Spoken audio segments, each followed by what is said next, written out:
The man woke up to find himself inside an old passenger plane. There were also more than 30 female classmates in the cabin, as well as the aloof counselor Lu Ruyan. At this moment, some of them felt panicked, while others felt confused. Immediately afterwards, a cold, mechanical voice resonated in the minds of everyone around the world. Humanity worldwide is forced into an airplane survival game.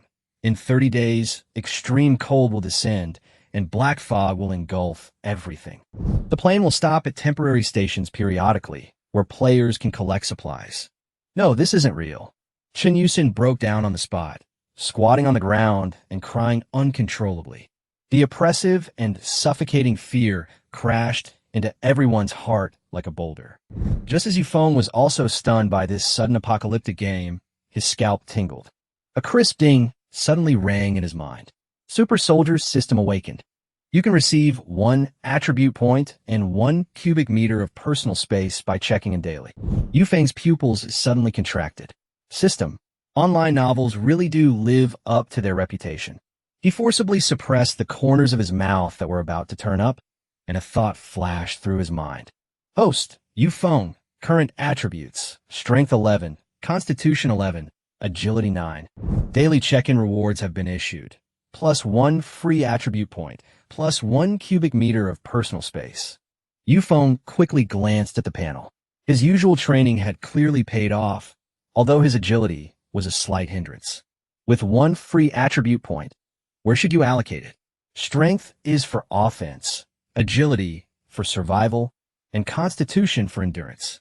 The plane was about to dock at the temporary station, and he had no idea what kind of monsters were outside. After a moment's thought, Feng decided to save his attribute point for now. Good steel must be used where it's needed most. The safest option is to wait until an unexpected situation arises before adding more points, catching the opponent off guard. Looking at the cabin full of exquisite beauties, Feng's crazy idea began to stir at his mind. Stop crying. Will crying conjure up clothes? Chu suddenly stood up. She reached up and brushed her long, black hair, which was blocking her eyes, behind her head, and began to give instructions while trying to appear calm. Everyone, go check the luggage racks. Remove the seat cushions. Find everything that can block the wind and cover your body. Feng remained seated on the ground. He was pleased that someone had stepped forward to take the lead. Someone diverting everyone's attention is a good thing for him. It gives him the opportunity to observe his surroundings. 10 minutes later, there's nothing there, not even the storage compartments at the back. Chuyu's pride and reason crumbled completely. She stared at her empty hands, her voice trembling. The entire cabin was almost turned upside down. Not a single piece of clothing, not even a loose thread or a scrap of paper, was left. The cruel reality struck like a heavy hammer, shattering everyone's last shred of hope. There seems to be something there.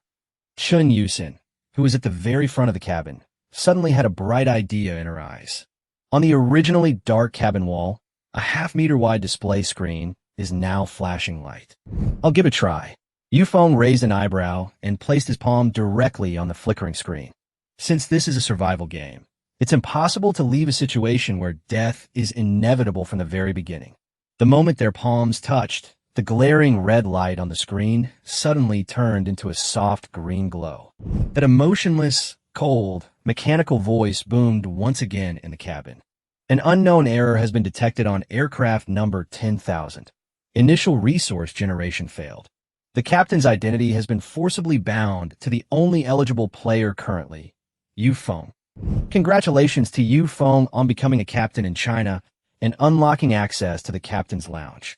A surge of wild joy welled up inside Feng. Captain, and he still had absolute immunity to damage. In this beat-up plane, he's now a veritable local tyrant. This start has him firmly in control. To compensate for the initial system bug, the many children, many blessings system has been successfully loaded.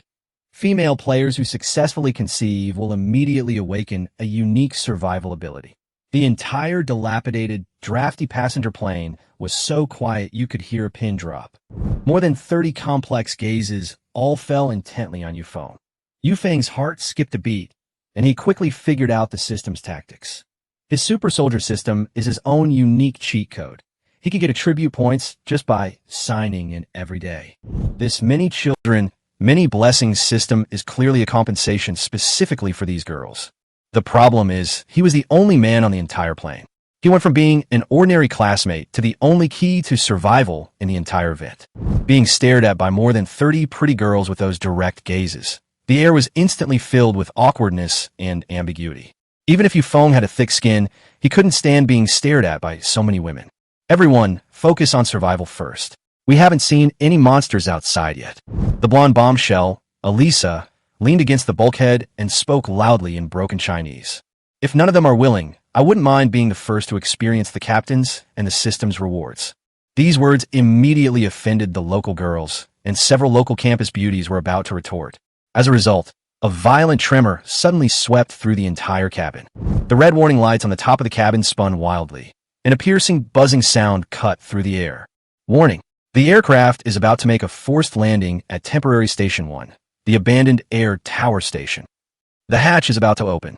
Players can leave the aircraft and head to the station to collect supplies. Tip: bloodthirsty zombies roam outside the site. Good luck.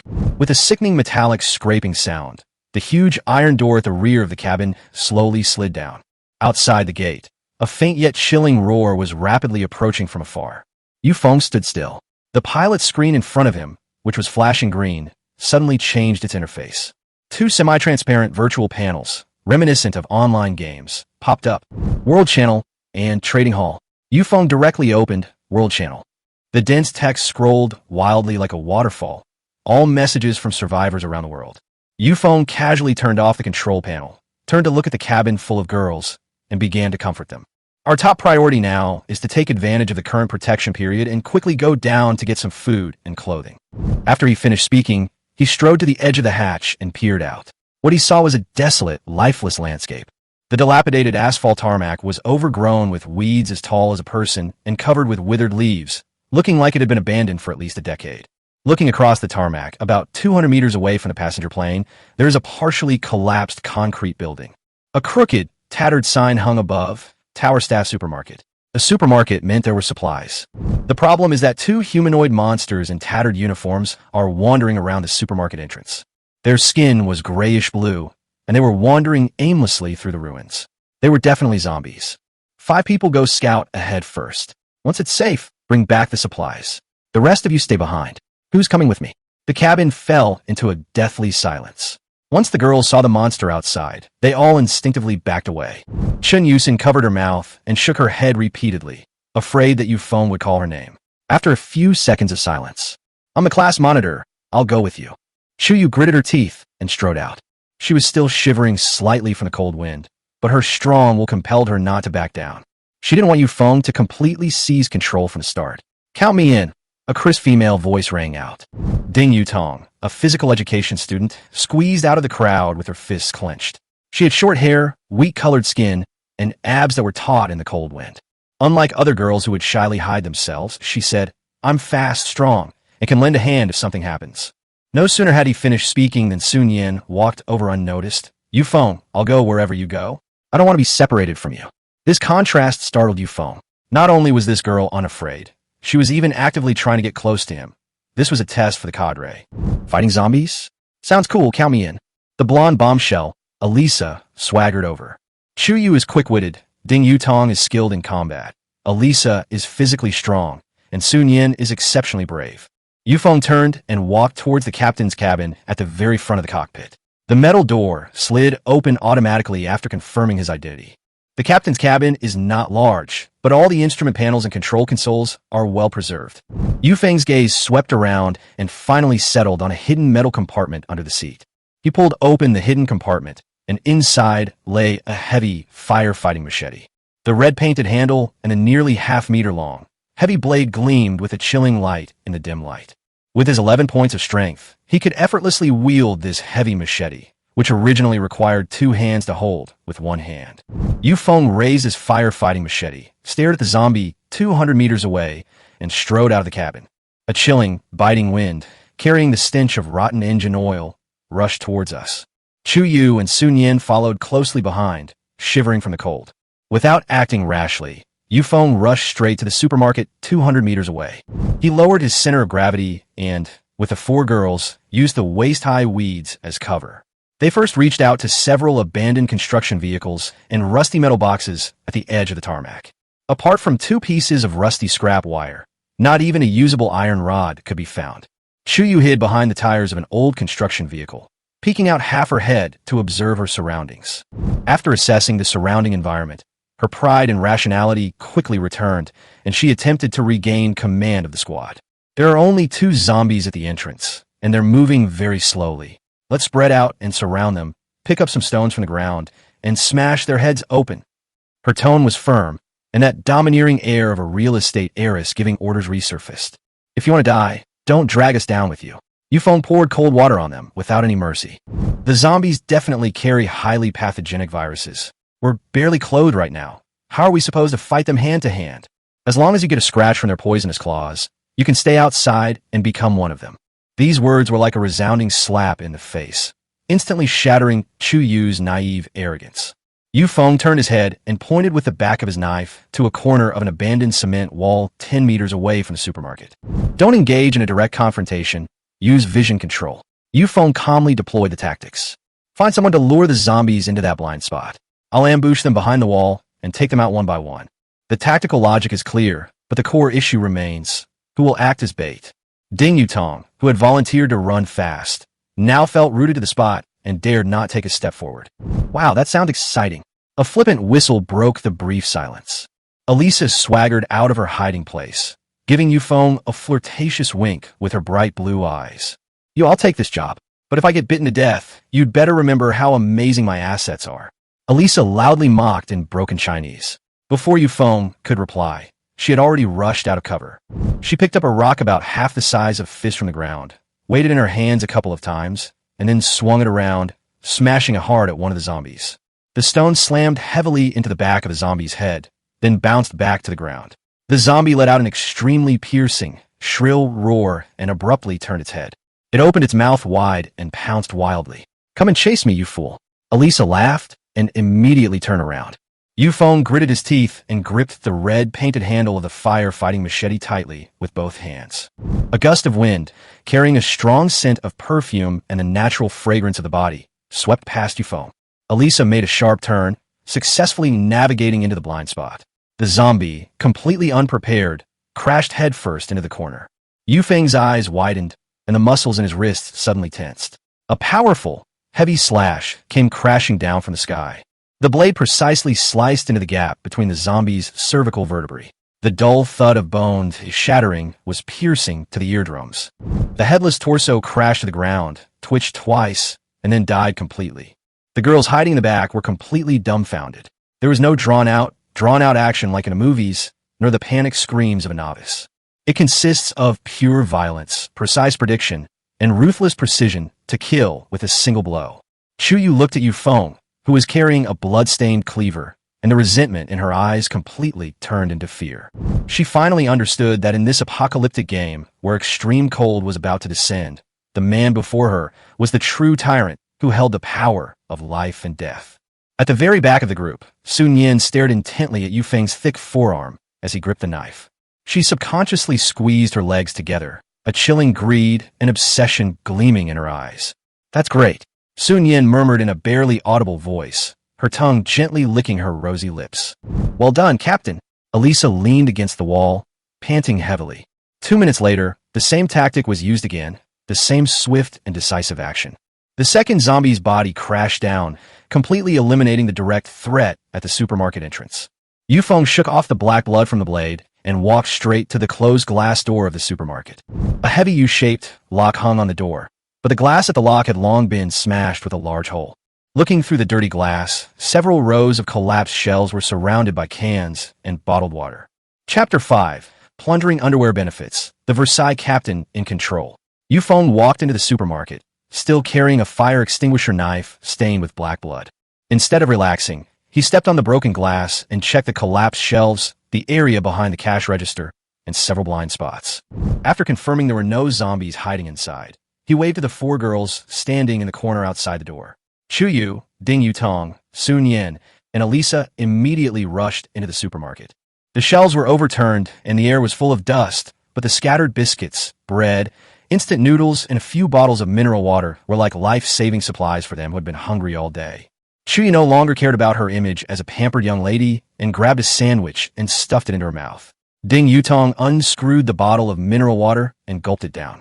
Elisa and Sun Yan also picked up their cookies and ate them in a messy but thankful manner. Just then, a scream suddenly came from deep inside the supermarket, emanating from Sun Yan. Yu Feng's eyes turned cold. He gripped the hilt of his knife and rushed over, kicking open the slightly ajar wooden door. "What's going on?"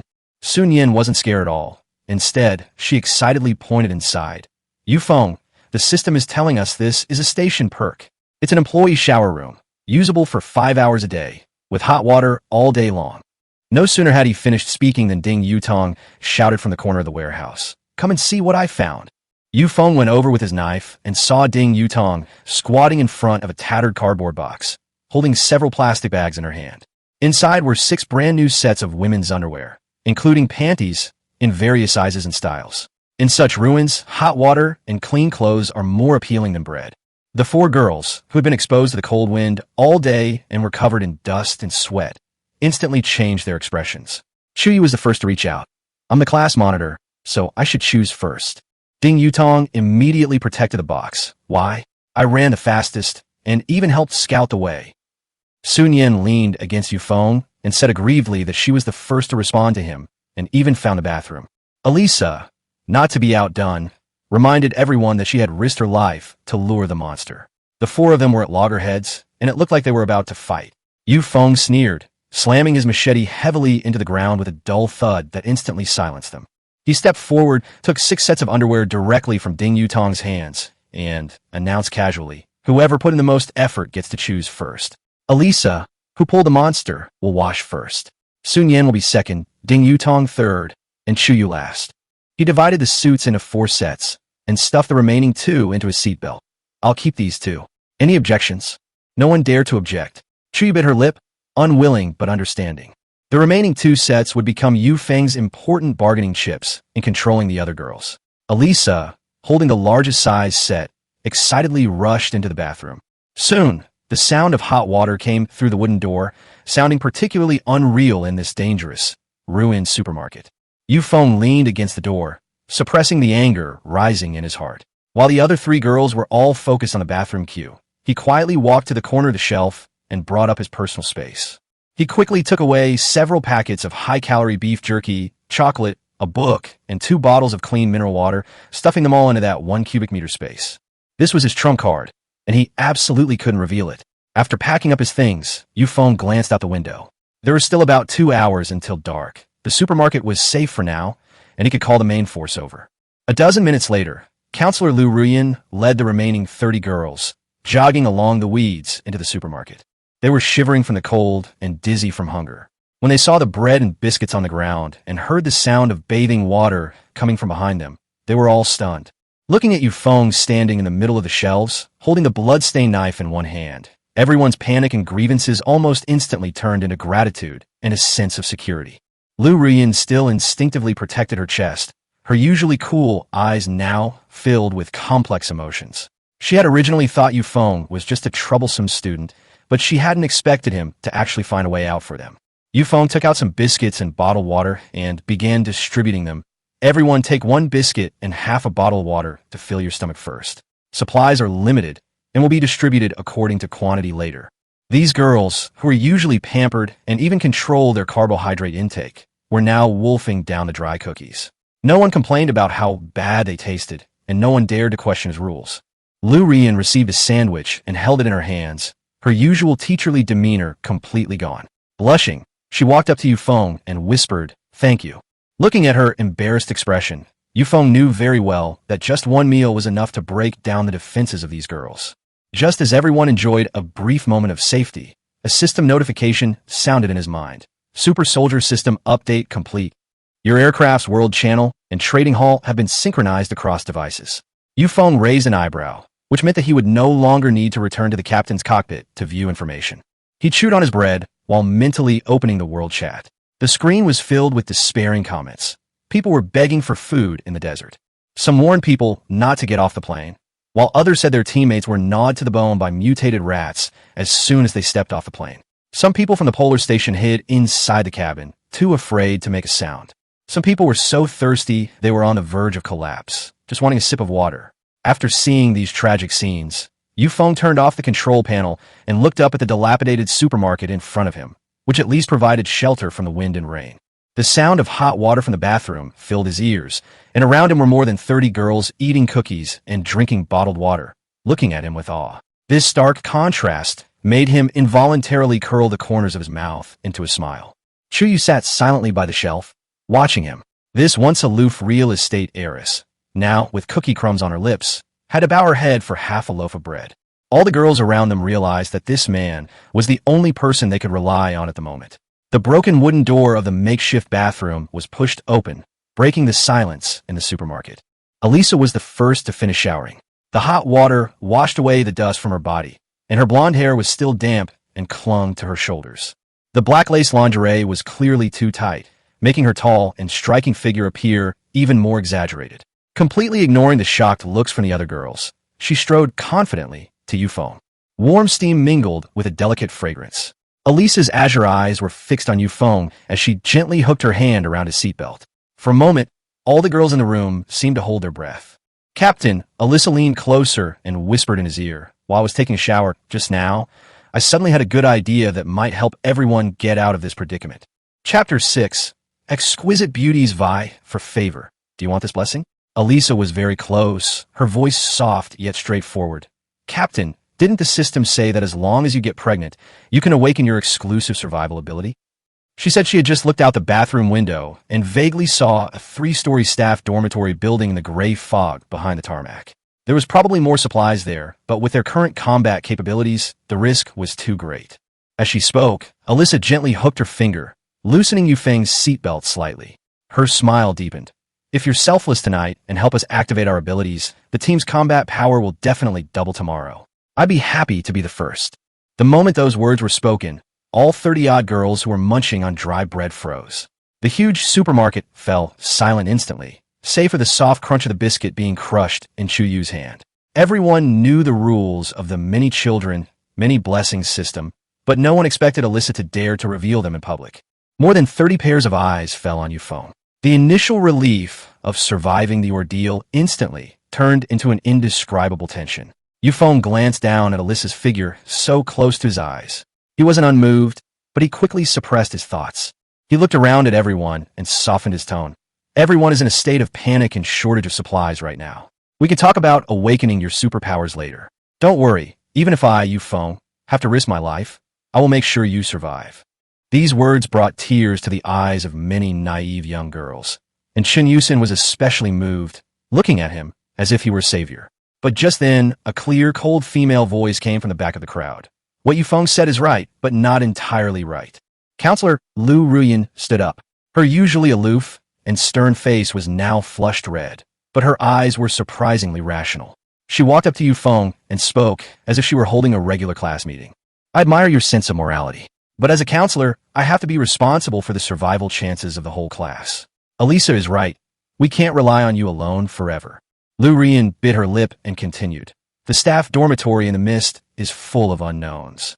The more superpowers we have, the more secure we are to survive." She added, with a rare hint of pleading, "If this is how the rules are, I hope you can help everyone." Who would have thought that the usually conservative and aloof counselor would openly encourage male students to cooperate with all the female students in the class to awaken their supernatural abilities? Chuyu sat on the cardboard box, a struggle flashing across her face, before finally letting out a cold snort. "Teacher Lu is right. I'm the class monitor, so I can cooperate too." Ding Yutong scratched her short hair, her wheat-colored face flushed, and muttered softly, "Why don't you count me in too? I'm physically strong, so if there's any reaction, I should be able to handle it better than them." As the atmosphere grew increasingly absurd, a sharp, delicate shout suddenly shattered the strange ambiguity. "I disagree." Sun Yen rushed in from the direction of the bathroom, shoved Elisa aside, and clung tightly to Feng's arm. She glared at everyone like a clinging animal guarding its food. "You guys are really cunning. Why should Feng be used as a tool?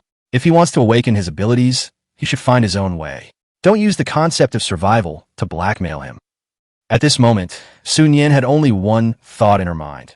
Yu Feng's body, his gaze, even every heartbeat of his could only belong to her. She would never give in to anyone who dared to take him away. Chu Yu's face turned cold, and she stood up to question. Sun Yin, what's wrong with you? Is this the time for jealousy? If you don't want to awaken, don't stop us from living. Several other quick-witted school beauties chimed in. Some said the system was for all female players. Others said that superpowers could improve physical abilities, so why should Sun Yin be allowed to monopolize the captain's position?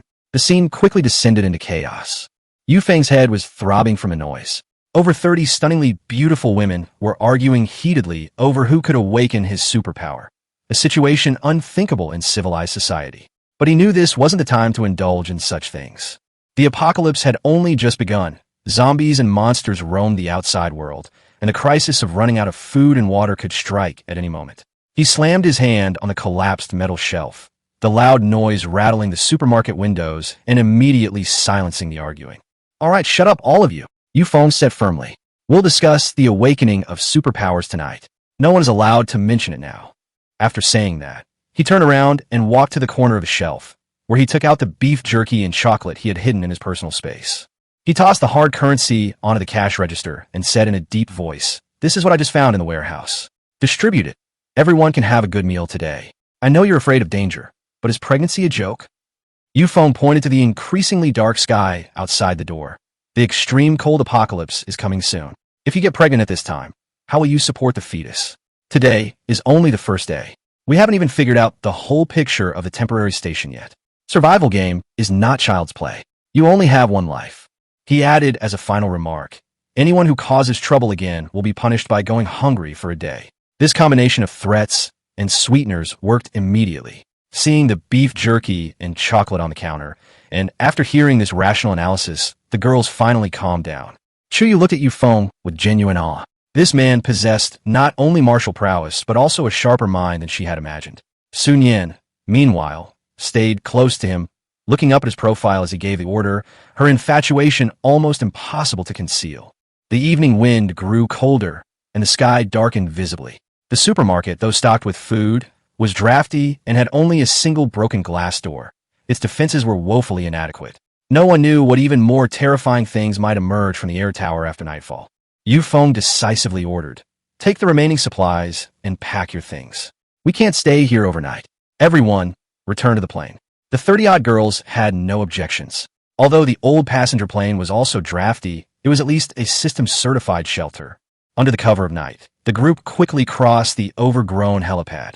Back in the cabin, the massive metal door slammed shut under Yu Feng's mental control, keeping out the biting wind and the unknown fears. After a long day of activity, the girls finally relaxed. They huddled together in twos and threes on the remaining seats and the floor, seeking warmth. Yu Feng didn't linger. As the only male and the only captain present, he enjoyed special privileges. He weaved through the haphazardly lying crowd and went straight into the captain's cabin at the very front of the plane. The metal door slid shut behind him, blocking his view from the outside. Inside, there was a small private room with a rather large double bed. The mattress was soft and thick, covered with a pristine white, thick cotton quilt. Its value was practically immeasurable. Yu Feng reached out and touched the quilt. The soft touch made him breathe a sigh of relief. He lay down directly, his muscles, tense all day, finally relaxing. With immunity to damage, a private room, and a double bed, he was now the undisputed master of this aircraft. Those 30-odd stunning beauties outside would likely fight tooth and nail for a night's sleep on his bed if he simply beckoned. Just as Yu Feng closed his eyes, preparing to plan for tomorrow, a very soft scratching sound came from outside the metal door. Immediately afterwards, a low, sweet voice slipped in through the crack in the door. "Captain, are you asleep?" Chapter 7. The First Ability User Awakens. Yu Feng raised an eyebrow, threw back the covers, and got out of bed. He walked to the door and gently turned the lock. As soon as the door opened a crack, a sweet fragrance unique to young girls wafted in.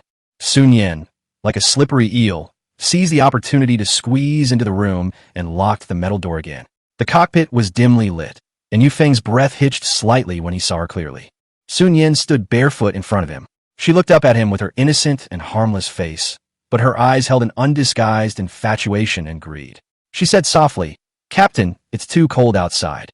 Before Yu Feng could speak, Sun Yin had already strode to the double bed, lifted the covers, and slipped inside. Yu Feng's lips twitched. Sun Yin, what's wrong with you in the middle of the night? Sun Yin huddled under the covers like a cat seeking warmth, then snuggled up to him, her voice a mix of grievance and stubbornness. I'm just cold. Then, she looked up and stared at Yu Feng. Didn't the system say that conception can awaken superpowers? I don't want to be a burden. I want to be the first person to have superpowers and then help you kill all those annoying women outside. As she said this, her eyes became even more obsessive. The way they look at you is disgusting. I really want to gouge their eyes out. This Yander statement sent a chill down Yu Feng's spine. At the same time, it also brought an indescribable, eerie thrill. He grabbed Sun Yin's chin, forcefully stopping her from getting any closer. Just a slight release of his strength was enough to render Sun Yin unable to move. Yu Feng stared at her, his tone turning serious. Listen, there are more than 30 people outside who are still freezing and starving. I can't make an exception for you alone. The survival of the plane has only just begun, so bear with it for now. Sun Yin pouted unwillingly, but I feel unwell. Not today. Yu Feng's attitude left no room for negotiation, but he slightly loosened his grip. He said in a low voice, good steel should be used where it's needed most. Once we've figured out the details of this temporary station and confirmed it's absolutely safe, I'll make arrangements for you. After saying that, he added, now go back to your own position. These domineering, yet soothing words struck a nerve with Sun Yin. Gazing at Yu Feng's calm, yet assertive face, her eyes grew increasingly infatuated, and finally she nodded. Then it's settled. I have to be the first. Sun Yin reluctantly let go of his hand, then bit him hard on the collarbone before lifting the blanket, opening the door a crack, and quietly slipping out. The door closed again, and the captain's cabin fell silent once more. Yu Feng leaned against the headboard, letting out a long breath and forcibly suppressing his still pounding pulse. This damn game not only tested his survival skills, but also his composure. Just as he was about to lie down again, there was another round of irregular knocking at the door. Yu Feng frowned and muttered under his breath. Is this ever going to stop? He strode over and flung open the door. The next second, a tall figure, enveloped in damp, cold air and a strong body odor, crashed into his arms. The person who came was Alyssa. She didn't seem to care about Yu Feng's surprise at all, and immediately said that it was as cold as hell outside, and that her bones were almost frozen. She asked to borrow his blanket for the night. After saying that, she pushed the door open and walked confidently towards the double bed, as if she were going back to her own room. Yu Feng squinted at her. When luring monsters during the day, Alyssa was indeed running ahead at the risk of her life. Her reckless, crazy energy really appealed to him. Moreover, her thinking was much more direct than others, without much scheming or manipulation. To her, everything now seemed more like an exchange of interests and a choice driven by physiological instincts. Yu Feng walked to the bedside, looked down at her, and stated his terms. You can only sleep tonight. Tomorrow morning, before everyone else wakes up, you must leave. I don't want to deal with a chaotic scene in the cabin first thing in the morning. Elisa grinned like a sly fox and readily agreed. Deal. Yu Feng took off his shoes, lifted the covers, and lay down. Originally, he only intended to spend the night with his back to Elisa. After all, he had spent the day killing zombies and stabilizing the team, and his spirits were already quite exhausted. But he had clearly underestimated Elisa's initiative. The warmth of the blankets had just risen when she pressed herself against him from behind, her hot breath on Yu Feng's ear, her voice laced with provocation. You, are you really planning to just sleep like this? She leaned closer and whispered, I risked my life running all day, and all I got in return was a night's sleep? Captain, isn't your reward a bit stingy? The tension that had been building in Yu Feng's mind snapped instantly. He was already furious with Sun Yin, and now, with Elisa's relentless advances, he knew it would be absurd to continue enduring it. Rules tomorrow. He threw them all to the back of his mind. Yu Feng abruptly rolled over, his voice low and hoarse. You asked for this. The cockpit quickly descended into prolonged chaos. More than an hour later, everything finally calmed down. After a long while, Yu Feng closed his eyes, preparing to rest. Just then, the cold system notification suddenly sounded. Female player Alyssa has successfully awakened. The exclusive ability for the pregnant player is being randomly selected. Chapter 8. The Shock of Awakening Superpowers, the Yandere School Beauty's Frenzied Demands. A cold, mechanical voice suddenly boomed in the captain's cockpit. Congratulations to player Elisa for awakening her exclusive superpower. Healing. Rank F. Upgradable. Special ability effect. Consume stamina to quickly heal injuries and illnesses of oneself and others, restoring vitality. Physical attribute enhancement complete. Strength +2, constitution +3, agility +2. Alyssa, nestled in Yu Feng's arms, trembled slightly, a soft glow rising around her. The scabs on her knees and forearms, which she had injured while luring the monster, scabbed over and fell off at a visible speed, leaving her skin smooth once more. Not only that, but the fatigue from last night was also completely gone. Alyssa opened her bright blue eyes, feeling the surge of energy within her body, and couldn't help but whisper, "This feels amazing." Yu Feng raised an eyebrow at the sight. Healing abilities were practically divine in a post-apocalyptic world where medicine was scarce. From now on, when they went out to gather supplies, their team would have an extra mobile lifesaver. He casually opened the world chat channel, and a number of online users in the upper right corner was fluctuating. Yu Feng's gaze darkened. In less than 12 hours, a staggering 600 million people had vanished globally. A 1 in 10 elimination rate was enough to show that this extreme cold apocalypse game was far more brutal than he had imagined. The channel was filled with desperate cries for help and wails of despair. While others were struggling for a bite of food and a bit of warmth, he found temporary safety, warmth, and a new trump card in the captain's cockpit of this airplane. The next morning, the cabin was still shrouded in gray fog, and a cold wind blew in through the damaged area, feeling like knives scraping against the skin. The metal door to the captain's cabin was pulled open from the inside, and Alyssa walked out confidently. She didn't put on those tattered rags again. Her feet were on the cold floor, but her face showed no sign of the dishevelment caused by the cold. She stretched, looking radiant, as if the hunger, cold, and danger of the previous night were irrelevant to her. The 30-odd girls who had been huddled together for warmth in the back of the cabin fell silent instantly. All eyes were on Alyssa. The marks on her collarbone and the side of her leg were too obvious. Everyone could guess what happened behind that soundproof metal door last night. Chuyu was the first to stand up, her face pale with anger. "Alyssa, have you no shame? You actually went to see Yu Feng." Alyssa tossed her blonde hair, smiling like a victor. "Why not? I paid the price for this power. Now I'm not afraid of the cold or getting hurt. You can stay frozen if you want." Sun Yin's eyes instantly reddened in the corner. She bit her lip hard, staring at Alyssa's lower abdomen, her jealousy almost burning from her eyes. At this moment, Yu Feng slowly walked out of the captain's cabin. Even after resting, he was still in excellent spirits, standing tall and imposing, his presence causing several girls around him to unconsciously swallow hard. Chuyu immediately turned her attention to him. "Yu Feng, you were so serious when you rejected us yesterday, but then you turned around and chose her. That's not fair." Someone chimed in. "We could have done it too. Why did she awaken her powers first?" The school beauties, who had been frozen all night, could no longer care about maintaining their composure. Alyssa had proven that so-called bottom lines were utterly worthless in the face of life and death. Who would willingly wait to die if they could awaken their superpowers? Just as the atmosphere was about to spiral out of control, a violent cough interrupted everyone.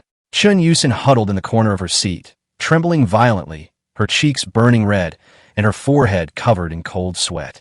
She was already frail and hadn't been given anything to keep warm last night. After enduring the night, she finally couldn't take it anymore. Lu Rian quickly went over to touch her forehead. It was burning hot to the touch, and her face immediately changed color. "Yusin has a fever. Yu Feng, do you have any medicine? This could kill her. In a world without antibiotics, even a severe cold could be fatal." Yu Feng shrugged. "No medicine." Lu Ruyan's eyes reddened with anxiety. Just then, Alyssa walked over and said calmly, "Move aside, I'll try out my new skill." She placed her hand on Chun Yusin's burning forehead, and a soft white light shone from her palm, quickly enveloping Chun Yusin's entire body. A miracle occurred. In just over 10 seconds, Chun Yusin's rapid breathing calmed down, and the sickly flush on her face quickly faded. She opened her eyes, still dazed. "I don't feel bad anymore, and even the cold isn't so noticeable." The cabin fell silent again. More than 30 pairs of eyes stared intently at Alyssa, then turned to Yu Feng in unison. If last night they still harbored doubts and shame about the awakening of their supernatural abilities through conception, now, the stark reality was right before their eyes. Not only did Alyssa become stronger and immune to the cold, but she could also save lives. Fear, cold, and disease no longer seemed hopeless in the face of her superpowers. And the prerequisite for all of this was simply being chosen by Yu Feng. Chu Yu's gaze completely changed. Ding Yutong clenched her fists, and Lu Ruyan unconsciously lowered her protective arms. Everyone looked at Yu Feng as if they had seen his only way out. Before the crowd could gather around, a petite figure suddenly rushed out. Sun Yin grabbed Yu Feng's wrist with astonishing strength, her eyes red as she dragged him towards the cockpit. The next second, the metal door slammed shut with a bang, locking it behind her. The moment the door closed, the noise outside was shut out. Yu Feng frowned at her. Sun Yin, what's wrong with you? Sun Yin leaned against the door, tears streaming down her face, like a little wildcat who had suffered a great injustice. She lunged at him, biting hard on Yu Feng's shoulder until a bloody mark appeared before letting go. Yu Feng didn't flinch, letting her vent her anger. Sun Yin raised her innocent yet crazed face, gripping his arm tightly. You lied to me. You clearly said you'd give me your first time. She became more and more aggrieved as she spoke, her possessiveness almost uncontrollable. I'm going to take you back. Yu Feng raised his hand, pinched her chin, wiped away the tears from the corners of her eyes, and spoke calmly. All right. She risked her life to lure the monster yesterday. Today, I'll give you a lesson. Looking at the cute yet dangerous Sun Yin, Yu Feng knew that this post-apocalyptic survival battle had only just begun. Chapter 9. The Berserker Fire Mage Descends. More than an hour later, the muffled thuds in the cockpit finally ceased. A cold, mechanical voice suddenly filled the room. Female player Sun Yin has successfully conceived. Awakening exclusive ability. Fire magic. Rank F. Upgradable. Ability effect. Consume stamina to condense and release a high explosive fireball with extremely strong destructive and incinerating capabilities. Physical enhancement complete. Strength +2, Constitution +2, Agility +3. A blazing red light swept across Sun Yin's body, instantly restoring her previously exhausted stamina to its original state. She excitedly stretched out her right hand, a ball of orange-red fire shooting from her fingertips and hovering above her palm. The high temperature dispelled the last bit of chill in the cockpit, and also made her pure face look somewhat eerie. Sun Yin stared at the fireball, then looked at Yu Feng, a sickly smile appearing on her lips. From now on, if anyone dares to take you from me, if anyone dares to look at you even once, I'll burn them to ashes. Brother Yu Feng, you can only be mine. Yu Feng thought to himself, this girl is definitely a born madwoman. He simply said, put it away, but don't set my sheets on fire. At that moment, the system's routine announcement sounded again. Day 2 sign-in rewards have been issued. +1 free attribute point, +1 cubic meter portable space. Currently available attribute points. 1. Portable space, 2 cubic meters. With a constitution built up to 12 points, even after all that exertion, he remained full of energy. Pushing open the metal door, the hazy daylight outside the cabin was already breaking. The 30-odd girls huddled together, their faces pale with cold. Hearing the door open, all eyes immediately turned to them. When they saw Sun Yin emerge from the cockpit, tossing a burning fireball in her hand, the entire cabin fell silent. There was no need for explanation. Sun Yin's rosy complexion, coupled with her ability to manipulate flames out of thin air. Chu bit her lip, her eyes filled with resentment. Ding Yutong clenched her fists, and Lu Ruyan unconsciously straightened her back. Last night, Elisa awakened her healing ability, and today, Sun Yin awakened her attack ability. In this place where one could freeze or starve to death at any moment, superpowers are the trump card for survival. Yu Feng took out beef jerky, bread, and bottled water from his personal space and threw them onto the broken chair. Cheer up, everyone. Eat and get to work. Today's target is the staff dormitory building behind the helipad in the gray fog. The girls immediately crowded around to share the food. Yu Feng continued, we're going with 10 people this time. Too many people will make us too conspicuous, and too few people won't be able to carry everything back. Just then, a lazy voice rang out from the corner. Count me in. Xin Yulan stood up. She was of mixed Chinese and Russian descent, tall, with light blonde curly hair casually draped over her shoulders and deep, captivating blue eyes. She gestured with her chin, explaining that she was an oil painting major and had traveled extensively with her mother since childhood, making her very sensitive to terrain and color. Visibility was poor in the gray fog. Having her along would at least prevent them from getting lost. Yu Feng nodded. Okay, you lead the way. 10 minutes later, the 10-person team assembled. As they stepped into the gray fog behind the helipad, their visibility was immediately reduced to less than 5 meters, and the air was thick with a pungent smell of rust. Xin Yulan was indeed capable. She walked in the middle of the group, staring at the almost indistinguishable grayscale changes around her, leading everyone away from the deep pits and abandoned barbed wire. After a while, she suddenly stopped. 15 meters ahead, there's the outline of a building. Yu Feng, carrying a red firefighting machete, crept forward, keeping his body low. Through the mist, a three-story old cement building gradually came into view. The door was ajar, the lettering on the lintel worn away, only the words dormitory, barely legible. Yu Feng waved his hand. Ding Yutong, you and I will lead the charge. Elisa, stay behind and be ready to rescue people at any time. Sun Yin, don't throw fireballs without my orders. The building is too cramped. We don't want to burn ourselves. Ding Yutong gripped the rusty steel pipe tightly and followed Yu Feng through the main gate. The lobby on the first floor was dark and damp, with blackened bones and tattered rags scattered on the floor. The next second, a frenzied roar exploded from the guardhouse on the left. A monster over 2 meters tall, with purplish-black muscles, crashed through the glass and lunged out. It was nothing like the slow-moving zombie from yesterday. It was terrifyingly fast, and its 10 fingernails were like sharp daggers. Yu Feng roared, back off. He reacted incredibly fast, raising his machete to block, sparks flying everywhere. The purplish-black zombie slammed its claw onto the blade, the terrifying force sending Yu Feng staggering back several steps, his hand instantly splitting open and bleeding. Seeing Yu Feng injured, Sun Yin's anger erupted instantly. Completely disregarding the previous tactical arrangements, she raised her hand and conjured a crimson fireball larger than a human head, which she hurled fiercely at him. With a deafening boom, the fireball struck the zombie precisely in the chest. The intense heat sizzled the purplish-black, rotting flesh, instantly filling the hall with a stench of burning flesh. The monster screamed and staggered back. A large hole blasted into its chest, yet still did not fall. Yu Feng sneered, "You're really tough." The next moment, he exerted force with both legs and shot out like a cannonball.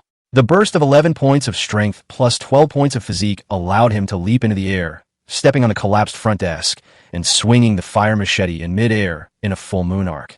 The heavy blade, whistling through the air, precisely cleaved into the zombie's thick neck. With a snap, the charred, grotesque head was severed, rolling a considerable distance before the headless corpse crashed to the ground. First ever kill of a Tier 1 mutated zombie. Reward, plus 3 free attribute points. Dropped item, Tier 1 crystal core, *1. A crystal the size of a fingernail, gleaming with a ghostly purple light, rolled out from the zombie's severed neck. He bent down and picked up the crystal core. It was icy cold to the touch. Although he didn't know its use yet, this thing was definitely extraordinary, so he immediately put it into his personal storage space. Chuyu rushed over. "Yu Feng, are you alright?" Yu Feng shook his bleeding hand. "It's just a minor injury." Alyssa stepped forward, a flash of white light in her palm. A few seconds later, Yu Feng's split hand was completely healed. He clenched his fist, his confidence growing. "Well done. Keep searching the building."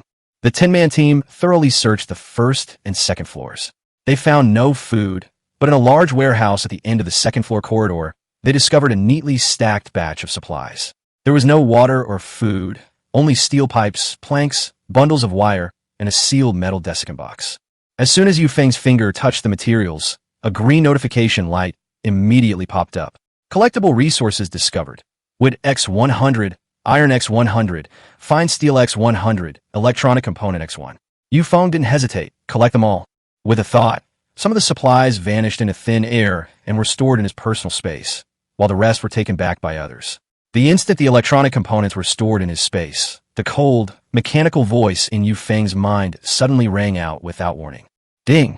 Captain of Dragon Kingdom Flight 10,000 has collected all the materials for the initial upgrade of the shelter. Conditions met. Immediately initiate the upgrade from level 1 to level 2 for the passenger plane." Yu Feng's eyes widened in shock. This crappy plane can actually be upgraded? Chapter 10. Everyone was shocked. This captain is capable. He can really lead the flight if something happens. As soon as the notification sound ended, Yu Feng didn't hesitate for a moment and directly selected no in his mind. The visibility in the gray fog was too poor. If the upgrade attracted abnormal phenomena on the plane and summoned unknown monsters, the girls in the cabin who were completely unprotected would not be able to withstand it. Since the materials were already gathered, there was no rush to upgrade. Yu Feng, carrying a firefighting machete, lowered his voice and ordered, "Keep going up." Just as the group reached the third-floor stairwell, 5 gray-blue zombies pounced out again. Ding Yutong gripped the steel pipe and kicked the knee of the foremost zombie, shattering it. Yu Feng immediately lunged forward, his red blade flashing. Sun Yin stood behind, conjuring orange-red fireballs with both hands, which accurately struck the zombies flanking from both sides. The remaining 2 were distracted by Elisa using stones. and Yu Feng rushed in and dispatched them with 2 quick strikes. He picked up the 3 ordinary crystal cores scattered on the ground and led his men to search the 3rd-floor dormitory. Unfortunately, supplies were pitifully scarce. Shen Yulan only managed to find 6 sealed plastic bags in a tattered wardrobe. The final loot from the entire building amounted to nothing more than 5 boxes of instant noodles, 6 boxes of bottled water, and 6 sets of cotton underwear. Yu Feng wasn't greedy.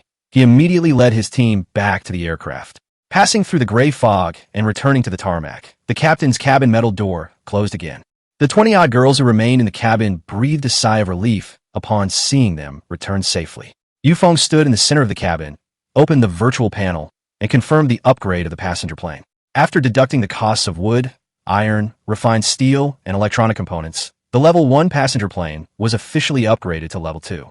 A faint mechanical hum came from the bottom of the cabin.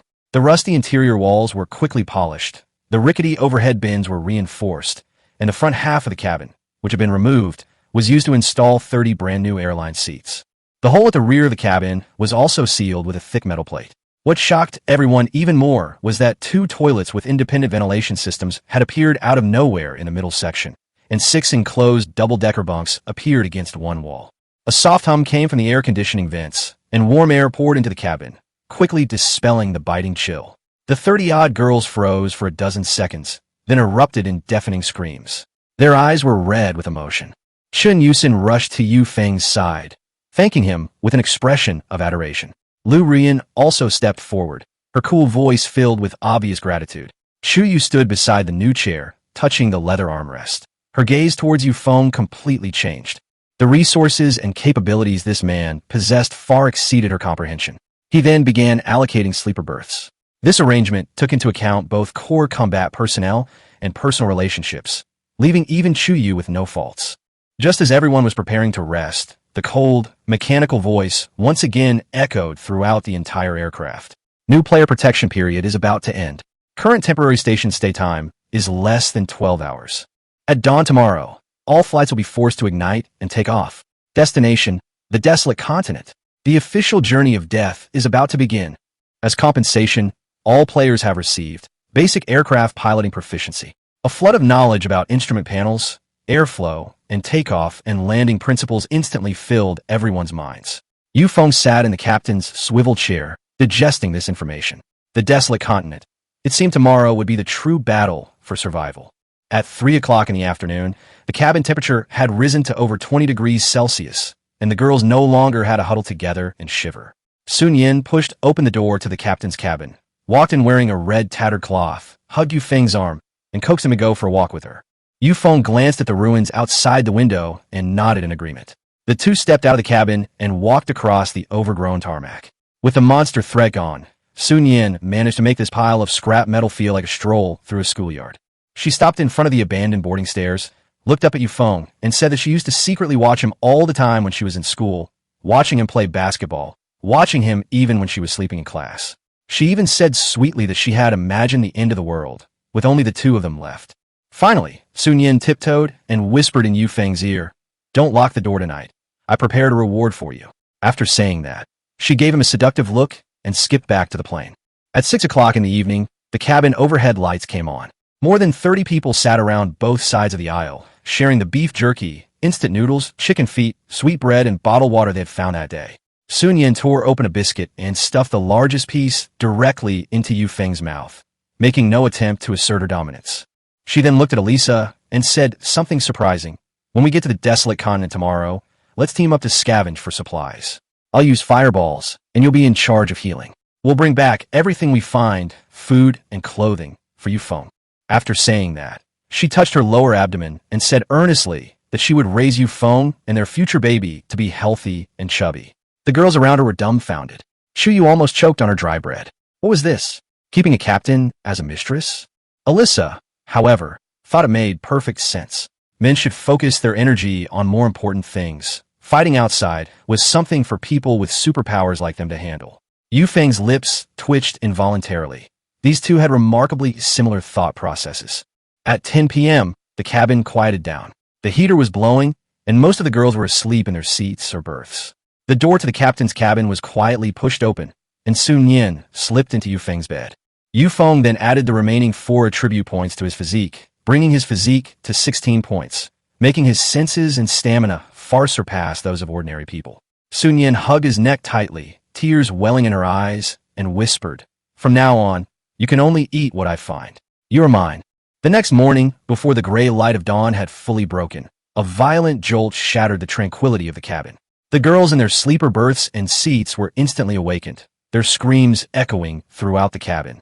The door to the cockpit was pushed open, and Feng strode out shirtless.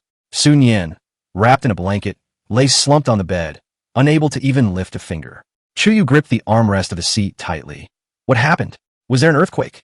Before Feng could answer, a cold, mechanical voice echoed throughout the cabin. All flights must ignite and take off. Destination, the desolate continent. 10 minutes remaining. As the announcement was made, the engines at the tail of the old passenger plane roared deafeningly. The terrifying thrust instantly propelled the tens of tons of steel behemoth into the sky, tearing through the thick gray fog surrounding it. The intense thrust pressed all the girls firmly into their seats. Feng strode into the cockpit, his basic aircraft piloting skills, acquired the previous night, fully activated at that moment. Chapter 11. The dark mist of death descends? Sorry, my fuel tank is full. A powerful surge of acceleration suddenly swept over the passenger plane, weighing tens of tons, tearing through the gray mist and hurtling towards the sky. The roar of the engines drowned out the screams of the girls in the cabin. Feng sat in the pilot's seat, his hands firmly gripping the control stick. The basic piloting skills instilled by the system last night were now fully effective. Complex instrument data was crystal clear to him. The plane had just leveled off when a cold, mechanical voice exploded in everyone's minds. Server-wide announcement. New player protection period has ended. The remaining 6 billion players have been forcibly loaded into the desolate continent. Survival rules updated. Vehicles are shelters. Destroy a vehicle, die. Absolute black fog has formed at the edge of the desolate continent. The black fog will advance at a constant speed, devouring all living beings. Please collect resource boxes, upgrade your vehicle, and escape death. After the mechanical voice disappeared, chaos erupted outside the cockpit. The 30-odd girls, still reeling from the surprise of the upgraded plane, were then struck by this death ultimatum, turning their faces pale. Feng ignored the commotion outside, simply rubbing his temples and quickly scanning the key information in his mental survival manual for the desolate continent. The black mist was less than 100 kilometers from their starting point, and its maximum speed could reach 400 kilometers per hour. In other words, if the plane didn't move away immediately, it would be completely engulfed within 15 minutes at most. He leaned back in his leather seat and checked his personal stats. Constitution 16, Strength 11, Agility 9, healthy. The exhaustion of last night hadn't worn him down. On the contrary, it left him still full of energy. The cockpit door was suddenly pushed open, and Chuyu stumbled in, grabbing the back of the seat with both hands. Her usual bright and elegant young lady aura was completely gone, and she asked in a trembling voice, Feng, is what the system said true? Are we really being chased by the black mist? Sun Yan also squeezed in, playing with an orange-red fireball with her fingertips, but her eyes were filled with excitement. Whatever the fog, wherever brother Feng flies, I'll go. Feng didn't turn around, his gaze fixed ahead, while simultaneously opening the passenger plane's control panel. Since the priority now was survival on the plane, the first thing to do was to assess their own capabilities. Vehicle, passenger plane LV-2, durability 100%, armor reinforced. Weapons, none. Current fuel remaining, 3%. Special facilities, toilet, sleeper berth, climate control. Maximum range, 500 kilometers. The system evaluation is also straightforward. It is enormous and consumes extremely high amounts of fuel. It is recommended to immediately find a landing site to collect fuel, otherwise you will face certain death. Feng's gaze lingered on that glaring 3%. A range of 500 kilometers, with a black fog traveling at 400 kilometers per hour. This meant the plane would run out of fuel and crash in a little over an hour. But if it didn't fly, it would be swallowed by the black fog in a dozen minutes. This was the first deadly trap the system had laid for everyone. Not finding supplies meant instant death. Finding supplies didn't guarantee survival. He switched to the regional chat, and sure enough, the comments were so fast he couldn't even see them. Everyone was cursing and panicking. Some had their fuel gauges empty, some had only half a liter of fuel left in their helicopters, and some had witnessed the black fog instantly turn players into skeletons. Others were shouting to land and grab the fuel barrels, while still others were threatening to kill anyone who tried to steal fuel. The first round of selection had begun, and everyone was being forced to work themselves to the bone for fuel. At this moment, Chuyu walked into the cockpit again. Wearing the high heels she had just taken out, she went straight to the dashboard, stared intently at the flashing red fuel light, and said in a trembling voice, Feng, the fuel gauge is red. I've calculated the speed. This amount of fuel won't last until the next safe zone. Chuyu suddenly looked at him. We must make an emergency landing immediately. There must be a gas station or military base down there. Elisa can heal, and Sun Yin has fire magic. Let's take some people down to steal the oil. Feng looked at the wasteland outside the windshield and said in a cold tone, There's so many monsters down there, so many players with bloodshot eyes. If we send 30-odd women down, they will just be moving supplies and hostages in other people's eyes. Chuyu gritted her teeth and retorted, That's still better than waiting to die in the sky. You're the captain. You have to make the decision. Feng didn't answer immediately because at that moment, 2 system notifications suddenly rang in his mind.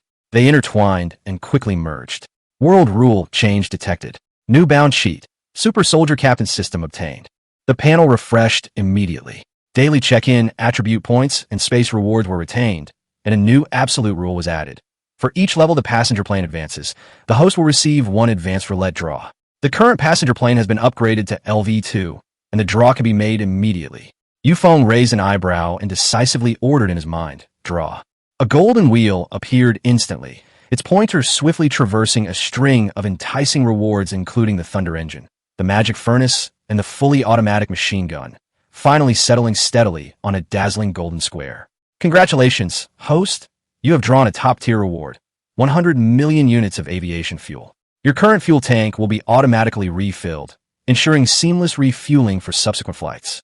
The moment the warning light fell, the red alarm light on the control panel snapped off. The fuel gauge needle surged from the red line to the far right at an absurd speed, firmly anchoring at full. Next to the needle, a golden infinity symbol appeared out of thin air. 100 million units of aviation fuel.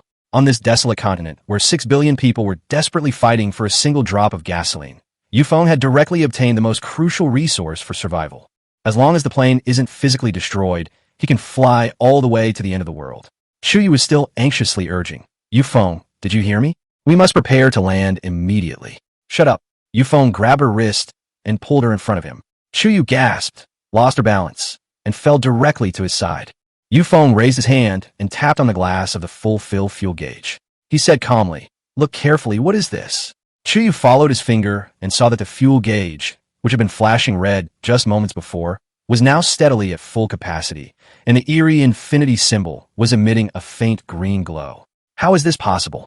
It was clearly only 3% a moment ago. Chuyu's pupils contracted sharply. She knew about cars and airplanes, and this scene completely defied common sense. Feng casually pinched Sun Yin's cheek, his tone as relaxed as if discussing dinner. Go tell the people in the cabin that the air conditioning temperature can be turned up 2 degrees. We have plenty of gas. We can afford it. Chuyu stared at the full fuel gauge and finally realized that this man had once again brought this desperate situation to its knees. Her pride as a young lady was shattered by this absolute control. She swallowed hard and replied in a low voice, Okay, I'll go inform everyone. After saying that, she quickly left the cockpit. Sun Yin excitedly kissed Feng hard on the cheek, then sat in the passenger seat, her 2 long, fair legs swinging gently, her eyes becoming increasingly infatuated. Feng gripped the control stick and continued to increase thrust, completely shaking off the swirling black fog of death behind him. Then, in a good mood, he turned on the cockpit intercom. Attention everyone, find your seats and fasten your seatbelts. For the rest of the time, you can sleep or chat. Don't worry about the fog. Don't worry about fuel. Chapter 12. While others are frozen into ice sculptures, I'm drinking ice-cold cola in the cabin. Feng sat in the pilot's seat, one hand gripping the control stick. Ahead lay an endless wasteland, crisscrossed by dry riverbeds, and in the distance stood rows of rusty, abandoned towers. With a thought, he opened the regional channel. The comments scrolled rapidly, almost entirely filled with cries for help and desperate wails. The fuel gauge is at rock bottom. I don't dare push the throttle. I even removed the seats to reduce weight. The black fog is right behind me. I only have 20% fuel left. I can only coast slowly, and the black fog is getting closer and closer. The first round of selection was simple and brutal. Without fuel, you can't outrun the black fog, which has a top speed of 400 kilometers per hour, and the only outcome is death. Everyone was frantically calculating every drop of fuel consumed. Feng glanced down at the control panel. The fuel gauge needle was firmly fixed on the far right, the green infinity symbol faintly glowing. The sense of security brought by unlimited fuel instantly made him feel refreshed. He gripped the control stick tightly and pushed the thrust lever all the way. The 4 intact engines at the tail of the passenger plane roared simultaneously. The massive 2-class airliner leaving a white trail in the low sky, reaching its maximum speed within seconds. Outside the porthole, a dilapidated propeller plane was slowly inching forward. The pilot looked back in horror at the black mist behind him. The next second, a massive object swept past, accompanied by terrifying wind pressure. The small plane was violently thrown about by the turbulence, nearly crashing to the ground. The pilot's eyes widened as he saw a large twin-aisle passenger plane, its blue exhaust plume trailing behind it, disappear into the distance in the blink of an eye. The regional channel immediately erupted in chaos. What just flew by? A twin-aisle passenger plane? It was at full thrust.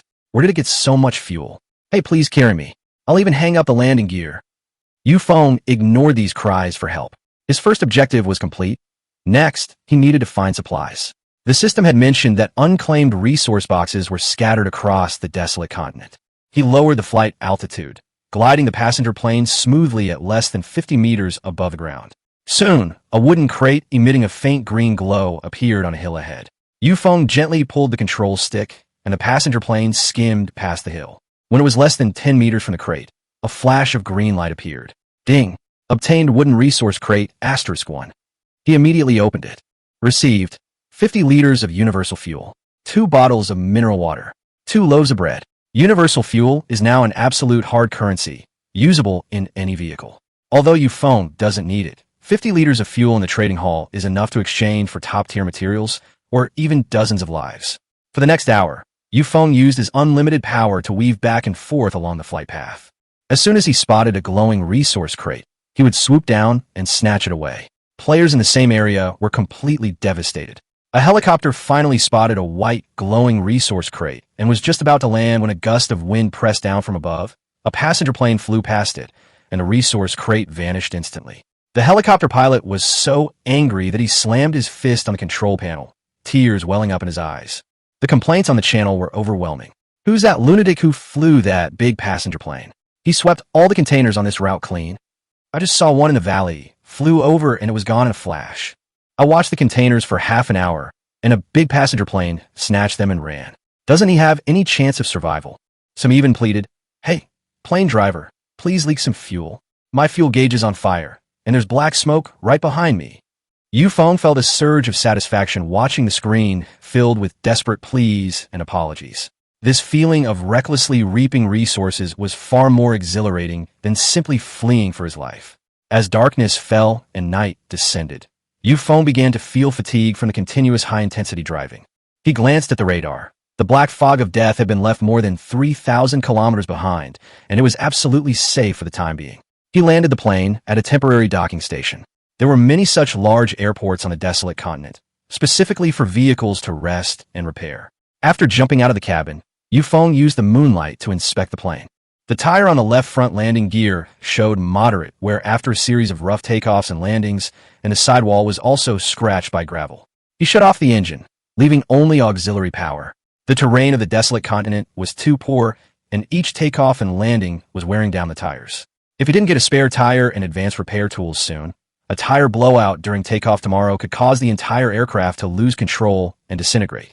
After completing the inspection, Feng turned and returned to the cabin.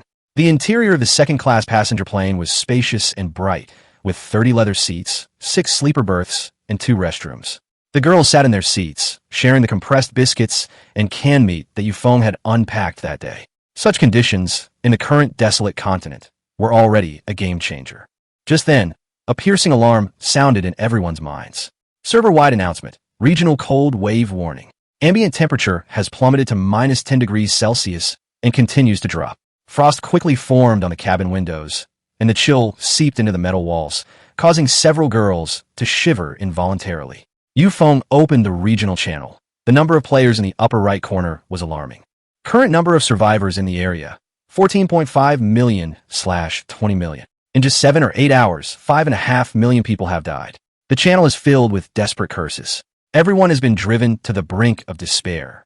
If they seek warmth, they risk being caught by the black fog. If they don't, they will freeze into ice sculptures in the night. Feng watched the death toll constantly fluctuating on the screen, then turned to the control panel and turned the air conditioner temperature knob all the way up. Current cabin temperature setting, 30 degrees Celsius. The central air conditioning hummed softly, and waves of heat poured into the cabin from the vents. Within minutes, the frost on the windows began to melt, and the cabin became warm and comfortable. Chuyu, sitting in the first row, took off her worn-out coat because of the heat. Still subconsciously considering the cost, she couldn't help but remind him, Feng, isn't it a bit wasteful to keep it this warm? Feng leaned against the driver's side door frame, holding a can of chilled cola he'd just opened from the resource box. He pulled the tab, the bubbles making a crisp sound, and said casually, I told you, there's plenty of oil, we can afford it. If you get hot, go line up for a shower. There's hot water in the toilet. Chuyu instantly shut up, the pride in her eyes vanishing, replaced only by awe of Feng's control. Chen Yusin ran over, her face flushed, holding a warm, damp towel. She whispered, Captain, wipe your sweat. Lu Rian brought over a heated can of beef and placed it beside Feng. The aloof counselor lowered her eyes and spoke softly. You've been flying all day, eat more protein. Sun Yin squatted down beside Feng, massaging his tired thighs. She looked up at Feng, her eyes filled with the relief of being sheltered. It's so cold outside, only here is it warm. In the regional channel, countless people were still struggling in the cold wave. Meanwhile, Feng sat in a temperature-controlled cabin of 28 degrees Celsius, drinking an ice-cold cola, enjoying the care of the school beauty and the aloof counselor. This was the difference that came with controlling resources. Some were starving, others were drowning in abundance. Chapter 13. Max level, fuel level, too exhausted to recover. A top actress calls for help. Get lost. Feng finished the last sip of his ice-cold cola, casually crushed the can, and threw it into the trash can. He turned and walked towards the back of the cabin. There lay over 100 resource crates he had frantically looted during the day. Looting them was exhilarating, and the loot was indeed plentiful, but now they were all a nuisance. There were 66 portions of all-purpose fuel, each containing 50 liters. The rest included compressed biscuits, canned luncheon meat, first aid kits, and even a dilapidated but still functional diesel generator. If used sparingly, these supplies would be enough to last the 30-odd girls a month. However, Feng's personal space was only 3 cubic meters, which was far from enough, and the originally spacious cabin was squeezed into a large portion. Feng glanced at the green, unlimited fuel icon on the control panel and immediately made a decision. Keeping so much fuel was just taking up space. He might as well exchange it for something more valuable. On this frigid night, fuel was the hardest currency. It could provide warmth, power vehicles, and in critical moments, it was a matter of life and death. He opened the trading hall directly, listing 30 portions of universal fuel, 50 liters each, in exchange for only high-calorie fresh ingredients, large storage lockers, high-end appliances, or powerful melee weapons. Junk was out of the question. The message immediately caused an uproar on the regional channel. Everyone was guessing that this person who dumped 1,500 liters of fuel in one go must be the same mad tycoon who had stolen cargo boxes from a large passenger plane during the day. Some offered instant noodles in exchange, while others brought out oxygen concentrators and 3-door freezers. Private messages flooded the chat, but Feng simply smiled and filtered through them, only taking the best. In less than 10 minutes, 10 fuel transactions were completed. A pile of good stuff appeared on the cabin floor. A large 3-door freezer, 3 solid wood wardrobes, a high-power induction cooker, premium beef rolls, Chongqing hot pot base, and a finely crafted steel tang sword. Feng immediately instructed Chuyu to have people tidy up, setting up the wardrobes and freezers, and stuffing all the canned goods on the floor inside. With the storage lockers, a large area of the cabin was finally freed up again. He drew his tang sword. The blade was cool to the touch and extremely thin, much easier to handle than the previous bulky fire knife. Feng placed the tang sword beside him, plugged in the induction cooker, and said casually, hot pot for dinner tonight. With the airliner's power remaining constant, the hot pot broth quickly began to bubble and boil, its rich aroma of butter filling the entire cabin. The girls, who had been munching on compressed biscuits all day, lit up at the smell. Feng leaned back in his leather seat as Sun Yin picked up a slice of freshly cooked beef, blew on it to cool it, and fed it directly to him, praising his cooking skills with a smile. Feng chewed on a slice of fatty beef and casually replied that the broth was provided by the system and had nothing to do with him. Alyssa sat opposite him, eating a slice of lamb roll coated in chili oil. She panted from the spiciness, but her face was full of enjoyment. She said that following Feng was the best decision she had ever made. The cabin was kept at a constant 28 degrees Celsius, with warm air blowing. More than 30 girls, wearing only thin underwear, huddled together eating hot pot, sweating profusely from the heat. Outside the metal cabin, the temperature had already dropped to minus 15 degrees Celsius. Tens of millions of players shivering in the frigid cockpit to save a drop of fuel, some even frozen solid. This contrast between heaven and hell completely filled Feng with a sense of control. But just as he was about to pick up a piece of tripe, a dull thud suddenly came from the direction of the cockpit. Immediately afterward, a piercing metallic scraping sound rang out, like some sharp blade frantically cutting through bulletproof glass. The noisy cabin fell silent instantly. Lu Rian dropped her chopsticks onto the table. Feng's gaze turned cold. He grabbed his steel tang sword and strode towards the cockpit. Through the windshield, illuminated by the aircraft's headlights, he saw 8 massive monsters perched on the nose of the plane. Their muscles were purplish-black, and they were over 2 meters long, their 10-centimeter-long claws constantly smashing against the glass. Spiderweb-like cracks had already appeared on the glass surface. A system warning immediately popped up. Encountering a Tier 1 strength-type zombie horde, their attributes far exceeding ordinary mutants, the nose armor of a Tier 2 passenger plane will be penetrated in 3 minutes. Chu Yu's face paled after seeing the monster's stats, and she hurriedly reminded Feng to take off immediately.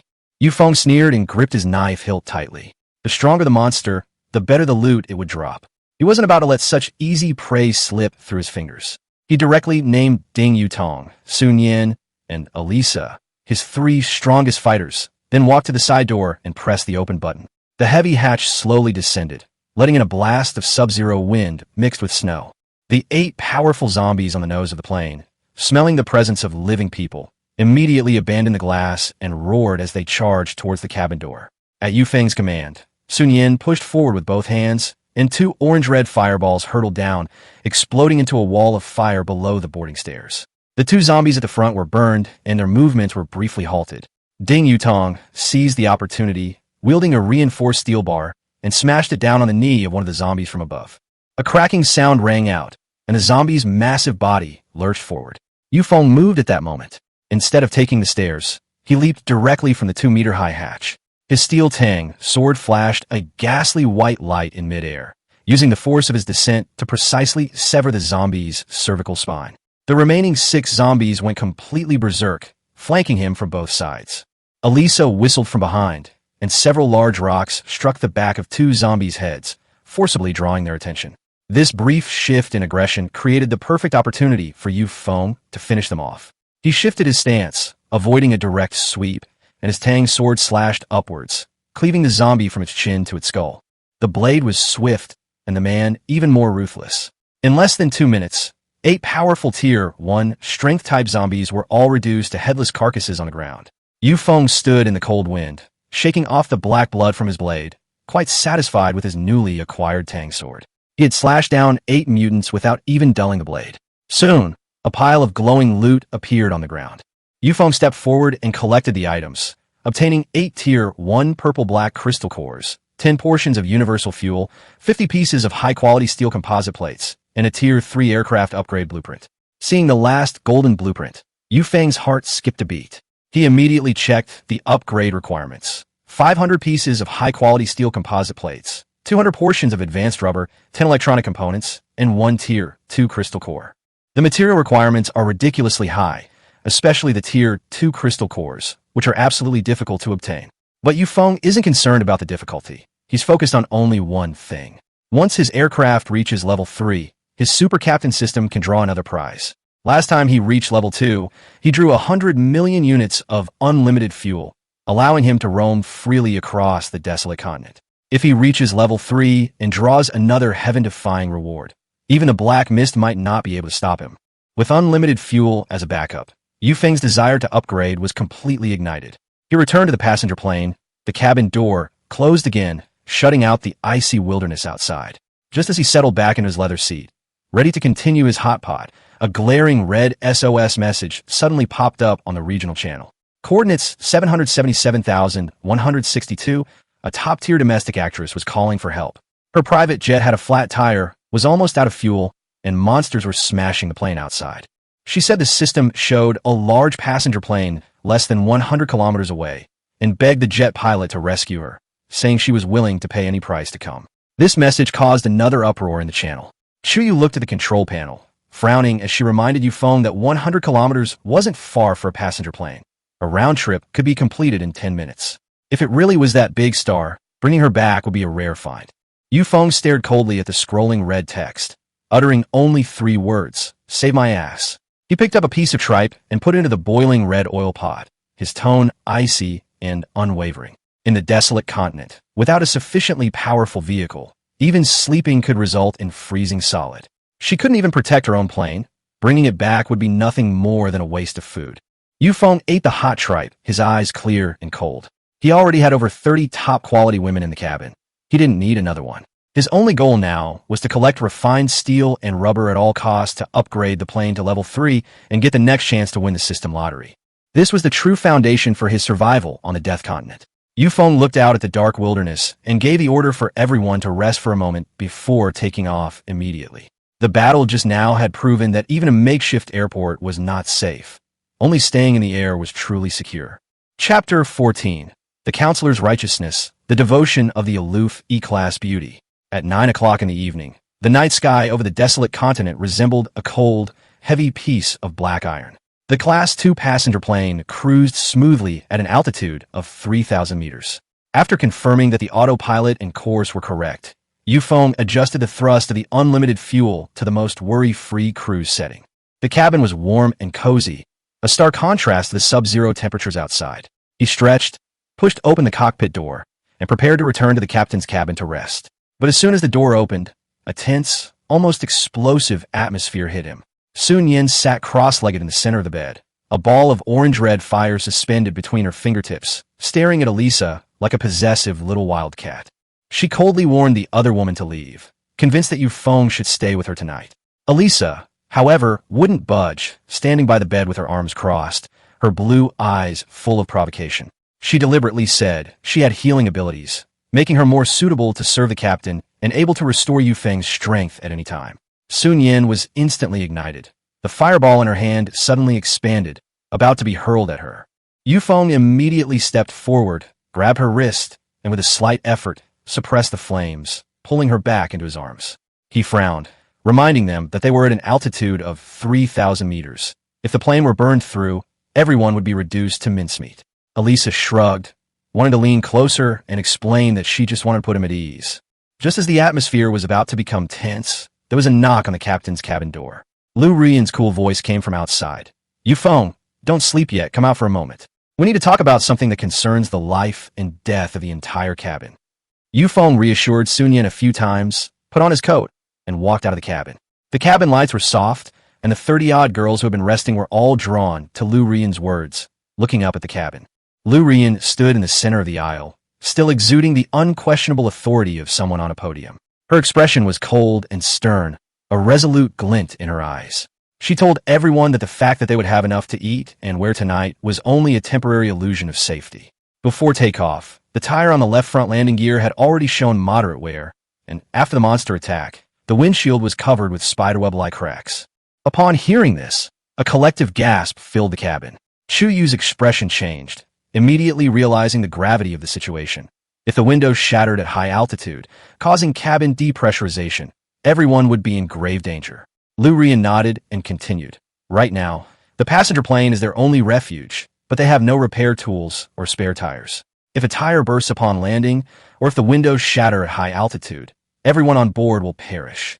Feng leaned against the bulkhead, arms crossed, and asked her what she could do. Lu Ruiyan took a deep breath, suppressing the embarrassment in her eyes, but her tone was unusually firm. We need repair-type abilities. She explained that currently only Elisa and Sun Yin had awakened their abilities, but that was far from enough. The number of awakened individuals must be increased until someone develops survival skills like mechanical proficiency or metal reconstruction, enabling them to repair aircraft. The cabin fell silent instantly. Everyone understood that there was only one way to awaken superpowers, through sufficiently close interaction with Feng. Chen Yusin blushed and whispered to Teacher Lu if she meant for everyone to line up and accompany Feng. Shuyu, however, was the first to stand up and said that if it was for survival, she, as the class monitor, was willing to be the first to cooperate with the experiment. Ding Yutong also stated frankly that she had a strong foundation as a sports student and could handle any risks. Xin Yulan leaned back in her chair, looking languid, as if she found the whole thing both absurd and exciting. What was originally a serious life-or-death meeting suddenly turned into a bizarre competition. Shen Yusin remained silent in the back row, but couldn't help glancing at Yu Feng discreetly.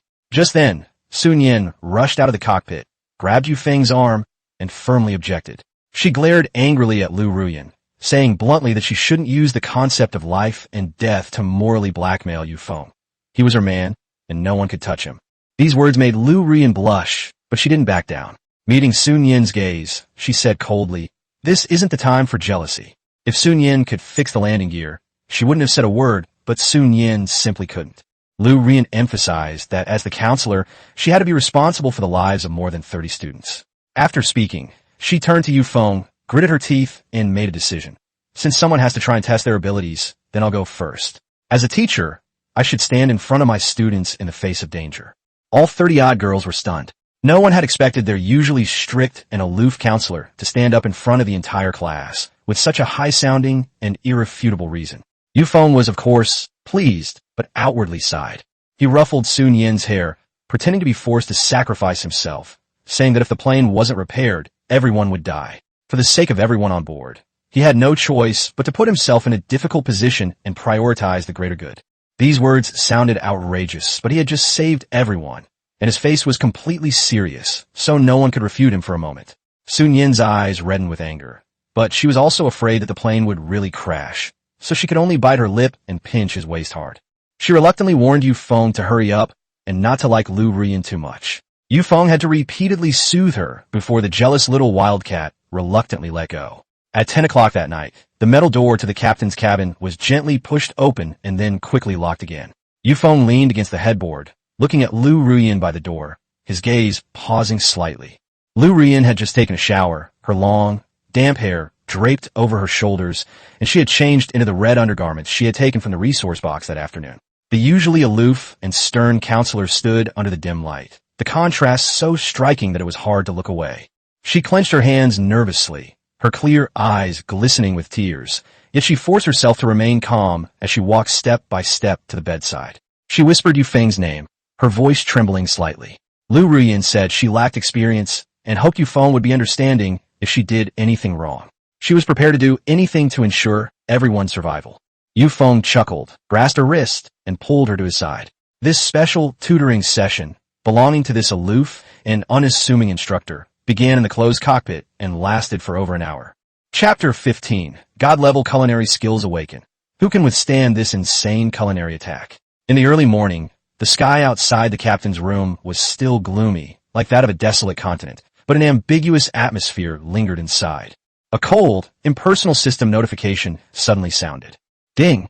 Female player Lu Ruyan has successfully conceived. Awakening exclusive ability. God-level culinary skills. F rank. Upgradable. Special ability effect. Consume stamina to transform basic ingredients into exquisite dishes that provide a slight stamina recovery effect. Physical enhancement complete. Strength +2, Constitution +3, Agility +2.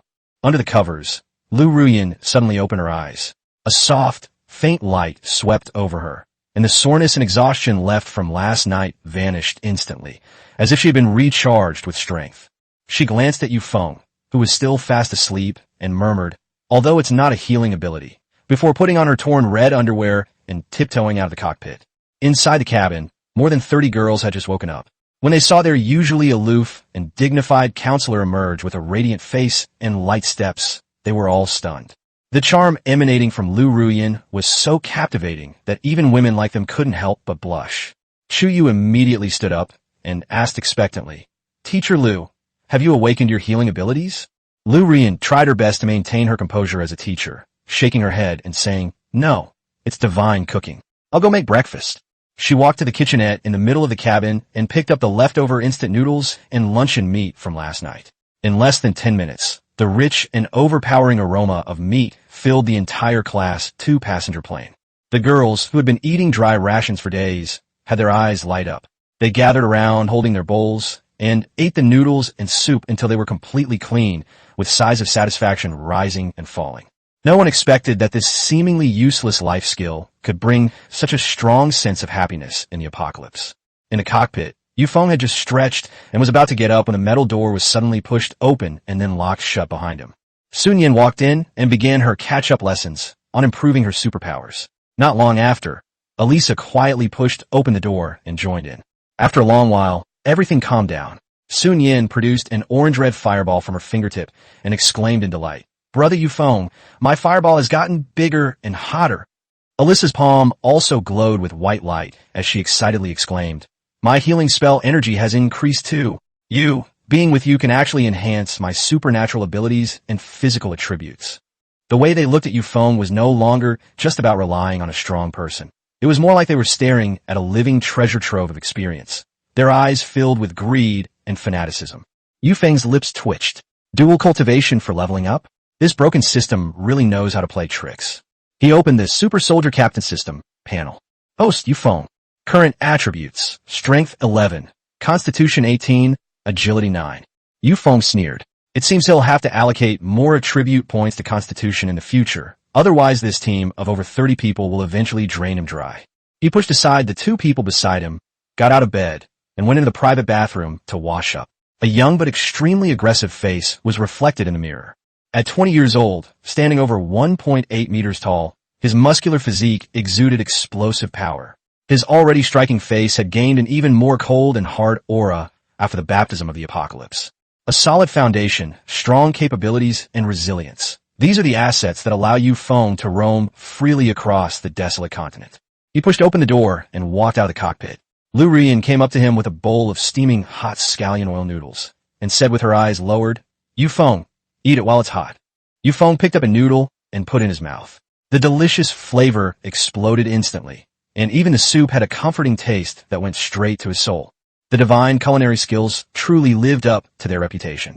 In this post-apocalyptic world, where even gnawing on tree bark could be commonplace, this was practically a royal indulgence. He sat in the driver's seat with his bowl of noodles in hand, and mentally opened the regional channel. The number of people displayed in the upper right corner made him pause slightly in his eating. Current number of survivors in the region, 12.5 million/20 million. In just one night, another 2 million survivors were gone. The channel was no longer filled with simple panic, but with violence and bloodshed. Some cried out that a family of 3 in the cabin had been frozen into ice sculptures. Others said that supplies had been stolen by players wielding knives, and still others warned that the hunting teams had appeared, specifically targeting lone players to steal aircraft materials. Some even openly traded young women for steel composite panels, hoping to upgrade their aircraft and survive. Other victims cursed in the channel, saying they were robbed of water and bread on their way to the transaction, and even their wives were forcibly taken away. Order has completely collapsed. Under the oppressive black mist of death and extreme cold, everyone understood an ironclad rule. Killing monsters yields equipment, and killing people yields supplies. The law of the jungle, where the strong prey on the weak, was amplified to its extreme on this desolate continent. Feng coldly looked at the information and finished the last mouthful of noodle soup. This is the apocalypse. There is no compassion, only plunder. He has a large amount of fuel and a plane full of top-quality women. Once exposed, he will surely attract a pack of hungry wolves. The gleaming blueprint for the Level 3 aircraft upgrade from last night is still lying in his space. Upgrading to a Level 3 passenger aircraft requires 500x high-strength steel composite panels, 200x high-grade rubber, 10x electronic components, and 1x second-order crystal nucleus. Today's goal is clear: collect steel and rubber. Once the passenger plane reaches Level 3, the system will trigger the advanced roulette draw again. When Feng was upgrading from Level 1 to Level 2, he won 100 million fuels, which made him look forward to the next lottery. The plane cruised smoothly at an altitude of 3,000 meters. He turned on the radar panel and searched for the ruins below where high-level supply crates might spawn. Just then, a piercing electrical sound suddenly came from the console communication channel. SOS signal captured near the regional channel. A weak female voice rang out in the cockpit. Is anyone there? Any big shots passing by? My plane has crash-landed in an abandoned factory, and there's a huge group of monsters outside. She continued with difficulty. I found a military supply depot with lots of black metal plates and tires inside. Whoever can get me out of here can have half of what's in the depot. Feng raised an eyebrow. The black metal sheet and tires correspond perfectly to the stainless steel composite plate and high-grade rubber. He glanced at the radar. The coordinates were less than 30 kilometers away. For a passenger plane with unlimited fuel, that was just a matter of a few taps on the accelerator. Yesterday, he ignored the A-list actress who asked for help because she was just a burden. But today's is different. She has the upgrade materials he desperately needs and can even pinpoint the warehouse location. Let's go join the fun. Feng's lips curled into a cold, sharp smile, and he suddenly twisted his wrist. The Class 2 passenger plane traced a huge arc in midair, tearing through the biting cold wind, and roared toward the coordinate point with violent thrust. Chapter 16, A-list actress pleads for help. Sorry, you're not worthy of being on my plane. At an altitude of 2,000 meters, the Class 2 passenger plane tore through the dark clouds. The radar showed that it was less than 10 kilometers away from the target coordinates, 777,162. Feng stared out the windshield, his gaze suddenly darkening. In the clouds ahead, several fist-sized black spheres floated, their surfaces shimmering with dark red light. He immediately recognized it as a hovering mine. But the passenger plane was too fast and too large. By the time he spotted it, it was too late to avoid it completely.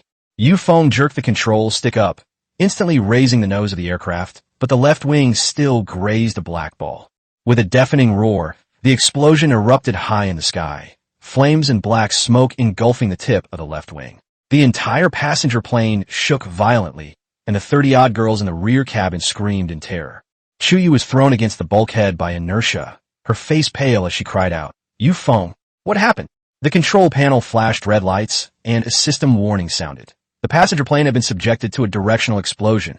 The left wing was slightly damaged, its durability dropped to 40%, and its safe flight range was shortened to 500 kilometers. Feng gripped the control stick tightly, forcibly stabilizing the aircraft, his face instantly turning cold. Clearly, someone had deliberately set up a trap in midair, waiting to ambush him. Just then, a bright spot on the edge of the radar rapidly approached. A jet-black, twin-engine private jet covered in welding marks emerged from the clouds below, arrogantly flying alongside the passenger plane. The public communication channel was forcibly interrupted, and a rough, mocking male voice came through. Hey, big passenger plane, why is your wing smoking? Did you run into a mutated eagle? Feng turned his head and looked through the bulletproof glass. He could clearly see 3 men and 1 woman standing in the cockpit opposite him. The one in the lead was a scarred man who was holding a microphone and smiling insincerely. Scarface pretended to be concerned and said that he used to be a mechanic. He told Feng to slow down and follow him to the temporary airport for an emergency landing, where he could bring people on board to help with repairs.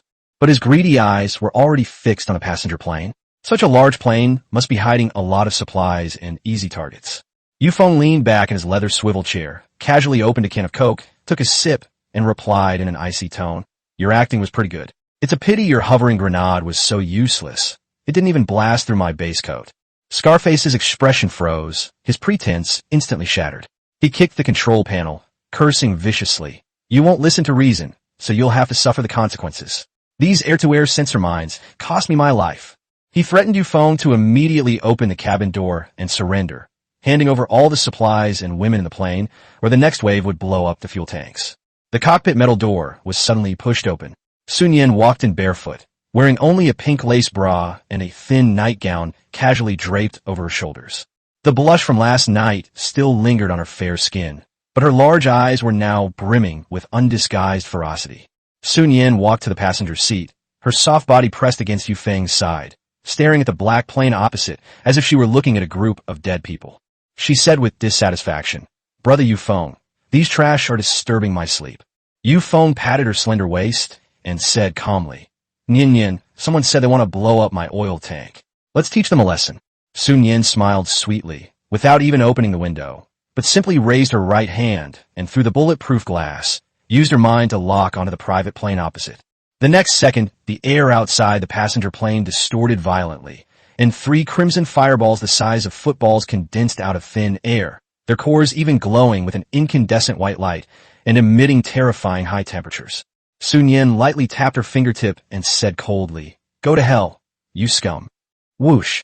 3 fireballs, trailing blinding after images, hurtled precisely at the black plane despite the fierce winds, hitting the right engine and fuselage directly.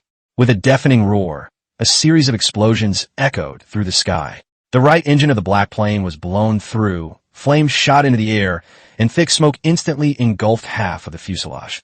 The entire plane lost its balance and spun wildly in the air, like a torn leaf. Elisa's eyes widened in shock as she exclaimed, "Sue, how did your fireball become so terrifying?" Sun Yin proudly raised her chin and gave Yufeng a big kiss. "Brother Yufeng, you did a good job with tutoring last night. My superpower has reached level D. This move is called Fireball Burst Bomb. It can easily blow up a few tin turtles."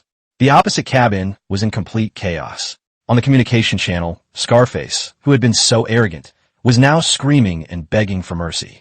"Big brother, ancestor, stop hitting me. I was wrong. I was blind to your true power. Here, take this plane, and I'll also give you a top-quality woman." As he spoke, he pulled the woman behind him to the control panel and hurriedly added, "Her name is Lin Xia. She's a top-tier star, and she's incredibly good in bed. Please spare my life." Yufeng squinted and looked. The woman was disheveled, her heavy makeup messy. She was the A-list actress who had previously posted a red-letter plea for help on the regional channel. Lin Xia, her hair disheveled, cried out into the communicator as if grasping at a last straw. "Boss of the passenger plane, is that you? I was forced to be bait. Help me." To survive, she abandoned all dignity, crying and saying that she would do anything as long as Yufeng would take her in, even be a dog or a bed warmer. Yufeng scoffed after hearing this. "A big star? You can't even protect your own vehicle, yet you're helping others trap and harm people. What's the point of taking you back besides wasting food?" No matter how much the other party begged for mercy, he simply put his arm around Sun Yin's slender waist and said coldly, "Yin Yin, clean it up." A glint of excited malice flashed in Sun Yin's eyes, and she obediently replied, "Yes, Captain." She pushed her hands forward, and a blazing white fireball, twice the size of the previous one, shot out and pierced the cockpit of the black aircraft like a homing missile. Boom! The wicked private jet instantly turned into a giant fireball, its wreckage shattered into pieces, trailing black smoke as it plummeted down into the cold wasteland below. The noisy cries for help also completely disappeared. Almost at the instant the enemy plane exploded, system notifications flooded Yufeng's mind. He successfully killed the looting player, destroyed the enemy vehicle, triggered the loot rules, and obtained a steel composite plate, high-grade rubber tires, electronic components, and 3-tier 2 mutated windrunner cores. A large amount of supplies appeared out of nowhere in the passenger plane's logistics cabin, flashing with various colors of light, and were piled up into a small mountain. Yufeng stared at the panel, his breathing quickening for a moment. High-grade rubber, stainless steel composite panels, and even the most crucial Tier 2 crystal core. These were all stolen by those fishing robbers, and in the end, they all went to him. He's practically the perfect deliverman in the apocalypse. Immediately afterwards, the system prompted again. The aircraft upgrade materials have been detected to meet the requirements. The high-strength steel composite plate, high-grade rubber, electronic components, and second-order crystal nuclei have all met the standards. 3 large golden characters pulsed violently on Yufeng's retina. Upgradable. Yufeng's lips slowly curled into a smile, a fervent glint in his eyes. What kind of godlike cheat code, capable of defying fate, would this high-level roulette will pull out this time? Chapter 17 Hidden Route Unlocked. This isn't a passenger plane, it's an aerial fortress. Beep. Extrême danger. Extrême danger. The radar panel flashed red light wildly, and a piercing alarm instantly tore through the silence of the cockpit. Yufeng's gaze darkened as he looked through the bulletproof glass at the gray clouds ahead. Within the thick clouds, a massive black shadow was rapidly approaching. The next second, the clouds were torn apart, and a mutated giant eagle, almost the size of a Class 2 passenger plane, roared out, accompanied by a foul stench. Its feathers resembled upright steel spikes, its scarlet vertical pupils were fixed on the passenger plane, belching black smoke, and its claws gleamed with a cold, eerie blue light, emanating an overwhelming sense of danger. A system notification will pop up immediately. Warning. Encountering a Tier 2 mutated giant eagle. Monster attributes. Strength 35, Constitution 40, Agility 45. Extremely dangerous. The aircraft currently has only 40% durability remaining, with minor damage to its left wing. If hit head-on, the aircraft will almost certainly disintegrate and crash. Yufeng had just dealt with the aerial fishing robbers when this beast was clearly attracted by the sound of the explosion. Shuyu rushed into the cockpit, her hands gripping the hatch tightly until her knuckles turned white. She stared at the enormous bird, her voice trembling. Yufeng, there's a monster in the clouds to our right. It's huge. We can't avoid it. Sun Yin followed closely behind, showing no fear whatsoever. Instead, a morbid ferocity flickered in her eyes. She pushed her hands together, and two blazing white fireballs danced between her fingertips. Brother, don't be afraid. I'll roast it into a roast chicken. Feng grabbed her wrist, his tone cold and hard. Take it back. Level 2 monsters are too agile. You won't be able to hit them. You'll only provoke them. Sit tight and fasten your seatbelt. His gaze remained fixed on the giant eagle, and he immediately opened the upgrade panel that was flashing with golden light in his mind. Upgrading to a level 3 passenger aircraft requires 500x high-strength steel composite panels, 200x high-grade rubber, 10x electronic components, and 1x second-order crystal nucleus. The host current resources are extremely excessive. Can consume 3 times the materials to unlock the hidden evolution path, heavy assault type. Resources just sit there gathering dust. In this desolate continent, turning them into combat power is the only true path. Without hesitation, Feng shouted in his mind, pour it all in, promote me. Buzz. A beam of blood gold light erupted from inside the cabin, instantly enveloping the entire aircraft. The ear-piercing screeching of mechanical assembly echoed through the clouds, like a giant beast shedding its shell. The smoking left wing was completely repaired in half a second, and the originally thin civilian fuselage was forcibly covered by dark composite armor. Below the nose, 6 thick and ferocious alloy ramming horns suddenly emerged. The edges of both wings also featured densely packed, finely serrated steel blades, resembling 2 rows of high-speed meat grinders. Ding! LV.3 heavy assault aircraft upgrade complete. Durability has been fully restored to 100%. All attributes have been greatly increased. The system's mechanical voice then sounded. Passenger aircraft detected to have reached LV.3. Host granted 1 chance to spin the advanced grand lottery wheel. Spin now. Feng replied with only 1 word. Draw. The golden wheel spun wildly before my eyes, finally settling on a dark gold grid. Ding. Congratulations, host. You have drawn a top-tier reward. A superb steel chassis. Effect. External defense of the fuselage increases by 500%. Immune to physical penetration below level 3. Includes an absolute stabilization system for the cabin. Regardless of external collisions or rolls, the cabin interior remains as smooth as flat ground. Just as the golden light was loaded into the machine, the giant eagle arrived.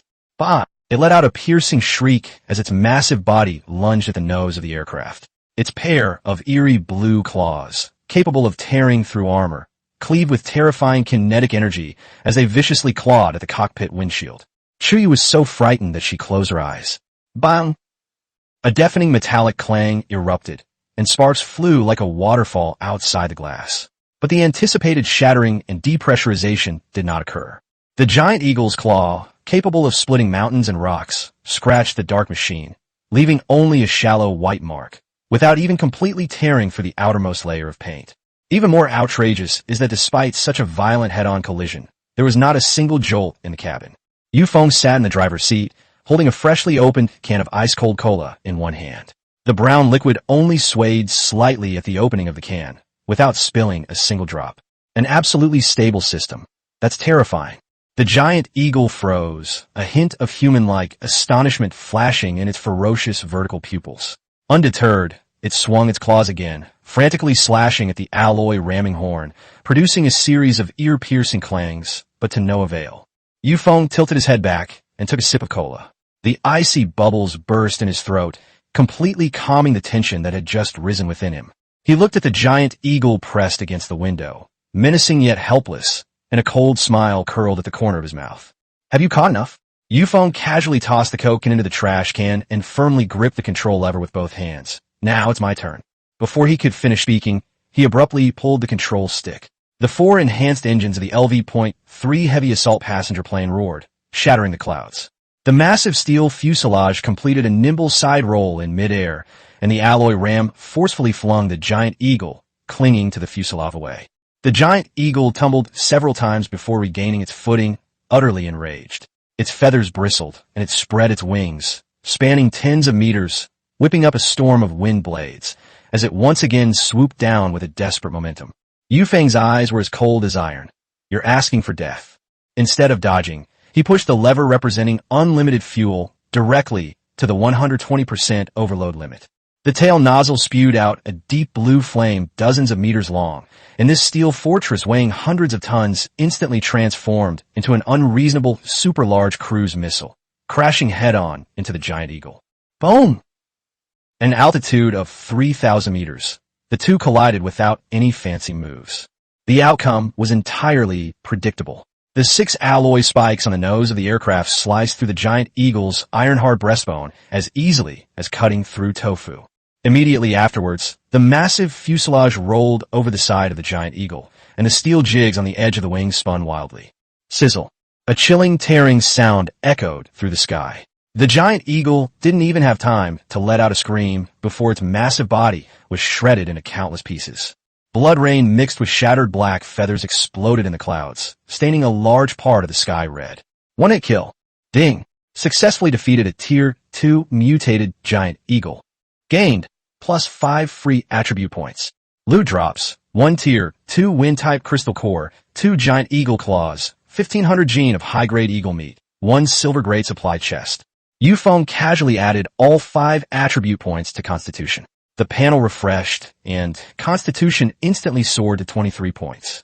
A warm current flowed through his body, completely replenishing the energy he had expended last night. He frowned slightly as he watched the carnage falling outside the window. Killing monsters in mid-air was indeed exhilarating, but having to land and retrieve the loot was too much of a hassle on this perilous and desolate continent. Just as he was considering whether to descend, the system voice sounded again. Ding! Passenger aircraft detected to have reached LV.3. Hidden function spatial traction pickup has been automatically activated. Loot dropped within the area has been automatically stored in the aircraft's logistic space. Feng checked the logistic space with a thought, and sure enough, the cyan second-tier wind element crystal core, the huge beast meat, and the silver treasure chest were already lying quietly in the corner. This feature is practically tailor-made for him, the god of aerial slaughter. Inside the cabin, 30 girls witnessed the entire event through the porthole. There was no turbulence, no depressurization, only absolute crushing after all defenses were fully activated. Sun Yan's cheeks flushed with excitement. She rushed over and hugged Feng's neck, giving him a big kiss on the cheek. Brother Feng is so fierce. He smashed that rotten bird into a bloody mess. Chu Yu's tense body finally relaxed. Looking at Feng's sharply defined profile, her awe reached its peak. Being by this man's side felt like she could overcome even the most perilous situations. Feng patted Sun Yan's side, picked up the communicator on the cockpit and broadcast, "Teacher Liu, go to the logistics cabin.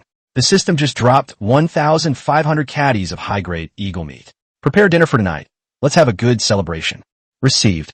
Liu Ruyan's cool yet tender voice came from the communicator. Chapter 18, The Allure of Intelligent Driving. The aerial killer who hunts proactively. Feng opened his personal panel. Under his name, his stats were Strength 11, Constitution 23, Agility 9. The daily sign-in rewards had also been distributed. +1 free attribute point and +1 cubic meter of personal space.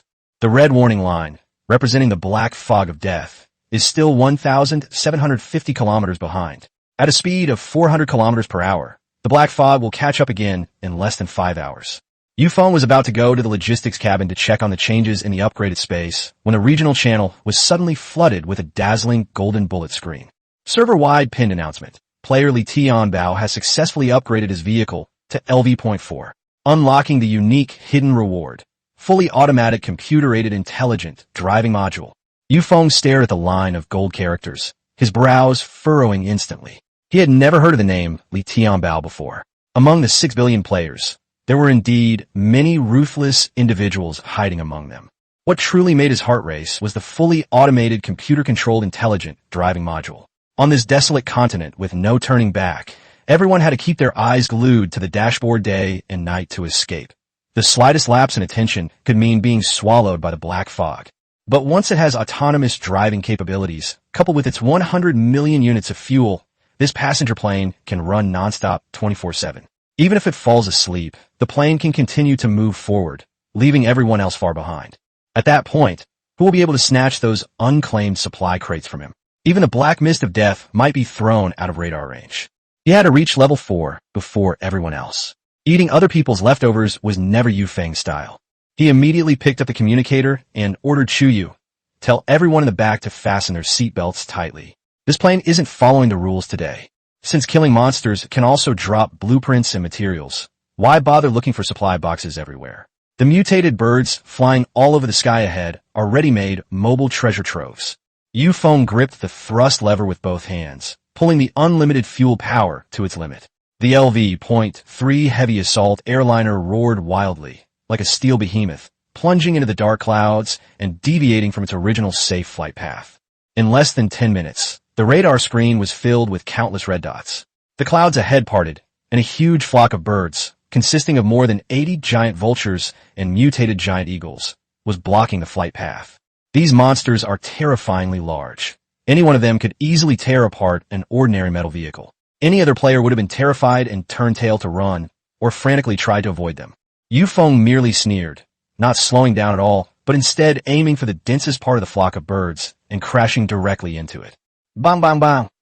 The dull thuds of impact echoed one after another. The 6 alloy spiked rams, along with the steel serrated edges of the wings, instantly transformed into a scythe of death. Those mutated giant birds, which were so proud of themselves, were as fragile as paper in front of the steel body enhanced with extraordinary properties. Limbs, feathers, and black blood exploded at an altitude of 3,000 meters, creating an extremely gruesome scene. The passenger plane cut through the flock of birds with unstoppable force.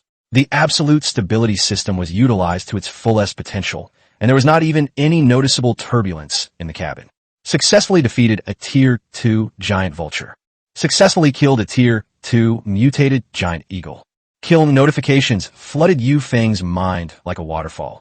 This kind of reaping of kills, achieved entirely through overwhelming strength, was exhilarating and made his scalp tingle.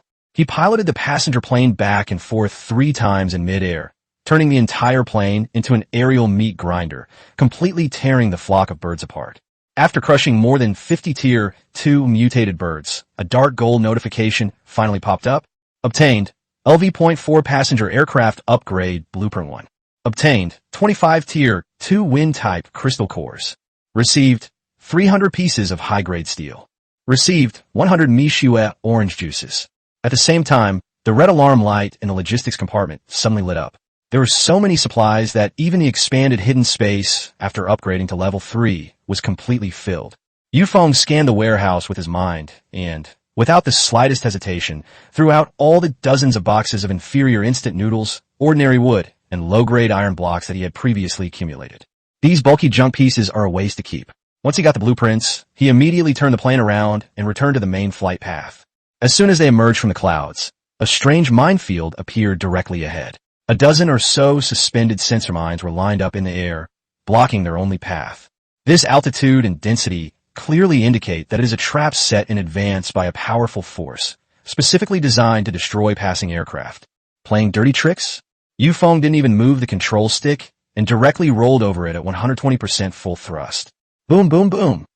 The series of explosions erupted beneath the belly of the passenger plane, sending flames soaring into the sky and blasting air.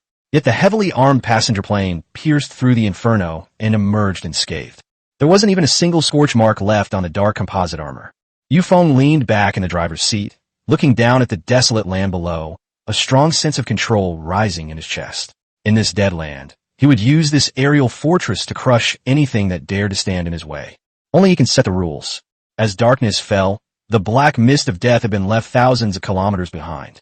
Feng checked his panel again. He had added all the attribute points he had gained each day to his physique. For the current team, the stronger their physique, the greater the benefits they can bring. Current attributes: Strength 11, Constitution 23, Agility 9. Just as they finished looking at the control panel, a strong aroma wafted into the cockpit from the middle of the cabin. Lu Rian walked over carrying a huge stainless steel basin, which was filled with stewed mutated eagle meat. The broth is golden and rich, with a layer of red oil floating on top, making it look incredibly appetizing.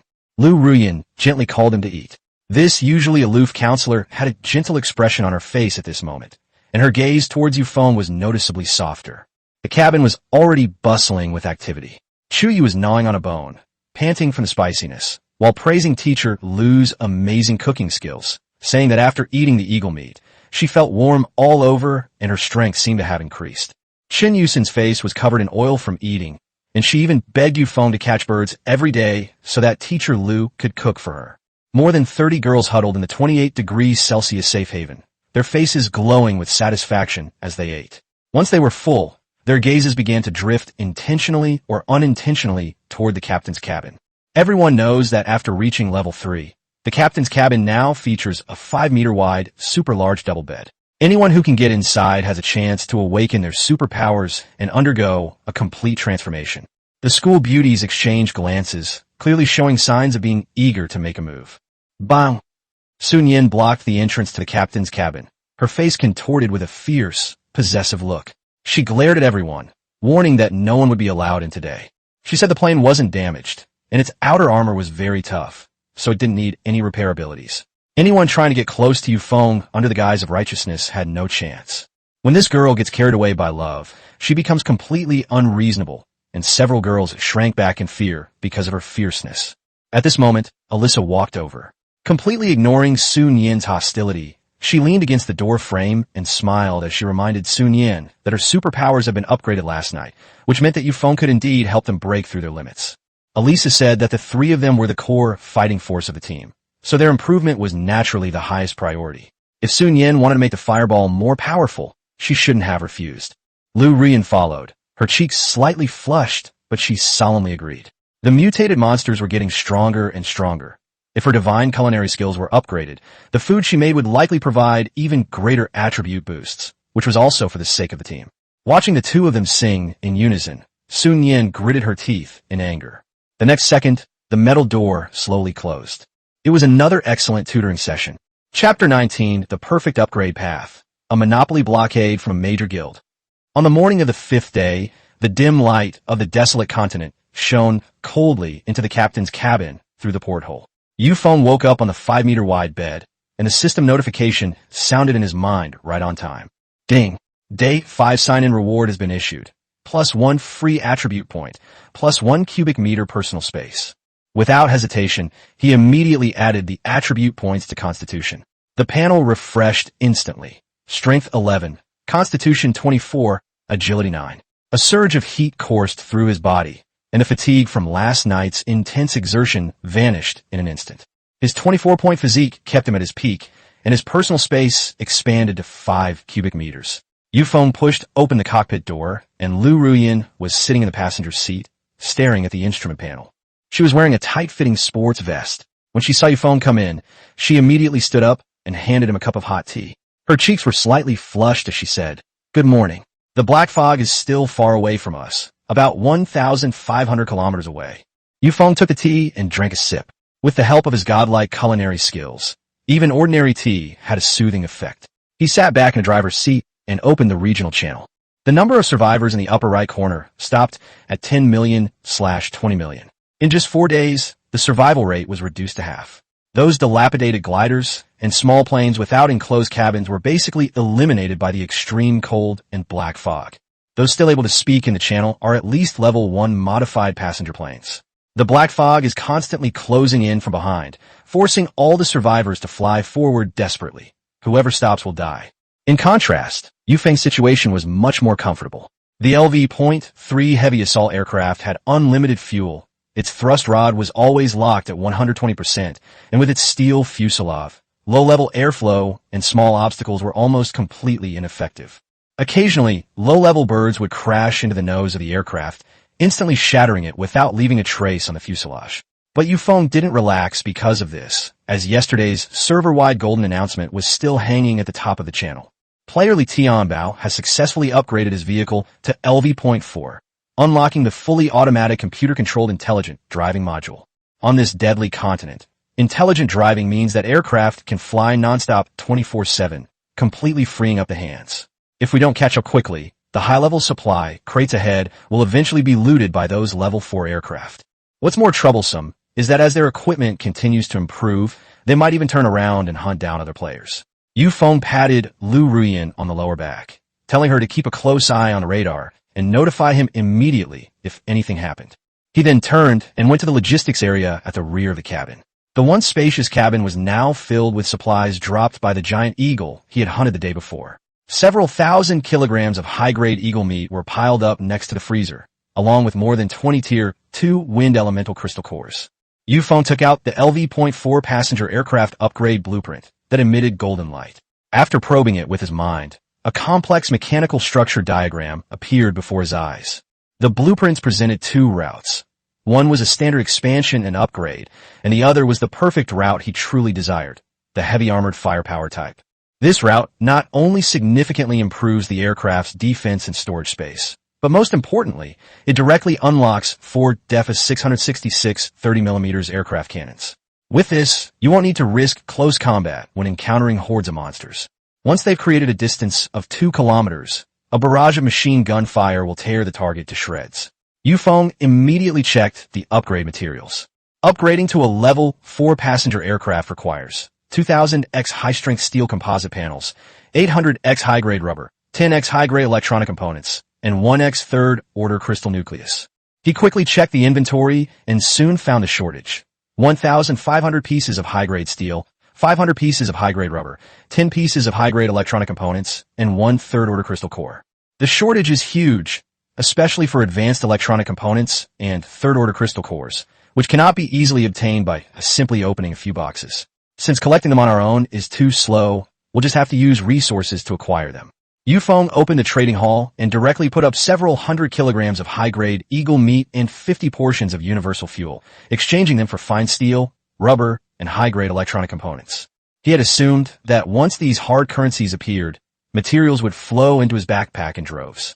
But an hour passed, and only a few individual users sent sporadic transaction messages, totaling only 200 units of refined steel and a few dozen rubber. Feng frowned and switched to the regional channel. The screen was filled with messages displaying the same content. The World Alliance is buying refined steel and rubber, and 10 yuan for 5 liters of all-purpose fuel. Don't hoard it, solo players. If you don't sell it to the World Alliance, you won't be able to level up. The Dragon God Alliance offers high prices for advanced electronic components and provides coordinate protection.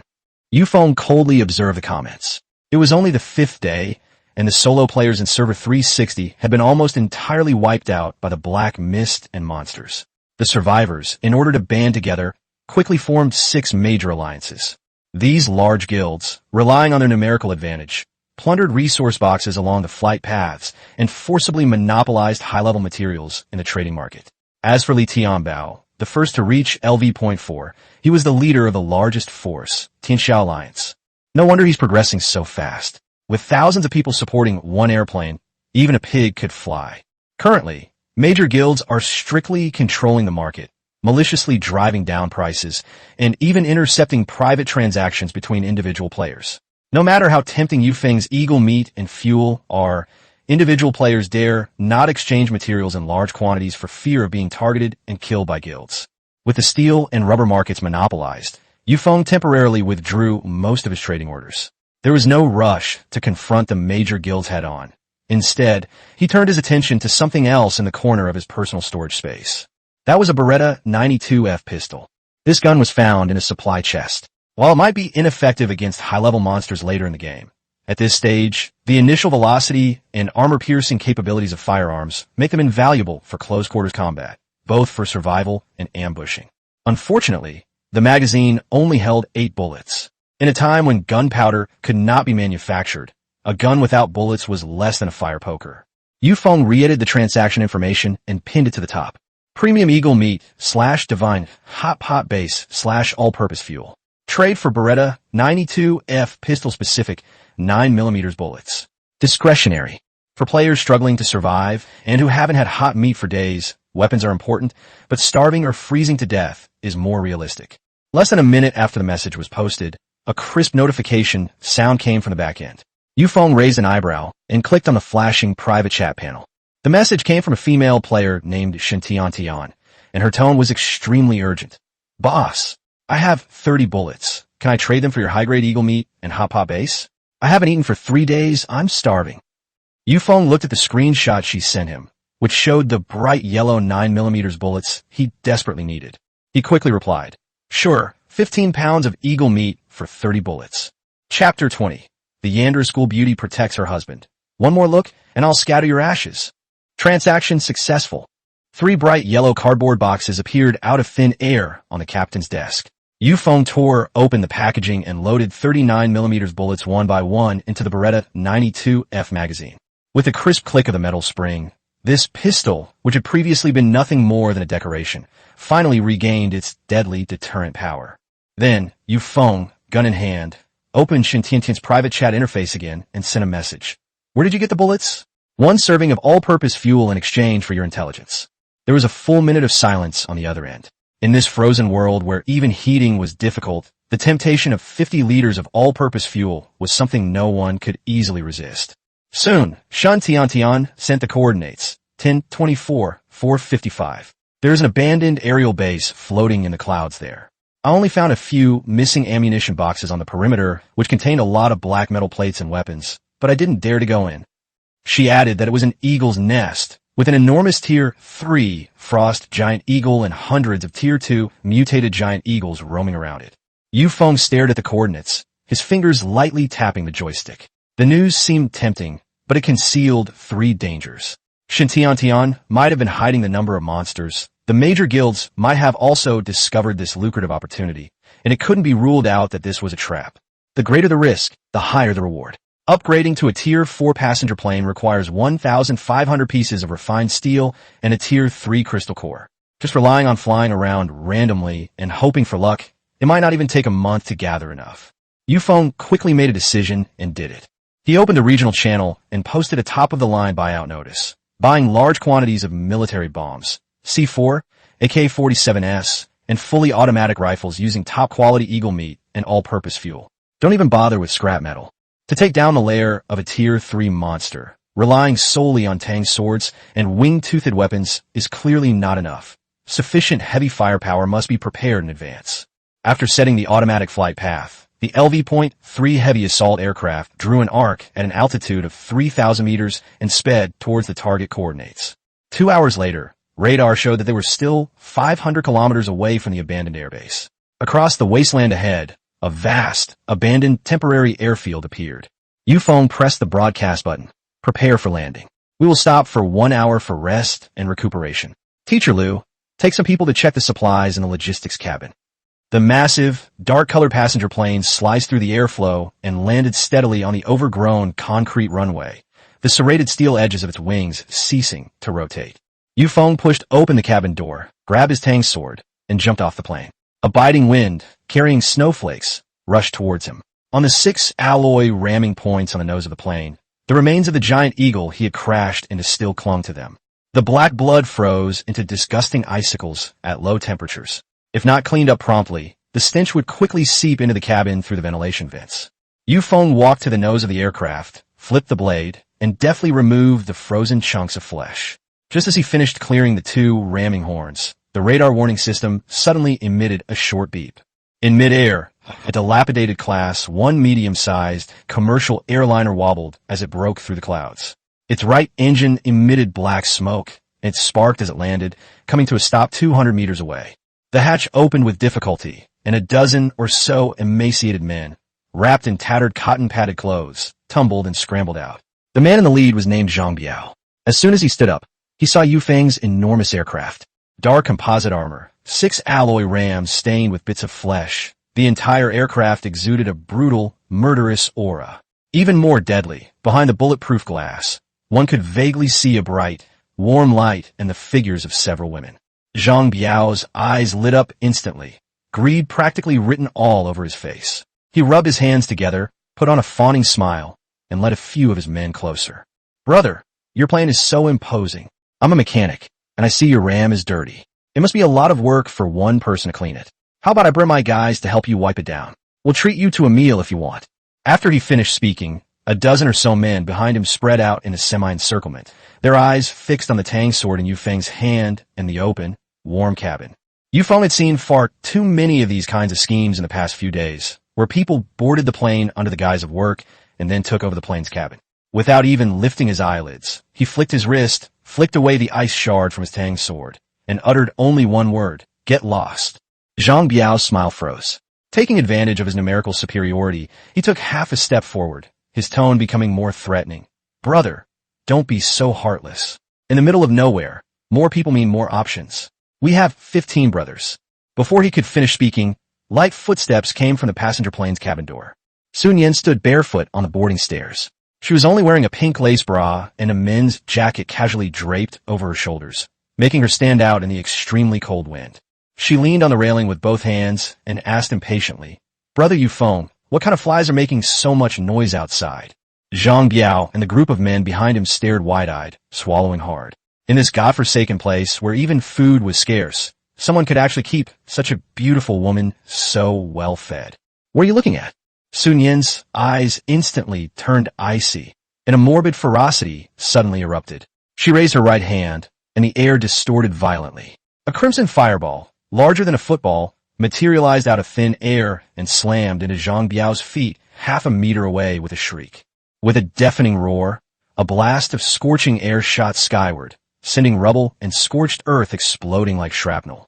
Zhang Biao and the others screamed as they were thrown back, crashing heavily into the mud. Several people who were close by had their hair and eyebrows burned off on the spot, and their bodies emitted a foul stench of burnt flesh. Sun Yin looked down at them, sparks flying from her fingertips again. "If you look at me one more time, I'll burn your eyes out. Now get out of here." Faced with a monster capable of casting high-level magic out of thin air, the dozen or so men were terrified. Zhang Biao scrambled to his feet, not daring to utter a single threat, and led his men back to the dilapidated civilian aircraft. Feng sheathed his tang sword, walked up the boarding stairs, and casually pinched Sun Yin's slender waist. "Well done." Sun Yin immediately switched back to her obedient and innocent smile, snuggling into his arms. Of course, no one could disturb Brother Feng's rest. 200 meters away, Zhang Biao hid behind the landing gear of the broken plane, watching the cabin door of the heavily armed passenger plane slowly close. The fear in his eyes was quickly swallowed up by resentment. "Damn it, you're hogging such a nice plane and keeping a top-notch woman." He gritted his teeth and slammed his fist on the tire. "If I can't kill you, someone else can." Zhang Biao quickly opened the virtual panel, clicked on a pinned guild recruitment post in the regional channel, and found the avatar of the person in charge. That man was named Jiang Zhou, the captain of the 3rd Brigade of the Earthly Fiend Alliance. Zhang Biao frantically typed, "Brother Jiang, this is Zhang Biao. I found a super fat sheep. A heavy-duty passenger plane upgraded to LV.3, full of top-tier women and high-grade supplies, and there's only one man guarding it. It's currently at the abandoned airport at coordinates 955-312. Less than 10 seconds after the message was sent, the other party replied, "Have you verified the number of people? There's only one man." Zhang Biao immediately replied, "Absolutely true. That kid is arrogant. He doesn't even have a deputy. He relies entirely on a woman who can throw fireballs to keep up appearances. Brother Jiang, give me 20 portions of all-purpose fuel, and this intelligence is yours." On the other end of the panel, Jiang Zhou of the Earthly Fiend Alliance looked at the coordinates on the radar, which were less than 100 kilometers away from him, and a cruel sneer appeared on his lips. "Fuel will be transferred to you immediately. Keep a close eye on him. The Earthly Fiend Alliance's high-altitude hunting team will arrive in 20 minutes. Chapter 21. The Tier 3 Frost Giant Eagle debuts. This is an absolute stomp of victory. The radar lights flashed rapidly, and the target coordinates, 1024-455, were less than 5 kilometers away from them. Ahead, hidden in the thick clouds, a massive steel structure loomed in the distance. It was an abandoned military base suspended in mid-air, its rusted helipad and broken radar towers all covered in frost. Hundreds of massive, Tier 2 mutated giant eagles darted back and forth among the steel ruins, their sharp cries echoing continuously. Feng sat in the driver's seat, his fingers gently stroking the cold grip of the Beretta 92F. Lu Rian stared at the radar screen and whispered, "That Tier 3 one wasn't detected on the radar. It's hidden." Feng tucked the pistol back into his waistband. He knew very well that Tier 3 monsters had a strong sense of territory. If he didn't first hurt these Tier 2 minions, the real Frost Giant Eagle might not show itself easily. Just as he was figuring out how to force the real culprit out, the highest level warning light on the control panel suddenly lit up, and a piercing, buzzing sound instantly filled the cockpit. At the edge of the radar, 12 red dots were rapidly approaching. The clouds were torn apart, and 3 LV.3 armed private jets painted with skull and crossbone symbols, along with 2 reinforced medium-sized passenger planes, formed a semi-encirclement, blocking Feng's retreat. The public communication channel was forcibly connected, and a hoarse and arrogant male voice rang out. "Brother, at coordinates 955-312, you're pretty fast." The other party identified himself as Jiang Zhou, the captain of the 3rd Brigade of the Earthly Fiend Alliance, and said that Zhang Biao had already explained Yu Feng's situation clearly. This level 3 passenger plane not only had plenty of supplies, but also housed a group of extremely attractive women. Jiang Zhou spoke in a flippant tone, offering his terms: hand over control of the plane, then surrender with your woman, and I'll reward you with the position of deputy squadron leader. The next second, his voice suddenly turned cold. Otherwise, the 12.7mm heavy machine guns on my 3 armed private planes can turn you into a beehive in a minute. Shu Yu strode to the cockpit door, and upon seeing the situation outside, her brows immediately furrowed. The Earthly Fiend Alliance had a high level of firepower. A direct confrontation would indeed put them at a disadvantage. Sun Yin stood barefoot on the metal floor, orange-red flames flickering from her fingertips, her eyes filled with ferocity, clearly wanting to burn them to ashes. Yu Feng, however, told her to savor some energy. He leaned back in his swivel chair, took a sip of his hot tea, and then pressed the communicator, speaking calmly. Jiang Zhou, right? A smug laugh immediately came from the other end. What? You figured it out. Yu Feng put down his teacup, gripped the control lever, and said calmly, you've come at the right time. I was just worried about having no one to scout ahead for me. As soon as he finished speaking, he slammed the thrust lever to the 120% overload limit with his left hand. The 4 massive engines of the LV.3 heavy assault airliner roared simultaneously, its dark fuselage resembling a steel Tyrannosaurus, as it slammed head-on into the armed private plane directly in front of it. Jiang Zhou roared in fury. He's gone mad. Open fire. Smash him to pieces. 3 armed private planes opened fire simultaneously, with dense heavy machine gun bullets weaving into a web of fire that rained down on the nose and windshield of the passenger plane. Jingle bells. A series of ear-piercing metallic clangs filled the air, sparks flying across the dark composite armor. Jiang Zhou stared intently ahead, waiting to see the enemy's aircraft destroyed and its crew perish. But a few seconds later, his pupils suddenly contracted. Those 12.7mm armor-piercing rounds, powerful enough to tear through light armor, hadn't even scraped off a layer of primer from the black airliner. This is its extraordinary steel body, immune to all physical penetration below level 3. Ordinary firearms are no different from toys in front of it. The pilot directly in front, seeing the 6 alloy ramming heads rapidly enlarging in his field of vision, frantically pulled up. But the passenger plane was going too fast, and the violent airflow directly threw the plane off balance. The next second, the heavy-duty passenger plane skimmed past the other plane's landing gear, and the high-speed rotating steel serrations on the edge of its wing instantly sliced the tail boom of the armed private plane in two.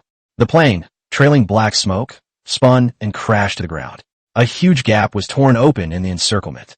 Yu Feng didn't slow down, nor did he pay attention to the chaotic Earthly Fiend Alliance fleet behind him. He piloted the passenger plane directly into the abandoned aerial base ahead. Under the cover of the steel ruins and frozen clouds, the dark fuselage quickly disappeared from sight.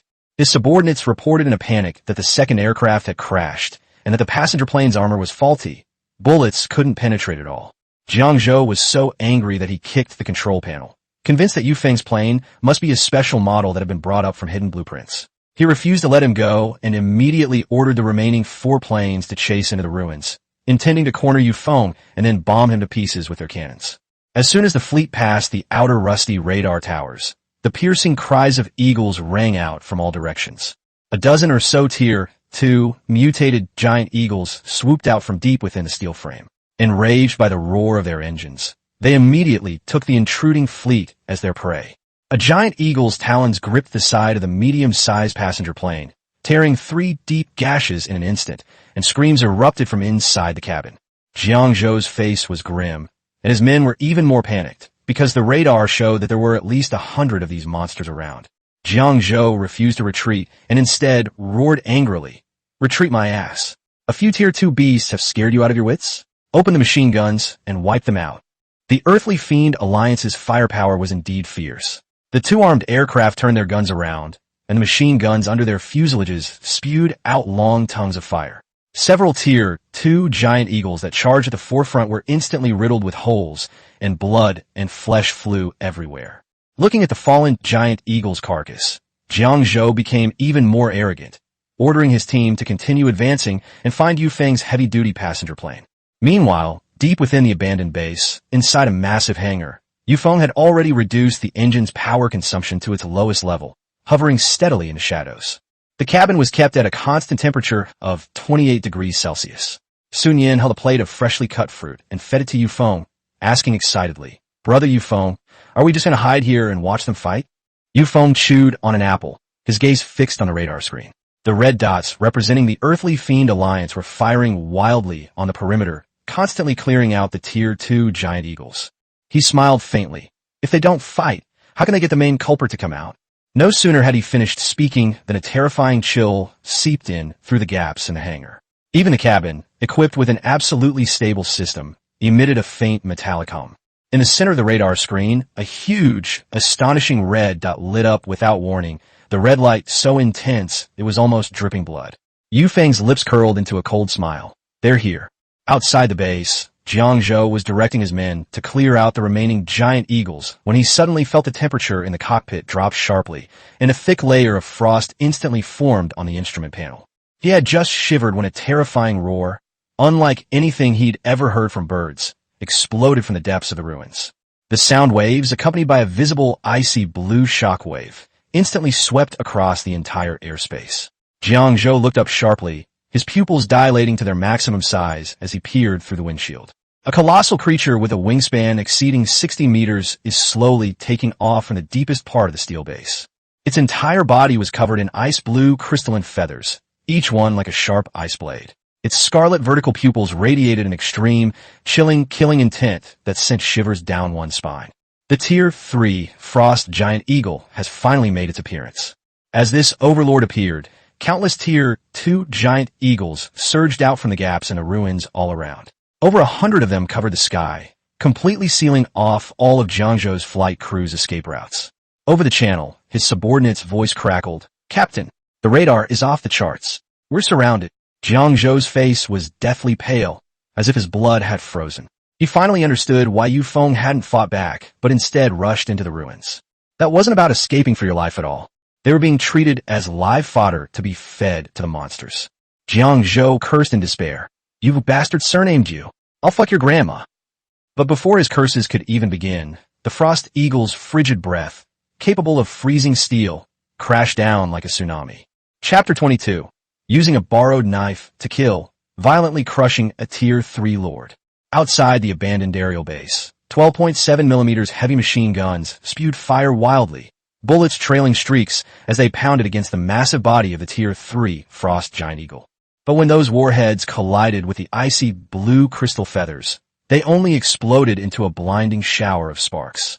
They didn't even break the feathers, let alone penetrate the defenses. Instead, they were shattered. Inside the cockpit, Jiang Zhou was drenched in cold sweat, roaring orders for his men to keep firing and to aim for the giant eagle's eyes. But it was all in vain.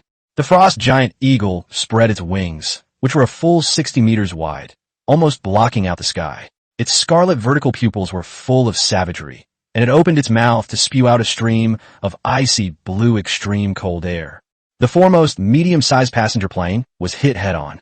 Half a meter thick ice instantly formed on the surface of the fuselage, freezing the engine air intake. The entire plane lost power, spinning as it crashed into the ruins below, exploding into a fireball mixed with ice shards.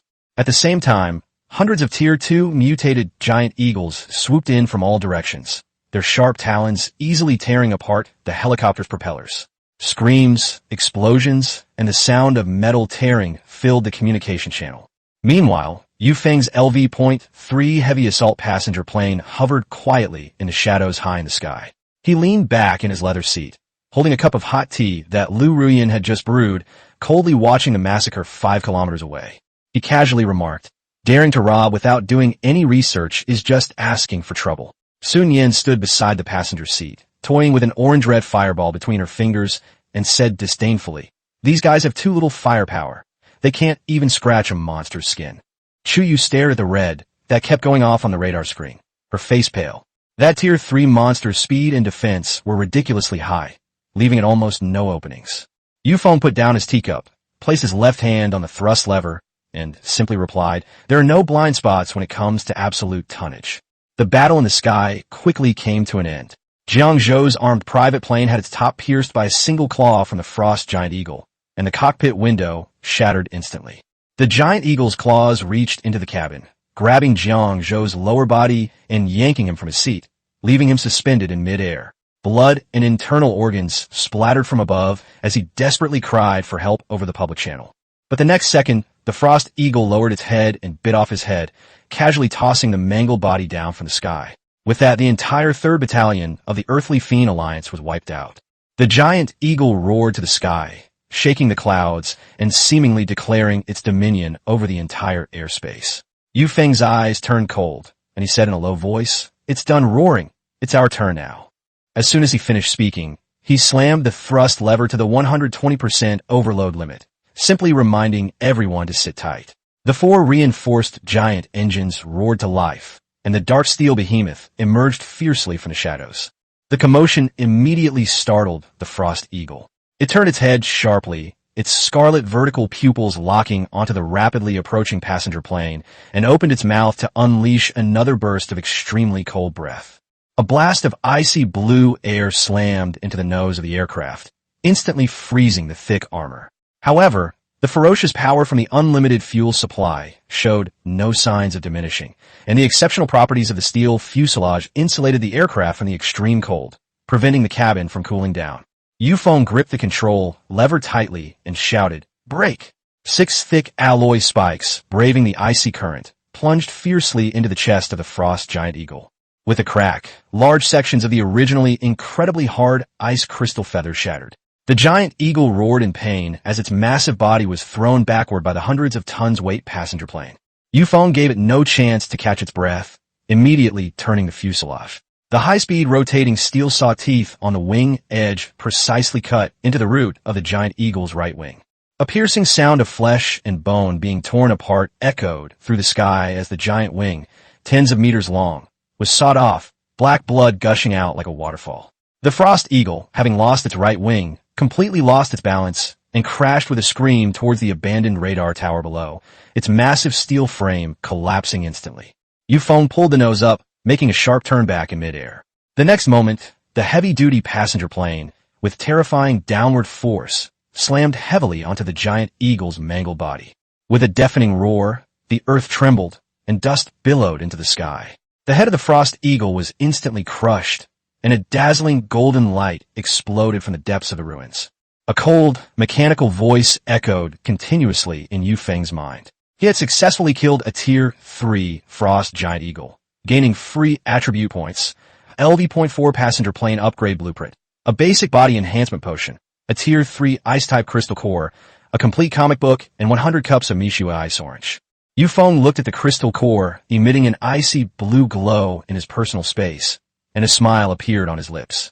The most crucial material was finally in his hands. He then completed the stat allocation, and the panel refreshed. Strength 11, Constitution 30, Agility 10. The daily sign-in reward was also credited simultaneously. 1 free attribute point and 1 more cubic meter of personal space. A surge of intense heat coursed through his limbs and bones. His original 24 points of Constitution already gave him amazing stamina, but now that it had increased to 30 points, his physical attributes underwent a qualitative change.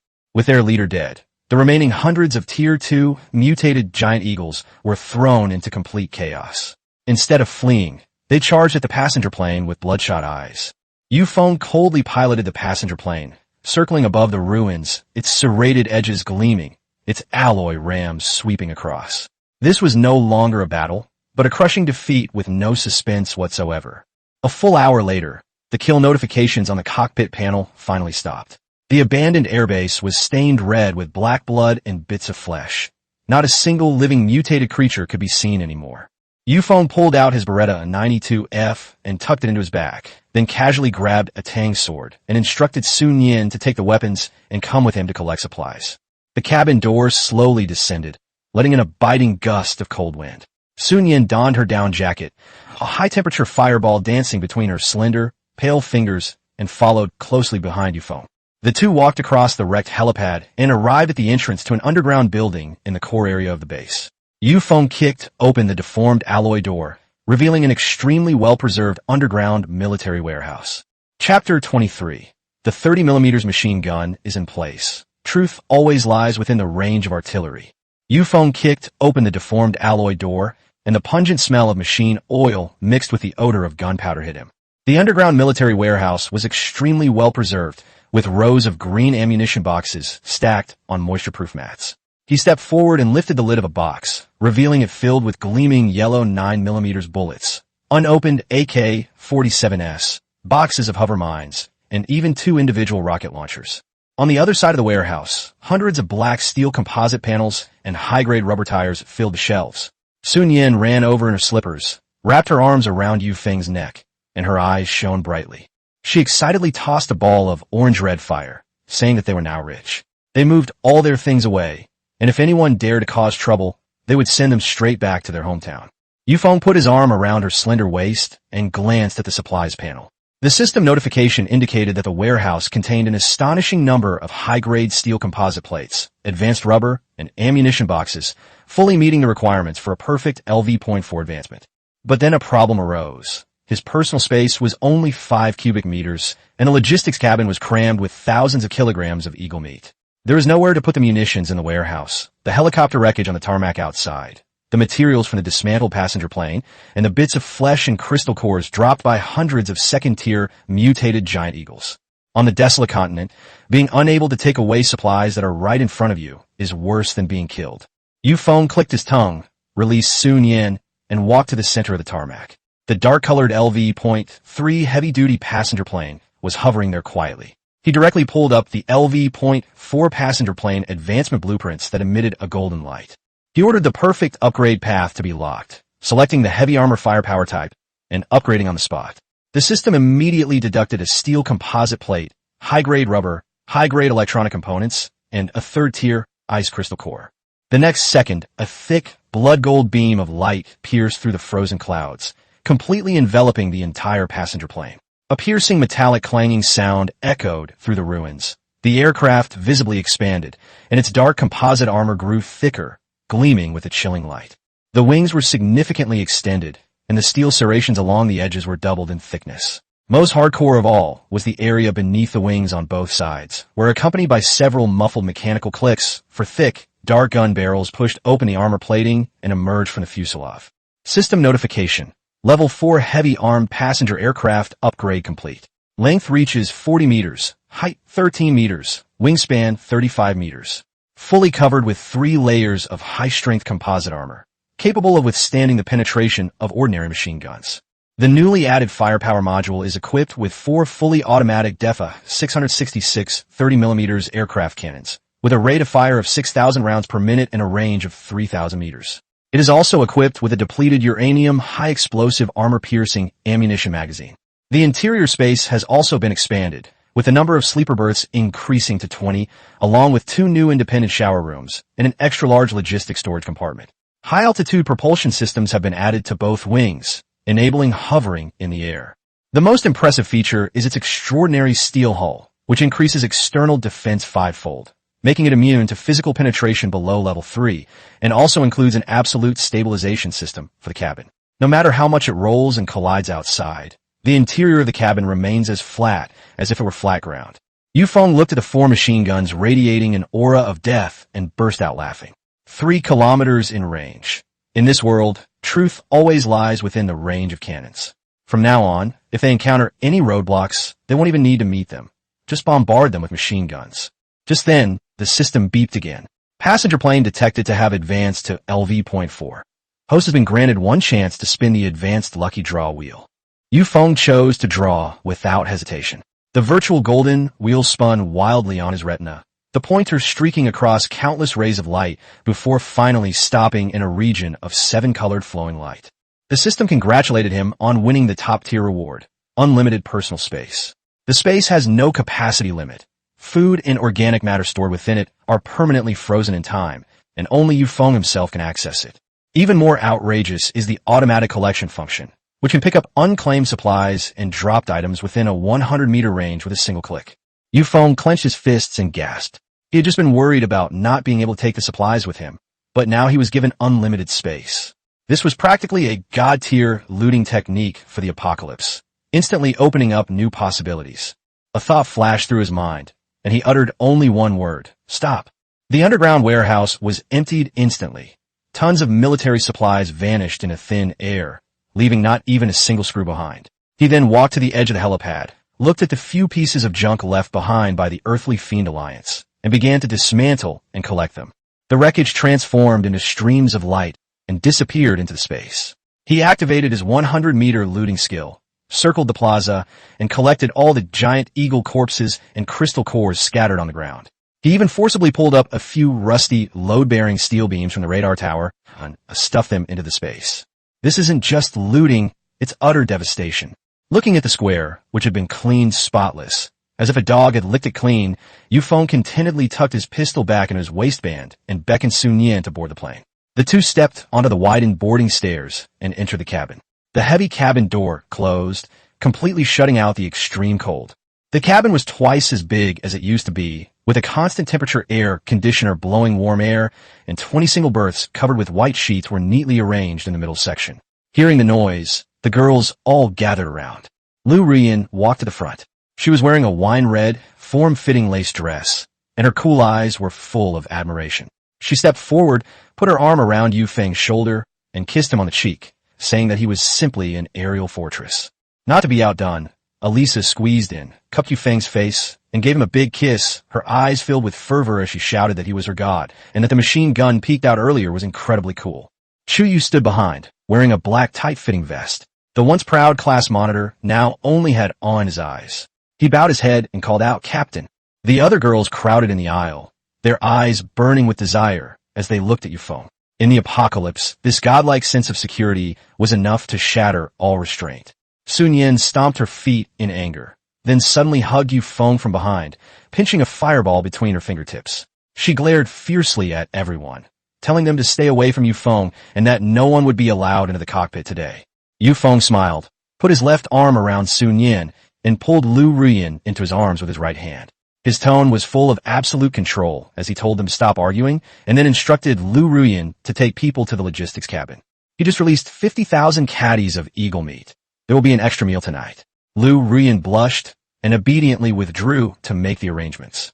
Feng released Sun Yan, walked straight into the expanded cockpit, sat in the high-end aviation shock-absorbing chair, and pressed the start button.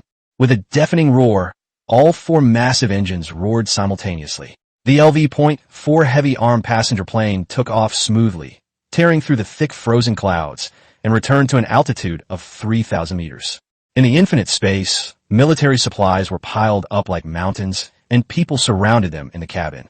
Feng opened a can of chilled Mishua orange juice with one hand and took a sip. This kind of life, he wouldn't trade it for even the gods. Chapter 24. One shot, one kill. Zhang Biao instantly killed. The overwhelming power of absolute firepower. 50 kilometers away, on the outskirts of an abandoned airbase, a dilapidated civilian airliner is struggling to circle in the clouds, trailing black smoke. Zhang Biao was wrapped in two dirty cotton-padded coats, shivering from the cold, his eyes fixed on the radar screen, bloodshot. The underling next to him, his teeth chattering, couldn't help but ask, "Brother Biao, Jiang Zhou and the others have been inside for over an hour.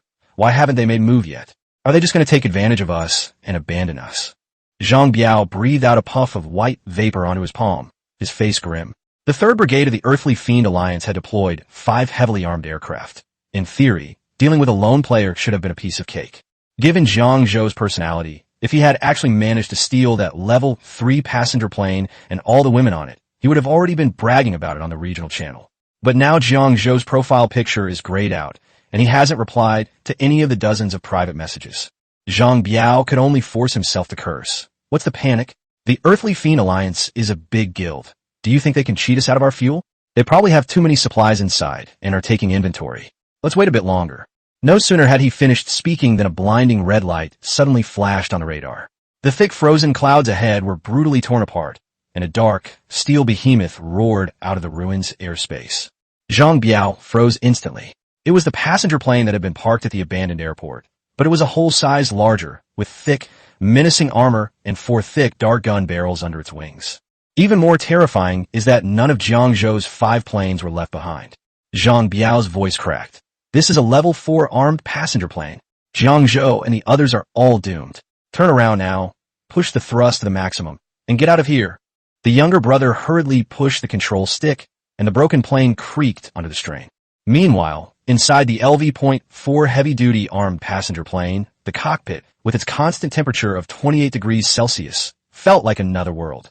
Feng leaned back in his leather, shock-absorbing seat, holding a can of chilled Michoud orange juice in his hand. Yu stared at the frantically fleeing dot on the fire control radar and calmly said, "The Earthly Fiend Alliance arrived too quickly, and their location was too accurate.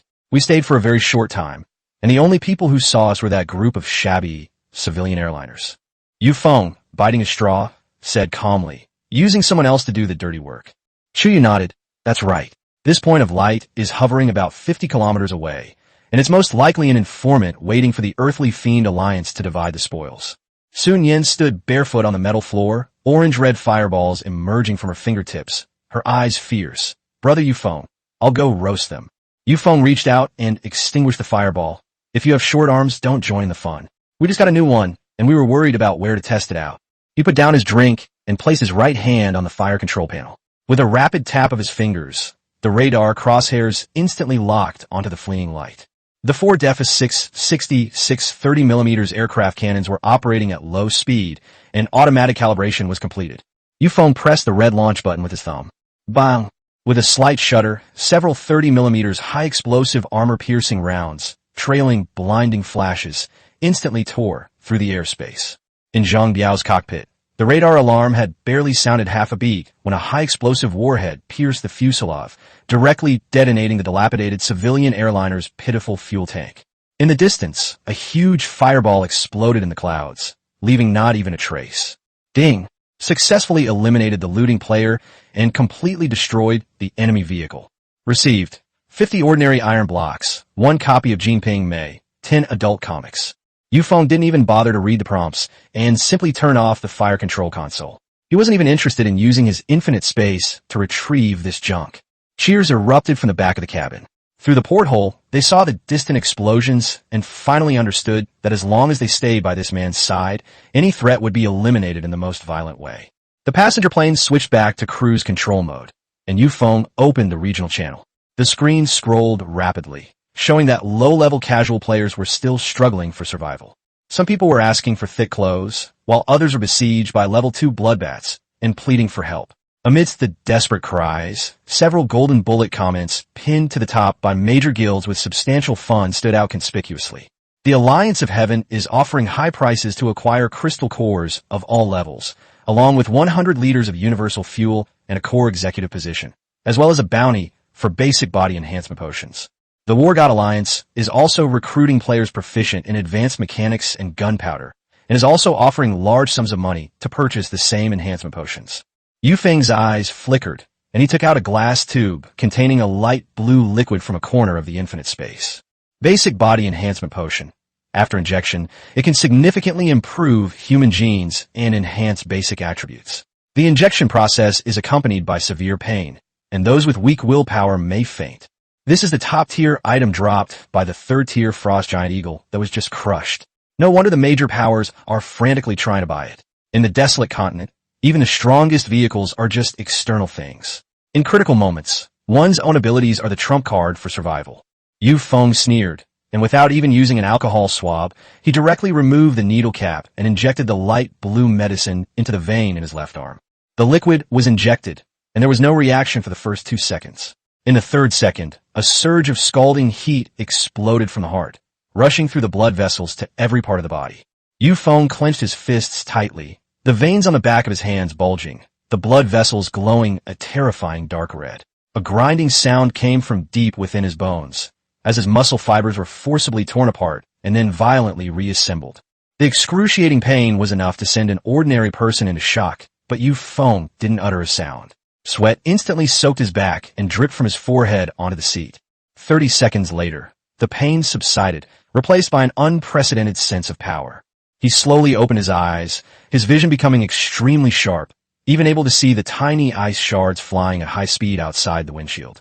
His muscles were more defined and symmetrical, without exaggerated bulges, yet they contained an explosive power. His already outstanding face had also shed the last trace of youthful immaturity, and its contours were even more hard and deep. A cold, mechanical voice then rang out. Ding! Basic body enhancement potion absorbed completely. Attribute boost. Strength +5, agility +3. Feng immediately brought up the control panel. Name, Feng. Current attributes. Strength 16, Constitution 30, agility 13. This data completely surpasses that of a well-trained Special Forces soldier. Even without firearms, with just this body, he could now punch through the skull of a level 1 zombie. Feng wiped the sweat from his forehead, opened the trading hall, and looked at the top comments of the Tianxia Alliance and the Zhangshan Alliance, a sneer curling at the corner of his mouth. Want to monopolize high-end resources? Dream on. His fingers flew across the keyboard, and he immediately posted an even more arrogant top-ranked acquisition ad. LV.4 Dragon Kingdom Captain Buying. Long-term, unlimited purchase of basic body enhancement potions and crystal cores of all tiers. Offer. Top-grade eagle meat, all-purpose fuel, a high-level stamina recovery meal prepared with divine culinary skills, and even machine gun fire support. What the major guilds can't afford, I will. The moment the message was sent, the entire regional channel exploded. It's that crazy fuel-selling tycoon again. He's leveled up to level 4. Machine gun support? Isn't that turning a passenger plane into an aerial gunship? Big boss, can you spare some food? I have 2 tier 2 crystal cores. How about exchanging them for 10 kilograms of high-grade roasted meat?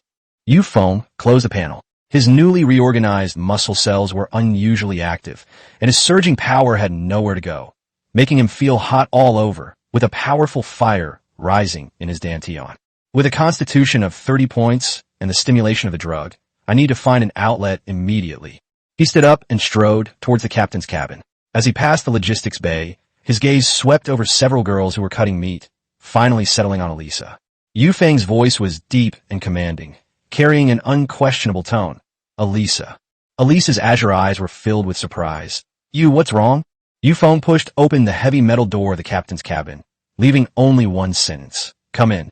Let's test your physical strength. With a bang, the metal door locked from the inside. Chapter 25, First Kill Across Ranks. The truthful roar of the 30mm machine gun. In the cockpit, the storm had just subsided. With his terrifying stamina of 30 points in Constitution, coupled with the explosive power from the basic enhancement potion, Feng had completely completed a one-sided test of combat prowess. Elisa lay sprawled on the 5-meter-wide bed, her blonde hair soaked with sweat, her azure eyes filled with nothing but contentment. But the next second, a piercing alarm suddenly blared throughout the entire passenger plane. Beep! Extrême danger! Extrême danger! This alarm was even more urgent than when they encountered the Tier 3 Frost Giant Eagle. Feng's eyes darkened. He put on his black jacket and immediately pushed open the door to the cockpit. Chu Yu and Lu Ruyan were already standing in front of the control panel, their faces grim. At the edge of the radar screen, a bright red purple was flashing violently, the massive energy reaction even causing static interference in the image. Chu Yu pointed into the depths of the frozen clouds ahead, her voice tense. Feng, there's a terrifyingly large mutated creature 30 kilometers away, and it is attacking the player's aircraft. Feng sat down in the leather, shock-absorbing chair and looked up at the distant sky. He saw a military-armed fighter jet desperately fleeing, while a giant gray blackbird with a wingspan of over 70 meters was hot on its heels. The monster resembled an ancient pterosaur, with a row of bony horns on its head, and each flap of its wings could stir up a visible blue hurricane. Warning. Encounter with a Tier 4 Xenomorph Pteranodon. Monster attributes. Exceeds system detection limit. Extremely dangerous. Immediate avoidance recommended. A cold, impersonal notification popped up, but it contained no concrete data.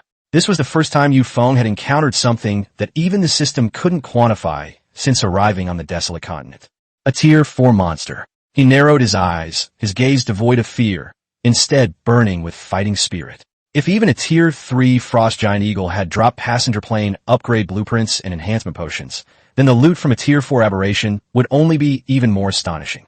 Lu Ruyan pushed up her glasses, her voice trembling. It was too fast. That fighter jet was treated like a toy by it. As soon as he finished speaking, the Quetzalcoatlus suddenly opened its 10-meter-long beak, and a crescent-shaped wind blade flew out, accurately slashing the tail fin of the fighter jet. The fighter jet instantly billowed black smoke, spinning like a kite with a broken string as it plummeted towards the snow-capped mountain. The Quetzalcoatl, however, did not immediately give chase. Instead, it slowly turned its head, its cold, vertical pupils locking onto the stealthy hacker jet 30 kilometers away. We've been discovered. Hui got pet. Feng, should we retreat? Withdraw. Feng's lips curled into a cold smile as he pushed the fire control lever up with his left hand. The firepower I upgraded with thousands of dollars worth of high-quality steel isn't just for show. He deliberately reduced the speed, allowing the passenger plane to hover steadily at an altitude of 2,000 meters. This distance was precisely at the edge of the maximum firing range of the DEFA 666 30mm aircraft cannon. The Quetzalcoatl let out a fierce roar that pierced the clouds, hurtling straight in amidst a blizzard. Feng said calmly, "Let's say hello first." He pressed the launch button. Bang! Bang! The two cannons beneath the wings roared with a dull thud, and two 30mm high-explosive armor-piercing rounds, trailing tracers, instantly traversed 2 kilometers at 3 times the speed of sound. But the reaction of the Tier 4 alien species far exceeded expectations.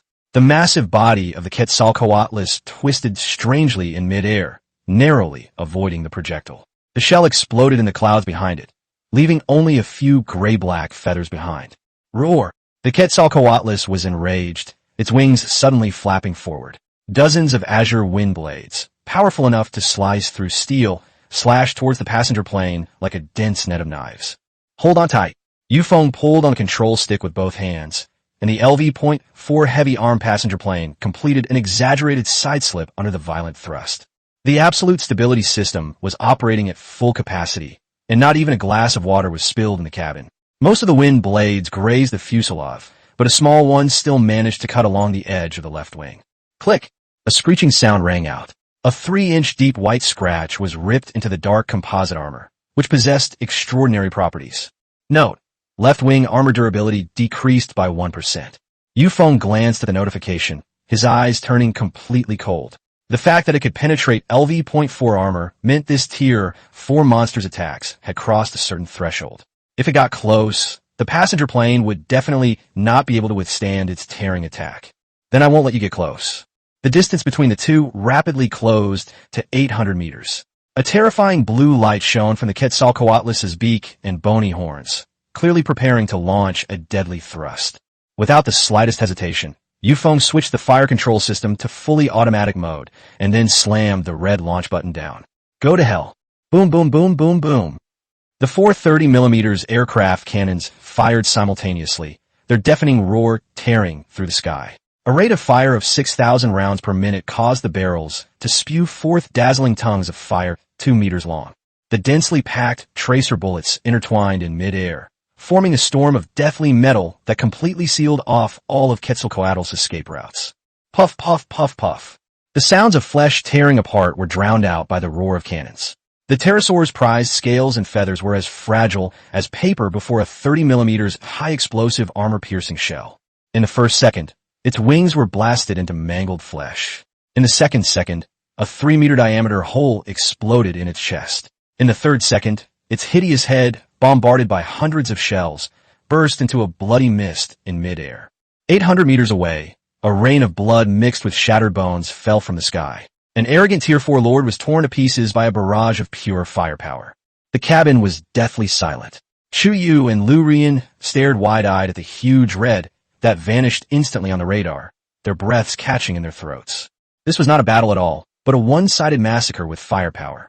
Immediately afterwards, system notifications flooded Feng's mind. Ding!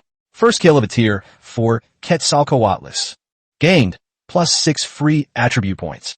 Obtained, 1 Tier 4 Wind-type Crystal Core. Obtained, Intermediate Body Enhancement Potion X1. Received, Level 5 Aircraft Blueprint X1. Subsequently, a dark gold announcement was forcibly pinned to the top of the server-wide regional channel. Server-wide announcement. Congratulations to player Feng for successfully achieving the first kill of a Tier 4 alien species. This announcement is made to commend his bravery. The chat channels across the entire desolate continent first came to a standstill, and then completely exploded. Feng? It's that fuel-selling pilot again? He actually solo-killed a Level 4 monster. Holy crap, I can't even beat a Level 2 zombie, and he's already killing a Level 4 one? This is cheating. Didn't Alliance leader, Lee of the World Alliance, just upgrade to Level 4 aircraft? Where is he? Come out, and take your beating. At the same time, private message notifications exploded. Someone offered 10,000 units of refined steel for a mid-level enhancement potion. Someone promised a vice leader position, and someone used their influence to pressure him into joining the alliance to share resources. Yu Feng sneered, too lazy to look at these presumptuous attempts to recruit him, and directly clicked on Global Do Not Disturb in the settings. Forming cliques? His aircraft is the strongest mobile empire. He doesn't need to care about anyone's opinion. However, Yu Feng did not completely relax. A single wind blade from a Tier 4 mutant could scratch LV.4 armor, indicating that the monster's evolution speed was extremely fast, and its combat power was almost 10 times that of a Tier 3 mutant. If groups of level 5 or 6 monsters appear in the future, the current defenses will still not be enough. He gripped the joystick tightly, a look of urgency flashing in his eyes. He had to gather materials as quickly as possible to attack the LV.5 passenger plane and draw higher-level rewards. The threat of survival is ever-present. Only by crushing all threats under his feet can he truly stand invincible on this post-apocalyptic continent. Chapter 26. The adorable intelligence provider boards the plane, the loyalty of the baby-faced white rabbit. Yu Feng pushed open the cockpit side door, and a gust of wind swirled snow into the cabin. He glanced at the edge of the left wing. The 3-inch deep white mark, though not serious, stood out starkly against the dark armor. With a thought, he activated his 100-meter spatial storage to collect the remains. Below the snow-capped mountain, the scattered remnants of the wind god, Pteranodon, transformed into streams of light, all of which were absorbed into the infinite space. The flesh and blood of a high-level mutant species was a rare source of stamina replenishment. After collecting his spoils, Yu Feng looked at an armed fighter jet several kilometers away, halfway up the mountain. The aircraft's tail had been severed by wind blades. Its fuselage was embedded diagonally in a snowdrift, and its engine was still emitting black smoke. It was clearly beyond repair. But scrapped as it may be, it was, after all, a military-grade product. Disassembling, it could yield at least several hundred pieces of high-grade steel and a considerable number of specialized electronic components. Without hesitation, Yu Feng maneuvered the passenger plane to a slow descent, hovering 100 meters above the fighter jet. Just as he was about to use his spatial abilities to disintegrate it, the communication channel suddenly lit up, and a weak, tearful female voice came through. "Boss of the passenger plane, don't go. Save me."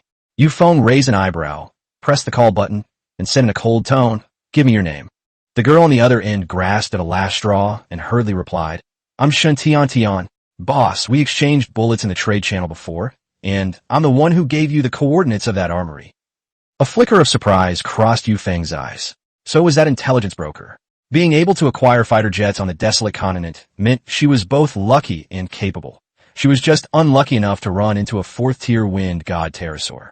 If it were a complete stranger, he would most likely wait for them to freeze to death before dismantling the plane. But Shen Tian had made a deal with him after all, and he wouldn't indiscriminately kill innocent people, nor would he stoop to murder and robbery.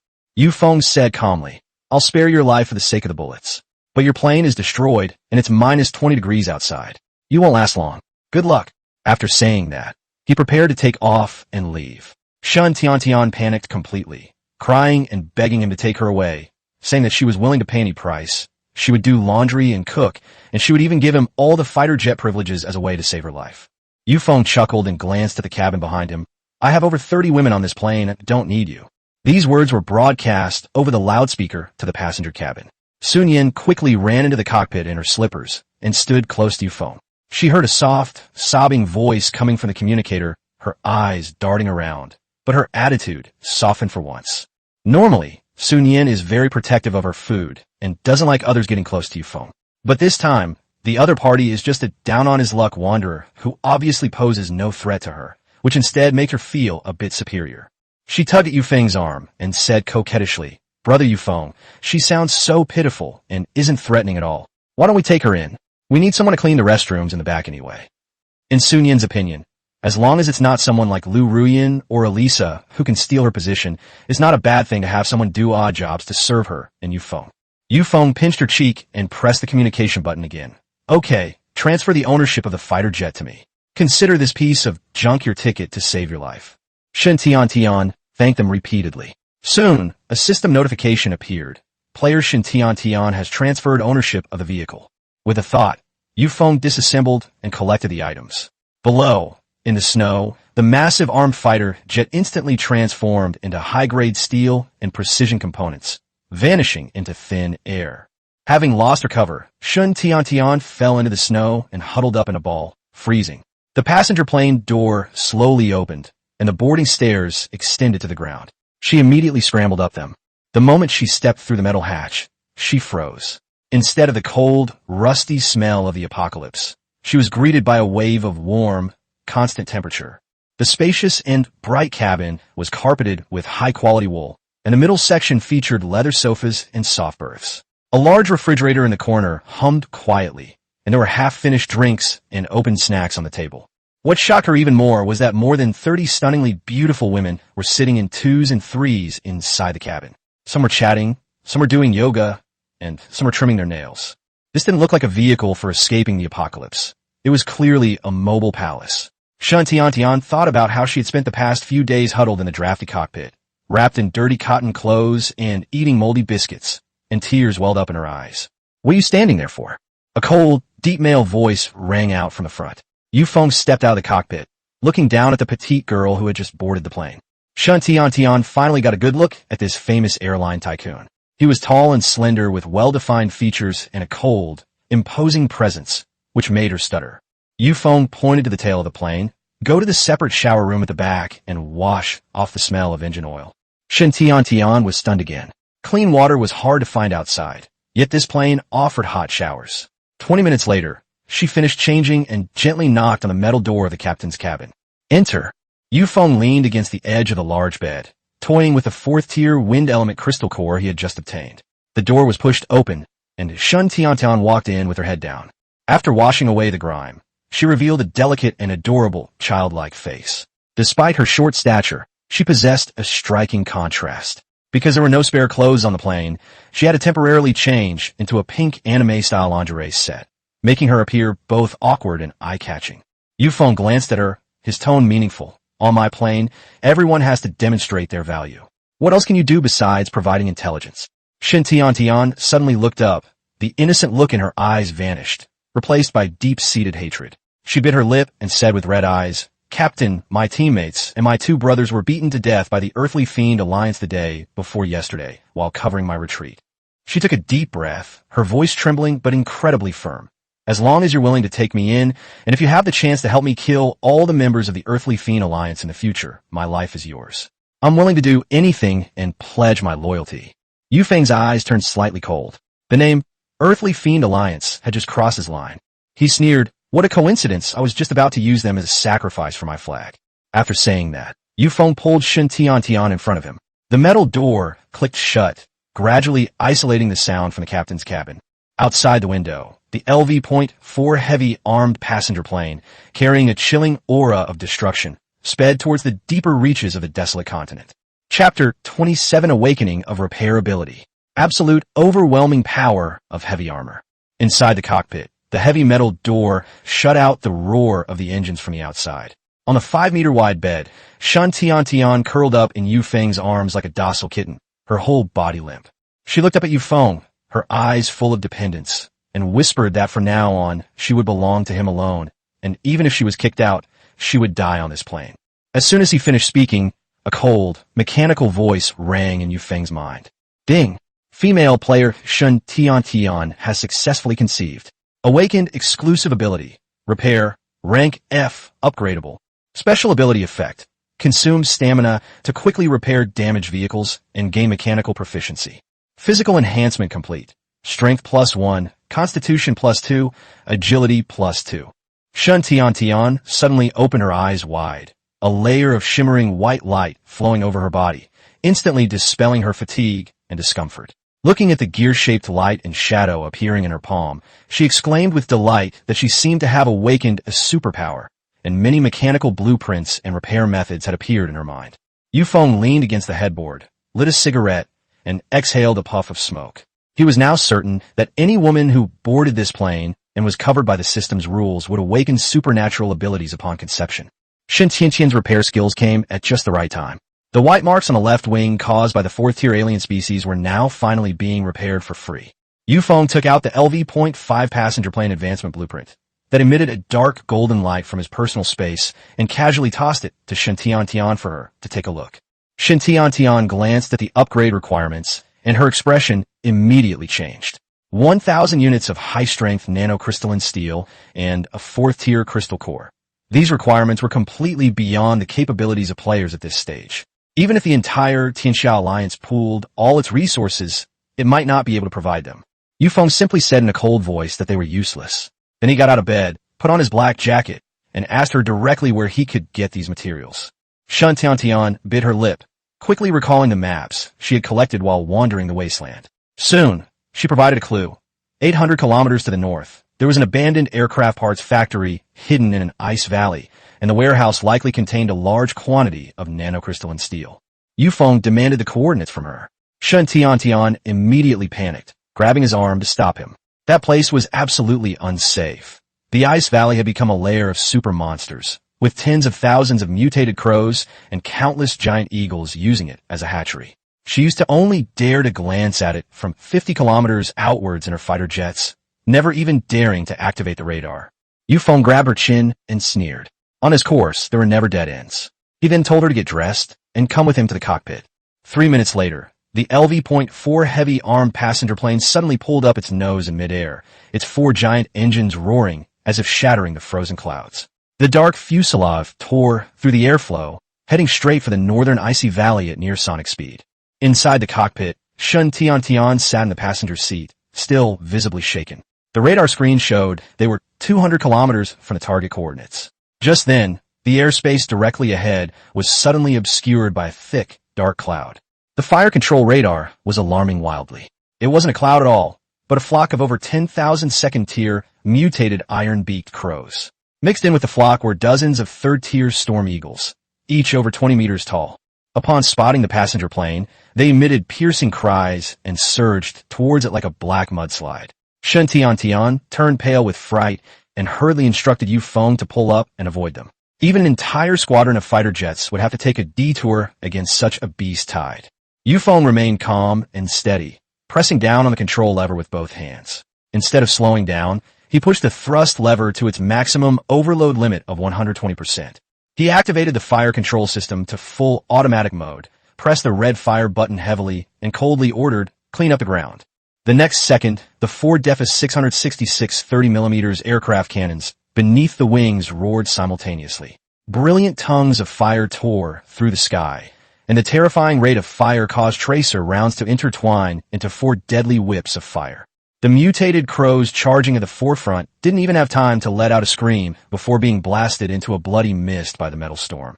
The third-tier storm eagles tried to withstand the attack with their scales, but a single volley of high-explosive armor-piercing shells tore them to shreds.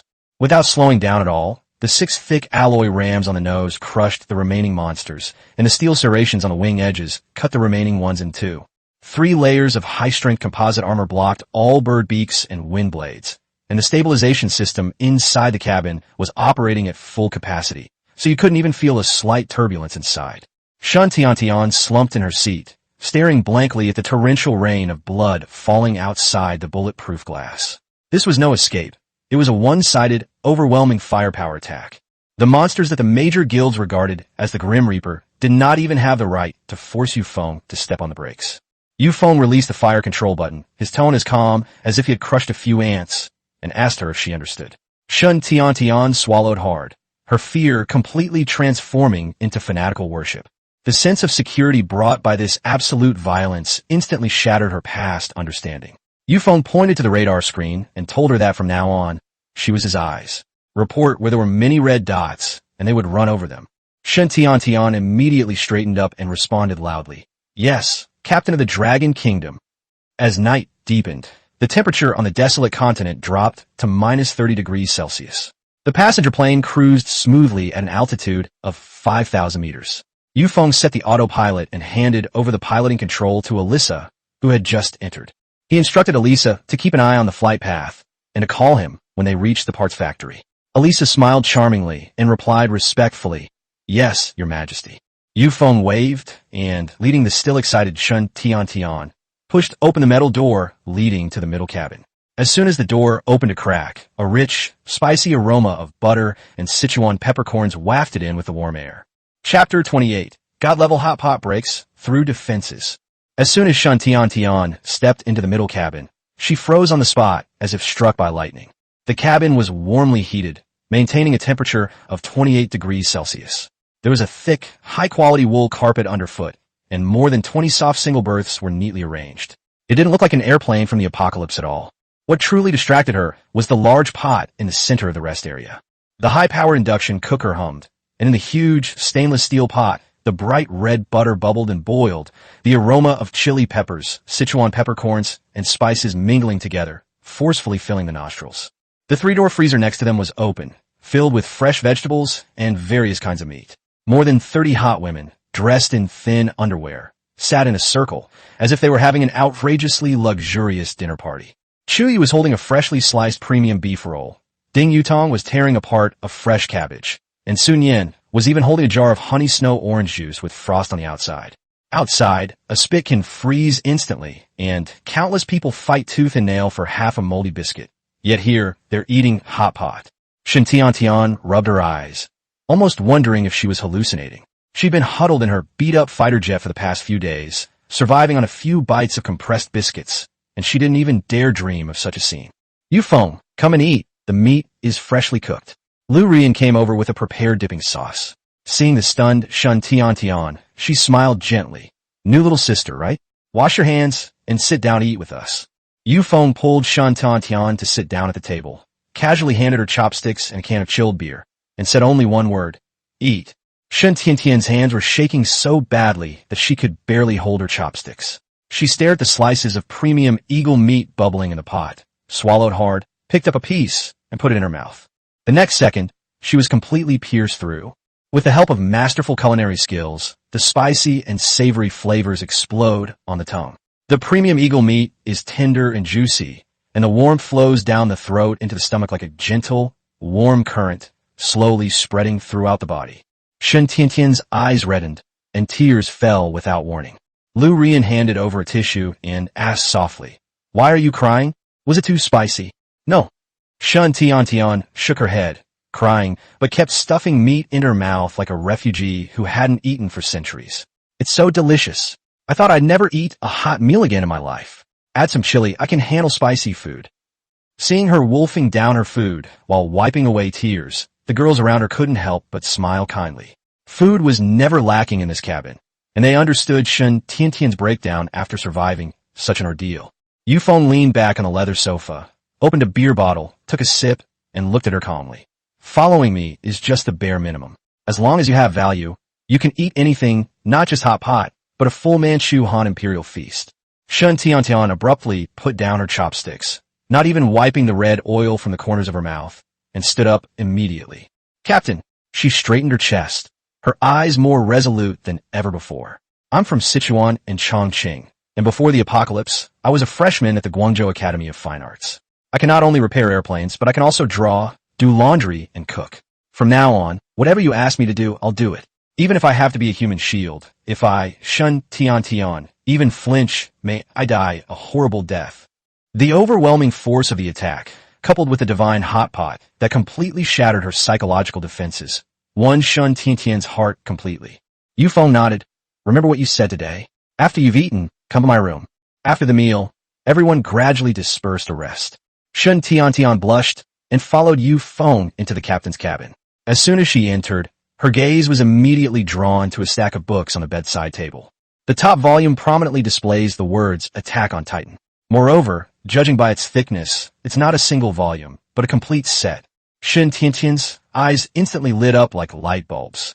Before the apocalypse, she was a pure anime and manga otaku. Now, without the internet or entertainment, this stack of comics was simply irresistible to her. She bit her lower lip, walked to the bedside, and looked at Yu Feng with her big, watery eyes. "Captain," Shen Tian gently tugged at his sleeve, her voice incredibly soft and sweet. "Can I borrow that comic book?" Yu Feng sat on the edge of the bed, raising an eyebrow at her.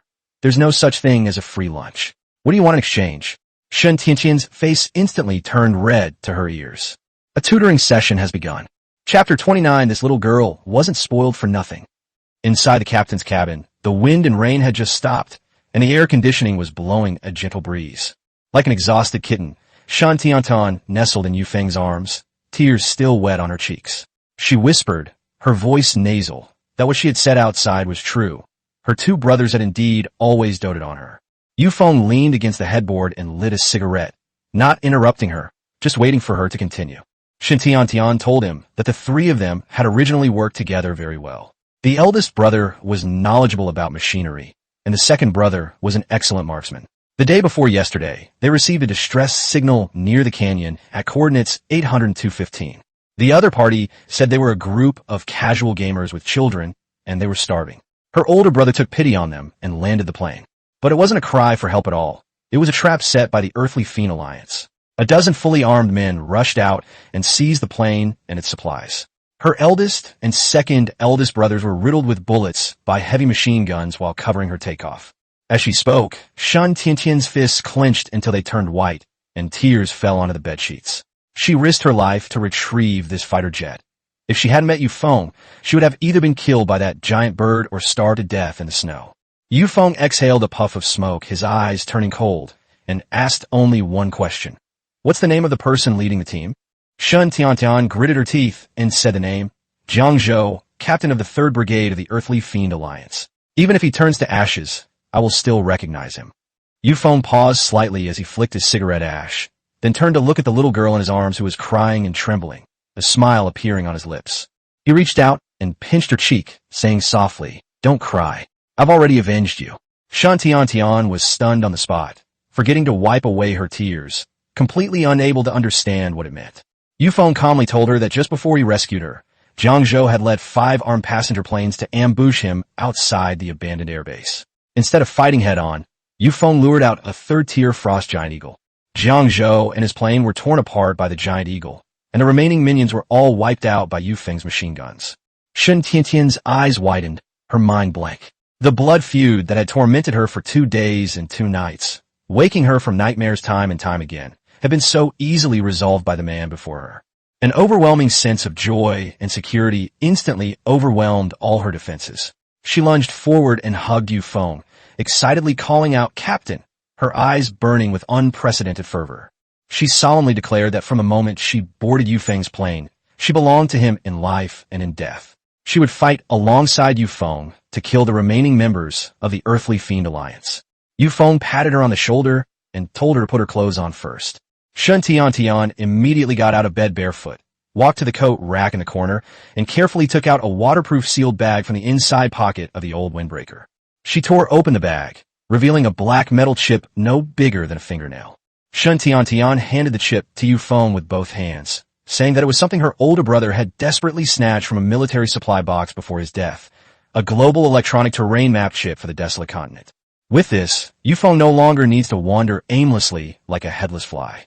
Yu Feng's eyes lit up immediately. In the apocalypse, brute force is the key to survival, but intelligence is what truly sets people apart. He immediately got up, went to the co-pilot terminal in the captain's cabin, and inserted the chip into the read slot. With a notification sound, the screen flashed, and a huge, clear 3D holographic map instantly unfolded in midair.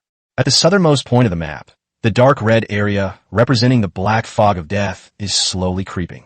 Further north, on a vast expanse of land, are densely marked with dots of various colors.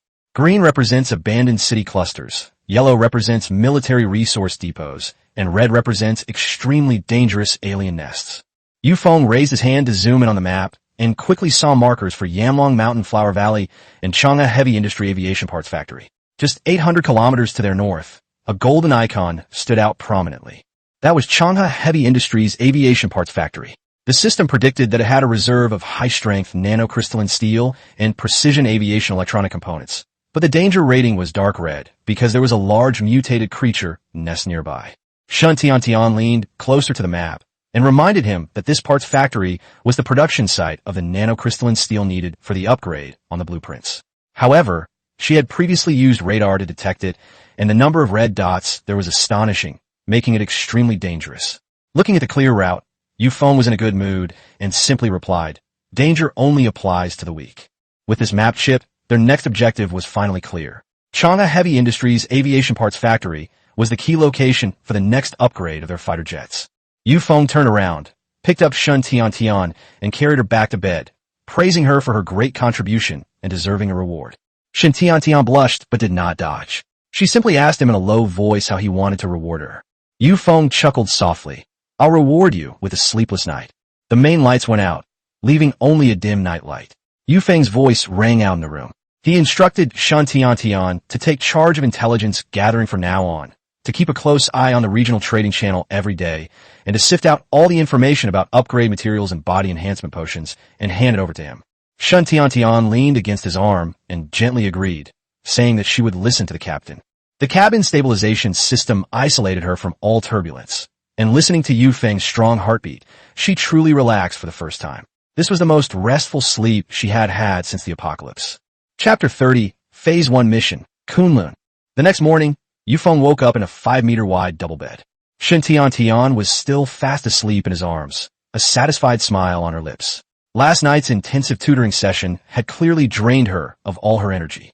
Yu Feng quietly got out of bed, put on a black fitted t-shirt, and pushed open the metal door to the captain's cabin. As soon as he stepped into the middle cabin, a sizzling sound mixed with the aroma of burning food wafted over. In front of the open kitchen, Lu Ruyan was standing next to the induction cooker. She was only wearing a loose-fitting men's white shirt, with a floral apron tied around her waist, and her long hair was casually tied up with chopsticks. She looked less aloof than usual and more gentle and domestic. In the frying pan, several double-yolk eggs were fried until the edges were golden and crispy, the hot oil sizzling. Yu Feng stepped forward and put his arm around her waist from behind. Lu Ruyan let out a soft cry. Feeling the familiar presence behind her, her cheeks flushed slightly, but she didn't pull away. She simply lowered her voice to remind him, "Stop fooling around. The girls will be awake soon. The fried eggs will be ready in a minute." Yu Feng smiled and said, "Thank you for your hard work, Teacher Lu." Lu Ruyan complained that her godlike cooking skills weren't meant to be his nanny, but she deftly plated the fried eggs and brought out a pot of fragrant congee with preserved egg and lean pork, telling him to go and call someone to wash their hands and eat. 10 minutes later, the cabin became lively.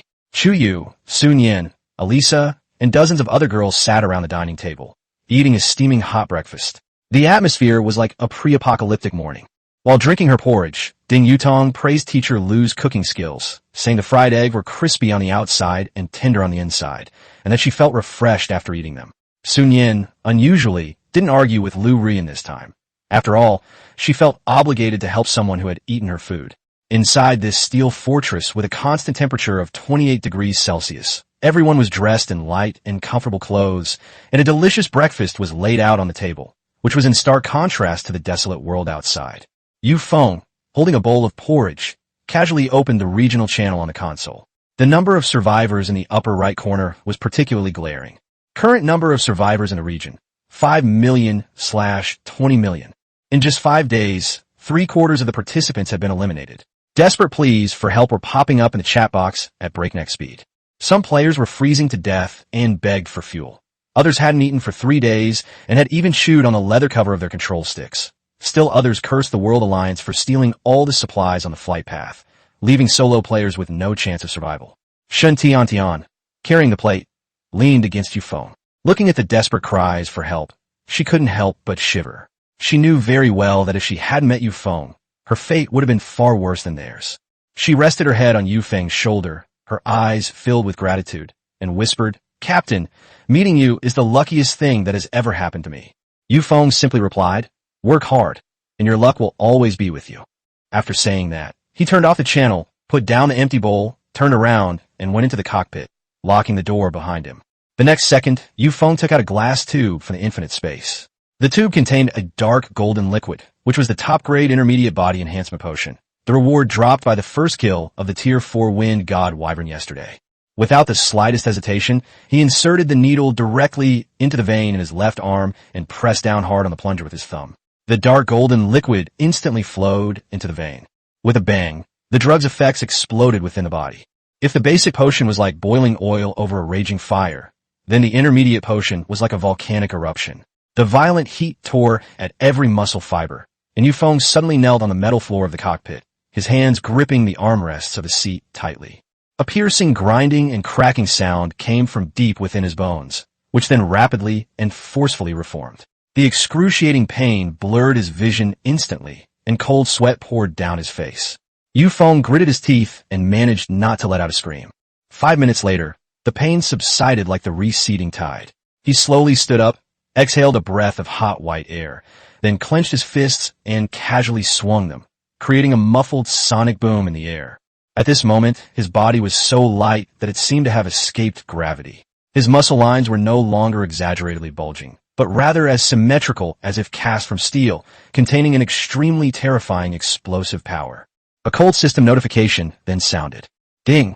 Intermediate body enhancement potion absorbed completely. Attribute boosts: Strength +3, Constitution +6, Agility +7. Current attributes: Strength 19, Constitution 37, Agility 20. This data has completely surpassed the limits of ordinary humans. Even without relying on the heavy firepower of the passenger plane, Feng could easily fight his way through a horde of zombies with just a tang sword. A burning glint flashed in his eyes. This was the taste of power. Then, Feng pressed the communicator and instructed Sun Yin to place an order on the regional channel to buy up all levels of body enhancement potions at high prices, as many as possible, with payments settled in the form of high-grade supplies and fuel. Sun Yin immediately replied crisply, "Understood, Captain." But just then, the alarm system in the entire cabin suddenly sounded a piercing blare. The previously peaceful regional channel interface was forcibly shut down, and a chilling blood-red color covered the vision of all survivors.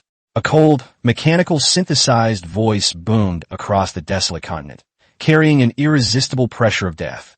Regional announcement. Survivors have completed 3 days of initial screening. Current map. Outer edge of the desolate continent. Survival rules updated. The first phase of the main survival quest has officially begun in Kunlun. At that moment, everyone seemed to hold their breath. Mission requirements. All survivors must reach the core coordinate area Kunlun Mountains within 6 days and survive for 1 day on the main peak of Kunlun. Punishment mechanism. Anyone who fails to reach the Kunlun Mountains within 6 days will be eliminated. Mission rewards. Completing this stage of the mission will reward you with entry tickets to the next stage map, exclusive upgrade blueprints for LV.5 and above aircraft, advanced gene potions, and more. A blood-red countdown then appeared in the upper right corner of the screen. 143 hours and 59 minutes remaining until annihilation. The cabin fell into dead silence instantly. This means that from now on, all survivors must maintain a high level of intensity in their journey. Any pause, hesitation, or dawdling could result in being swallowed up by death behind them. Chapter 31. An 80,000-kilometer death race. Truth lies only within the range of artillery.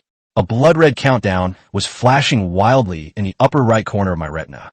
143 hours and 55 minutes remaining until annihilation. After a brief silence, the regional channel erupted in chaos.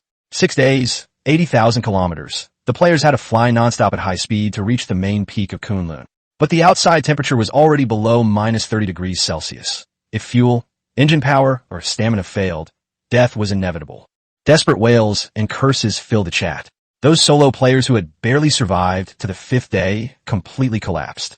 The black mist accelerated its advance, as if the system was forcing everyone to race desperately north. Shen Tiantian stood in front of the control panel, the chilled Mishua orange juice in her hand wobbling, spilling onto the wool carpet. Her face was pale, and she pointed at the red dot at the end of the holographic map, her voice trembling. "Captain, it's 80,000 kilometers, and the entire route is filled with crimson alien nests and perilous areas. Even if the plane can hold up, it's impossible for a person to maintain a high level of concentration for 6 days and 6 nights. The girls in the middle cabin also heard the announcement and gathered outside the cockpit, looking panicked. Only Feng leaned back in his leather shock-absorbing seat, rhythmically tapping his fingers on the alloy armrest. He simply said 2 words, "What's the panic?" This LV.4 heavy-armed passenger plane has 4 massive engines and a top speed of 1,200 kilometers per hour. Coupled with unlimited fuel and an absolute stability system, he doesn't need to worry about energy consumption like other players, nor does he need to fight against high-altitude air currents. 6 days and 80,000 kilometers is a death mission for others, but for him, it's just stepping on the gas a few more times. Feng stood up and looked at Shen Tiantian. "Before we go to Kunlun, take my things first. Pull up the route in the terrain chip and lock it to 800 kilometers due north, Changha Heavy Industry Aviation Parts Factory."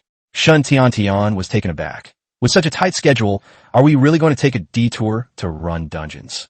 Feng patted her head, a wild smile curving his lips. "I already have the blueprints for the level 5 passenger plane. Once I get those 1,000 units of nanocrystalline steel, I'll upgrade the plane to a level 5 aerial fortress, then go to the Kunlun Mountains and teach them a lesson. He then turned and ordered, "Teacher Liu, prepare high-calorie food. Sun Yin, preheat the fire control system. Everyone fasten your seatbelts, and we're ready to go." The moment the leader spoke, the panic in the cabin instantly dissipated. Sun Yin responded with shining eyes, while Lu Ruyin adjusted her glasses and immediately turned to go to the galley area to prepare supplies. Absolute force brings absolute security. Meanwhile, at several hidden high-altitude coordinates on the desolate continent, the major top forces also acted swiftly. Inside the Tianxia Alliance's luxurious modified passenger plane, Alliance leader Li Tianbao stared at the holographic map, smashed a wine glass, and ordered all squadrons to wipe out any lone survivors along the route and seize fuel and supplies. He was determined to obtain the entrance ticket to Kunlun's main peak and the high-level body-enhancing potions. Within the Fuyo Alliance, Li Min stood before an all-female Valkyrie mech squad and coldly ordered them to assemble. The War God Alliance and the Earthly Fiend Alliance, like sharks smelling blood, also issued hunting orders along the way.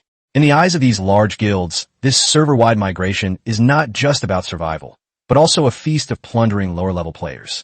Half an hour later, the roar of the engines tore through the thick, frozen clouds. Feng's LV.4 heavy-duty passenger plane, like a dark behemoth, steadily soared through the air at an altitude of 5,000 meters. On the radar screen, a rare sight appeared high above the wasteland. Countless survivor planes, like startled migratory birds, flew densely northward. Most chose to stick together, attempting to use their numbers to hold off the mutated monsters along the way. Very few people can single-handedly carve out a domineering straight line from above the clouds like Feng. Not long after, Shun Tiantian stared at the radar screen and suddenly frowned. "Captain, we are still 10 kilometers away from the parts factory. Something's wrong. The outer airspace has been deliberately blocked. There are a large number of red dots blocking the flight path, and there are also aerial lightning signals." Feng looked at the main screen. Below the clouds, more than a dozen heavily fortified LV.3 passenger planes formed a semi-encirclement, blocking the only entrance to the Valley Parts factory. In the public chat, other solo players were begging for mercy and cursing. Someone questioned the Wild Alliance's right to block the strategic supply point, to which the Wild Alliance arrogantly replied, "The parts factory has been taken over by the Wild Alliance. If you want to pass through, leave half of the plane's supplies and fuel behind. Otherwise, crash it." Chu Yu swallowed hard and whispered a reminder. "Captain Dragon Kingdom, it's the Wild Alliance. This guild is ranked in the top 10 in the region, and their behavior is like that of mad dogs. Should we go around them and cross the snow-capped mountain from the other side?" "Take a detour," Feng sneered, pushing the lever all the way down with his left hand. With a deafening roar, the dark hacker not only failed to slow down, but instead unleashed a terrifying sonic boom cloud, like a black meteorite, forcefully tearing through the airflow and hurtling straight towards the blockade line. At a distance of 500 meters, the Wild Alliance's fleet finally spotted the behemoth, and an arrogant warning immediately rang out in the communication channel. "That black plane ahead. Slow down and make an emergency landing immediately. Hand over your supplies. Otherwise, blow it to bits." Feng didn't even touch the microphone. He slammed his right hand directly onto the fire control console. With a few clicks, the armored shields under the wings of the passenger plane popped open. 4 Defas 666 30mm aircraft cannons emerged from the fuselage, their dark muzzles instantly locking onto the lead passenger plane in the center, guided by fire control radar. The oppressive feeling of death traveled hundreds of meters along the radar signal. The Wild Alliance channel, which had been shouting just moments before, fell silent instantly, as if someone had grabbed its throat. The next second, an exasperated shout came from inside the central passenger plane. "Shut up! Put your weapons away!" Immediately afterwards, a modified LV.4 passenger plane emblazoned with a tiger descending a mountain slowly rose from behind the group. The loudspeaker on the cabin door opened, and a deliberately boastful voice rang out. "Brother, it's a misunderstanding. All a misunderstanding. Brothers in front, don't fire. I'm Li Gang, the leader of the Wild Alliance. Let's be friends." Feng leaned back in his leather shock-absorbing chair, lit a cigarette, and coldly stared at the modified passenger plane that was trying to get close to him 100 meters away. He exhaled a puff of smoke, his voice coming through the public channel, cold and devoid of any fluctuation. "Making friends? My rules are simple. Get out of the way in 3 seconds, or I'll run you over." Chapter 32, The Fox and the Hound. Cannon fodder should be prepared to be cannon fodder. The cold, mechanical sound echoed on the public frequency of the 2 aircraft, carrying an undisguised threat of death. Inside the cockpit of the Tiger passenger plane opposite, Li Gang, the leader of the Wild Alliance, instantly turned a deep purplish red. He was a figure of considerable influence in this area, and even casual players would usually bow down to him. He never expected to be threatened so directly by a single-plane aircraft. Vice Alliance leader Zhang Hu, a bald man with a face full of scars, slammed his fist on the control panel and roared. Alliance leader, this kid is too arrogant. We have more than a dozen planes. Are we afraid of just one of him? I'll lead the brothers to fight him to the death. Li Gang slapped him on the back of the head and cursed through gritted teeth. What do you know? Didn't you see those 4 cannons under his wings? Those are 30mm aircraft cannons. If one burst comes down, we won't even have a chance to parachute. Li Gang, always slick and slippery, only showed his anger for a moment before forcibly suppressing it. He immediately put on a warm smile, grabbed the microphone, and said, "Brother, don't be angry. Our roadblock isn't targeting you. The parts factory is teeming with high-level alien species. We're blocking the flight path for the safety of ordinary players." Feng casually rested his thumb on the red fire button. The cannon barrel had already begun preheating and rotating. He simply replied, "1 second left." Li Gang was terrified and immediately yelled in the internal channel, "Get out of the way! Everyone, get out of the way!"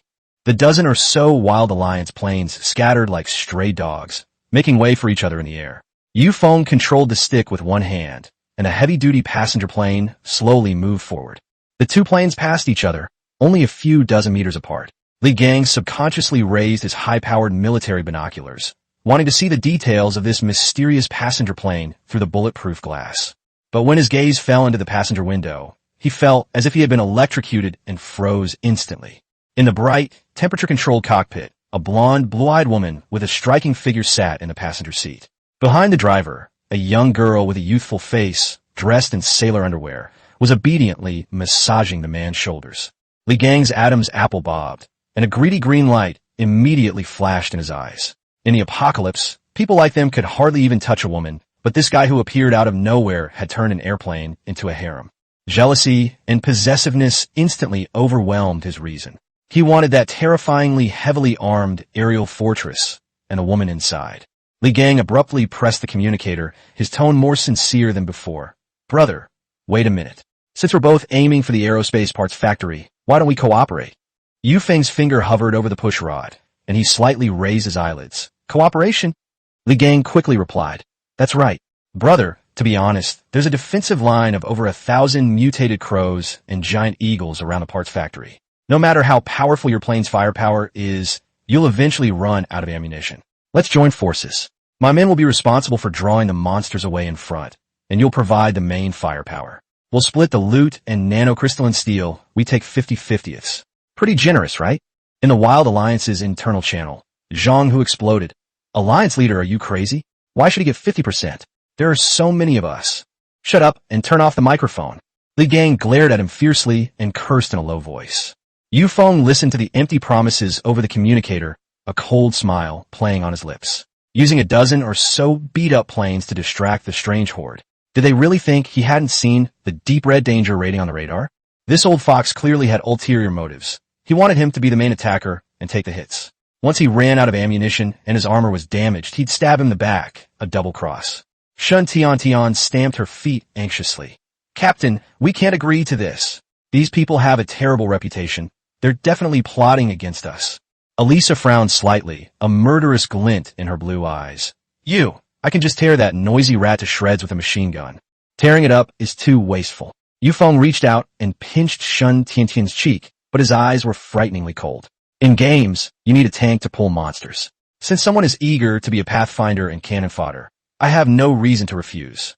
He wanted to use the Wild Alliance to test the strength of the high-level monsters in the factory, and also to devour their supplies at the last moment. That's what it means to make the most of resources. Feng pressed the call button, his voice calm. "Okay, I'll lead the attack. Your men will cover the rear. Stay close." Li Gang immediately burst into laughter over the channel. "Great. You're a straightforward guy, bro." Then he ordered the whole team, "Listen up. Follow that black plane into the parts factory." With a roar, Feng stopped wasting words and floored the throttle. The LV.4 heavy-duty passenger plane roared furiously, like a black heavy sword plunging into the dark, icy valley. Li Gang followed closely behind in his Tiger passenger plane. Zhang Hu, still unwilling to give up, spat out, "Boss, are we just handing over control like that?" Li Gang turned off the public channel, his fawning expression vanishing instantly, replaced by a sinister sneer. "What do you know? This is called using someone else to do the dirty work. Does he really think he can get away with anything just by having 4 cannons?" He opened the secret intelligence panel on the console and said in a low voice, "I bought this information from the black market at a high price. There are not only a dozen or so Tier 4 Quetzalcoatlus in the parts factory, but also a Tier 5 Quetzalcoatlus frost wyvern hidden in the deepest part of the hangar. That's a Lord-level calamity." Zhang Hu gasped, his face turning pale. "Level 5? Aren't we just going into our deaths? What's there to be afraid of? If the sky falls, there are tall guys to hold it up."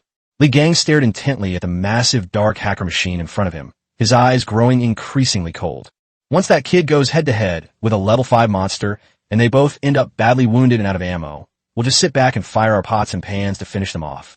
Then, the top-tier plane will be ours, and those gorgeous women inside will all belong to our Wild Alliance. Upon hearing that there would be a share of the profits, the fear in Zhang Hu's eyes was immediately replaced by greed, and he chuckled. Chapter 33, Giant Armory. "So you're called Quetzalcoatl?" With a deafening roar, a violent gust of wind tore through the dark, icy mist. Between the 2 shattered snow-capped peaks, a bottomless rift valley suddenly appeared. Deep within the rift valley, a massive heavy industrial base, comparable in size to a prefecture-level city, lies silently beneath the ice. Its rusty steel dome is riddled with holes from wind and snow erosion, and most of the windbreak wall, thousands of meters high, has collapsed, leaving only a giant gate large enough for a dozen large passenger planes to fly in side by side. Changha Heavy Industry Aviation Parts Factory.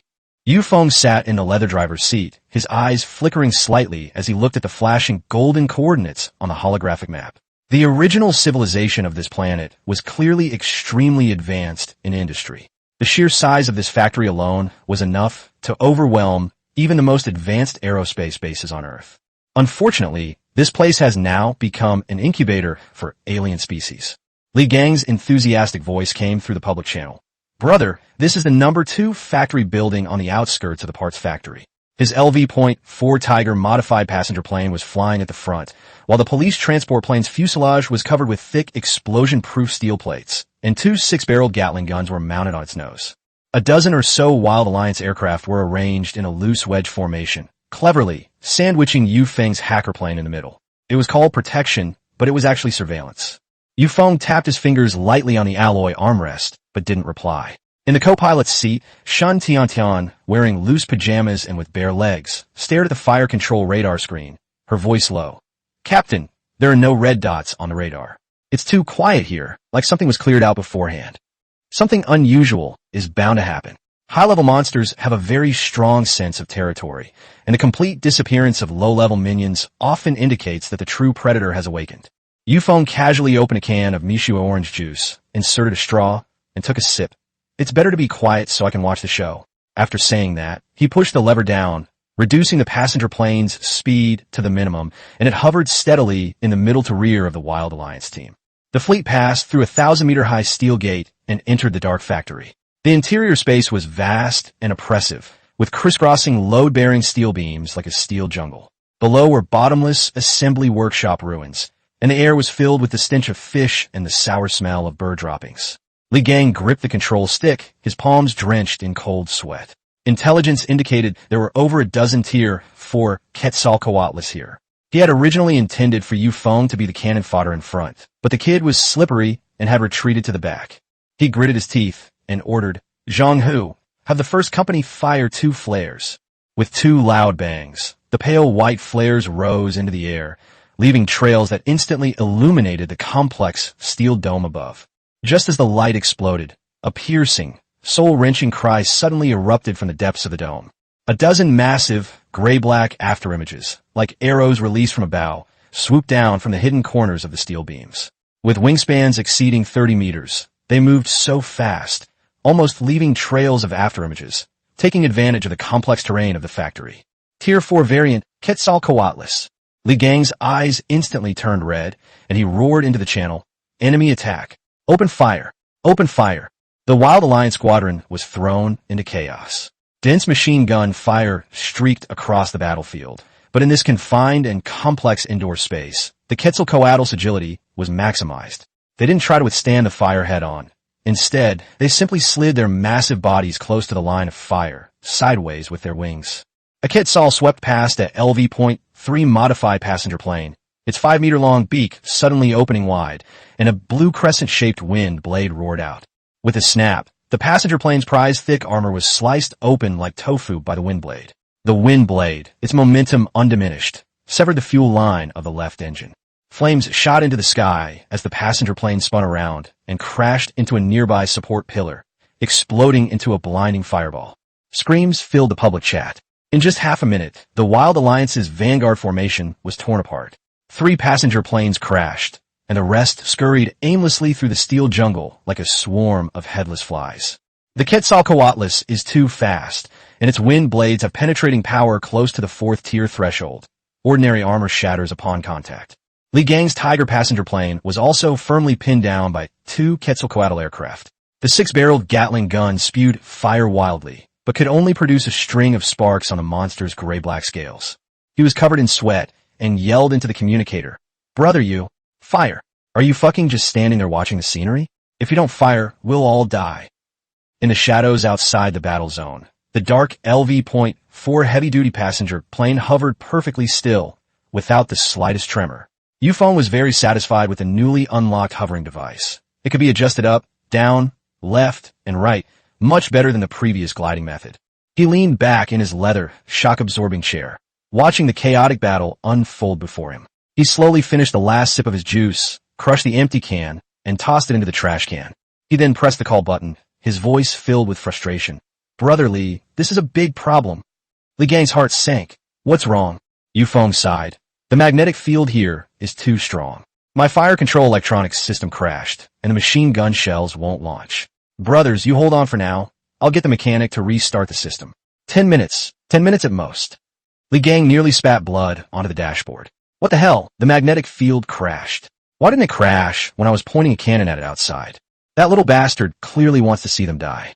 Li Gang's eyes were bloodshot as he furiously smashed the control panel, yelling, "Hold on. All of you hold on for me." But he couldn't retreat. If he retreated now, the formation would completely collapse, and everyone would be eaten by these beasts. More importantly, he absolutely couldn't give up the batch of nanocrystalline steel and the 5th-tier boss drops in the core area. Inside the factory, the battle grew increasingly fierce. The Wild Alliance's defenses were on the verge of collapse, with only 7 of their 12 aircraft still holding out. The Quetzalcoatl's wind blades were like the Grim Reaper's scythe, each swing claiming the lives of large numbers of armored vehicles and players. Li Gang's eyes were bloodshot as he roared into the channel. "Zhang Hu, push forward.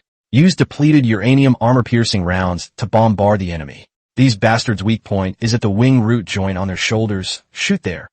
Zhang Hu piloted the heavy fighter jet, forcing himself to climb. The cannon beneath the fuselage roared furiously, its depleted uranium warhead precisely striking the left shoulder of a pteranodon. With a soft plop, black blood splattered. The wind pterosaur howled in pain, its body jerked to the side, and its speed plummeted. Chapter 34. A god-level support appears, the old fox's trump card. A good opportunity. Zhang Hu's eyes lit up, and he was just about to fire the final shot when something unexpected happened. From the pitch-black sky behind, several crimson fireballs the size of buckets tore through the air, trailing orange red tails and carrying raging heat, slamming into the injured Quetzalcoatl. With a deafening roar, the fireball struck the chest with pinpoint accuracy.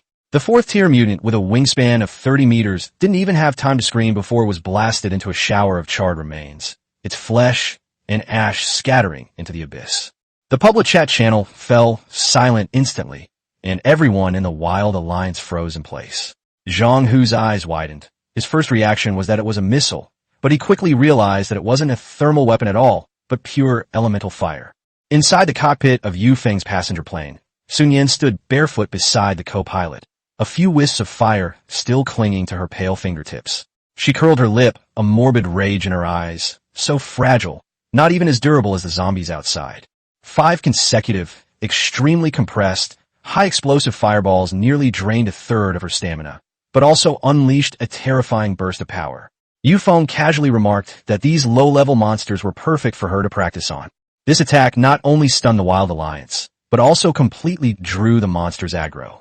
The three largest Quetzalcoatlus turned sharply, their crimson vertical pupils locking onto the Dark Hacker's machine. Abandoning the barely surviving Wild Alliance, they flapped their wings and swooped down to attack. Shun Tian gripped the seatbelt tightly, warning them that they were coming. Feng simply said, "Hold on tight," and gripped the control stick with both hands, slamming his foot on the rudder. The massive, heavily loaded passenger plane performed a bizarre sideslip in midair, its engines roaring as it slipped between two enormous support pillars like an eel. 3 cyan wind blades grazed the wings, one of them striking the side with a piercing screeching sound. The steel body is immune to physical penetration below the 3rd level and can withstand 4th level wind blades, but a white mark half a foot long and 2 inches deep was still left on the dark armor.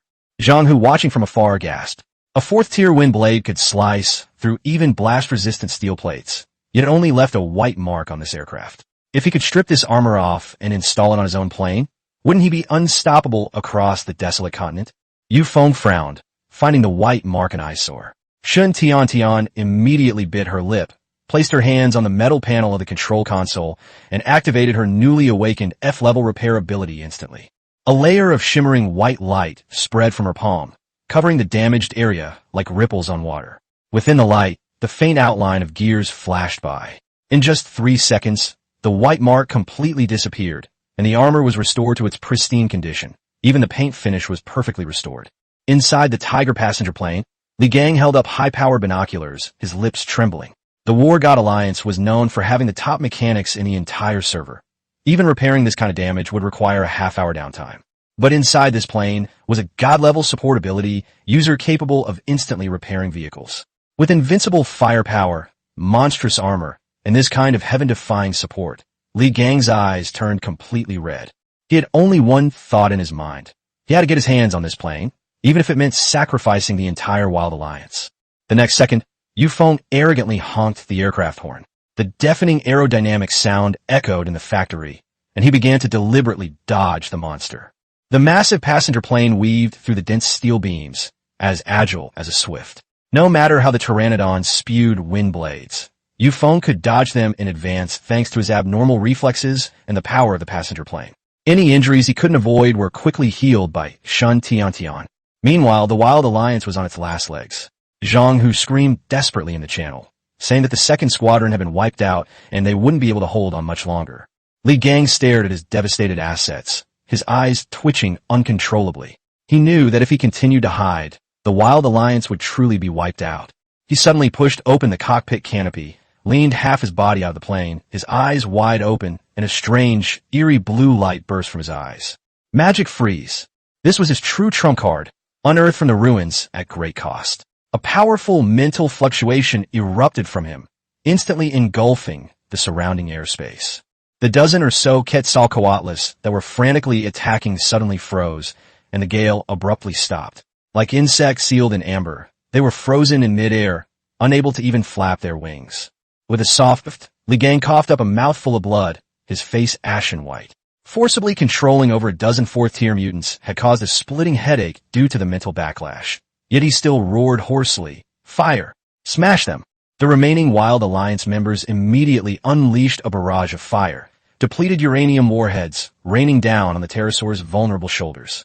Sun Yin, naturally, wouldn't miss the chance to steal a kill, standing by the passenger window, with eyes gleaming with excitement, hurling one explosive fireball after another at the live targets. The roar was deafening. In just 10 seconds, the immobilized Quetzalcoatlus was completely torn apart, its flesh and blood falling like rain, and the factory was filled with the strong smell of gunpowder. The battle was finally over. The Wild Alliance had arrived with 14 planes, but now only 5 remained, still belching black smoke and struggling to breathe in midair. Feng's cheerful voice came through the public channel. "Brotherly, you're awesome. That immobilization technique is truly amazing." Li Gang wiped the blood from the corner of his mouth and stared intently at the undamaged hacker. Through the bulletproof glass, he could even see Feng leisurely feeding the blonde woman beside him a box of potato chips. The intense imbalance contorted Li Gang's face. He answered the channel with a cold expression, saying sarcastically that Feng's electronic system was taking forever to fix. If it had been 2 minutes later, he probably would have been done for. Yu Feng chuckled and said that the junk ships he bought from the secondhand market always failed him at crucial moments. But thanks to Leader Li's unparalleled power, he was able to turn the tide with a single move, which he greatly admired. After the communication ended, the cabin fell silent again. Shen Tiantian tugged at Yu Feng's sleeve, her face pale, and said that Li Gang's eyes were terrifying. He looked at their plane like a wolf eyeing meat. Yu Feng chewed the potato chips in his mouth, a cruel smile appearing on his cold face. He can only watch.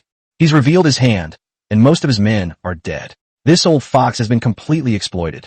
Once he's inside the core hangar, Yu Feng will personally send him on his way. He looked down at the radar. Deep inside the factory, the huge red dot belonging to the 5th-tier wind god Frost Wyvern had begun to pulsate slowly.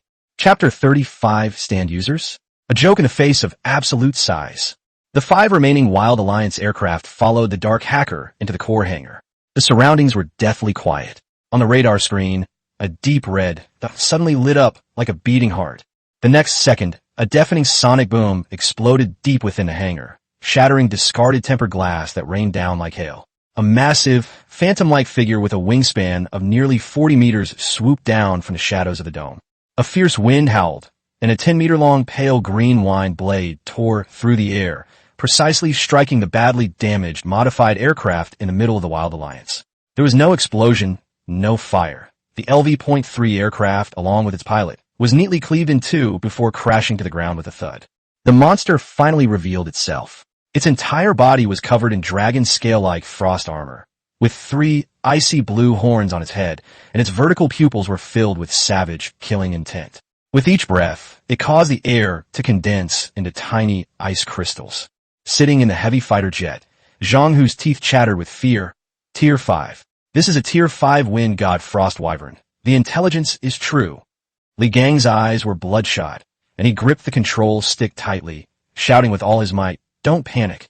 We have magic. We have firepower. We might not be unable to fight. Everyone, focus fire." But this Tier 5 lord gave them no chance. Its wings flapped violently, unleashing a terrifying speed completely disproportionate to its size, covering hundreds of meters in an instant.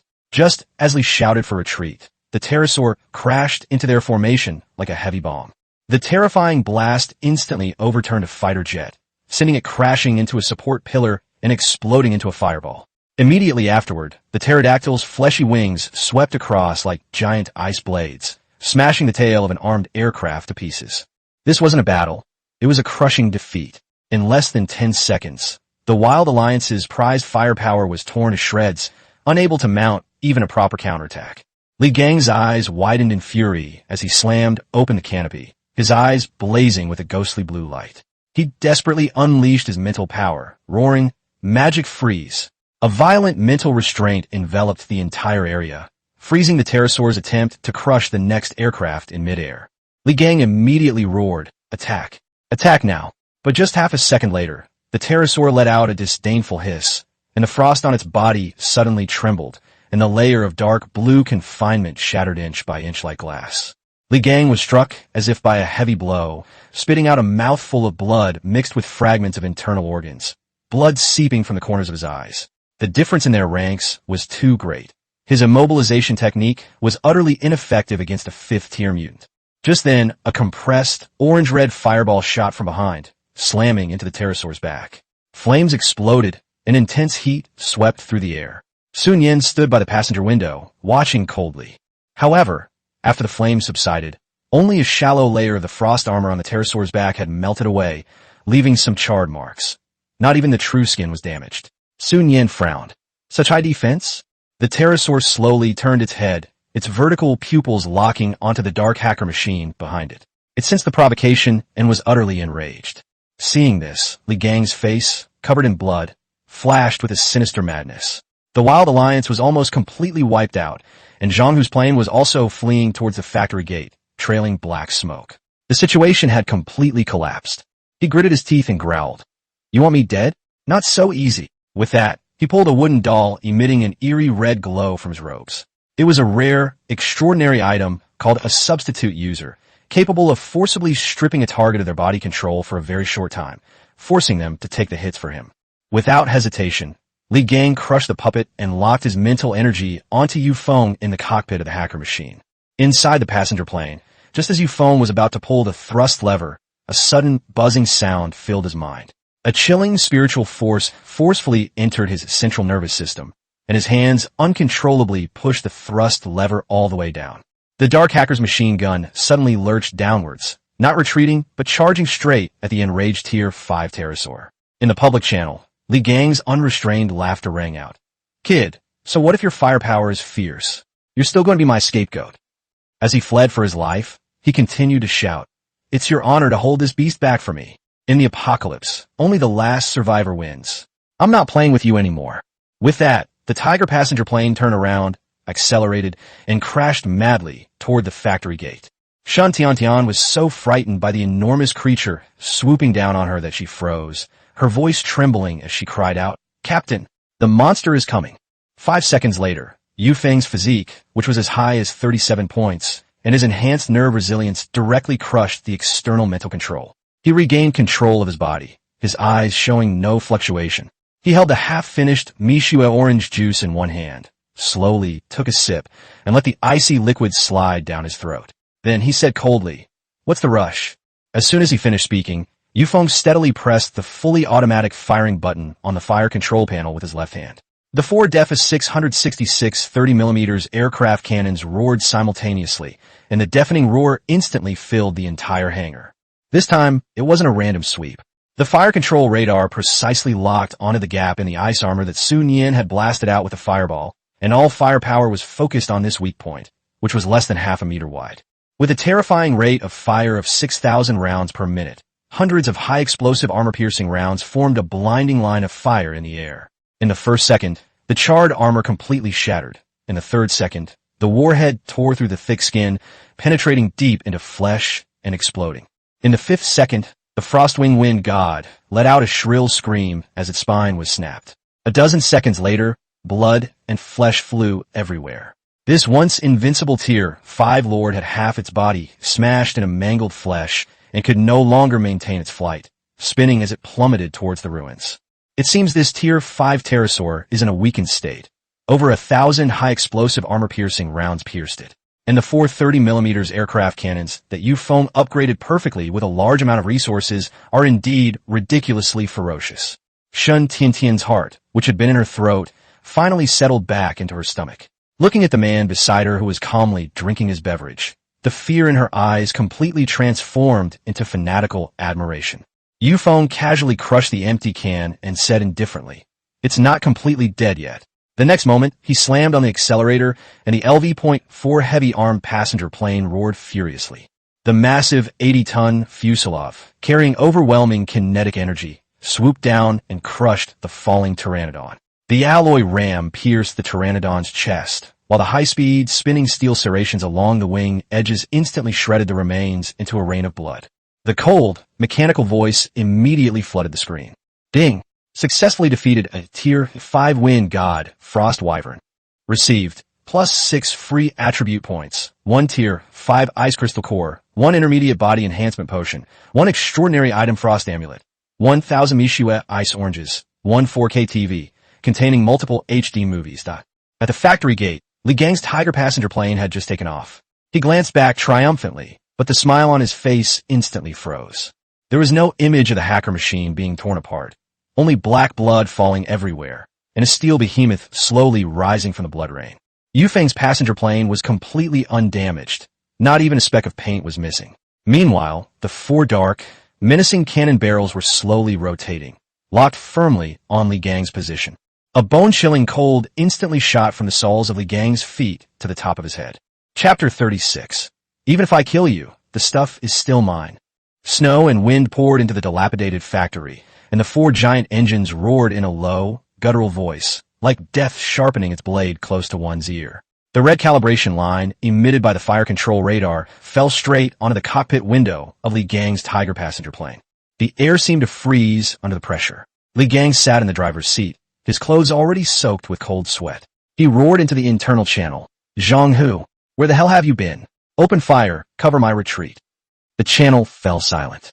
A few seconds later, Zhang Hu's trembling voice suddenly rang out on the public channel. "Brother you, Captain, I surrender. Li Gang did all the things that happened with the Wild Alliance. I was just a messenger. Please spare my life. All the supplies are yours. 100 meters away, Zhang Hu's fighter jet not only did not fire, but also simply shut down its engine and slowly landed on the snow, demonstrating its complete surrender.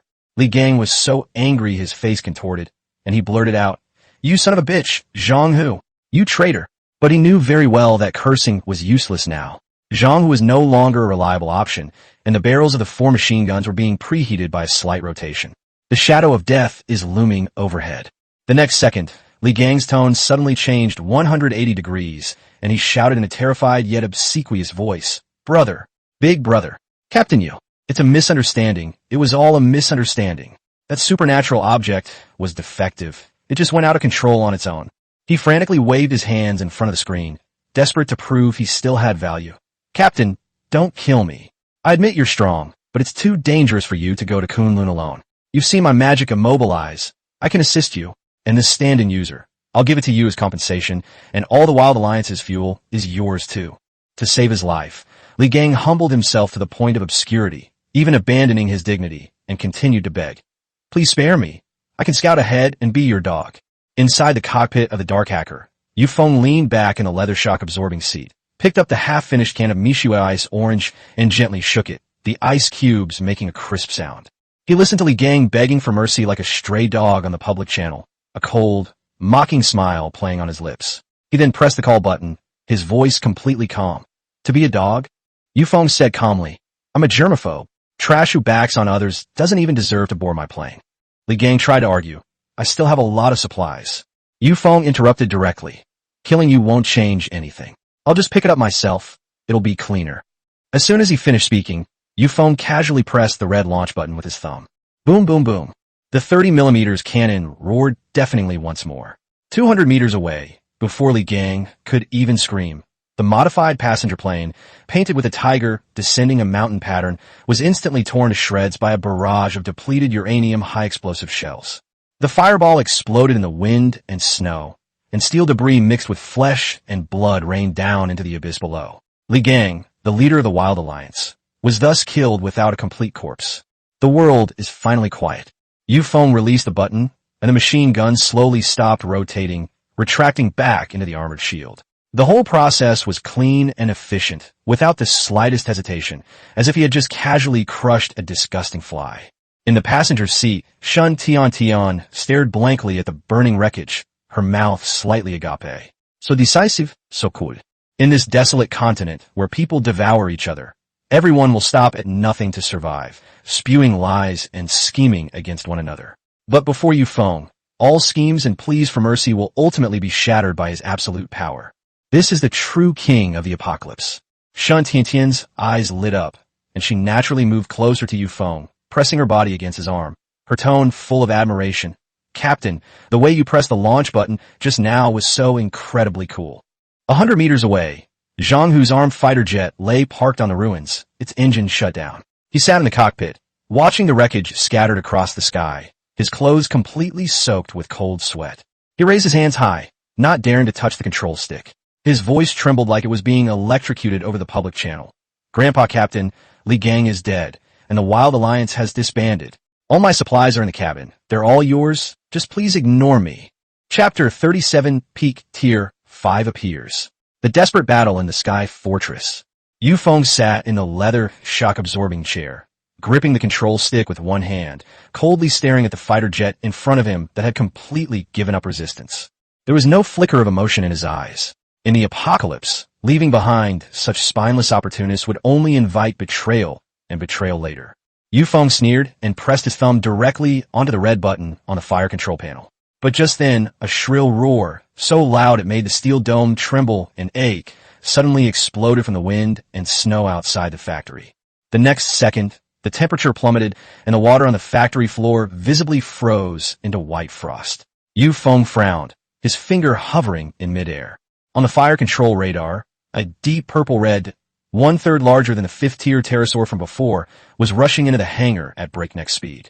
A fierce wind swept in, and a colossal creature covered in thick ice armor crashed down. Its wingspan was nearly 50 meters, and 3 sharp, icy blue horns pierced the dome. Its hind legs pressed down on the steel beams, twisting and deforming the half-meter-thick crossbeams. This is a 5th-tier peak, male wind god, frost wyvern. It had just returned from hunting when it saw the corpses of its kind scattered all over the ground, as well as the female wyvern that had been torn in two, its mate. The dragon roared to the sky, its crimson vertical pupils instantly locking onto Zhang Hu, who was closest below. Zhang Hu stared blankly at the grim reaper above him, so terrified that he forgot to beg for mercy.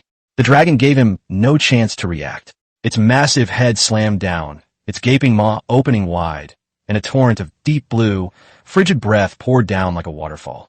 Zhang Hu only managed to utter one word before the heavy fighter jet, along with him, was instantly frozen into a crystal-clear ice sculpture. The armor, the instrument panel, and his terrified expression were all frozen in the ice. Even with the air conditioning set to a constant 28 degrees Celsius in the cockpit, the chilling, killing intent seeping through the bulletproof glass couldn't be contained. The oppressive aura of this peak form male dragon far surpassed that of the weakened female dragon from before. After crushing Zhang Hu, the male dragon abruptly turned its head, its hateful and ferocious gaze fixed on the dark machine gun. The lingering scent of the machine gun on the female dragon's corpse instantly pinpointed the true culprit. Feng casually tossed aside the empty juice can and said in a deep voice, "Hold on tight."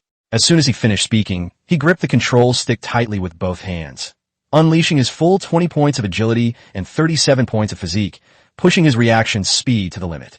All 4 engines roared simultaneously. The dragon also moved like a 100-ton ice blue meteor, swooping down from the crossbeam, its alloy-like claws aimed straight for the cockpit. Feng slammed on the steering wheel and yelled, "Fire!" Elisa, in the passenger seat, didn't hesitate and immediately pressed the red button on the fire control. The 4 DEFA 666 30mm aircraft cannons reached their maximum overload, unleashing 3-meter-long jets of fire. The passenger plane narrowly avoided the attack by flipping over, simultaneously unleashing 3,000 rounds of depleted uranium, high-explosive armor-piercing rounds onto the back of the dragon. Flames exploded, and the ice armor shattered. The male dragon roared in pain, its massive body tumbling through the air. But unlike the female dragon, it wasn't pierced through. Only the outer layer of its thick ice armor was blown open, seeping out large amounts of black blood. The peak 5th-tier pterosaur immediately realized that the black iron monster before it possessed terrifying close-combat firepower. It flapped its wings and rose, instantly creating a distance of 500 meters, and opened its massive beak to unleash an extremely cold breath. Amidst the cold front, dense, crescent-shaped wind blades blanketed the air like a torrential downpour. Elisa cried out urgently, "It's increasing its distance." Feng gritted his teeth and gripped the stick, but the passenger plane was too large to avoid the attack net. A chilling breath swept across the left wing, instantly freezing the engine air intakes and causing the plane's speed to drop sharply. Immediately afterwards, several 10-meter-long cyan wind blades precisely struck the fuselage and tail. Even with the extraordinary properties of the steel fuselage, the armor was still ripped open with several 2-inch deep gashes, and the warning lights flashed wildly. Feng immediately roared, "Shen Tian Tian." Shen Tian Tian scrambled to the secondary control panel, pressing her hands firmly against the sensor panel, unleashing her full F-level repairability. A shimmering white light surged along the circuitry towards the damaged area, and the crack in the fuselage slowly healed amidst a grating scraping sound. But the passenger plane's slowdown gave the dragon a fatal opportunity. It folded its wings from the highest point of the dome and launched a deadly dive like a javelin, breaking the sound barrier and tearing the air apart with a deafening roar. Feng's eyes instantly hardened with killing intent. He knew he couldn't dodge it, and since he couldn't dodge it, he wouldn't dodge it. The next second, he frantically pulled up the nose of the plane, actually piloting the passenger plane straight into the dragon's diving trajectory. 2 colossal machines crossed paths in midair. The dragon-like right wing slashed fiercely across the passenger plane's right wing, the ear-piercing sound of metal tearing echoing throughout the hangar. Fortunately, the super armor held up against the limits of physical penetration, but the right-wing armor was still torn open with a terrifying 5-meter-long gash. Hydraulic lines burst, sparks flew, and the entire aircraft tilted violently. Shen Tian Tian coughed up a mouthful of blood and collapsed to the ground, exhausted. In order to forcibly repair the main structure of the wing, her mental energy was instantly drained. Fortunately, the brakes stopped at 1/3 of the way down, barely maintaining the balance of the aircraft. Feng stared at the fallen Shen Tian Tian, his eyes blazing with malice. Instead of retreating, He disengaged the automatic balance despite the damaged wing and, relying solely on manual operation, plunged headfirst into the thick, icy clouds atop the hangar. After its attack missed, the dragon immediately circled and searched. The next second, the icy clouds parted, and the dark hacker, like a ghost, circled around to its blind spot, appearing directly behind it, less than 50 meters away. Feng pressed down hard on the fire button with his right hand, pushed the lever to its limit with his left hand, and roared die. 4 machine guns roared as they approached, the metal storm instantly tearing apart the dragon's unprotected tail and penetrating its internal organs. At the same time, the 80-ton passenger plane crashed into it with terrifying inertia. The 6 alloy ramming horns on the nose violently shattered the dragon's spine, while the high-speed, meat-grinding serrations along the wing edges sliced into the roots of the fleshy wings. Blood and flesh flew everywhere, and bones exploded. This 5th-tier peak lord didn't even have time to finish screaming before it was brutally shredded into countless pieces of flesh. Ding! Successfully defeated a Tier 5 male Quetzal Frost Wyvern. Received Tier 5 Ice Crystal Core X1. Intermediate Body Enhancement Potion X1. Tier 5 Aircraft Blueprint X1. 1,000 Mishua Ice Oranges. Chapter 38, A Great Harvest. All materials for perfect upgrade gathered. Black blood rained down on the dark armor like a storm, and the airliner's right engine, belching black smoke, hovered silently in midair. The only sound in the air was the hissing of the machine gun barrels as they cooled. Inside the cabin, Chuyu looked through the bulletproof glass at the pile of shredded flesh on the ground. Her legs went weak, and she collapsed onto the leather sofa. Sun Yin, Lu Ruyan, and the others finally breathed a sigh of relief, their backs already soaked with cold sweat. For the first time, they truly witnessed the terror of the monsters at the top of this continent. The oppressive feeling of being on the verge of death was enough to crush ordinary players. Yet Feng managed to fly the 80-ton passenger plane with the domineering power of close combat. In the cockpit, Feng exhaled a breath of stale air and rubbed his shoulders, which ached from the G-forces. He didn't rest immediately, but instead lowered the passenger plane to a position 50 meters above the ground. System, start automatic collection. The passenger plane slowly taxied towards the factory gate. The spot where Li Gang had been blasted to pieces was now flashing a faint red light. The next second, a system notification sounded. Ding! Picked up a rare extraordinary item, the stand user. Feng now held a cracked wooden doll in his hand. This thing could force others to take the damage for him, making it a life-saving trump card in critical moments. Old fox, I'll take the stuff. Feng casually tossed the puppet into the infinite space, then piloted the passenger plane to begin a thorough looting of the entire abandoned factory. The military warehouse of Changha Heavy Industry was completely overturned. The wreckage of more than a dozen modified passenger planes and fighter jets left by the Wild Alliance, as well as the bones and blood of the 2 5th-tier pterosaurs, were all swallowed up by the infinite space. The screen was constantly filled with cold, impersonal system notifications. Successfully acquired 2,500 nanocrystalline steel. Successfully acquired 50 advanced electronic components. Pickup successful. Obtained 500 pieces of superior alloy armor plates. Loot successful. Obtained a large amount of basic survival supplies, ammunition, and meat. Feng glanced at the upgrade panel. A perfect upgrade to a level 5 passenger plane requires 1,500 nanocrystalline steel, 30 advanced electronic components, 1 level 5 crystal core, and 1 level 5 aircraft blueprint. Now, not only have all the materials been gathered, but there's also an extra 5th-tier ice-type crystal core and a large batch of top-grade materials. The biggest trump card for the Kunlun main quest is finally secure. Feng answered the cabin intercom, his voice unusually cheerful. Teacher Lu, the crisis is over. Tonight, let's open a few bottles of red wine, cut up the tenderloin from those 2 Tier 5 pterosaurs, and have a good meal for everyone. A cheer erupted in the cabin. Feng turned off his microphone, unbuckled his seatbelt, and turned to walk towards the co-pilot's console. Shun Tiantian was still slumped on the metal floor, her face deathly pale, her forehead covered in cold sweat, and her eyes somewhat unfocused. Just now, she had forcibly overdrawn her mental energy to repair her right wing. For a newly awakened F-level ability user, this was far too much of a burden. Elisa, come here, Feng called out. The blonde woman immediately stepped forward, knelt down, and placed her hands on Shun Tiantian's forehead. A shimmering white healing light slowly flowed into her body. A few minutes later, Shun Tiantian's breathing finally calmed down, and her eyes regained their sparkle. Elisa withdrew her hand and wiped the fine sweat from her nose. Her psychological trauma has been stabilized, but her superpowers have been depleted and cannot be used again for a short period of time. They can only recover slowly. Yufeng nodded, bent down, and picked Shen Tiantian up. She was as light as a feather, and naturally wrapped her arms around Yufeng's neck, burying her face in his chest. "Captain," she said, her voice as soft as a frightened kitten. "I did it. The right wing wasn't broken. Well done. You've done a great job."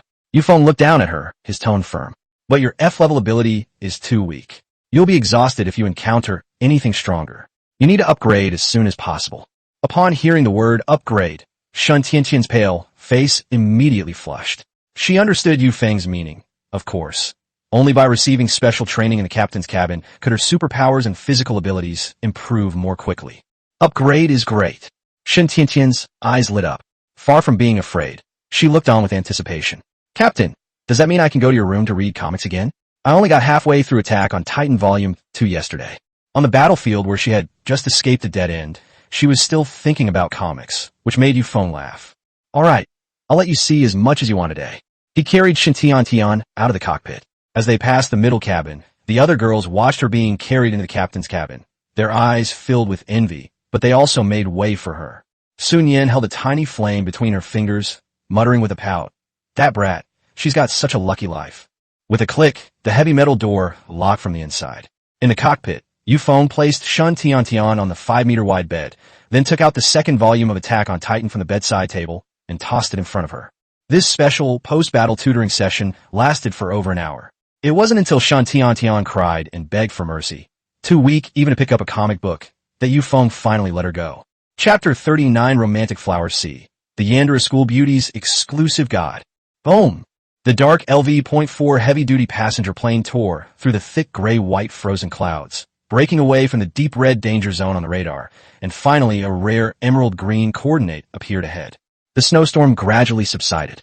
Yufeng looked down through the bulletproof glass of the cockpit and saw a huge geothermal rift valley suddenly unfolding between the mountains.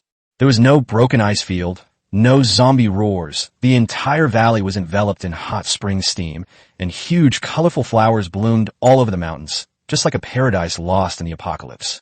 This is Yamlong Mountain Flower Valley, one of the few safe oases marked on Shen Tiantian's terrain ship.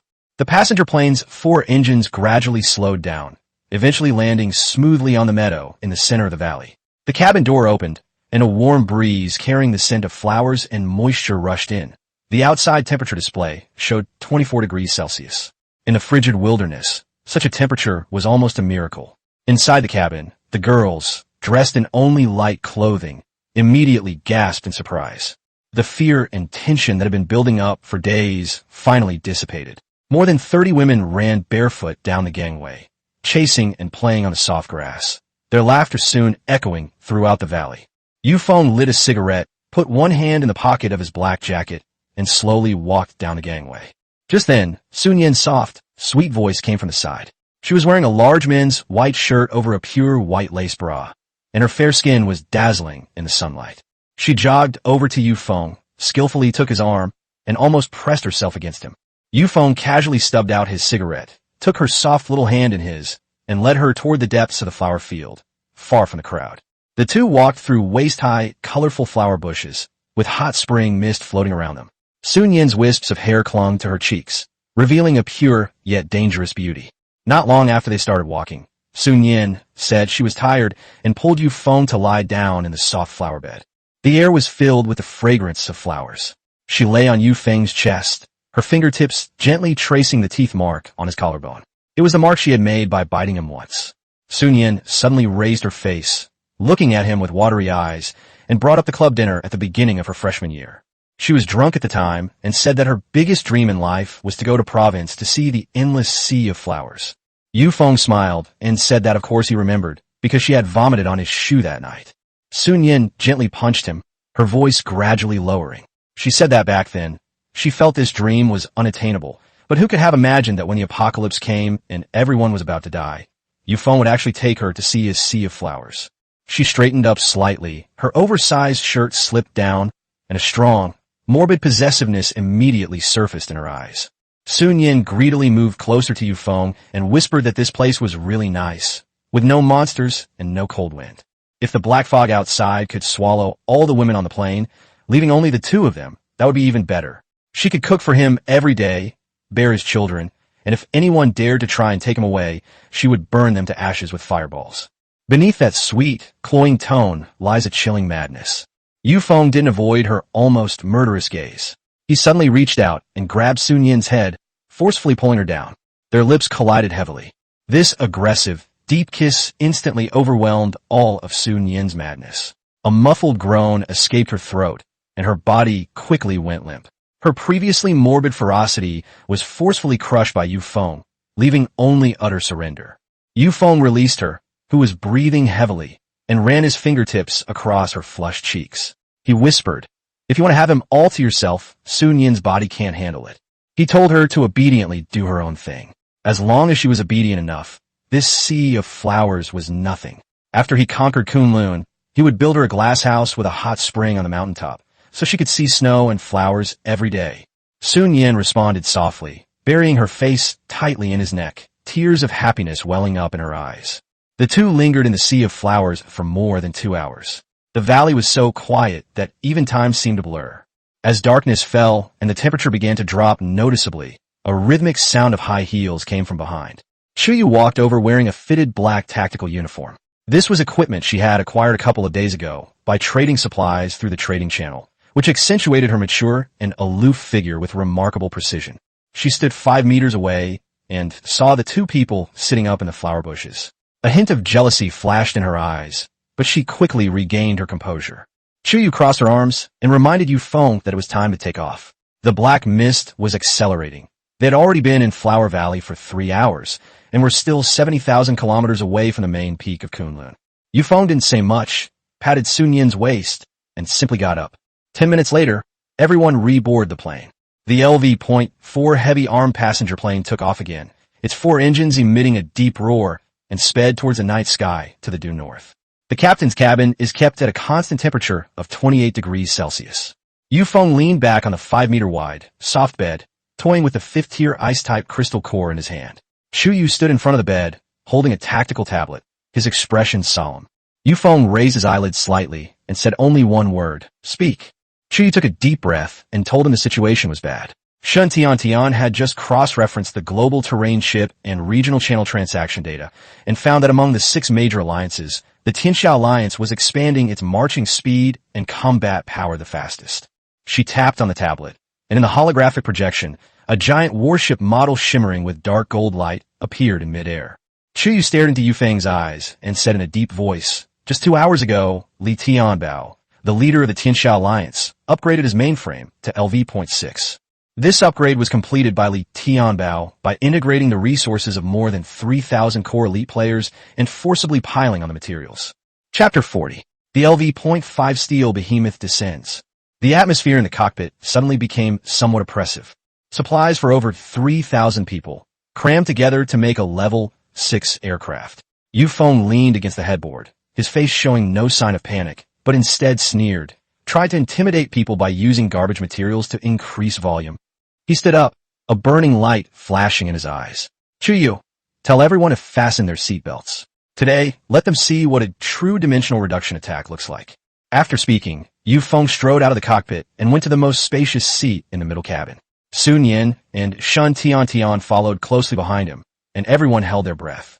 With a thought, Feng instantly suspended the perfect advanced blueprint, 1,500 units of nanocrystalline steel, 30 advanced electronic components, and a 5th-order ice-type crystal core in midair. System, initiate perfect upgrade. With a whoosh, a magnificent, invisible force enveloped the entire aircraft. There was no harsh noise, only a frantic internal restructuring at a microscopic level. The cabin space began to expand outwards, and the originally single-layered ceiling rapidly rose.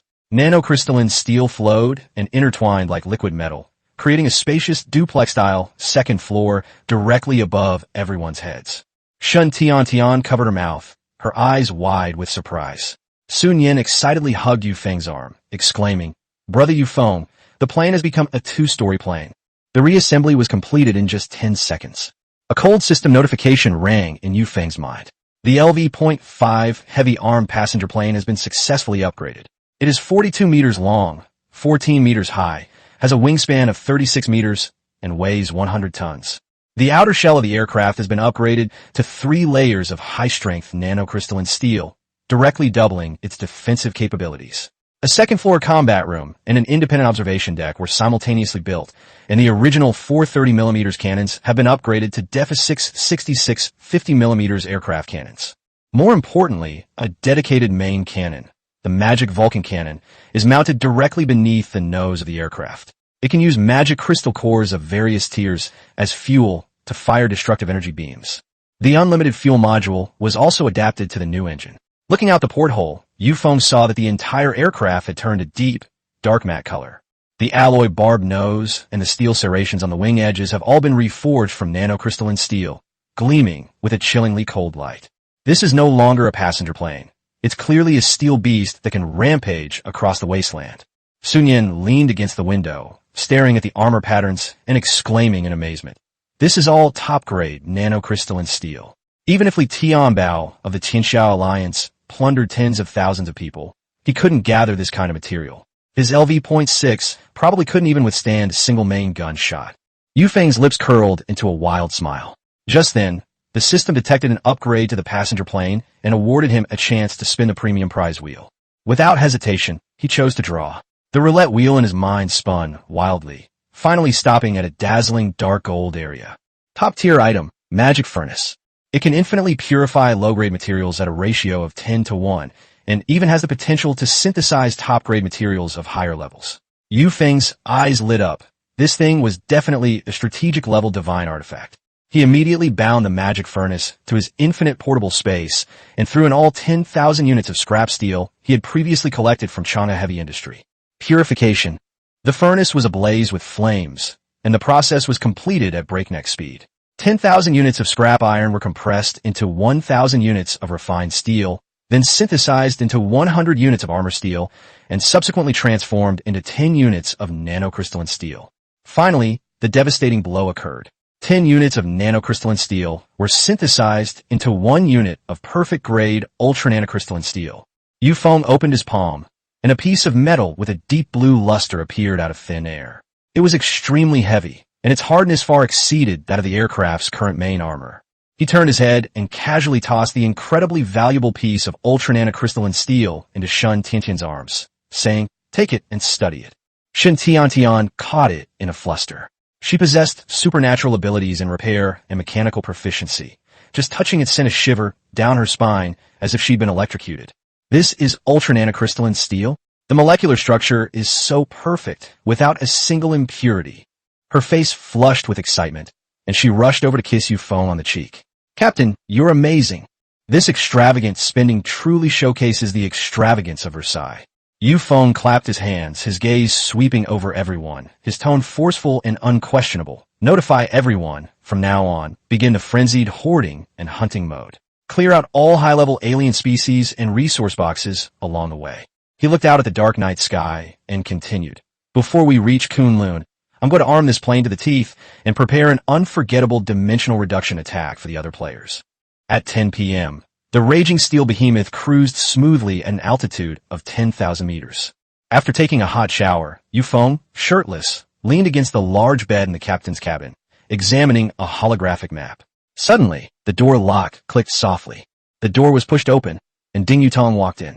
This 19-year-old provincial sprinter wasn't wearing his usual loose-fitting sportswear tonight.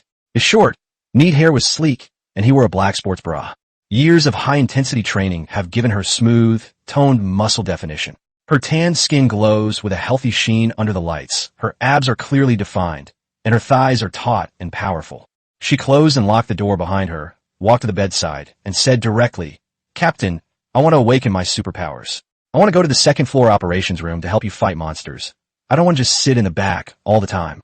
Ding Yutong is by nature a decisive person who doesn't procrastinate and always goes straight to what she wants to do. A little over an hour later, the system notification sounded as expected. Female player Ding Yutong had successfully awakened her special ability, gaining the Heavenly Eye, level F, which can be upgraded. The Heavenly Eye can consume stamina and spy on targets within a certain range regardless of terrain. At the same time, her physical attributes are also enhanced with strength, physique, and agility all improved. Ding Yutong suddenly opened her eyes, a hidden glint of light flashing deep in her pupils, and her fatigue vanished instantly. She excitedly hugged Feng's neck. I saw it. There's a horde of monsters 3 kilometers below the clouds. This superpower is amazing. Feng raised his hand and patted her lightly, saying calmly, if you see this, get dressed and get to work. Chapter 41 Thunder and Fire. The violent crushing of a 100-ton steel behemoth. The following day at noon, on a desolate continent, above the ruins of an abandoned city, a deafening roar tore through the sky as 4 massive engines roared simultaneously. A dark, ancient-looking LV.5 heavy-armed passenger plane, resembling a demon god, forcefully broke through the gray fog and descended from the clouds. The terrifying wind pressure generated by the 100-ton fuselage instantly stirred up a cloud of dust among the abandoned buildings below, and several dilapidated buildings trembled violently in the gale.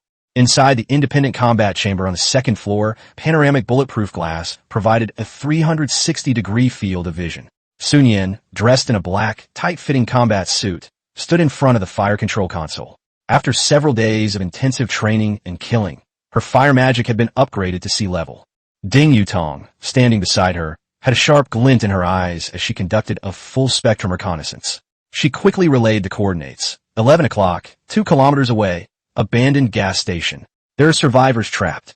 She continued, there are many targets, 200 Tier 3 Storm Eagles, and more than a dozen new Flame Eagles and Thunder Eagles. I see it. In the main seat of the cockpit, Feng remained calm and casually pushed the thrust lever all the way down. He wasn't going to rescue people. He was going to hunt them. The next second, the black passenger plane unleashed astonishing physical kinetic energy. Without slowing down at all, and like a steel meteorite, it crashed straight into the dense flock of giant eagles. In the ruins of the gas station, a dozen survivors huddled behind tattered bunkers, gazing at the sky in despair. Faced with a beast horde of this size, even a large guild's fighter squadron would have to detour, yet this passenger plane had actually driven its nose straight into the horde. They almost thought the driver had gone mad. But then they witnessed the most shocking scene of violence of their lives. A series of muffled thuds echoed as the 100-ton steel behemoth, imbued with extraordinary defense, plowed into the 3rd-tier giant eagle formation. The spiked ramming horns, crafted from nanocrystalline steel, cut like steel knives in a hot butter. Those giant eagles, capable of tearing apart armored vehicles, were instantly crushed into clouds of blood mist upon impact with the fuselage. The high-speed rotating steel saw blades along the wing edges scooped up the severed limbs and pieces of flesh. The sky seemed to be pouring down a torrential downpour of blood and flesh. There was no skill, no maneuvering, only pure physical crushing. In a single charge, more than half of the 200 Tier 3 giant eagles were smashed to pieces.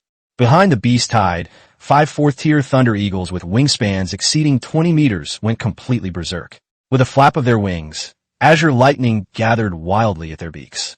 With a sizzling sound, 5 thick, high-voltage lightning bolts tore through the sky and struck the dark armor of the passenger plane with pinpoint accuracy.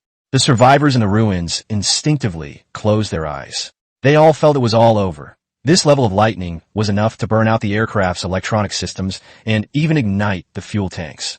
However, when the lightning subsided, the black passenger plane remained steadily suspended in the air, without sparks or even a single piece of its outer paint chipping off.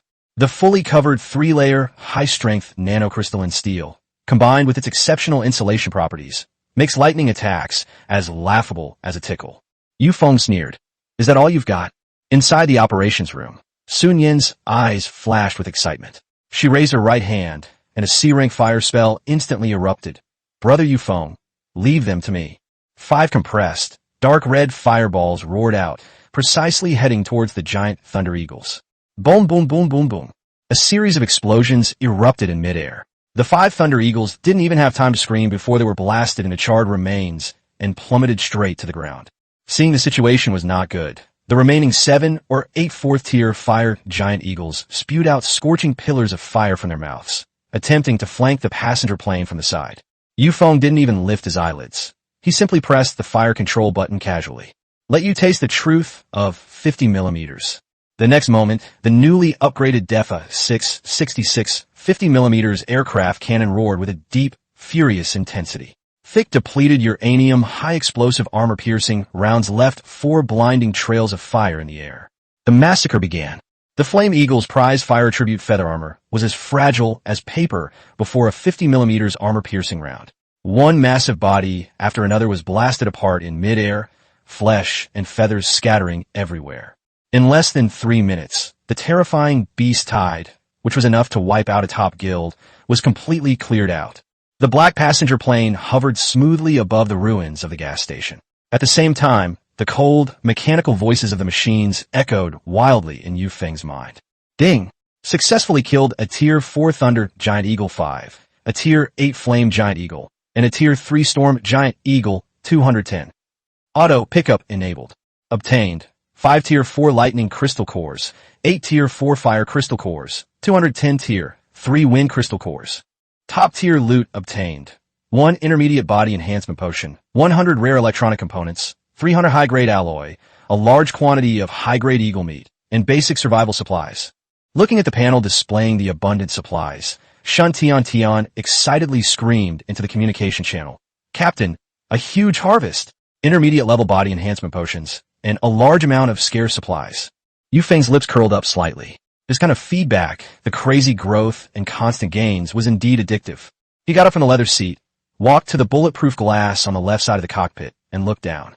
Behind the ruins of the gas station, the dozen or so survivors had already collapsed to the ground in terror. They were ragged, clutching rusty iron bars and pistols, gazing up at the unblemished steel monster above them. Their eyes were filled with nothing but awe and fear. Yu Feng remained silent. He needed no thanks, nor did he care about their lives. In this desolate continent where the strong prey on the weak, his only responsibility was to crush all the trash that stood in his way. Chapter 42, The Wind Riding Alliance, is established. Profits from the information difference of trading scrap metal for supplies. The dark-colored LV.5 heavy-duty passenger plane landed smoothly in front of the abandoned gas station. The strong wind swept away the bloody smell in the air, and the thick nanocrystalline steel rams on the nose of the plane gleamed with a dazzling metallic luster under the cold light. The cabin door opened, and Yu Feng, wearing a black tactical jacket, walked slowly down the boarding stairs with one hand in his pocket. Behind him, Ding Yutong stood guard with an AK-47, her gaze sharp as a knife. Behind the ruins, Fu Su and a dozen or so survivors lay prone on the ground, trembling uncontrollably. They looked at the man who seemed to have descended from the heavens, barely daring to breathe. For beings of that caliber, killing them would be as easy as crushing ants. But Yu Feng didn't even glance at them. Instead, he walked straight to the wreckage of the crashed, dilapidated passenger plane at the edge of the ruins. He raised his hand and said in a low voice, "System, activate spatial traction pickup." With a flash of light, the derelict passenger plane, weighing over 10 tons, along with the scattered metal fragments around it, vanished into thin air and was sucked into the infinite personal space. Ding! 8,600 units of scrap steel and 100 units of scrap parts collected. Fu Su and the others, peering through the gaps in the ruins, nearly popped their eyes out when they saw this scene. This big shot who piloted a 100-ton aerial fortress and blasted a 4th-tier alien to death with a single shot had stopped to scavenge for trash? The absurd contrast left Fu Su's mind blank. But soon, he realized that this was their only chance in their lives to curry favor with a top-tier figure. He gritted his teeth, pulled a waterproof sealed bag from his pocket, scrambled out of the cover, and knelt down 5 meters away from Yu Feng with a thud. "Boss, thank you for saving my life." Fu Su held the sealed bag above his head with both hands, his voice hoarse. "My name is Fu Su. This is a basic body enhancement potion that I stole from a military airdrop crate. I'm willing to give it to you. I only ask that you take us in." The survivors behind him also rushed out and knelt down in unison. Yu Feng stopped, his gaze falling on the pale blue potion. With his current physique of 37 points, its effect was minimal. But Fu Su was ambitious and knew how to seize opportunities. "You want to be with me?" Yu Feng stepped forward, casually took the medicine, and spoke in a flat tone. Fu Su Kao told repeatedly, "Sing, yes, as long as you'll give us a meal, our lives are yours. You're not qualified to board my plane." Yu Feng lit a cigarette and exhaled a puff of smoke. "But I do need a group of people to do the dirty work for me right now." Fu Su suddenly looked up, his eyes filled with ecstatic joy, not humiliation. In the apocalypse, being able to climb up to such a top-tier figure was an opportunity that countless people would rather die than have. Yu Feng looked at him, his voice not loud, but carrying absolute control. "From today onwards, establish the Yu Feng Alliance. I will be the alliance leader, and you'll be the vice-alliance leader. This potion is your tribute. Within 3 days, develop the Feng alliance to 300 people. 300 people is no problem. Su was trembling with excitement. We still have 2 commercial airliners left. If we hold on for a few more days, we can get it done soon. Feng, cigarette between his fingers, pointed to the surrounding ruins. Developing our power requires resources. I won't let you recruit people empty-handed. See these low-level materials? Su nodded quickly. I saw it. Go collect scrap metal for me. Broken cars, scrap metal, scrap steel bars. Anything metal, I'll take it all. 1,000 units of scrap metal. I'll give you 1 unit of all-purpose fuel. 10,000 units of scrap metal. I'll give you a rifle with bullets or other supplies. I'll take as much as you have. Upon hearing this, Su and the dozen or so survivors all froze. Scrap metal for fuel? Scrap metal for weapons? In the desolate continent, scrap metal is the most worthless trash. Except for a very few crafting players who have mastered advanced forging skills, ordinary people find it too troublesome to even start a fire with scrap metal. Fuel, food, and weapons are all hard currencies that people will fight tooth and nail for. Su pinched himself hard, gasping in pain. Alliance leader, are you serious? What do you need so much scrap metal for? Feng's eyes turned cold. Don't ask what you shouldn't ask. Su immediately lowered his head. Yes, I was too talkative. But inside, he was ecstatic, exchanging scrap metal for high-level resources. Once the news got out, let alone 300 people, even 3,000, those starving and freezing solo players would fight tooth and nail to join the Wind Guardian Alliance. To them, this was like a big shot doing charity. But they had no idea that the magic furnace in Feng's hands could purify 10,000 units of scrap iron into refined steel, armor steel, and nanocrystalline steel, and finally synthesize 1 unit of super nanocrystalline steel. On the market, even 5,000 kilograms of high-grade meat might not be enough to exchange for a single unit of ultra nanocrystalline steel, and even then, it's priceless.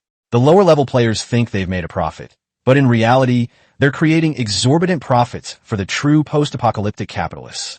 Exploiting information asymmetry to exploit labor is the fastest way to snowball your gains. Feng opened the system panel. Add me as a friend. We'll deliver goods every night at 8 o'clock from now on. With a ding, a new friend appeared in Su's contact list. He looked down at the ID, and his pupils instantly shrank to pinpoints. Feng, that Dragon Kingdom captain who made a high-profile acquisition of potions on the regional channel and slew a 4th-tier wind god wyvern and a 5th-tier frost lord. Su's throat went dry, and his legs went completely limp. Boss Feng. With a thought, Feng summoned several AK-47SCs from Changha Heavy Industry from his spatial storage, and also threw out several hundred rounds of ammunition, 2 large buckets of purified water, and several hundred kilograms of high-grade eagle dragon meat. This is the advance payment. Feng turned and walked towards the boarding stairs, his back cold. You did a great job. You'll be living the high life from now on. Seeing the firearms on the ground and the fragrant high-quality meat, the eyes of the dozen or so survivors turned red. Su led the way, roaring fervently at Feng's retreating figure. We swear to be loyal to the alliance leader to the death. A few buckets of water and a few pieces of meat were all it took to acquire a group of extremely useful post-apocalyptic laborers. The boarding stairs slowly retracted, and the heavy cabin door closed. With a deafening roar, for engines spewed out eerie blue flames. The 100-ton steel behemoth shot straight into the sky, leaving behind only a ground full of fanatical believers.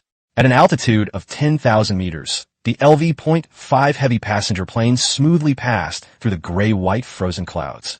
The outside temperature dropped to minus 40 degrees Celsius, and the gale force winds, carrying ice crystals, violently pounded against the bulletproof glass. But the cabin was like another world. In the second-floor lounge, the temperature control system blew warm air at 28 degrees Celsius. Thick Persian handmade carpets were laid out underfoot, and a faint rose fragrance wafted in the air. Feng leaned back on the soft leather sofa and took off his jacket, which still smelled of gunpowder. Just then, an excited voice rang out. Captain, come and see my new invention.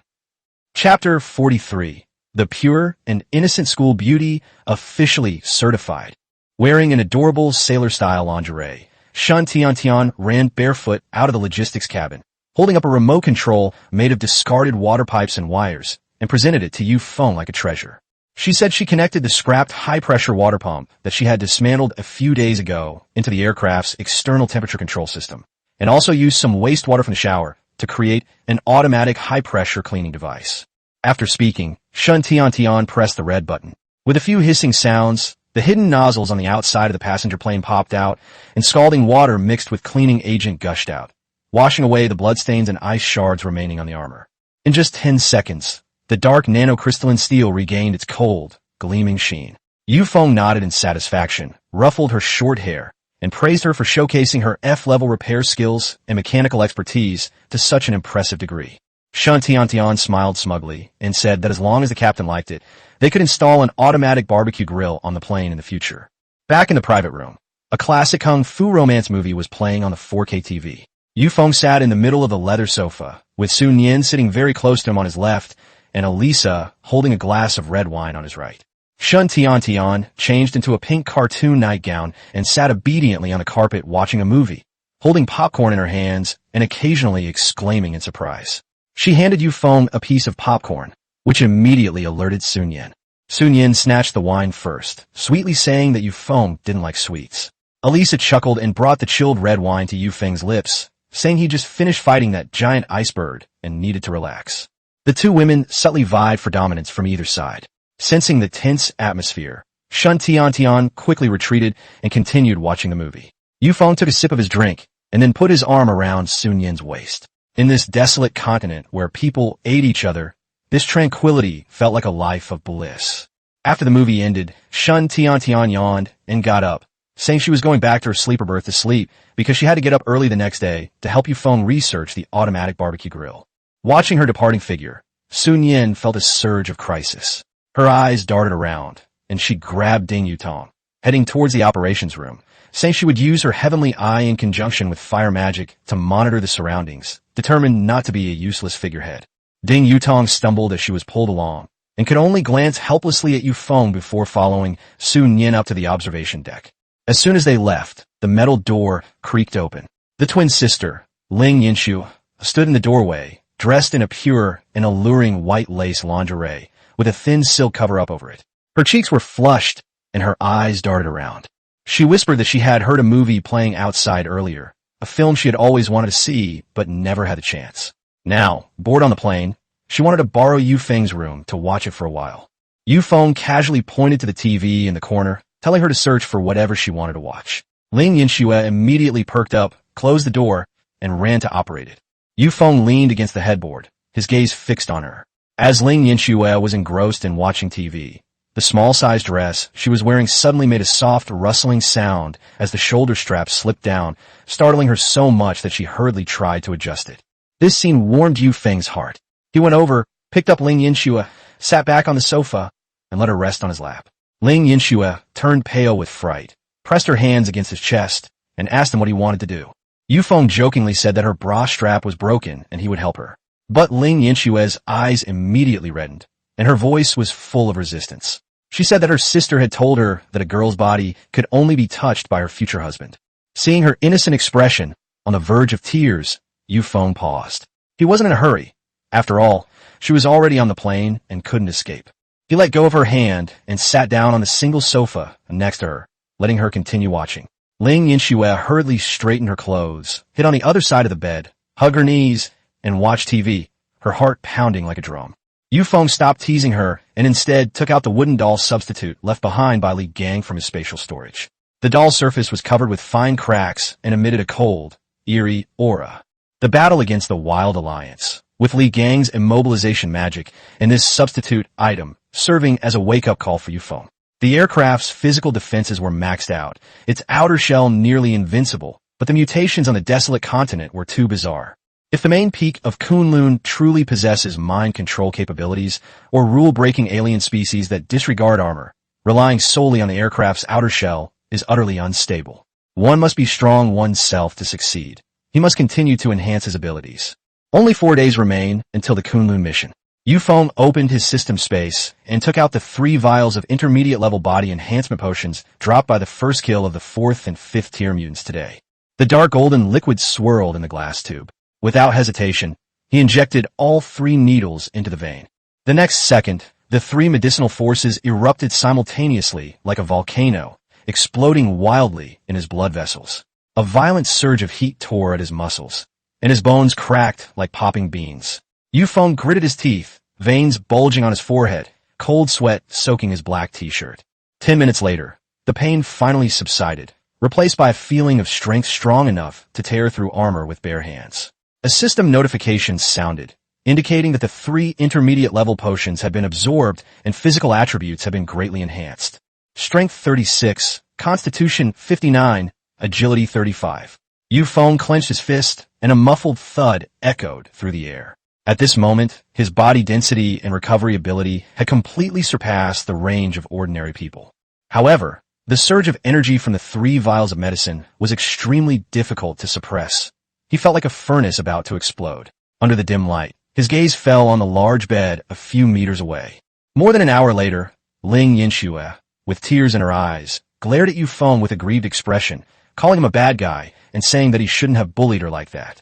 Feng pulled her into his arms, shamelessly pointed to the empty glass tube on the table, and said that the drug was too strong just now, and if anyone was to blame, it was her being too alluring, which just happened to ignite the powder keg.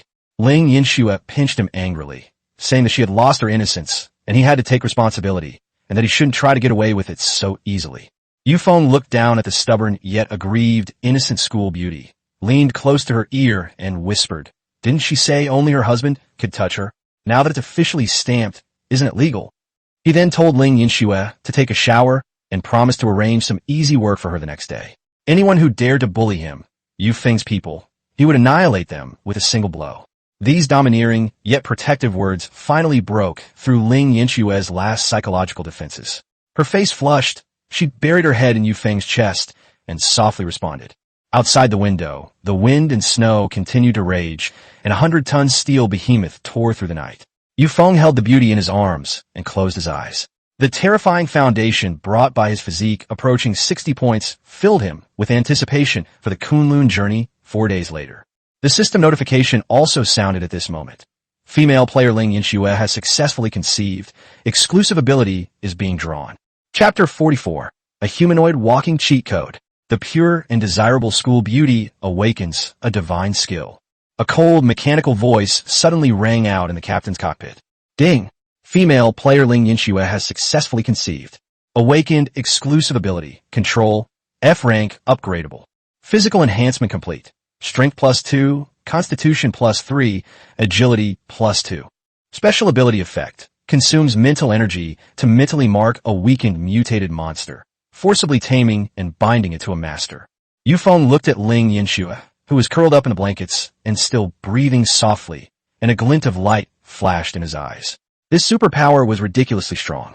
The high-level alien species on the desolate continent possess astonishing combat power, making them the best meat shields and cannon fodder on the battlefield. In the future, as long as he beats the monsters to near death, and then has Ling Yinxue make a contract with him, he can gradually build up a monster army. This girl is a walking treasure trove. The next morning, Feng pushed open the metal door to the captain's cabin and entered the midsection. Lu Rian and Shun Tiantian were preparing breakfast, and the air was filled with the aroma of hot milk and porridge. As soon as Shun Tiantian turned around with the milk in her hand, her gaze fell on Feng, and she froze. She could clearly sense that Feng was different today. After the 3 tubes of intermediate-level potion were combined and modified, his physique had been raised to 60 points. His muscle lines were not exaggerated, but they exuded a restrained ferocity, and every move he made carried a strong sense of oppression. Shun Tiantian's heart skipped a beat, and her legs even felt a little weak. Sun Yin, sitting at the dining table, also looked up. As a C-rank fire mage, she was extremely sensitive to energy fluctuations. In her eyes, Feng seemed to harbor a volcano ready to erupt at any moment. Feng pulled out a chair, sat down, took a sip of the congee with preserved egg and lean pork, and then opened the holographic panel. The number of survivors flashing in the upper right corner was particularly glaring. Current number of survivors in the region, 1 million. Just 1 day later, another large number of players disappeared. Those weaker players didn't even qualify as cannon fodder. They were long ago swallowed up by the black mist and the alien species. The remaining million were almost all desperate criminals who had survived by stepping over corpses. The rules of this continent are becoming increasingly cruel. Soon, an alarm sounded from the operations room on the second floor. Ding Yutong's pupils gleamed as she stared at the airspace directly in front of her, speaking rapidly. Captain, a large-scale firefight has broken out 50 kilometers ahead. A level 5 passenger plane and 15 level 4 armed aircraft are attacking a scattered squadron, which is blocking our flight path. Feng sat in the driver's seat and glanced at the fire control radar. A dense array of red dots almost completely blocked out the entire airspace. As the distance closed, the battle in the distance became clearly visible through the panoramic bulletproof glass. More than 20 scattered aircraft, riddled with bullet holes, were still putting up their last stand. The planes surrounding them all had their wings painted with a blatant black skull and crossbone symbol. Chu Yu crossed her arms and said coldly, "It's that bunch of persistent bastards again." Feng did not slow down. The Dark Hacker, this 100-ton steel behemoth, carrying terrifying wind pressure, rolled straight toward the center of the battlefield. He pressed the public channel, his voice cold and emotionless. "You're blocking the way. Get out of the way." The public chat channel went silent instantly. On the other side, inside a level 5 modified heavy truck-type passenger plane sprayed with blood-red skulls, Lei Hu, the captain of the first team of the Earthly Fiend Alliance, was holding a glass of red wine, his face full of fierce features. He looked at the radar and saw only a lone black passenger plane on the other side. He immediately grabbed the microphone and started cursing. Who did this trash come from, daring to meddle in the affairs of the Earthly Fiend Alliance? Even if the Heavenly King himself came today, he'd have to give me a piece of his mind. Lei Hu raised his high-powered binoculars, his gaze piercing through the clouds and landing on Yu Feng's cockpit. The figures of Sun Yin, Chu Yu, and Shun Tian immediately came into his view. The next second, his eyes turned red, and his face was full of lewdness. Top notch. The whole team, listen up. Abandon those lone survivors and destroy the engine of that black plane. Blow them into smithereens and capture all the women alive. The vulgar shouts echoed on the public channel. 15 level 4 armed aircraft immediately turned around and arrogantly spread out in a fan shape, surrounding the Dark Knight's aircraft. The temperature inside the cockpit seemed to drop to freezing point instantly. Upon hearing the words, Earthly Fiend Alliance, Shen Tiantian's rosy face turned deathly pale. She stared intently at the blood-red skull-shaped passenger plane in the distance, her body trembling uncontrollably. 3 days ago, at the canyon coordinates, her eldest brother had both legs severed by heavy machine gun fire, and her second brother was burned alive by incendiary bombs. The screams of the two, as they desperately covered her escape, still linger in her mind like nails. That was a nightmare she could never escape. Shun Tian, from the Earthly Fiend Alliance, had bloodshot eyes, tears falling onto the metal panel. She turned her head abruptly, her voice hoarse and distorted. "Captain, it's them. They're the ones who killed my brother." The intense hatred made her tremble even as she breathed. Feng turned his head and raised his hand to wipe away the tears from the corner of her eyes. His large, steady hand seemed to be silently telling her not to be afraid. Then he raised his eyelids, his gaze sweeping over the 16 arrogant Earthly Fiend Alliance planes in the distance, and his eyes turned completely cold. "Sun Yan." Feng gripped the control stick with his left hand, his voice eerily calm. "Charge the main gun. Receive." A morbid killing intent flashed in Sun Yin's eyes as she pressed the activation button for the magic energy Vulcan cannon. A 4th-tier fire elemental crystal core instantly slid into the combustion chamber. Feng pressed the public channel again, his voice like the Grim Reaper whispering in his ear. "Shun Tian, open your eyes wide and watch carefully. I will not only kill them all, but also dig out the coordinates of their headquarters and scatter the ashes of these beasts across this wasteland." Chapter 45 Magic-powered main cannon clears the area. You call this a passenger plane? Charging begins, 5-second countdown. Sun Yin pressed the crimson 4th-tier fire element crystal core into the slot on the main control panel. The next second, the dark armor that was originally closed under the nose of the machine slid open to both sides, and an exaggeratedly shaped heavy cannon barrel slowly extended. Deep within the cannon's muzzle, dark red magical energy gathered frantically, the intense heat distorting the surrounding air. Ahead, Lei Hu, holding a glass of red wine, paused for a moment upon seeing the cannon barrel, then burst into wild laughter over the public channel. "Ha ha! A beat-up passenger plane. Trying to scare me with a big pipe? Shoot it, blow that thing to smithereens." The countdown continued. 15 level 4 armed aircraft opened fire simultaneously, a barrage of armor-piercing rounds raining down on the Dark Hacker's aircraft.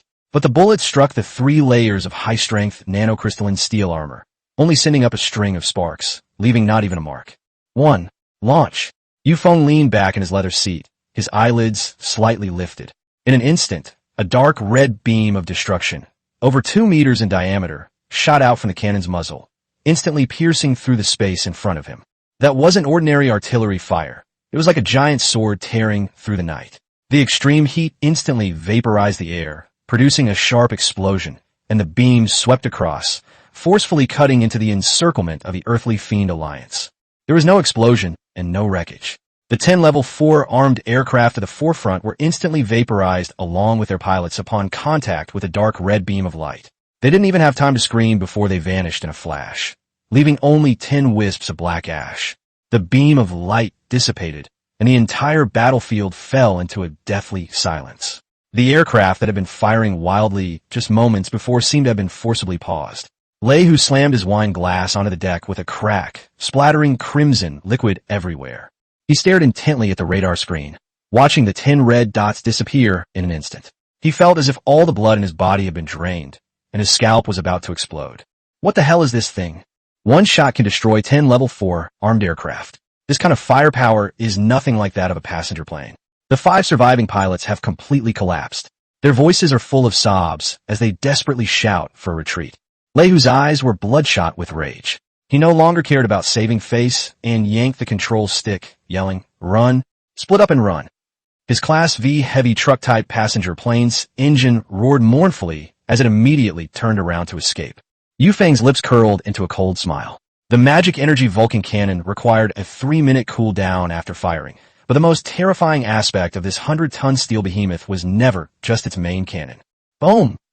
With all 4 engines firing at full power, the Class 5 heavy passenger plane unleashed a terrifying acceleration completely disproportionate to its size, like an out-of-control ancient beast charging directly into the enemy formation.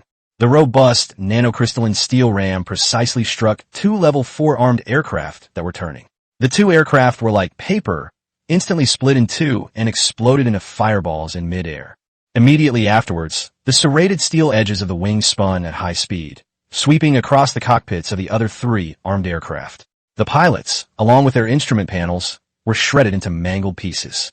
In just 3 minutes, only Lehu's vehicle remained in the escape route of this elite squad from the Earthly Fiend Alliance. The Class V heavy-duty passenger plane accelerated desperately, but the stealthy hacker plane remained 100 meters behind, like an inescapable Grim Reaper. Feng casually pressed the fire control button, and the 50mm aircraft cannon fired in bursts. Bang! A single depleted uranium armor-piercing round precisely severed the left tail fin of the Thunder Tiger passenger plane. The heavy-duty truck tilted violently, its speed plummeting. Thunder Tiger, finally terrified, desperately begged for mercy over the public radio. "Brother, don't kill me. I'm the captain of the first team of the Earthly Fiend Alliance, and our alliance leader is about to advance to Level 6. If you let me go, I promise the Earthly Fiend Alliance won't pursue this matter. If you try to kill me, the 8,000 elite troops will never let you get away with it." As Feng listened to the shouts on the public channel, he took a drag of his cigarette with one hand and slowly exhaled the smoke. "I hate being threatened the most." After saying that, he immediately cut off the public broadcast and gripped the joystick with both hands. He wanted Shen Tian to see this hunt clearly with her own eyes. Bang! Bang! The machine gun roared again, and 2 shells accurately struck the left and right main engines of the Thunder Tiger passenger plane. The heavy-duty passenger plane completely lost power, trailing thick black smoke, and plummeted downwards. Feng maneuvered the plane to descend smoothly and synchronously, keeping the nose firmly aimed at Lehu's cockpit. Overwhelmed by weightlessness, Lehu completely broke down, desperately shouting, "Brother, I surrender. Don't kill me." Feng ignored her and turned to look at Shen Tian. She stood in front of the control panel, her eyes fixed on the smoking enemy plane, tears streaming down her face. Her eldest and second eldest brothers had been tortured and killed by these beasts like prey. "Captain," Shen Tian's voice was hoarse, and her whole body was trembling. Feng reached out and put his arm around her shoulder, pulling her into his embrace. He placed his palm on the back of her hand, his voice steady and firm. "Press it down and send him on his way." Shen Tian closed her eyes and bit her lip. Chapter 46, The Capitalist's Vision. Fourth Order Crystal Core? Just trash.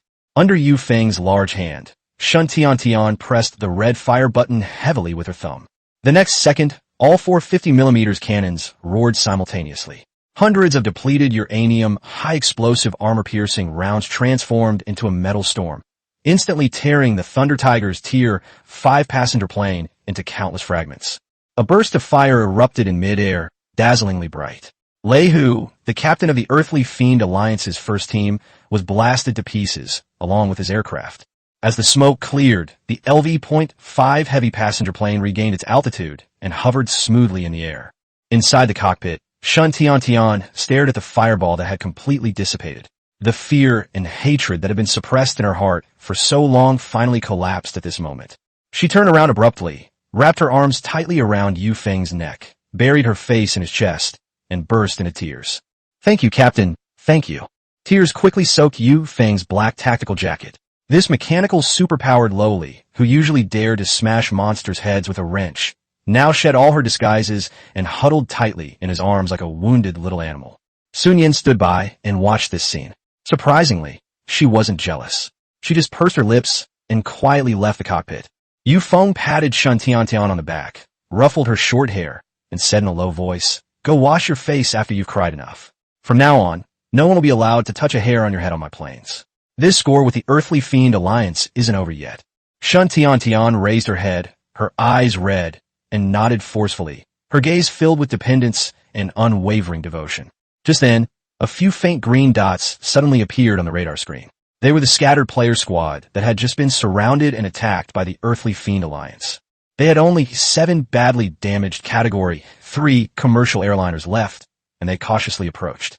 A trembling male voice quickly came through the public channel.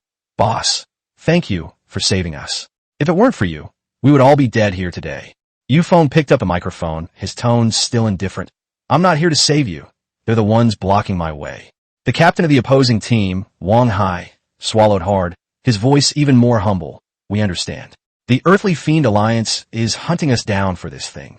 We couldn't keep it, so we're offering it to you now as repayment for saving our lives." As soon as he finished speaking, an over-the-air transaction request popped up on the system interface. "Player, Wang Hai, has sent you a trade request.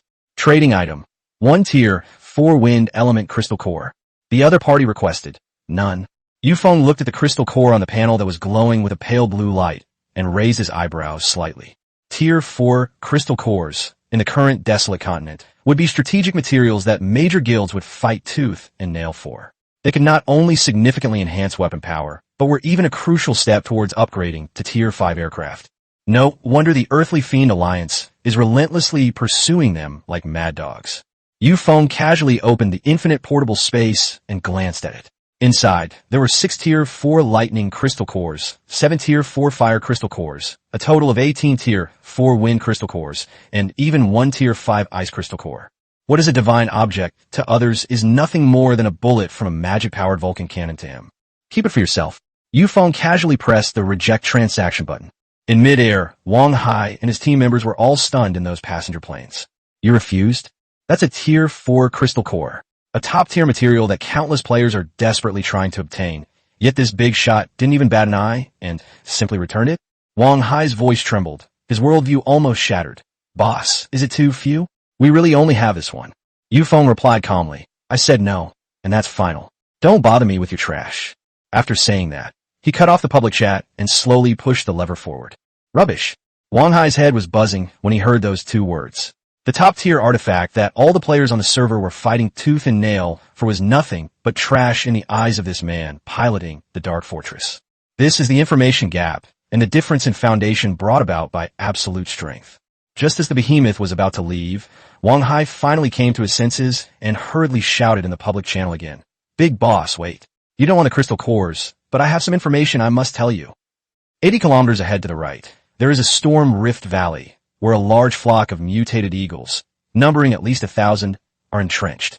Moreover, many of the high-ranking giant eagles are injured, as if they have just experienced internal strife within their clan. Yu Feng's hand, which was resting on the push rod, paused slightly. A wounded and weakened high-level giant eagle? He immediately recalled Ling Yinshue's newly awakened F-rank exclusive ability, Control. By mentally marking a weakened monster, it could be forcibly tamed and bound to a master. Isn't this a ready-made monster factory and an excellent place to level up? A cold smile curled at the corner of Yu Feng's lips. Turn course, 80 degrees to the right front. He controlled the stick with both hands, making the 100-ton steel behemoth draw a domineering arc in the air. Go get the goods. Inside the cabin, Ling Yinxue had just changed into a form-fitting yoga outfit. Upon hearing the announcement, she nervously rubbed her hands together. Yu Feng's voice came through the internal channel to her ears, carrying an undeniable domineering tone. Stay put. I'll take you to catch a few pets today. The dark hacker spewed out a ghostly blue tail flame, hurtling towards the storm rift like the Grim Reaper. A brutal forced enslavement is about to begin. Chapter 47 Beast, Taming Frenzy. The submission of 12 frost giant eagles. Boom! The LV.5 heavy passenger plane tore through the thick gray fog, descending upon the storm rift valley like a dark demon. A fierce wind howled, the chill was biting, and the temperature instantly plummeted to minus 50 degrees Celsius. The stench of blood permeated the depths of the canyon, where thousands of mutated giant eagles were engaged in a frenzied battle, their feathers and severed limbs scattered everywhere by the wind. On the cliff face, a dozen massive Tier 3 frost giant eagles lay in pools of blood, clearly defeated in their infighting for dominance, their wings broken, barely clinging to life. Inside the second-floor operations room, Ding Yutong's eyes flashed with a sharp light. Her F-level sky eye pierced through the wind and snow, locking onto the energy level reaction below. Captain, coordinates confirmed. There are 12 heavily wounded Tier 3 frost giant eagles on the rock wall, directly below. Yu Feng controlled the lever with one hand, his tone calm. Sun Yin, clear the area. Leave it to me, brother Yu Feng. Sun Yin stood in front of the fire control panel, excitement flashing in her eyes. A sea-level fire spell erupted instantly, and several solid, high-explosive fireballs crashed into the valley like meteors. Boom, boom, boom. Flames exploded, instantly turning dozens of low-level mutated eagles, still locked in battle, into black ash. The 12 frost giant eagles on the cliff face cried out in agony from the blast, their massive bodies trembling in the wind and snow. Yu Feng answered the cabin intercom. Yinxue, come out and get to work. Soon, the metal door to the cockpit opened. Ling Yinxue, dressed in a pure white yoga outfit, nervously rubbed her hands as she walked to Yu Feng's side. Yu Feng put his arm around her slender waist and led her directly to the extended observation deck on the second floor. The glass shield opened, letting in a blast of cold air. Yu Feng pointed to the cliff face below. Don't be afraid. Use your ability to mark them. Let them know who their masters are. Ling Yinxue took a deep breath and closed her eyes. Her F-rank exclusive ability, Control, was activated, and an invisible mental wave spread out from her center, with 12 hidden marks precisely entering the brow of the frost giant eagle. Li. The 12 giant eagles froze abruptly, the ferocity and wildness in their eyes vanishing instantly, replaced by absolute submission. Dragging their tattered wings, they all lowered their heads toward the dark hacker machine in midair. It's done. Ling Yinxue opened her eyes and looked at Yu Feng excitedly. They listened to me, but the next second, the backlash from mental exhaustion struck. Her vision went black, her legs went weak, and she fell backward. Yu Feng reached out and caught her, gently pulling her into his arms. You've tamed 12 Tier 3 monster for the first time. That's impressive. Yu Feng looked at the exhausted Ling Yinxue and smiled slightly. Well done. Tonight, when we get back to your room, I'll personally give you some extra lessons to help you recover your strength. Ling Yinxue's ears turned bright red instantly, and she buried herself in his arms, not daring to make a sound. With a thought, Yu Feng opened his infinite personal space, store. The 12 heavily wounded Tier 3 frost giant eagles vanished into thin air and were safely stored in the space. They can slowly recover with the help of Yu Feng's special ability, and when they arrive at Kunlun, they will be an aerial suicide squad that has descended from the sky. Meanwhile, 300 kilometers away, above an abandoned gas station, 50 armed passenger planes bearing blood-red skull and crossbones markings hovered in the snowstorm. Zhao Shi, the captain of the Earthly Fiend Alliance's Team 2, stood in the cockpit of the LV.4 heavy-duty passenger plane, staring intently at a charred metal plate in the snow. Half a skull emblem remained on it, the wreckage of Thunder Tiger Team 1. Zhao Shi gritted his teeth. Lei Hu is still dead. The entire team was wiped out. That bastard Yu Feng actually dared to use lethal force. He grabbed the communicator and connected to headquarters. Vice Alliance leader. Lei Hu is dead. Yu Feng definitely has heavy firepower exceeding level 5. A chilling voice came through the channel. What's the panic? It's just one squad that's gone. We can use Yu Feng's life to establish our authority over the desolate continent. We're setting up a massive operation to wipe out the scattered warriors on the Kunlun main peak route. You immediately take squads 2 and 3, 50 armed aircraft, and crush him to dust. I want his plane and all the women on it. Understood. Zhao Shi's eyes flashed with a fierce light, and he immediately ordered the whole team, activate all band radar and track that black plane. I'm going to skin him alive. Inside the hacker's computer, Yufeng had just escorted Ling Yinxue back to her bedroom and returned to the driver's seat when the system panel began flashing wildly. Fu Su's voice came through the communicator, barely containing his elation. Alliance leader, this is Fu Su. I've collected all the scrap metal for you. Yufeng spoke calmly. The deal. A system notification sounded. Player Fu Su has initiated a trade with you. 150,000 units of scrap steel. The other party's request. Anything? Yufeng confirmed immediately, then casually transferred 5,000 gene of high-grade dragon meat, 150 units of universal fuel, and some other supplies from spatial storage, and put them into the trade window. Fu Su, seeing these god-level rations for the apocalypse, was so excited he almost cowed out on the spot. Thank you for the reward, Alliance Leader. The 300 brothers of the Wind-Riding Alliance swear to be loyal to you to the death. In addition, I have just intercepted intelligence that the Earthly Fiend Alliance's 2nd and 3rd teams have joined forces, and a total of 50 armed aircraft are encircling you at full speed along your flight path. Understood. Yufeng simply cut off the communication. This is the capitalist tactic. Using a group of laborers struggling to make ends meet, they can plunder the resources of an entire wasteland at minimal cost. Yufeng opened the magic energy furnace in his personal space and directly selected purification. Violent flames flickered on the screen, and the loading speed was astonishingly fast. Ding! 150,000 units of scrap steel have been refined. Triggered a perfect critical hit. Obtained 15 units of premium material, ultra nanocrystalline steel. Yufeng looked at the 15 pieces of ultra nanocrystalline steel, emitting a deep blue glow into space, a cold smile playing on his lips. At this stage, even the top 10 alliances in the entire server couldn't gather just one piece, despite exhausting all their resources, while they had obtained it with only some supplies. Ding Yutong, report the position. Yufeng leaned back in his seat and lit a cigarette. Inside the 2nd floor operations room, Ding Yutong was drenched in sweat, staring intently ahead. Captain, 60 kilometers directly behind us, 50 high-risk targets are forming a pincer movement. They're moving very fast. Contact will occur in 20 minutes at most. 50 aircraft in this desolate continent would be enough to form an overwhelming torrent of steel. Yufeng exhaled a puff of smoke, his fingers casually tapping the control stick. A head-on confrontation is too tiring. A hunter never races his prey on the plains. He connected to the internal channel. Shun Tian, come to the cockpit. Soon, Shun Tian ran in, her adorable face full of excitement. Captain, what are you going to do? With a wave of his hand, Yufeng instantly filled the empty space in a logistics cabin with 500 high-explosive floating mines and a large number of electronic components that had been captured in the space. Use your superpower to convert all these hover mines into smart sensor mines and add an enemy or foe identification system. Can you do that? Amazing. Shun Tiantian's eyes lit up when she saw the mechanical parts, and her F-level mechanical proficiency was instantly awakened. She plunged into the pile of parts, covering the metal casing with her hands, which flashed with a bright white light. Disassembling, reassembling, and programming became incredibly smooth in her hands. In less than 10 minutes, 500 modified miniature high-explosive induction mines were neatly stacked to the side. Shen Tiantian proudly puffed out her chest. Captain, as long as the enemy plane gets within 30 meters, we'll detonate a series of explosions. Even a god couldn't stop us. Yufeng nodded. Well done. Sun Yin, go to the 2nd floor operations room and prepare for sniping and controlling the area. Okay, brother Yufeng. Sun Yin walked upstairs with cat-like steps, the murderous intent in her eyes already impossible to suppress.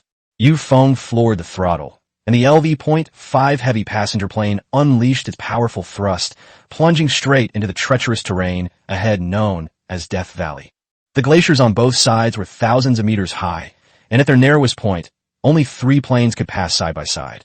The hacker plane hovered smoothly at the narrowest point of the canyon. The hatch opened, revealing 500 modified induction mines concealed and scattered in the wind and snow blind spots at the canyon entrance and on both sides of the cliff face. The formation is complete. 20 minutes later, the roar of engines tore through the wind and snow.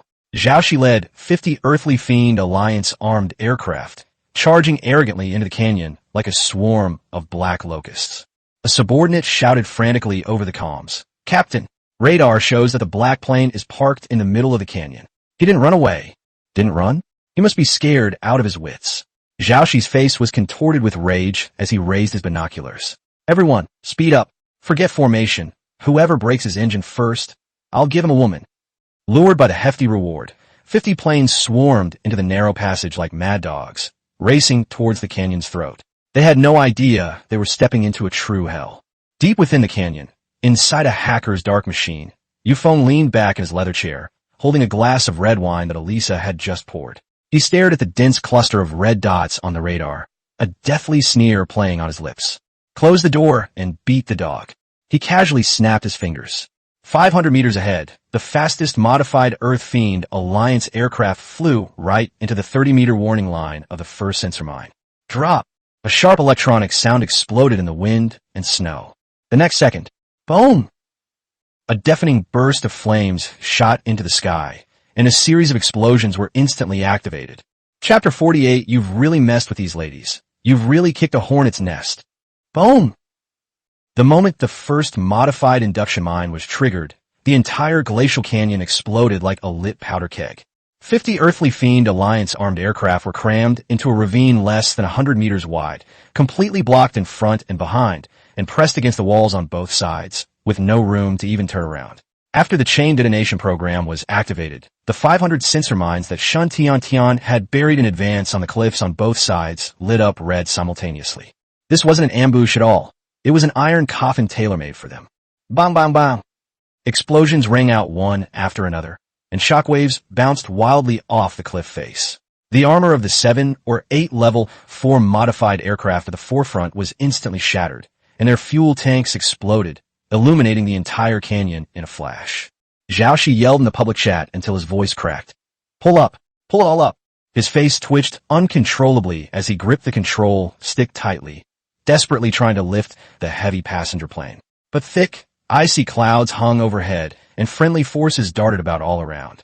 A tailless armed aircraft spun and slammed into his wing, sparks flying. This isn't an aerial battle. It's more like a massive car crash. 500 meters away, Feng's dark-colored Level 5 heavy passenger plane hovered steadily in the middle of the canyon. The nanocrystalline steel armor on the outer layer of the fuselage blocked all the impact of the explosion outside, and the temperature inside the cabin remained constant at 29 degrees Celsius, with warm air blowing gently. Feng leaned back in the leather shock-absorbing chair, his left hand casually resting on the control lever, while his right hand held the chilled honey-orange juice that Shun Tian had just squeezed, and he slowly took a sip.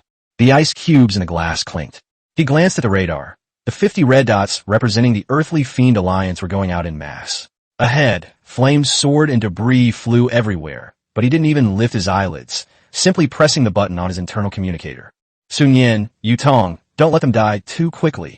Use them for practice." "Understood, Captain." In the independent operations room on the second floor, a 360-degree panoramic bulletproof view unfolded. Ding Yutong, dressed in a black sports bra, rested her hands on the control panel, a sudden glint of light appearing in her eyes.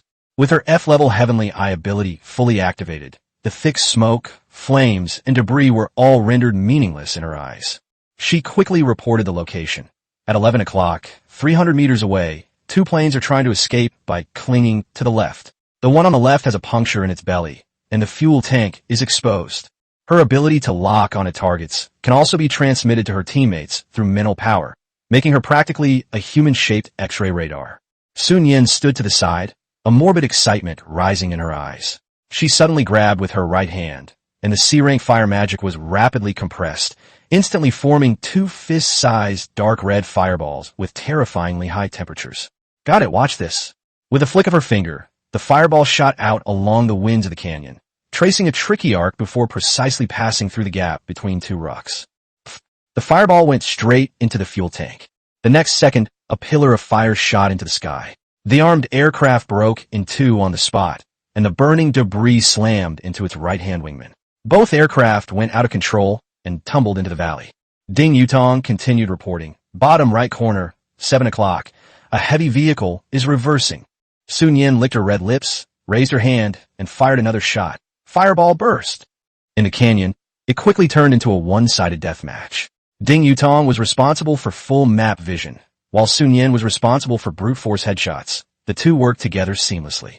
The usually arrogant elites of the Earthly Fiend Alliance were now being precisely targeted and destroyed one by one before they could even catch a glimpse of their enemy. Their so-called elite fleet was nothing more than a cue to die in the face of this devastating attack. The communication channel was filled with screams of despair. "Captain, we can't hold on. We can't get through the minefield, and people are still throwing bombs. My engine is broken. Help!" In just 3 minutes, half of the 50 aircraft had been destroyed. Zhao Shi watched the signals on the radar constantly dying down, his heart nearly stopping in fright. He had initially thought that with his 50 aircraft, he could easily overpower Yu Feng. Now he realized that Yu Feng's seemingly unconcerned presence wasn't due to a lack of escape routes, but rather a deliberate act of waiting for them to walk right into his trap. Zhao Shi panicked completely and immediately roared. "The rear guard becomes the front guard. Retreat! Retreat now!" The remaining 20-odd aircraft, as if granted a pardon, turned tail in a panic and desperately rushed towards the entrance of the canyon. As long as they could get out of this rift, they still had a chance to survive. Just as they caught sight of the snowstorm at the entrance, Yu Feng slowly put down his glass in the dark on his computer. He sneered. "You think I'm some kind of public place, coming and going as you please?" After saying that, he pressed the red detonation button on the main control panel with his thumb. Boom! At the entrance to the canyon, the cliffs, thousands of meters high, shook simultaneously. The 3 high-yield directional explosive mines that Shun Tian had planted beforehand detonated at that moment. Thick glaciers, encasing solid rock, collapsed with a deafening roar, crashing down like a celestial river pouring down from above. Boulders and ice blocks blanketed the canyon entrance, completely sealing it off and creating a sheer cliff hundreds of meters thick.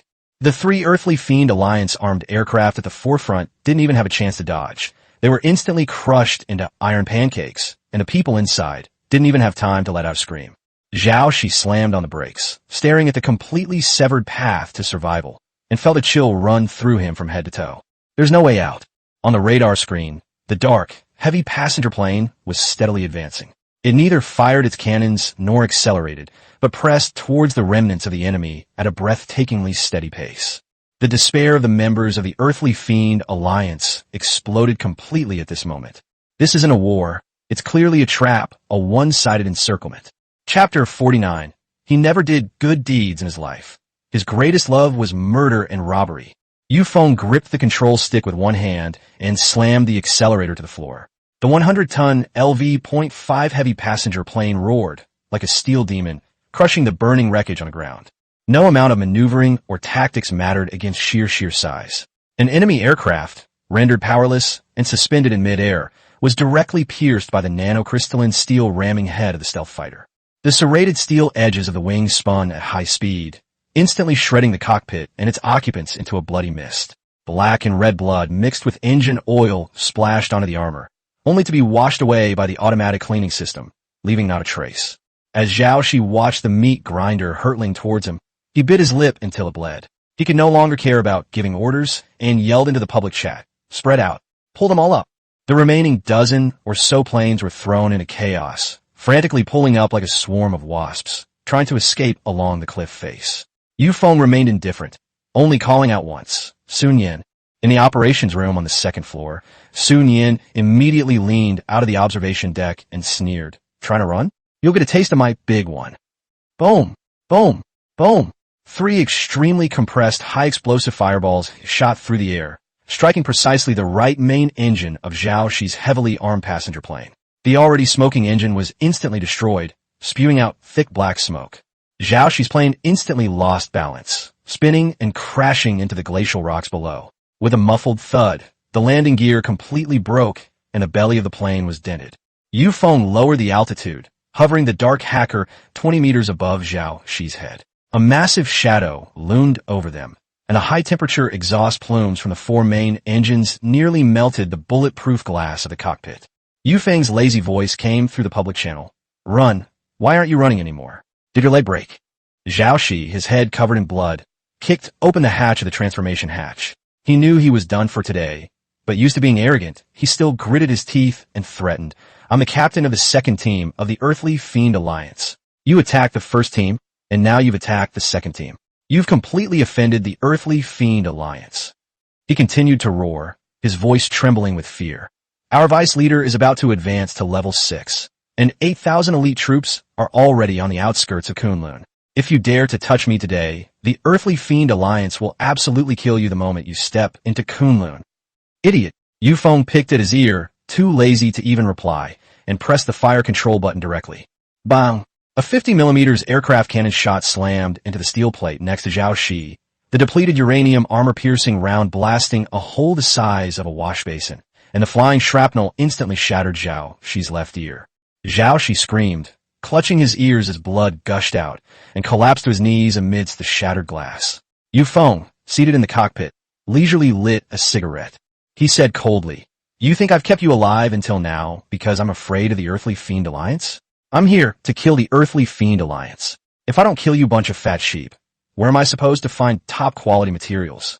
Zhao Shi trembled with pain, staring at the dark muzzle of the cannon, his last shred of confidence crumbling. Only then did he realize that in Feng's eyes, the Earthly Fiend Alliance wasn't a major guild at all, but rather a group of mobile supply depots.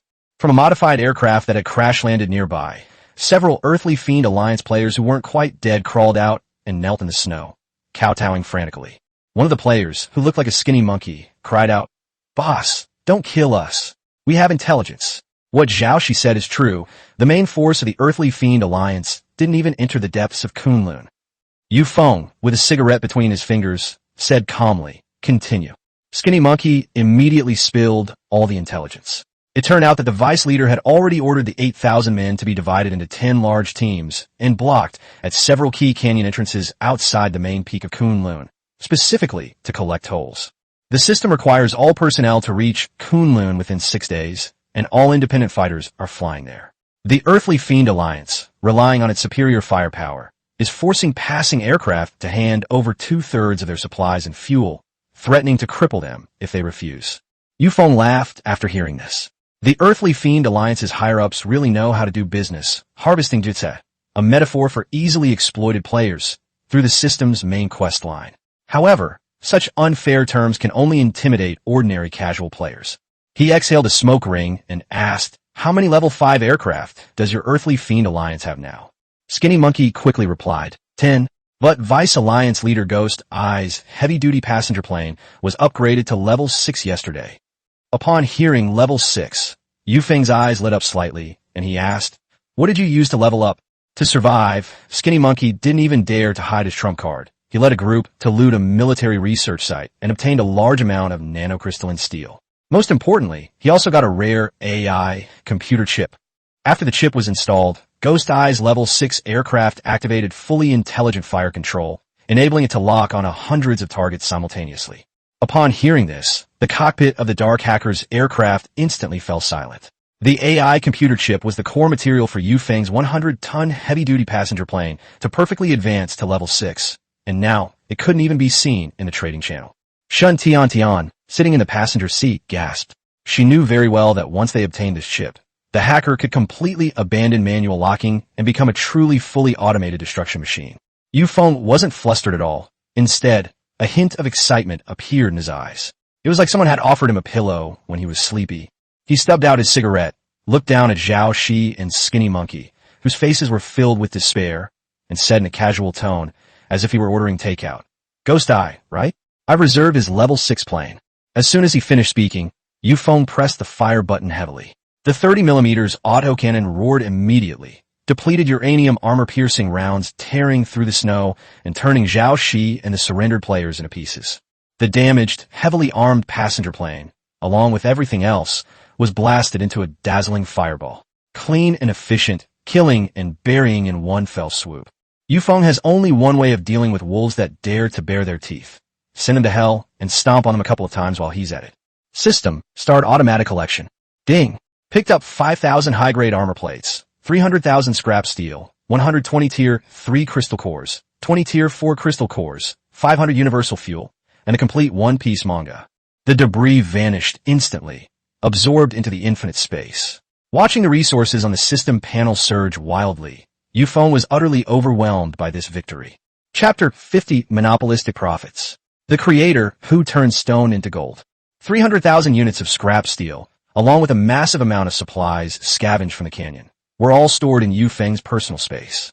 Outside the canyon, the wind and snow continued to rage, but inside the dark hacker's cabin, everything remained calm and normal.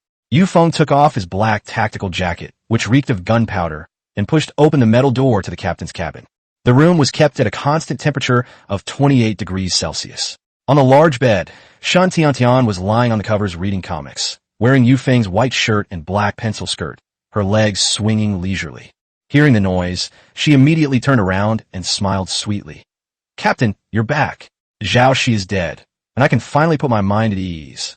Feng walked over, casually snatched the comic book from her hand, and tossed it aside, saying indifferently, "Now that you've put the stone down, it's time to get down to business."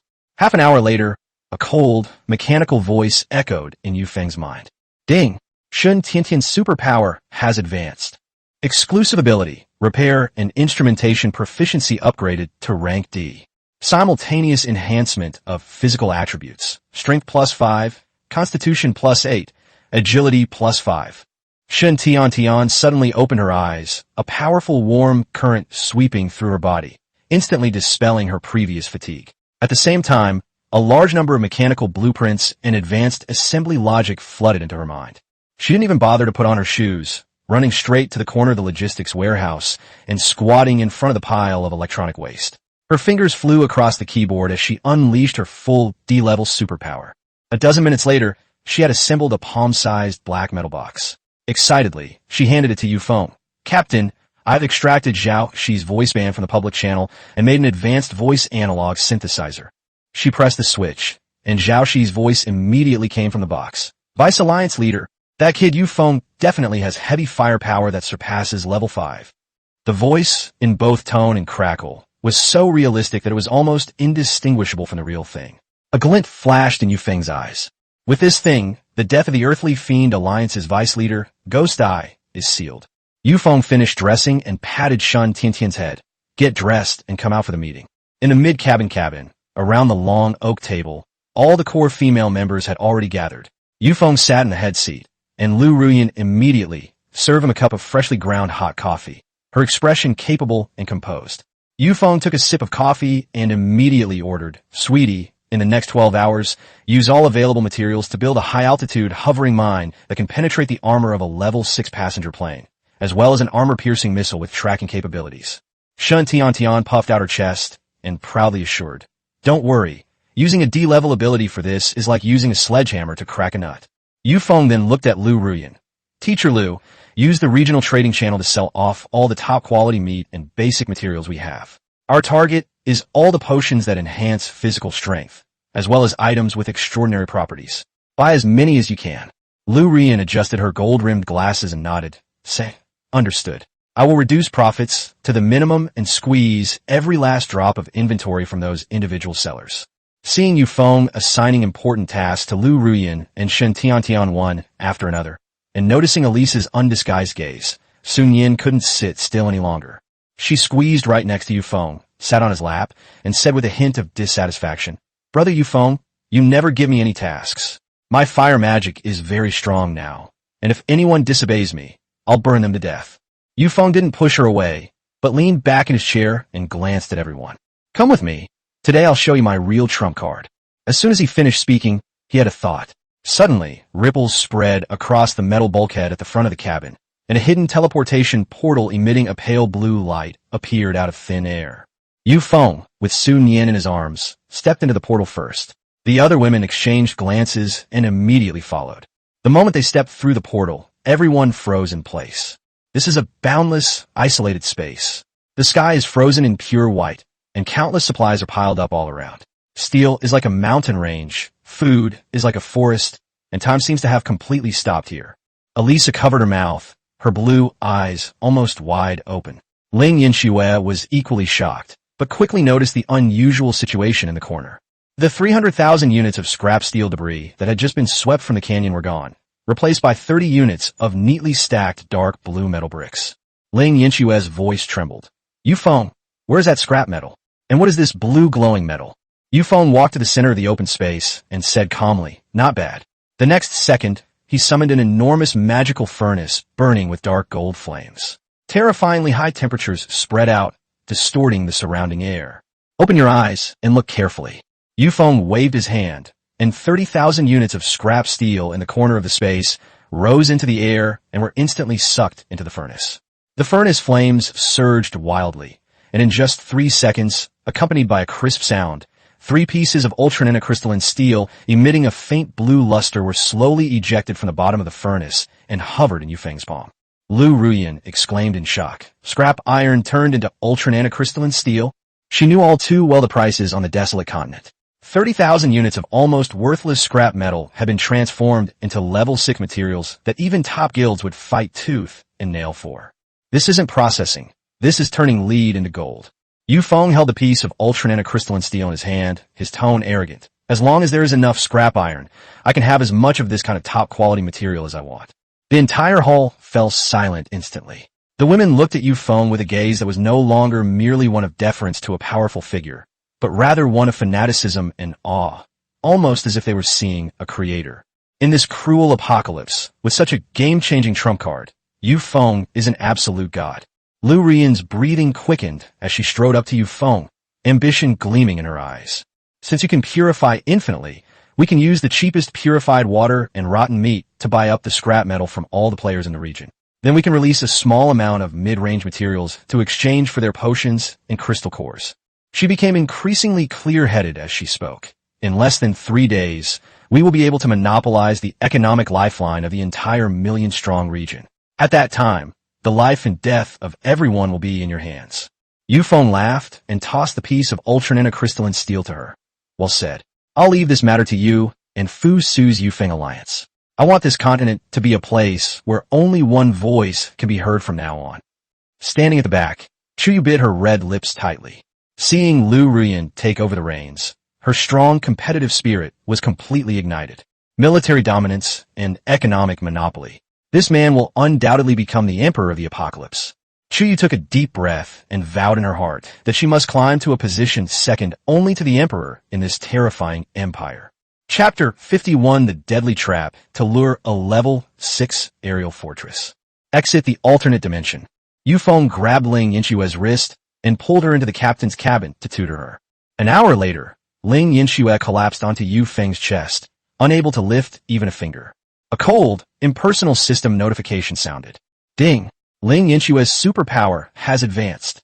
Exclusive ability. Control upgraded to rank E. Special ability effect. Can forcibly tame low-injury Tier 3 aliens or weaken Tier 4 aliens. Simultaneous enhancement of physical attributes. Strength +3, Constitution +5, Agility +4. An immense surge of spiritual power exploded in Ling Yinxue's mind. She clenched her fists in disbelief, feeling an incredibly terrifying flow of energy within her body. I've become stronger. She raised her head, and her eyes held a deep sense of dependence as she looked at Feng. Go take a shower and get ready to work. Half an hour later, in the cockpit, Feng sat in the main seat. The 100-ton steel behemoth spewed out an extremely violent, dark blue tail flame, tearing through the gray-white frozen clouds once again. Beep! The radar suddenly emitted a short alarm. In the second-floor operations room, Ding Yutong shouted, Captain, there's a lone Tier 4 frost giant eagle 10 kilometers ahead. It's enormous and blocking our flight path. Ignore it. Just run it over. Feng showed no intention of slowing down. Instead, he pushed the lever all the way down. Boom! The dark hacker broke the sound barrier with extreme ferocity and crashed directly into the frost giant eagle with a wingspan of 30 meters. The giant eagle had just realized what was happening when it opened its mouth to unleash a chilling breath. But the LV.5 passenger plane is too fast. The extremely sharp nanocrystalline steel ramming head, like a hot knife through butter, instantly pierced the base of the giant eagle's left wing. The crisp sound of bones cracking exploded in the wind and snow. Yinxue, it's your turn to shine. Feng steadily controlled the joystick and turned to look at the person beside him. Ling Yinxue closed her eyes. Her E-level mental power erupted without reservation, transforming into an invisible chain that pierced the giant eagle's mind, which was in a state of extreme weakness as it fell. The giant eagle struggled frantically, but its severe injuries had rendered its mental defenses extremely fragile. 3 seconds later, The fierce glint in its eyes faded, replaced by absolute submission. It's a success. Ling Yinshue's face paled slightly, but she was overjoyed. With a thought, Yu Feng created a spatial rift in midair. The massive Tier 4 Sky Overlord, along with the high-level loot on the ground, was completely absorbed into his spatial storage. The passenger plane climbed up again. 40 minutes later, on the horizon ahead, an extremely deep and terrifying black chasm appeared. Cold winds howled within the chasm, emitting shrill cries like the wails of demons. Coordinates: Death Abyss. Yu Feng piloted the passenger plane, landing with remarkable smoothness at the deepest part of the Rift Valley. The dark fuselage blended perfectly into the shadows of the rock walls. Sweetie Bray. Yu Feng connected to the internal channel. Shen Tiantian, along with several girls, quickly deployed dozens of high-altitude tracking and floating mines, which had been modified to be extremely violent by D-level superpowers, through the drop hatch into the thick clouds above the Rift Valley. As long as a large vehicle passes by, these mines will cling to it like leeches and blow through its armor. Inside the personal space, in a state of absolute stillness, within an area designated by Yu Feng, 12 massive Tier 3 Frost Eagles lay obediently on the ground. Ling Yinxue was wearing a pure white yoga outfit, and her huge breasts rose and fell violently with her breathing. Her eyes were slightly closed, her forehead covered in fine beads of sweat, and her E-rank exclusive ability Control was operating at full power. Visible, gentle mental energy flowed continuously into the ravaged bodies of these giant eagles, like ripples on water. Nourished by Ling Yinshue's special ability, the broken bones and torn feathers of these 12 giant eagles are healing at an extremely terrifying speed. Screech! The 4th-tier giant eagle let out an extremely comfortable low cry and rubbed its huge head against Ling Yinshue's calf in a flattering manner. I've almost recovered. Ling Yinxue opened her eyes, a fine layer of sweat beading on her forehead, her exaggeratedly large breasts heaving with her breath. Yu Feng stubbed out his cigarette and strode over. He wrapped his arms around Ling Yinshue's slender waist from behind in an extremely domineering manner. Ling Yinshue's body tensed up suddenly, and 2 blushes instantly appeared on her cheeks. Stop fooling around. We still have important things to do. They've recovered, and you're tired. I'm just recharging you. Yu Feng whispered close to her earlobe. Chapter 52, A Master-Level Fishing Experience. The deadly temptation of 30 units of ultra-nanocrystalline steel. Drop. A short communication alert came from the direction of the cockpit. I've finished my work. I'm going to take a shower. Yu Feng turned and walked briskly toward the spiral staircase. Bottom of the abyss of death. The cold wind was like a knife. An extremely thick black fog churned wildly at the bottom of the canyon. Yu Feng stood on a protruding ice rock, one hand in his pocket. In front of him were 30 pieces of super nanocrystalline steel that emitted a perfect deep blue glow and a pile of scrapped electronic parts, his deliberately forged crystal control core components. Shen Tiantian squatted to the side, holding several remote control bombs in her hand, and was making the final connection. Captain, the venue is all set up. We're ready to start the show anytime. Shen Tiantian gave an okay sign, her big eyes sparkling with excitement. Yu Feng nodded and took out the black high-end sound analog synthesizer from the pocket of his tactical jacket. He pressed the record button and cleared his throat. The next second, the laziness on his face vanished instantly, replaced by an extremely professional, agent-level expression management. Connect to the Earthly Fiend Alliance channel. Countdown, 3, 2, 1. The extremely realistic voice of Zhao Shi, filled with a strong sense of blood and heavy breathing, resounded in the empty canyon. Vis alliance leader. Help! It's me, Zhao Shi. Cough, cough. Yu Feng, speaking into the synthesizer, was putting on an extremely earnest performance, acting as a loyal dog struggling in its death throes. We risked our lives to destroy Yu Feng's engine. He's now crash-landed at the bottom of Death Abyss. But he's not easy prey. This is a treasure trove. Yu Feng took a deep breath, his tone perfectly blending greed and fear. Vis alliance leader. This kid's plane is overflowing with supplies. It's all upgrade materials. He blasted open an ancient ruin at the bottom of the valley. Inside are 30 units of ultra-nanocrystalline steel. There are still 20 crystal control core components. All of them are perfect. Vice Alliance Leader, come quickly to provide support. The spies from the Heavenly Alliance have also arrived. If we're any later, they'll all be looted. Before she finished speaking, Shen Tiantian pressed the detonator with perfect timing. Boom! Two high-explosive mines detonated dozens of meters away, and the violent explosions and the sound of rocks collapsing were recorded on the channel with remarkable realism. Feng decisively cut off the communication. Perfect. Feng tossed the synthesizer in his hand and sneered. I'm not worried about him not taking the bait. 30 pieces of ultra-nanocrystalline steel are enough to change the fate of any guild. Even if Ghost Eye knows it's a trap, he'll have to hold his nose and jump in with his huge gift. Sun Yin stood to the side, toying with a wisp of flame between her fingers. With a flick of her wrist, an extremely condensed ball of fire elemental energy enveloped the mobile signal source and slammed it directly into the deepest crevice of the Rift Valley. The bait is thrown out, and we wait for the fish to bite. 200 kilometers away, above the frigid ice field, a massively oversized LV.6 mobile fortress passenger plane, painted entirely with blood-red skulls, hovered in midair like a monarch. Around it, over 3,000 armed aircraft formed combat formations, blotting out the sky. Inside the luxurious observation deck on the second floor of the fortress, the deputy leader of the Earthly Fiends Alliance, known as Ghost Eye, is a bald, muscular man with a mechanical eye patch over his left eye. He is holding a blood-stained tactical machete. He stood on the body of a survivor who had just been skinned. How boring. These days, the independent practitioners are getting more and more spineless. Ghost Eye spat out a mouthful of bloody phlegm, his eyes extremely cruel. He is ambitious. He has now reached LV.6 and is only one step away from LV.7.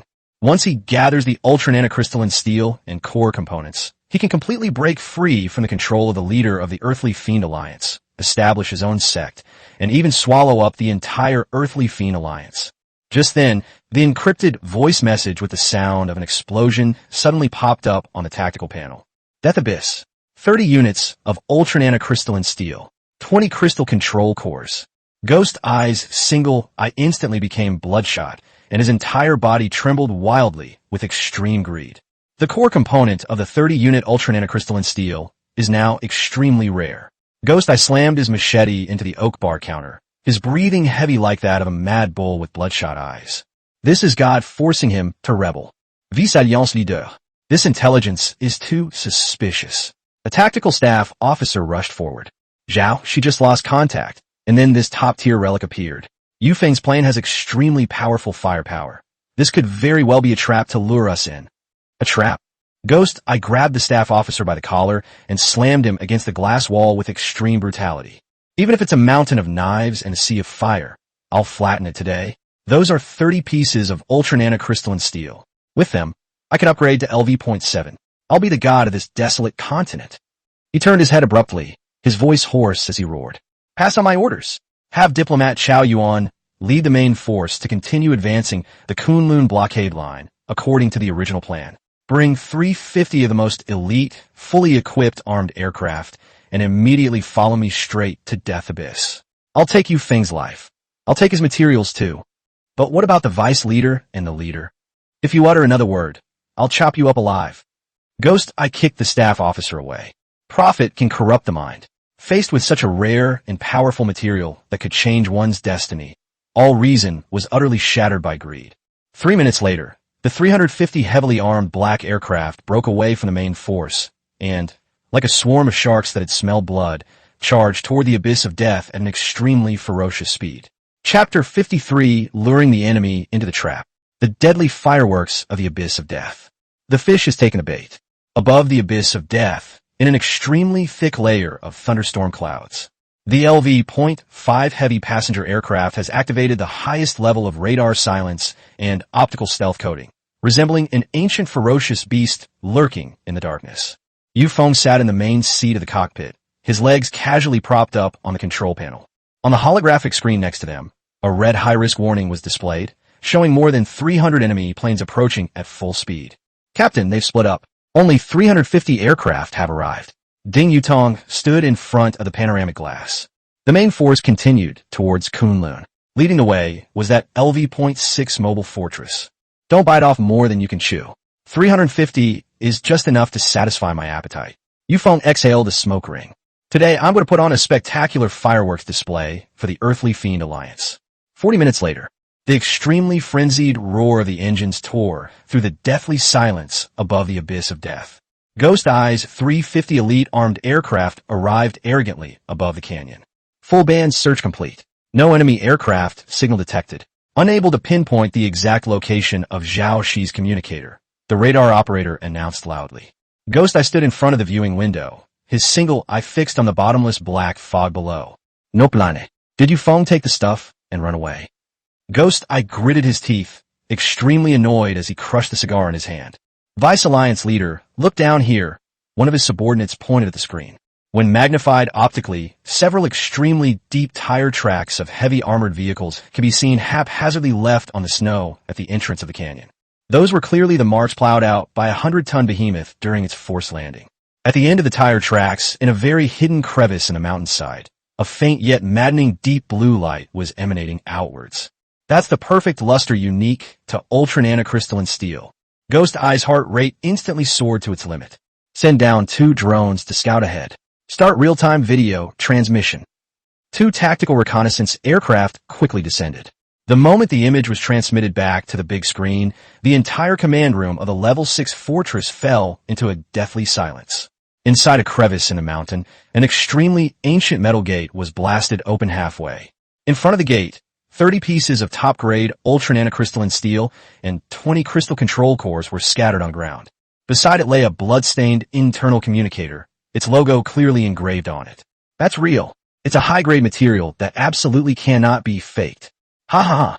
Zhao Shi, my good brother. You're a true patriot. Even in death, you left me this mountain of gold. Ghost Eyes laughed utterly hypocritically, his greed boiling over, no longer caring about reason. All squadrons, be on alert and provide cover. 50 fighter jets from the 1st Squadron, follow me down to the bottom of the valley to retrieve the goods. The Fortress airliner took the lead, carrying 50 armed aircraft, and plunged directly into the extremely dark bottom of the canyon. They were getting closer and closer to the ground. 500 meters, 300 meters, 100 meters. Ghost Eyes could even see the extremely perfect texture on the ultra-nanocrystalline steel through the glass, and he seemed to see himself upgrading to LV.7 and ruling the world. At that very moment, the woman who had been standing next to Ghost Eyes, dressed in a black robe and emaciated, suddenly began to convulse violently. She is a special player who has awakened the most secret trump card of the Ghost Eyes, the extremely rare supernatural magic prophecy. The woman's eyes suddenly rolled back, and she let out an extremely piercing scream. Run. It's a trap. Death Abyss will be wiped out in 3 seconds. Run. An extremely terrifying life-or-death crisis erupted in an instant. The ecstasy on Ghost Eye's face froze instantly, and every hair on his body stood on end. He didn't utter a single wasted word, nor did he have time to issue a retreat order. Years of life on the run had instilled in him an extremely terrifying muscle memory. He crushed the black wooden pendant, a supernatural item called a teleportation staff, that was hanging around his neck. Buzz! An extremely dazzling white light instantly enveloped the massive LV.6 fortress. 1 second, 2 seconds, 3. Boom!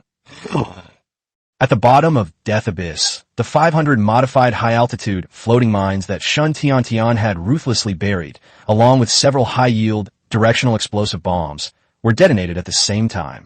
The extremely violent flames erupted like a volcano, instantly turning the entire bottom of the canyon into a purgatory of fire.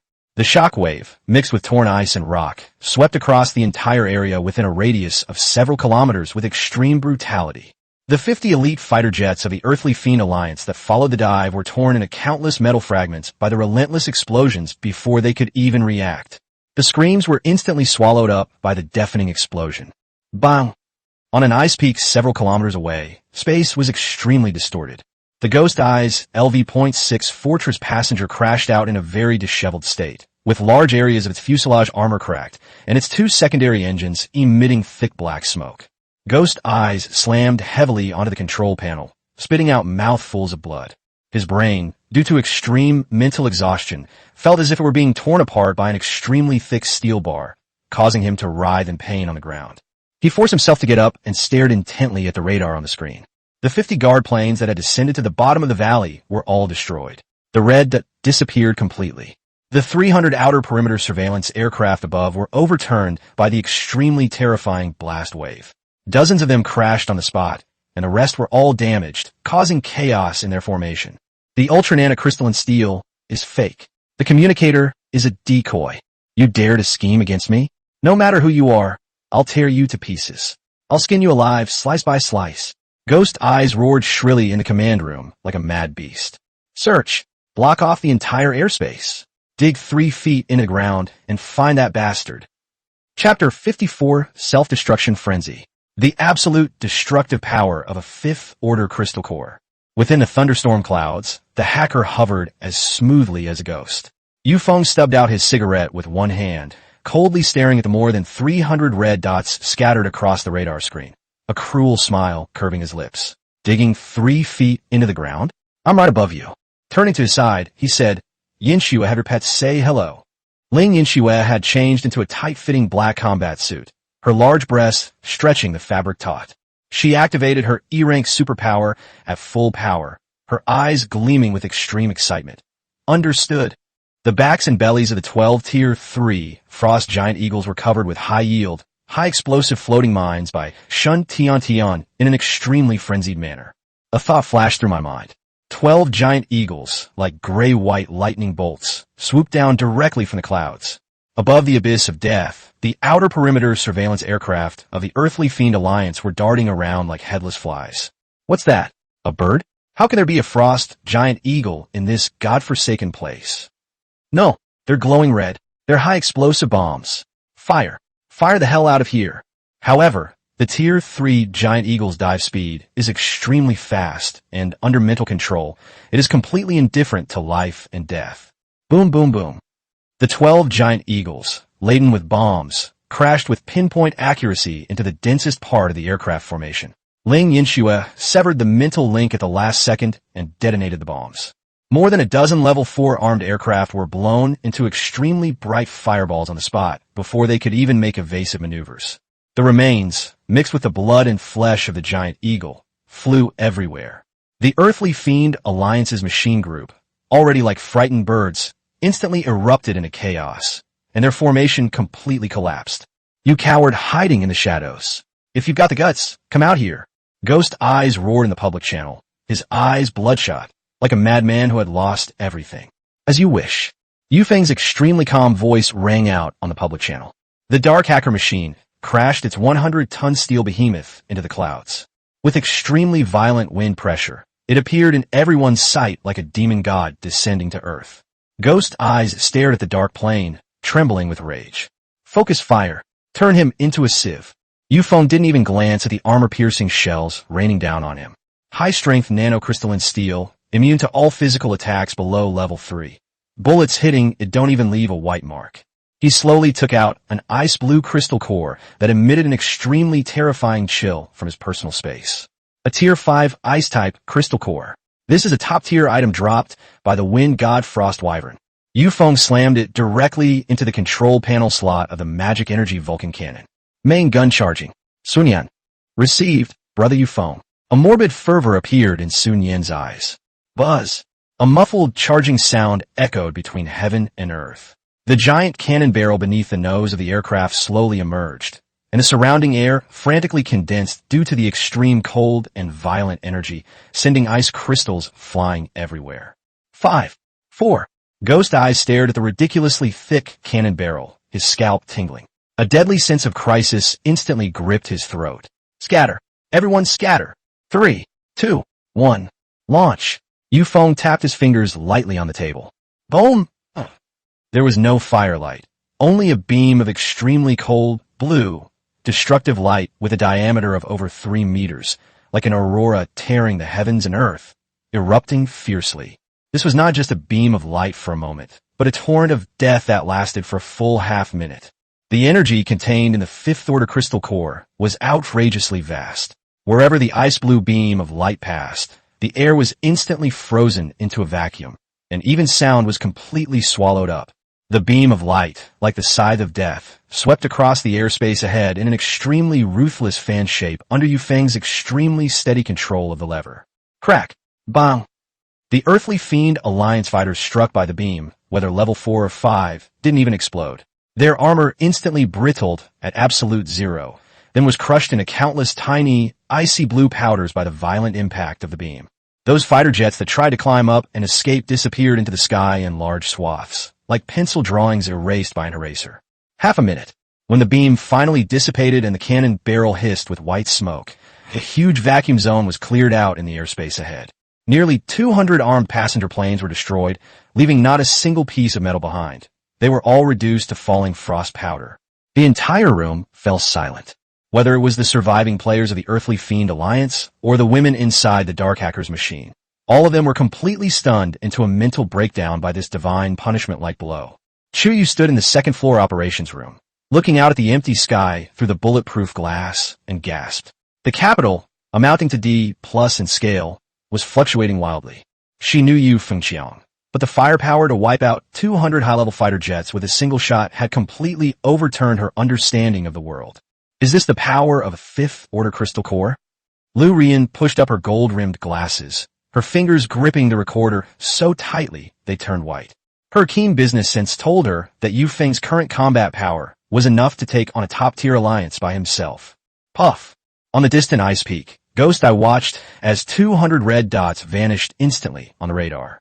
Enraged, he spat out a mouthful of black blood onto the holographic screen. 200. Among them are several Class 5 passenger planes that he spent a fortune building. The Earthly Fiend Alliance had accumulated so much wealth, and half of it was wiped out in one shot. You Feng! Ghost Eye, like a mad dog cornered, bulged out with its single eye. I'm going to fight you to the death today. Everyone else, run him over. Chapter 55. The Fall of a Level 6 Fortress. The ultimate kill that leaves no survivors. Boom, boom, boom. The remaining 60 or 70 Earthly Fiend Alliance armed aircraft, under the mad roar of Ghost Eye, instantly took action. Trailing their tails in flames, they charged towards the Dark Hacker's machine with the ferocity of moths to a flame. Ghost Eyes personally piloted the damaged LV.6 mobile fortress, taking the lead. A barrage of armor-piercing shells and aircraft cannon fire rained down on the Dark Hacker's armor. The muffled clanging sounds echoed continuously. Guasha! Yu Feng leaned back in his chair, his eyes icy cold. Sun Yan, Yutong. I couldn't wait any longer. Sun Yan stood in front of the fire control console and unleashed a full-blown C-rank fire spell. Fireball burst. A dozen or so dark red, highly compressed fireballs crashed into the enemy ranks like a meteor shower. At the same time, Yu Feng gripped the control sticks with both hands, and the four Defa 666 50mm aircraft cannons switched directly to fully automatic firing mode. Bang, bang, bang, bang. With a terrifying rate of fire of 6,000 rounds per minute, it directly weaves an extremely dense metal fire net in midair. The combination of depleted uranium armor-piercing rounds and Sun Yan's top-tier fire magic was nothing short of a brutal massacre. The dozens of Earthly Fiend Alliance fighters charging forward were like crashing into an invisible wall of size, exploding in midair in a chain reaction. In a brief collision, another 50 or 60 fighter jets turned into fireballs and fell into the abyss of death. Only Ghost Eye's LV.6 Fortress passenger, with its heavy outer shell made of nanocrystalline steel, withstood the metal storm and rushed wildly to a position less than 800 meters away from Yu Feng. Although it didn't explode, the fortress's durability had visibly dropped to 70%, riddled with terrifying bullet holes. With his eyes bloodshot, Ghost Eyes abruptly pressed the top-secret attack button on the main control panel. Buzz! An extremely solid crescent-shaped energy blade, accompanied by a piercing shriek that tore through space, shot out instantly from the bottom of the fortress aircraft. It was extremely fast, breaking the sound barrier in an instant. Sizzle. The energy blade struck the root of the Dark Hacker's left wing with extreme precision. Sparks flew everywhere. The seemingly indestructible nanocrystalline steel armor was actually cut open with an extremely deep gash. Ding! The machine has suffered high-energy cutting damage, and its current durability has dropped to 95%. A slight jolt ran through the cockpit. Yu Feng raised an eyebrow. Can it break through my defenses? Is it a level 6 passenger plane's exclusive weapon module? Instead of panicking, the predatory desire in his eyes ignited completely.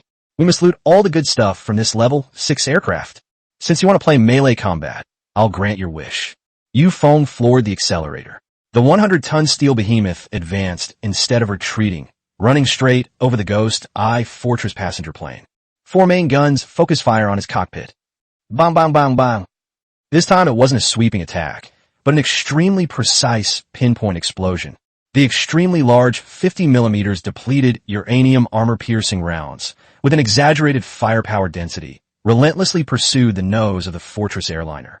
Boom, boom, boom. Even the toughest nano-armor on a level 6 aircraft can't withstand such ferocious close-range attacks. In just half a minute, the Ghost Eye aircraft's durability plummeted from 70% to 20%. The nose armor shattered completely. The two main engines emitted extremely thick black smoke. The speed dropped sharply, and it was on the verge of collapse.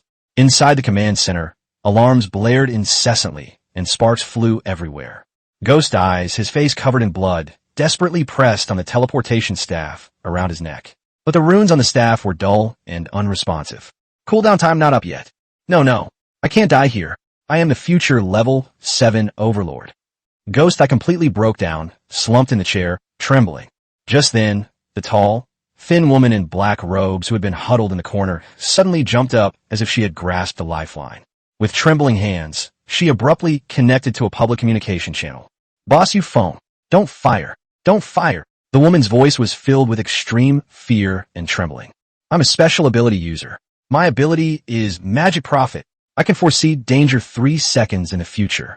The reason, Ghost, I was able to avoid your trap just now was because of my precognition." She scrambled to the screen, ripped open her black robe to reveal her exposed underwear and snow-white skin, and her voice was filled with extreme fawning and pleading. "Boss, don't kill me. I'm willing to pledge my allegiance to you. I'm willing to be your dog. You can do whatever you want with me. With my precognitive abilities, you can walk sideways in Kunlun." Inside the hacker's machine, hearing the pleas for mercy coming from the public chat channel, the women's expressions varied. This woman's ability was indeed rare and abnormal.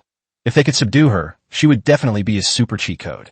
Yu Feng sat in the driver's seat, his fingers tapping the control lever with a very rhythmic motion. He looked at the tall, thin woman on the screen, weeping and utterly devoid of dignity, and a cold, mocking smile curled at the corner of his mouth. "Can you predict the future?" Yu Feng's voice was extremely calm. "Yes, I can." The woman was overjoyed, thinking she had grasped a chance to survive. "Now, let me give you a heads up." Yu Feng casually pressed his thumb onto the red fire button. "Will you be blasted to smithereens by me today?" The woman's expression froze instantly.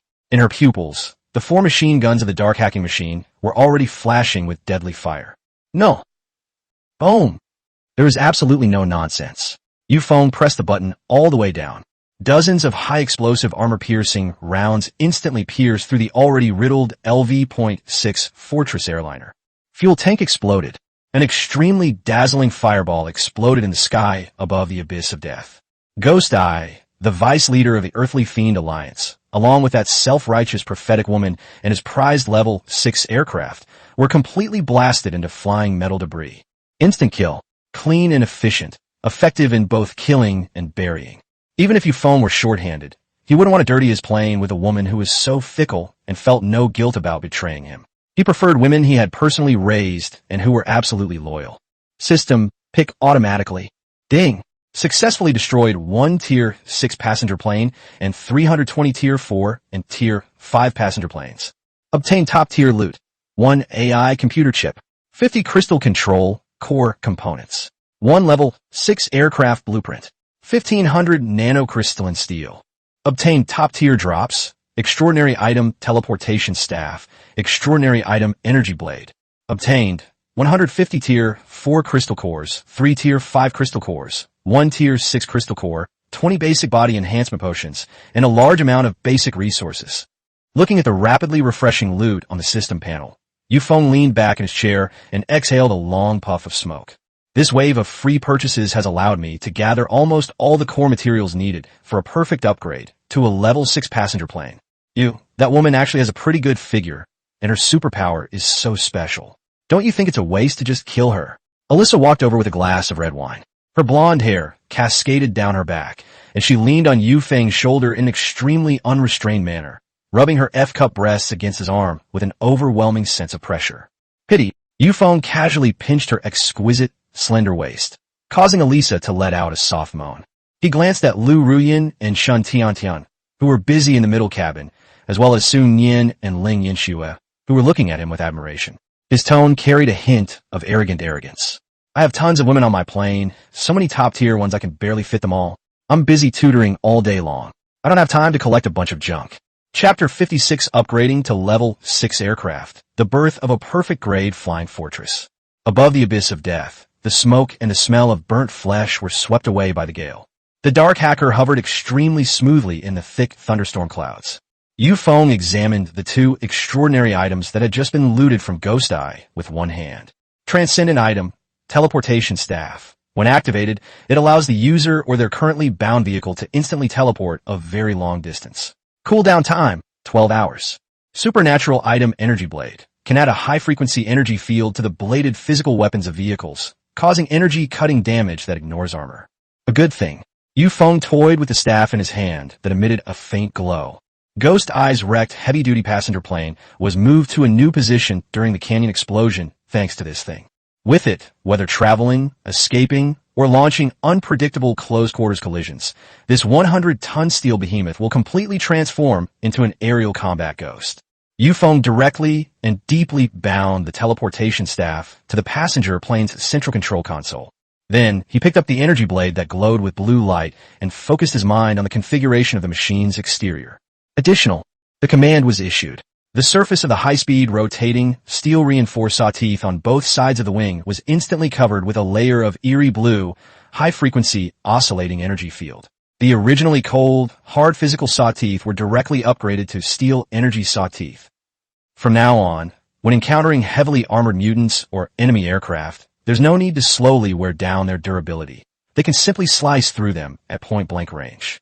After completing all this, Feng brought up the system panel to check the most important conditions for advancing the passenger aircraft at this stage. Upgrading a passenger aircraft to level 6 requires 2,000 nanocrystalline steel, 10 crystal control core components, 1 tier 6 crystal core, and level 6 aircraft blueprints. A perfect upgrade to a level 6 passenger aircraft requires 1,000 ultra nano crystal steels, 50 crystal control core components, 1 AI computer chip, 1 level 6 crystal core, and level 6 aircraft blueprints. Feng completely ignored the ordinary upgrades. The top quality materials he had were all snatched from level 6 players for free, including crystal control cores, AI computer chips, and level 6 crystal cores. The only thing we're missing right now is ultra nanocrystalline steel. We currently only have 300 units in stock, so we're short 700 units.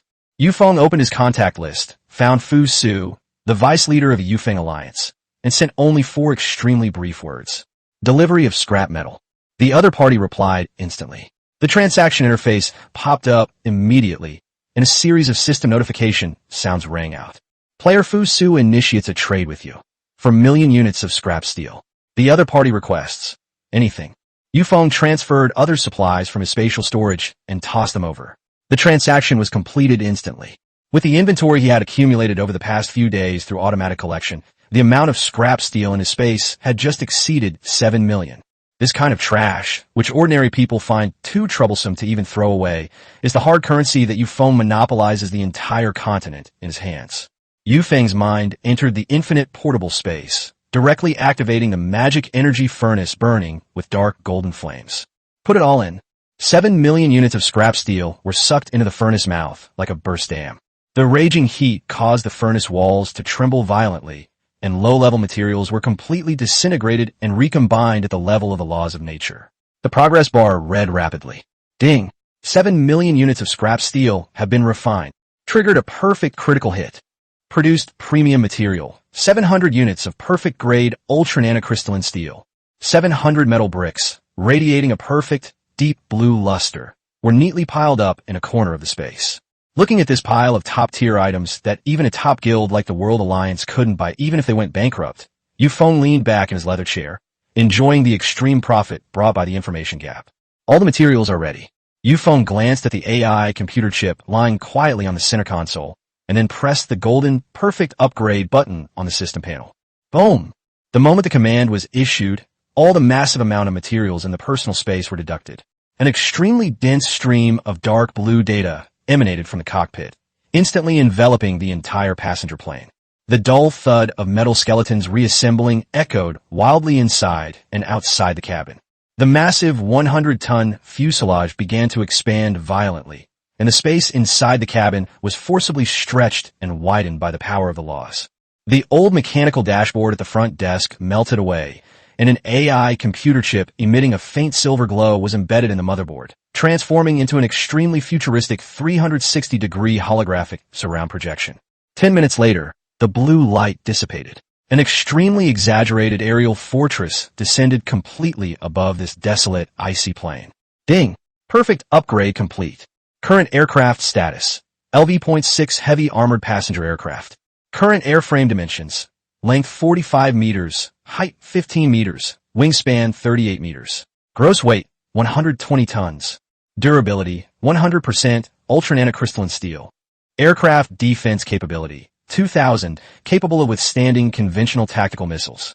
Firepower module, equipped with 4 fully automatic DEFA 666 80mm aircraft cannons, with a rate of fire of 6,000 rounds/min, range of 6,000 meters, equipped with a depleted uranium high-explosive armor-piercing ammunition magazine. 2 magic-powered Vulcan cannons are mounted directly below the nose. Fueled by magic crystal cores of various tiers, they fire devastating energy beams.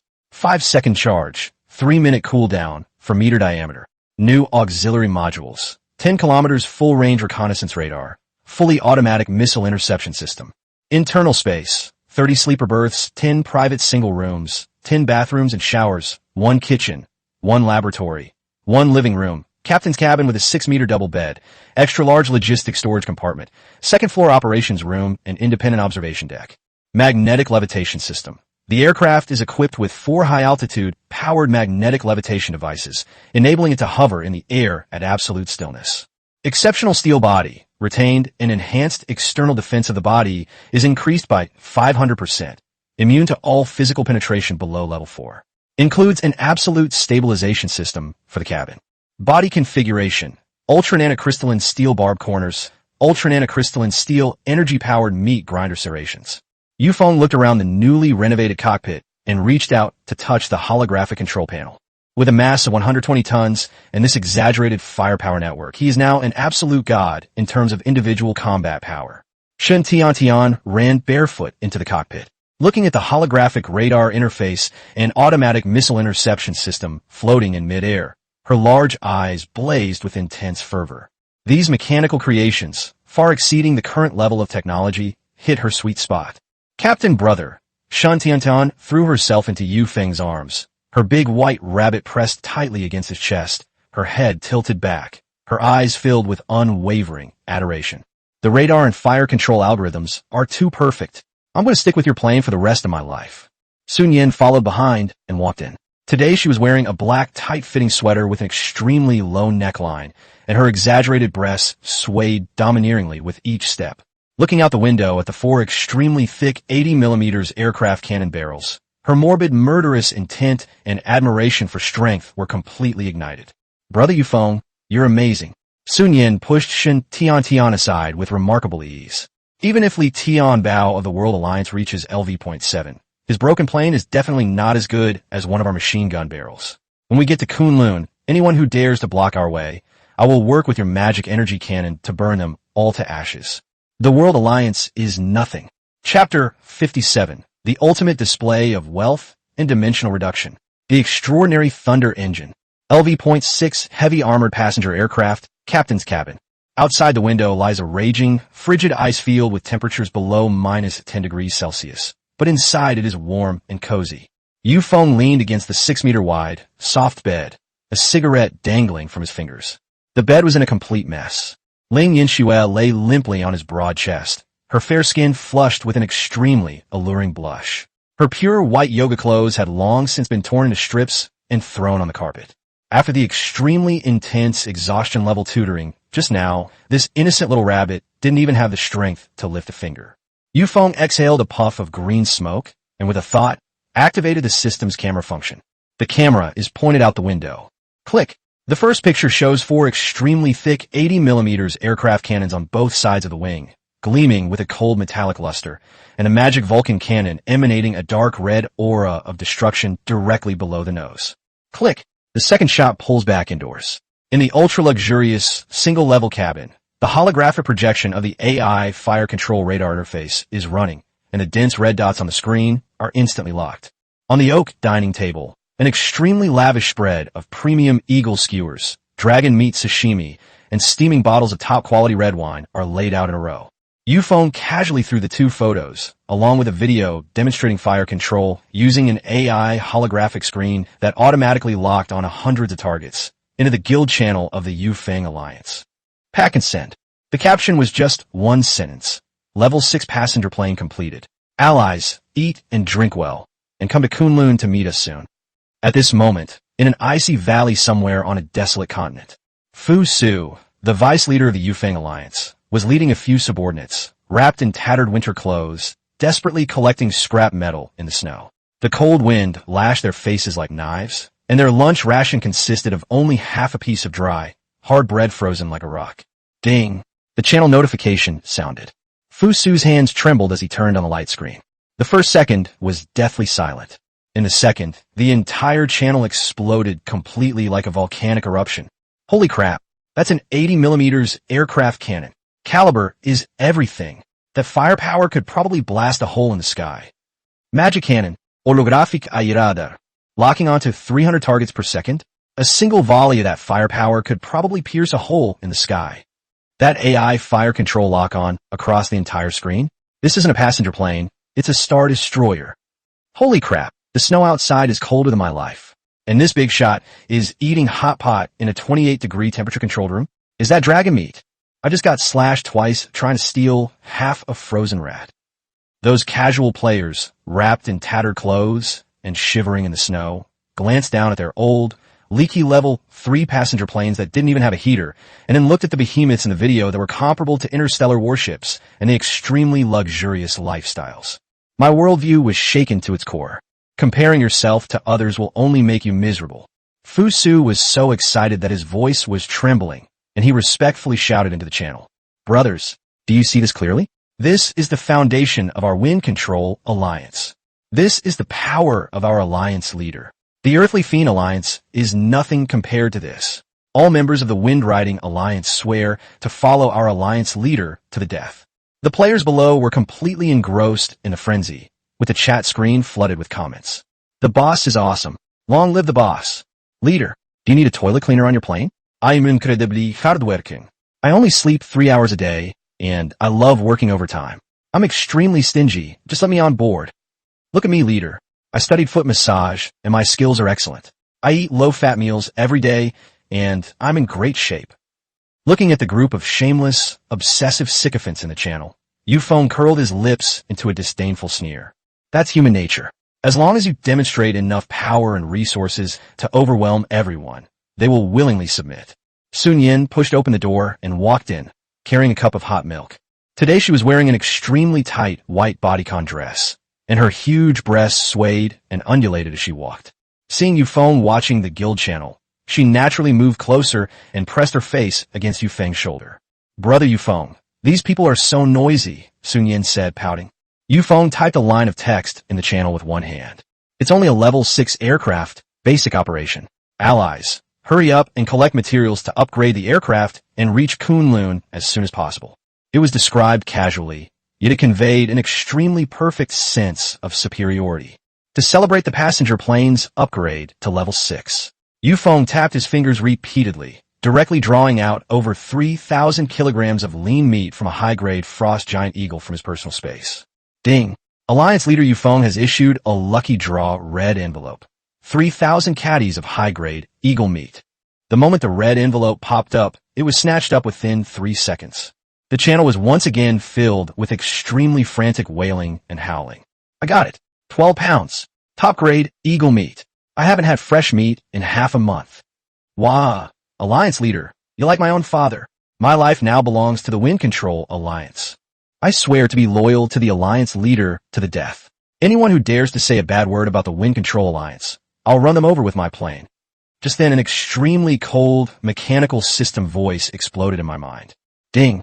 It has been detected that the host's strength, constitution, and agility attributes have all exceeded 30 points. The current level of physical development has reached the limit of the first stage. The daily sign-in reward of +1 free attribute points has been officially canceled. Ding! System module upgrade. New hidden attribute panel unlocked. Spirit attribute. Compensation reward has been issued. 1 intermediate body enhancement potion. It has been stored in your personal storage space. Feng raised an eyebrow slightly. Have a sign-in attribute points been cancelled? Should I enable the spirit attribute? He leaned against the headboard and gave a disdainful snort. Cancel it if you want. The reason I have such terrifying strength today is entirely because I earned it through real fighting in this apocalypse and through extremely hard work day and night. The system? It only played a tiny, insignificant role.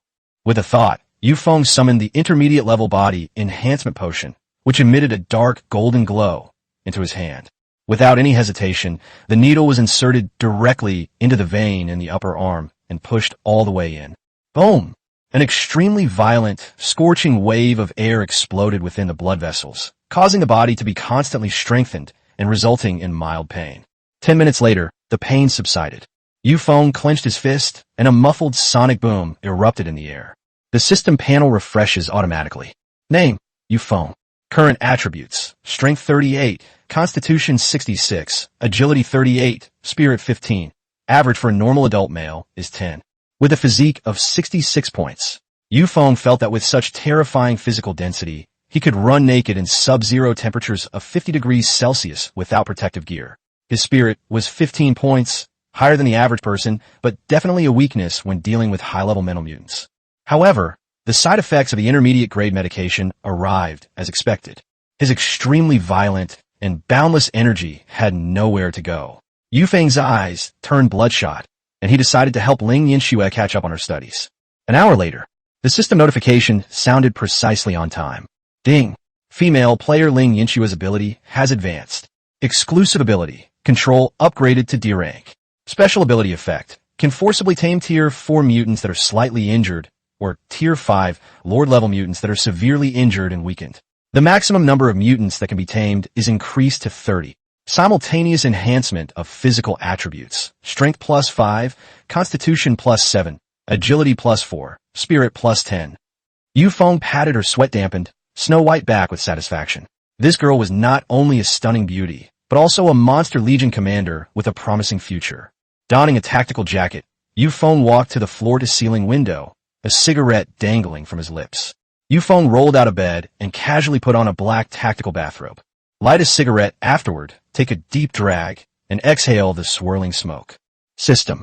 Initiate the advanced roulette draw for unlocking level 6 aircraft. Ding! The premium roulette wheel has been activated. In his mind, a giant roulette wheel, radiating a dark golden light, began to spin wildly. The pointer swept across various top-quality materials and weapon blueprints with incredible speed, finally coming to a steady stop on a purple square that shimmered with lightning. Ding! Congratulations, host. You have won a top-tier reward. The extraordinary Thunder Engine. Effect. Permanently fixed to the current vehicle.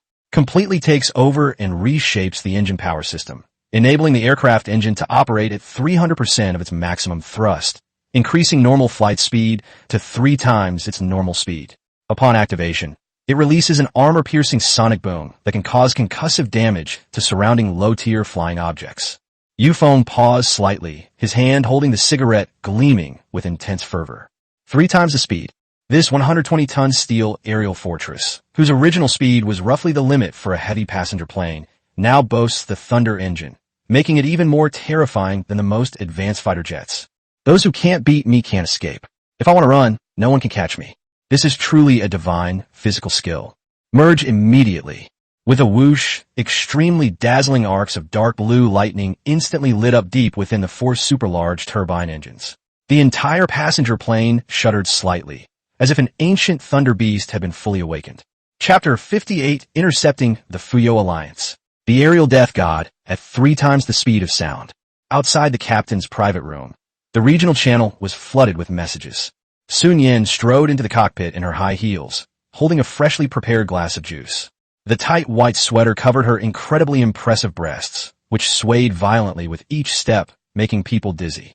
Brother Feng, the regional channel is exploding. Sun Yin placed the juice on the center console, her fingertips rapidly swiping across the holographic screen. Someone has posted a district-wide SOS reward. The reward is 3 bottles of basic mental enhancement potions. Feng had just finished smoking a cigarette and was leaning against the leather bed, resting with his eyes closed.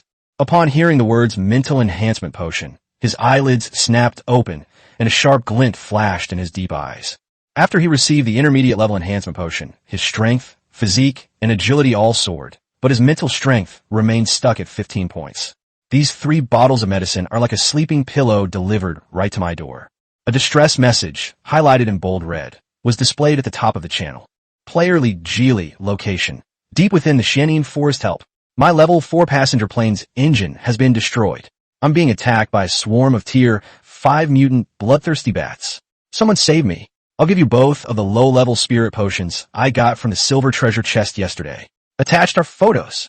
In the picture, a group of giant bats with wingspans exceeding 5 meters and covered in black bony spurs are frantically gnawing at the armor of a wrecked passenger plane. Sparks fly as the armor is nearly torn apart. The players in the channel were completely outraged. Tier 5 bloodthirsty bats? Forget it, there's no solution to this problem. Last time, a full squadron of Tier 5 heavy armored mechs was torn to pieces by these beasts right at the edge of the Xianin Forest.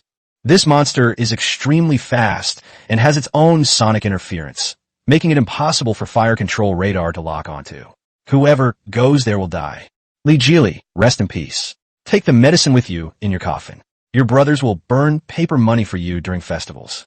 The person seeking help, Li Jili, desperately sent a voice message into the channel, his voice filled with the desperate cries of someone on the verge of death. Just then, a message with a unique gold border popped up. Su Qinyao, vice leader of the Fuyo Alliance, LV.6 storm plane 1,500 kilometers from the incident site. Li Jili, hold on. The Fuyo Alliance needs your medicine. The moment this message was released, the entire channel went wild. Holy crap, Goddess Su from the Fuyo Alliance has made her appearance. She just upgraded her plane to level 6 yesterday, and I heard it's equipped with a high-frequency sonic interception net, a natural counter to bloodthirsty bats. Li Jili, your ancestors' graves are emitting auspicious smoke. With Goddess Su's intervention, your life is saved. Li Jili burst into tears of joy and kowtowed repeatedly in the channel to express his gratitude. Feng sat in the driver's seat, looking at the screen full of sycophantic comments, a cold sneer curling at the corner of his mouth. He drew a straight line on the holographic star map with one hand. Coordinates, deep within the Xianin Forest. It's less than 1,000 kilometers away from us. Shen Tian ran barefoot into the cockpit, glanced at the star map, and a hint of nervousness showed on her cute little face. Captain, that's a Tier 5 gregarious mutant, and his magnetic field is chaotic. Should we go and steal it? Rob. Feng tapped the joystick rhythmically with his fingers. That's called legitimately acquiring spoils of war. He slammed the throttle valve shut. Thunder engine, start. Boom! Deep within the 120-ton steel behemoth, 4 ultra-large turbine engines erupted with extremely dazzling, ghostly blue arcs of lightning. The entire fuselage suddenly shuddered, and the accompanying armor-piercing sonic boom instantly blasted a terrifying hole in the surrounding thick ice clouds. Normal flight speed forcibly increased to 3 times the altitude. The dark hacker transformed into a raging black lightning bolt, tearing through the sky with utterly unreasonable and tyrannical force. 20 minutes later, the view ahead darkened rapidly. A vast, scorched forest stretched abruptly across the icy plain. Xianin Forest. The trees here are hundreds of meters tall, their trunks are pitch black, and their branches are twisted like mummies struggling in agony. There was not a ray of light in the forest. The thick black fog churned wildly like viscous ink, and it was so silent that no sound of wind or snow could be heard. Bizarre, oppressive, and extremely dangerous. Beep, beep, beep. As soon as it entered the airspace above the forest, the AI computer issued a low-frequency alarm. High-intensity magnetic field interference detected. Optical holographic imaging and underlying logic lock have been automatically switched.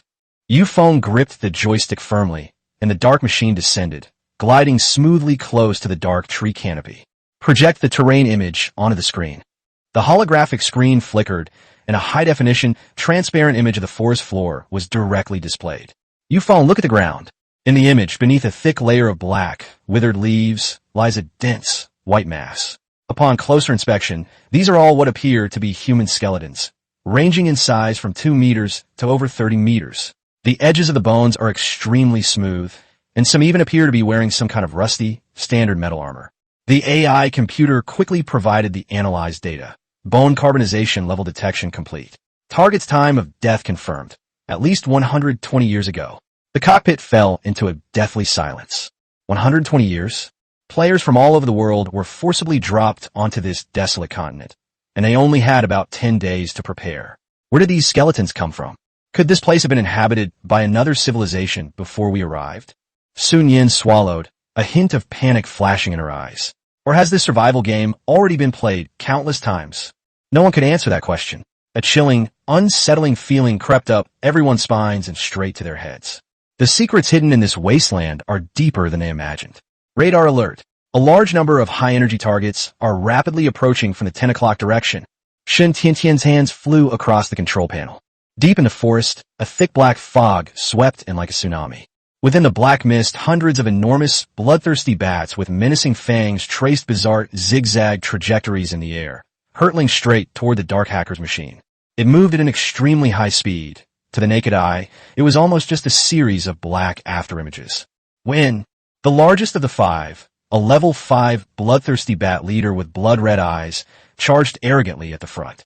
Its sharp, bony claws, capable of tearing through tank armor, gripped fiercely outside the glass window on the left side of the dark hacker's machine. A piercing metallic scraping sound rang out outside the cabin. A savage excitement flashed in the bat leader's eyes as he prepared to enjoy the thrill of tearing steel apart. But the next second, its expression froze.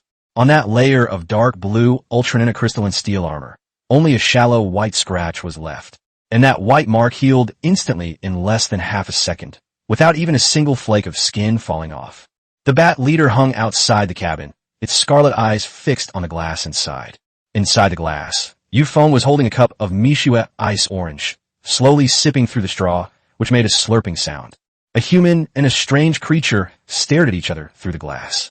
The scene was extremely comical. Ling Yinxue couldn't help but cover her mouth and laugh. Why does this monster look a little aggrieved? It thought it was cutting tofu, but it ended up biting into a diamond. Feng shook his head and put down his cup. The level 6 passenger plane has an armor defense of up to 2,000, making it immune to all physical penetration below level 4. The physical attacks of these level 5 monsters against the ultra-nanocrystalline steel are practically nothing more than scratching a nerve. Squeak! Realizing it had been made a fool of, the bat leader let out an extremely piercing sonic shriek. The hundreds of bloodthirsty bats around them instantly went berserk. They swarmed onto the dark hacker's aircraft like dumplings being dropped into a pot, their claws and fangs biting and tearing, the sonic attacks causing the air to distort violently. However, the 120-ton steel behemoth hovered in midair, as stable as a mountain, and the mech only suffered minor damage, which was repaired in an instant. Defense test complete. Absolutely perfect. Feng patted the center console with great satisfaction. He dropped his languid expression, his eyes instantly turning cold and hard. Sun Yin, take over fire control. Lock all targets. Roger that, Captain. The morbid killing intent in Sun Yin's eyes instantly surged, and she slammed her hands onto the fire control panel. The terrifying computing power of the AI computer chip was fully activated, and hundreds of locking red circles instantly lit up on the holographic screen. They finished scraping. Feng pressed down hard on the fire button with his thumb. Now, it's our turn to mop the floor. Boom, boom, boom, boom. The 4 fully automatic DEFA 666 80mm aircraft cannons roared with terrifying metallic force in that instant. What does a maximum rate of fire of 6,000 rounds per minute mean? Within 4 seconds, a full 400 extremely thick tungsten alloy high-explosive armor-piercing rounds, with terrifying tongues of fire almost forming a straight line, brutally tore through the black fog outside the window. There was no room to dodge. Physical evaporation, without any suspense.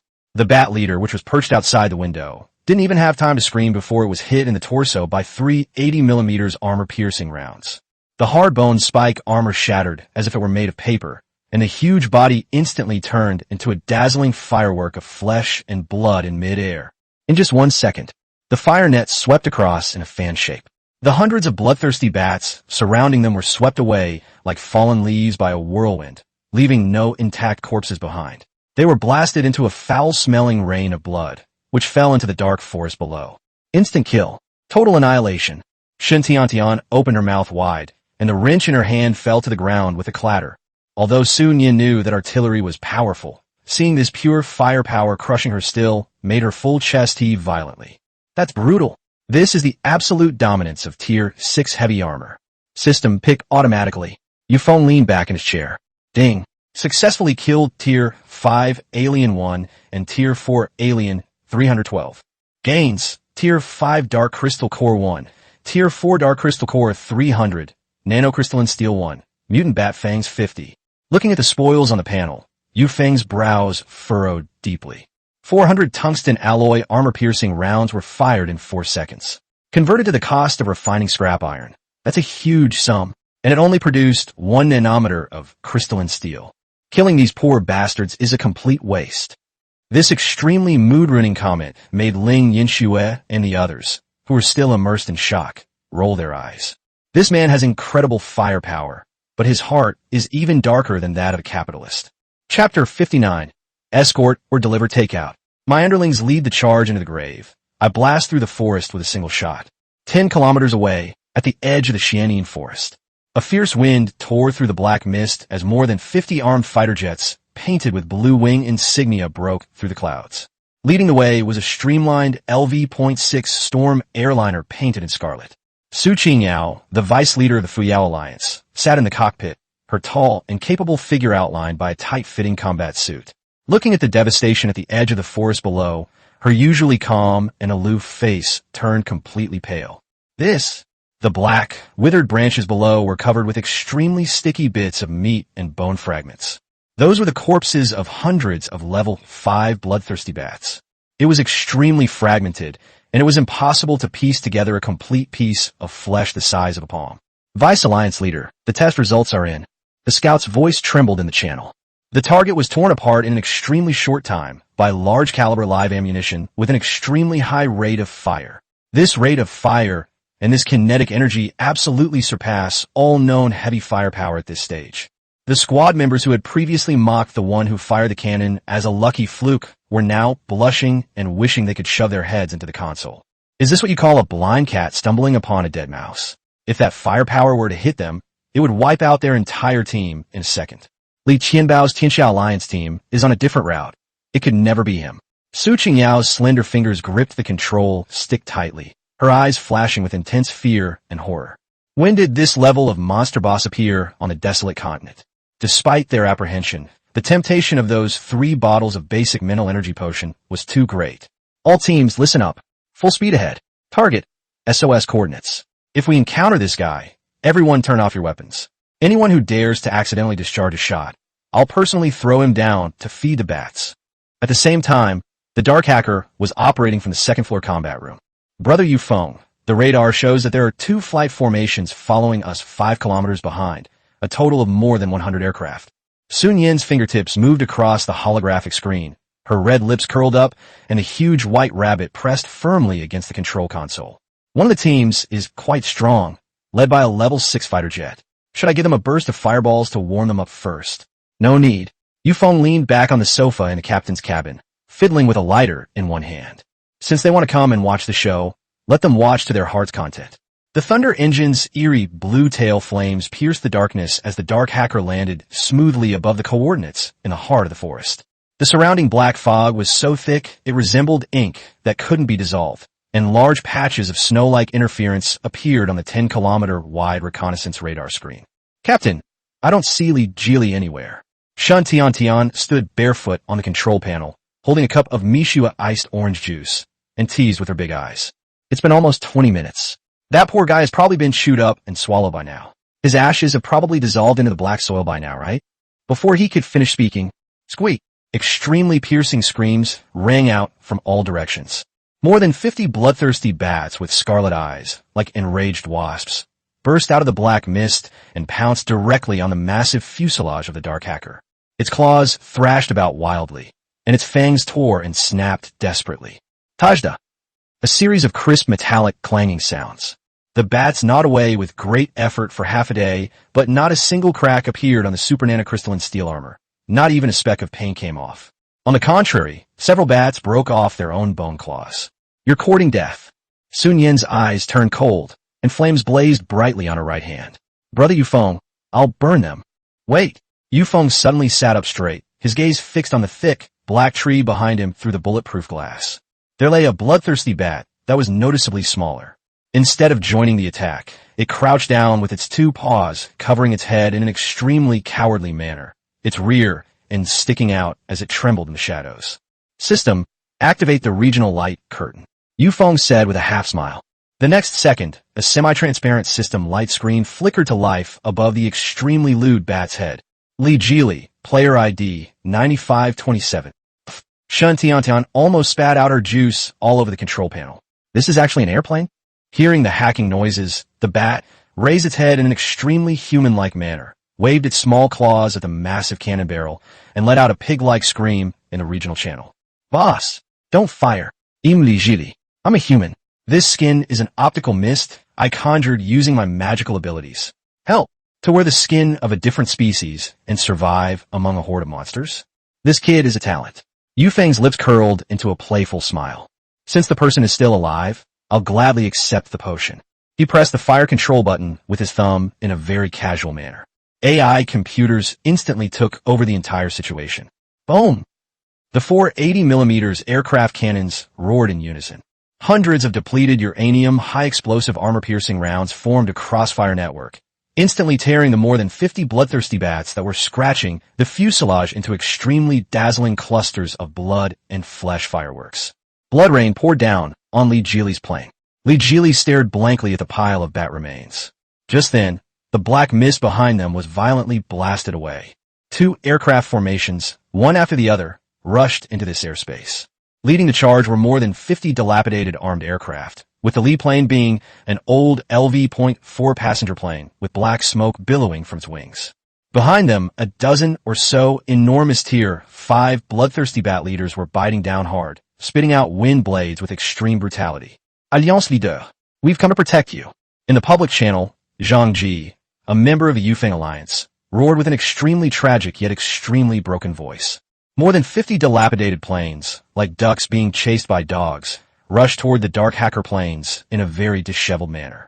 Feng looked at the group of underlings who came to protect him, but brought their own group of pursuers, and his lips twitched violently twice. This is the only Tier 4 aircraft. The rest are all Tier 3 junk. Is this aircraft here to protect the Emperor or to deliver takeout? A shame. Feng cursed irritably, pushed the control lever, and made a slight adjustment to the machine gun muzzle. Bang, bang, bang, bang. 4 tongues of fire soared over the heads of the Wind Alliance's machine group, precisely blasting the dozen or so Tier 5 bats that were chasing them to pieces in midair. With the crisis averted, Zhang Ji and the others looked at the dark hacker, which resembled a steel demon god, and the monster's remains still falling from the sky. The channel erupted in extremely fervent worship. Holy crap, that guy's awesome. He cleared the screen in a second. With the leader's firepower, even Jesus would have to take 2 big hits before he could leave. What have we done to deserve such a favor? The Alliance leader himself is providing cover fire. I was born a member of the Wind Control Alliance, and I will die a member of the Wind Control Alliance. Feng ignored the group of clowns' flattery. His gaze fell on another group of aircraft that followed closely behind, bursting out of the black mist. Feu Alliance. More than 50 elite fighter jets, upon spotting the stealthy hacker in the center of the airspace, collectively pulled their brakes. The immense inertia caused the aircraft to lurch awkwardly in midair for a moment. Su Qingyao sat in the Red Storm passenger plane, her pupils suddenly shrinking to the size of pinpoints. What did she see? A steel behemoth with a length of 45 meters, a wingspan of 38 meters, and a total weight of at least 100 tons. Directly below the nose, 2 magic cannons radiated a destructive red light. On either side of the wings, 4 extremely thick 80mm aircraft cannons were emitting pungent white smoke. What truly sent chills down everyone's spine was the perfect metallic sheen of the dark blue that flowed across the entire plane. Ultra-nanocrystalline steel. How is that possible? From the Fuyao Alliance's channel came an extremely shrill, ghost-like scream. Vice Alliance Leader. Look at the armor of that plane. It's all made of super nanocrystalline steel. A single piece without any seams. Upon hearing this, the entire Fuyao Alliance machine group was plunged into a deathly, extreme horror. What is the concept of ultra-nanocrystalline steel? That is an absolute strategic artifact on the desolate continent at this stage. Only a very few top guilds that delve into ancient ruins or heavy arsenals can barely scrape together 3 or 5 pieces by risking lives. In order to upgrade his level 7 passenger plane, Li Tianbao of the Tianxiao Alliance offered a sky-high price of 50,000 units of fuel in exchange for a piece of ultra-nanocrystalline steel on the black market. To this day, it remains unsold. Many top players would even send hundreds of their subordinates to their deaths for a tiny bit of this material. The most outrageous modification I've ever seen on the entire server is simply attaching a few dozen units to the cockpit or engine exterior as a life-saving measure. But the dark hacker in front of us, its massive, fortress-like fuselage is entirely made of ultra-nanocrystalline steel. How many units of top-grade materials would this consume? 1,000? 2,000? This is like digging up the ancestral graves of some ancient armory. A subordinate swallowed hard, his voice filled with deep despair. No wonder even the paint on a Tier 5 bat can't be scratched off. That armor, plus those 4 80mm autocannons and magic cannons. The tactical analyst wiped the cold sweat from his brow. This is definitely not a configuration that LV.6 can have. Its actual firepower is approaching the threshold of LV.7 or even LV.8. All of our more than 100 aircraft tied together wouldn't be enough for them to sweep through the ground in one round. Su Qingyao gripped the control stick tightly, her knuckles turning white from the extreme force. She had always considered herself a top player at the pinnacle of this desolate continent, but at this moment, an unprecedented sense of powerlessness and shock shattered her pride. This is true dimensional reduction attack. This is true absolute force. The mission to rescue Li Jili was intercepted, so those 3 bottles of mental energy potion are definitely out of the question. But Su Qingyao took a deep breath, forcibly suppressing the shock in her heart, her chest heaving violently. In the apocalypse, being able to get to know a terrifying big shot of this level is far more valuable than 3 bottles of potions. Disengage weapon lock. The entire team must remain in the highest respect. Su Qingyao's voice was clear and cold, but there was a slight, almost imperceptible tremor at the end. She pushed open the cockpit door, braved the howling wind, and decisively stepped onto the nose deck, facing the towering aerial fortress opposite her, and spoke loudly. Su Qingyao, Vice Leader of the Fuyo Alliance, greets you, esteemed sir. May I ask your name? Chapter 60. Spiritual energy potions everywhere. Supernatural item, Frost Amulet. Automatically triggered. The hacker hovered in midair with remarkable stability. In the captain's cabin, Feng rested one hand on the control panel. They didn't even glance at the LV.6 Storm airliner painted in scarlet on the other side. He ignored the greeting from Su Qingyao, the vice leader of the Fuyo Alliance. Feng switched directly to the regional channel, his voice cold and hard. Jili, the bats are all dead. Bring me the 3 bottles of basic mental enhancement potions I requested. Within the extremely thick black fog below, the optical camouflage pattern distorted. A giant bat phantom that was crouching and covering its head suddenly vanished, revealing a dilapidated LV.4 civilian pesticide spraying aircraft. 2 pesticide canisters were hanging on the wings, and the engine was emitting black smoke. Sitting in the drafty cockpit, Li Jili wiped the cold sweat from his face and then traded over 3 bottles of mental enhancement potions. Boss, all the potions are here. You're my second parents. Li Jili shouted in the channel with all his might, his voice filled with the joy of surviving a disaster and extreme off of the 4 80mm machine guns. Feng raised his hand and put the 3 bottles of medicine into his personal space. He glanced down at the pesticide plane, and his eye twitched slightly. You drive this piece of junk? You're only alive now because your ancestors' graves are emitting auspicious smoke. Li Jili scratched his head awkwardly, his face turning bright red. You flatter me, sir. I don't have any other skills. I'm just a little lucky. At this moment, Su Qingyao piloted the red passenger plane and approached. Li Jili was startled when he saw the Fuyo Alliance logo and quickly apologized repeatedly in the public chat. Su. I'm so sorry. I was just grasping at straws in my desperation. This big shot has already cleared out the monsters, so you made a wasted trip. Su Qingyao suppressed her shock, maintaining the composure of a vice leader of a major guild. She ignored Li Jili's embarrassment, her gaze fixed intently on Feng. This friend's firepower is astonishing. I wonder which guild he is a pillar of. Su Qingyao's voice was cold, with a hint of barely perceptible probing. Before Feng could speak, Zhang Ji, from the squadron of broken and scrap metal behind him, started yelling at the top of his lungs in the public channel. Listen up, everyone. This is our leader of the Wind Control Alliance. Flight 10,000, captain from the Dragon Kingdom. Zhang Ji's face was flushed with pride, as if he were the one piloting that 120-ton aerial fortress. 50 dilapidated Class 3 passenger planes flashed their searchlights in unison behind them, making a show of force. Su Qingyao frowned slightly. The Wind Control Alliance? Never heard of them. But someone capable of producing a super nanocrystalline steel fighter jet of this caliber was definitely no nobody. As she pondered, her gaze, peering through the bulletproof glass of the hacker's phone, suddenly settled on the girl in the tight, white sweater standing next to Yufeng. Sun. A hint of surprise flashed across Su Qingyao's icy face. Sun Yan leaned on Yufeng's shoulder, holding a juice in her hand, and provocatively puffed out her exaggerated breasts. "Oh, isn't this our aloof school beauty, Su Qingyao?" Sun Yan's lips curled into a cold smile. During high school, Su Qingyao, relying on her good family background and good grades, always outshone her, except when it came to her figure, where she was completely outmatched. Their eyes met, and the air instantly thickened with tension. "You're still alive, and—" Su Qingyao looked at Sun Yan's extremely intimate actions, a hint of contempt flashing in her eyes. "All right," Yufeng interrupted the two women's long-standing grudges. He had no interest in listening to their bickering and stared directly at Li Jili. "The potions you just gave me, were they all picked up from the ruins?" Li Jili shuddered and quickly nodded. "Yes. I picked up 6 bottles in total. I drank 3 to stay alive when I encountered the swarm of bats, and the rest are all for you. Anything else?" Yufeng narrowed his eyes slightly. "Yes, lots of them." Li Jili pointed with lingering fear into the depths of the Xianing forest. "There's an incredibly large, ancient ruin inside. There are many of these medicine boxes scattered on the ground. But the magnetic field there is extremely strange. I was targeted by this group of Tier 5 bats as soon as I got close, and I barely managed to escape." Upon hearing this, Su Qingyao, who had maintained a cool and aloof demeanor, suddenly felt a tightness in her chest. "Mental strength enhancement potion. Extremely rare on the market. It's highly sought after, but unavailable. A truly rare commodity." Su Qingyao reacted quickly.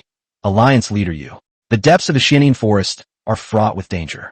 My LV.6 storm passenger plane is equipped with high-frequency sonar, and my exclusive ability, Magic Vision, can avoid invisible dangers in advance. How about we join forces, and each claim the spoils according to their own abilities?" Yufeng tapped his fingers on the control panel, his brain racing. Although this woman was arrogant, her clairvoyance and sonar abilities would indeed save her a lot of trouble. Since she was going to buy goods anyway, bringing an extra mine detector wouldn't be a loss. "Okay," Yufeng agreed readily. He pointed to the pesticide spraying machine below. "Li Jili, you lead the way. Zhang Ji, take your pile of scrap metal and follow behind, responsible for picking up the scraps." "Understood," Zhang Yi roared excitedly. A temporary formation of over 100 aircraft plunged majestically into the thick black fog deep within the Xianing forest. The deeper you go, the dimmer the light becomes. The black mist, like a solidified liquid, clings tightly to the glass windows. "Captain, something's wrong." Shen Tian stood barefoot on the control panel, her brows furrowed. "Magnetic field interference rate exceeds 500%. Radar completely malfunctions, electronic compass fails, and AI fire control locking distance is reduced to within 50 meters. On the holographic screen, the dense green dots and scanning grid that were originally there have all turned into snowflakes. Everyone became a true blind flyer. Maintain altitude, keep the joystick steady, Yutong, help open the field of vision." Yufeng's voice was calm and steady, without the slightest hint of panic. He turned on the powerful searchlights on the bottom of the passenger plane, but the beams of light couldn't penetrate even 10 meters through the black fog.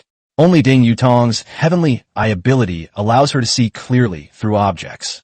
This feeling of complete loss of control made Zhang Ji and the others behind him breathe heavily. Half an hour later, the black fog in front suddenly parted to the sides without warning. When they saw the scene before them, everyone, including Yufeng, had their pupils suddenly contract. An ancient ruin, as massive as a mountain, stands abruptly in the heart of the forest. This is not an ancient palace, but the wreckage of an interstellar warship broken into 3 pieces. The jet-black metal hull soared into the clouds, its surface covered with extremely thick black vines. The warship's armor plates are thicker and heavier than 10 LV.6 passenger planes combined. At the crack in the warship, extremely large gears and an unknown energy reactor could be vaguely seen. In the face of this magnificent ruin, their plane looked as tiny as a few flies buzzing around an elephant. "My God, what level of civilization is this?" Su Qingyao muttered to herself in the public channel, her proud composure completely collapsing. "Stop looking! Look down!" Li Jili suddenly skramat. On a huge open-air platform in the fractured layer of the ruins, dozens of silver-white suitcases are scattered. The box was already broken, and more than 30 bottles of basic mental energy potions, emitting a faint blue light, rolled out from inside. People are easily swayed by self-interest. Without uttering any unnecessary words, Feng made a thought. The personal space cracked open, and 4 enormous Tier 4 storm eagles roared as they burst out of the cabin and swooped directly toward the platform. He can even control a 4th-tier alien species? Su Qingyao's scalp tingled, but the enormous profits before her made her forget her shock. Quick, deploy the drones. Fight me. More than a dozen high-level fighter jets from the Fuyo Alliance simultaneously released drones to capture them. Li Jili gritted his teeth and drove the pesticide sprayer down the rock face. Captain, they've made their move. Sun Yin's eyes turned cold, and flames shot up from her palm. The Storm Eagle was much faster than the drone, and its claws precisely grabbed 10 vials of potion before it quickly returned to the Dark Hacker. Su Qingyao's drone and Li Jili barely made it to the top of the platform. Just as Su Qingyao's mechanical claw was about to touch the medicine, the temperature on the previously deserted platform suddenly plummeted without warning. An extremely pale figure suddenly appeared, suspended in midair. It was a woman dressed in tattered white clothes, with long black hair hanging down, completely obscuring her face. The body takes on a semi-transparent, spiritual state, with both feet 3 feet off the ground. The woman slowly raised her head, revealing a pale white eye without a pupil. The public channel was deathly silent, with only the rapid breathing of a few people. What the hell is this thing? Zhang Ji stammered out a curse in the channel. The woman opened her mouth. No sound traveled through the air, but in the minds of everyone present, a piercing, soul-wrenching, and venomous cry instantly exploded. This is a pure mental energy nuclear explosion. Puff! Li Jili, who was closest to the cockpit, was bleeding from all 7 orifices, clutching his head tightly with both hands, and his eyes rolled back in his head. The pesticide spraying machine wobbled and went out of control. My head! Zhang Ji was writhing on the ground in pain behind him, while dozens of Feng Alliance planes crashed around in midair like they were drunk. Su Qingyao groaned, 2 streams of blood spurting from her nose. It felt as if 10,000 steel needles were piercing her brain at the same time, and the pain made her kneel down in front of the control panel. Inside the hacker's plane, Sun Yin, Shun Tiantian, Ling Yinxue, and the other girls on the plane instantly collapsed to the ground, clutching their ears in pain. Only Feng. At the moment the shriek erupted, the inconspicuous wooden pendant that he always wore on his chest suddenly burst forth with an extremely dazzling ice blue light. Exceptional item. Frost Amulet. Automatically triggers. Chapter 61. Information Gap. Getting something for nothing. This was a pure, tearful, blood-soaked profit. An extremely thick layer of ice blue mental energy armor instantly condensed on Feng's body, blocking the soul-tearing, venomous howl from his body. Feng sat upright in the driver's seat, his eyes as cold as ice, completely unharmed. Zhang Ji and his men were in complete chaos inside their rear fighter jet. Clutching their bleeding ears, they screamed into the communication channel. Open fire. Kill this woman. Dozens of Tier 3 passenger planes opened fire simultaneously. Machine guns spat bullets wildly. A hail of bullets pierced the female ghost body, slamming into the steel walls of the ruins, sending sparks flying. Physical attacks have no effect on vengeful spirits in their spirit form.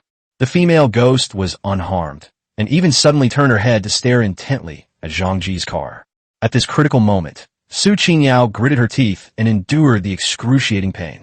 She slammed the control stick down, and the Stormliner's weapon modules switched rapidly. A specially made bullet slid into the chamber. Bang! The bullet, coated with mithril, struck the female ghost precisely in the shoulder. Black smoke instantly scorched and rose. The female ghost looked up and let out an extremely shrill scream. This completely enraged the other party.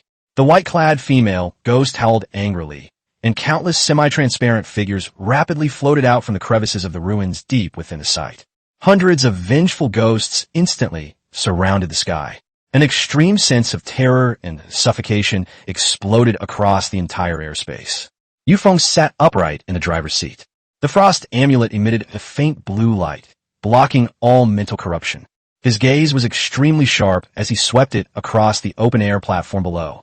Beside the scattered boxes of spiritual potions, an old, deep red key lay quietly. The key's surface is engraved with intricate patterns, radiating a faint, otherworldly aura. Bring me the keys and the medicine.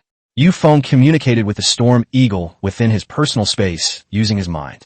The Storm Eagle swooped down under terrifying mental pressure. Its sharp claws grabbed the medicine box and the crimson key, then it turned and flew at full speed toward the Dark Hacker's machine. Less than 100 meters from the fuselage, Yu Feng silently commanded, "Automatic collection." Ding! Picked up 10 basic mental enhancement potions and 1 crimson key from the ruins. The item instantly fell into the personal space. Withdraw. Yu Feng pulled the control lever all the way up. The thunder engine erupted with extremely dazzling, dark blue arcs of electricity. The hacker plane abruptly turned its nose around, its 100-ton fuselage compressing the air as it hurtled towards the forced exit. Su Qingyao followed closely behind. She activated her D-level superpower, Magic Vision, in an attempt to find the safest escape route. Several vengeful spirits quickly locked onto their target and stuck directly to the bulletproof glass of the Stormliner. A deathly pale face filled Su Qingyao's entire field of vision. Sever mental energy. Turn on microphones across all channels. Sing a popular love song. Romantic thoughts can suppress these purely negative mental entities. Su Qingyao screamed in the channel. Zhang Ji and the others were stunned for a second, then shouted at the top of their lungs in the channel. "You betrayed my love and forced me to leave. I love you. I love you like a mouse loves rice. My dear, fly slowly. Watch out for the thorny roses ahead." An extremely rough, off-key love song echoed in the eerie black fog, filled with an extreme sense of absurdity. Su Qingyao piloted the fighter jet and decisively launched 2 interceptor missiles filled with silver powder. With a deafening roar, the missile exploded in the background, sending up a cloud of silver dust that briefly halted the pursuit of the horde of ghosts. The fleet sped away desperately. A 20-minute life-or-death race. The black fog ahead quickly thinned out. The hacker crashed headlong into the Xianying forest. The sunlight shone directly on the dark blue armored fuselage. The biting cold and the noise in my mind vanished instantly. Everyone slumped in the driver's seat, panting heavily. Su Qingyao. Yu Feng opened the communication channel, but his voice remained completely calm. "Physical attacks are useless. How did you even manage to hurt that thing?" Su Qingyao wiped away the blood from her nose with a tissue, and after calming her breathing, she answered, "Spiritual beings are immune to physical attacks. Currently, the only effective means are bullets mixed with mithril or extremely rare extraordinary items." Yu Feng turned to look at Shun Tiantian. "Sweetie, write this down. When we get back, we'll plate all 10,000 of our 80mm armor-piercing rounds with mithril." Shin Tiantian nodded obediently. "Okay, Captain." The other end of the communicator fell silent instantly. 10,000 80mm shells, all plated with mithril? Su Qingyao's throat went dry. This man is basically using money to kill everything. While ordinary players are still struggling to survive, he has already begun to consider using rare materials to achieve full firepower coverage. Just as things were settling down, Li Jili clutched the remaining medicine in his arms, panting heavily in the channel. Su Qingyao decisively offered a price. "Li Jili, you have 4 bottles of basic mental energy potion. I'll offer 500 units of universal fuel for 1 bottle." Li Jili's eyes lit up. 2,000 units of fuel would be enough for him to fly freely in the sky for more than half a month, without having to be stingy anymore. "Deal. Goddess Su is so generous." Li Jili readily agreed, pressing the trade button and adding casually, "I've already drunk a few bottles. My magic doesn't require too much mental strength, so this stuff is just gathering dust." Yu Feng stared coldly at the holographic screen, tapping his fingers on the control panel. "Li Jili, you still have 6 bottles left, right? I'll buy them all." Li Jili was flattered. "Boss, if you want it, I'll just give it to you. If it weren't for your cover, I would have been dead inside." Yu Feng, never take advantage of others for nothing," Yu Feng said firmly. "I won't use all-purpose fuel to pay. 1 unit of ultra-nanocrystalline steel will get you 6 bottles of potion." The entire frequency spectrum fell silent once again. Li Jili gasped. Ultra-nanocrystalline steel is absolutely priceless on the black market. No wonder he's such a big shot, so generous. "Want to switch or not?" Yu Feng sent over the transaction request directly. Li Jili excitedly pressed the confirm button. "Change it. Boss, you like my own grandfather." The transaction was completed instantly. Li Jili was so moved that he burst into tears, feeling that he had gotten a huge advantage. Yu Feng leaned back in his chair, a hint of smugness flashing in his eyes. After efficient fusion in the magic furnace, The cost of 1 unit of ultra-nanocrystalline steel is less than that of scrap iron from 100 units of universal fuel.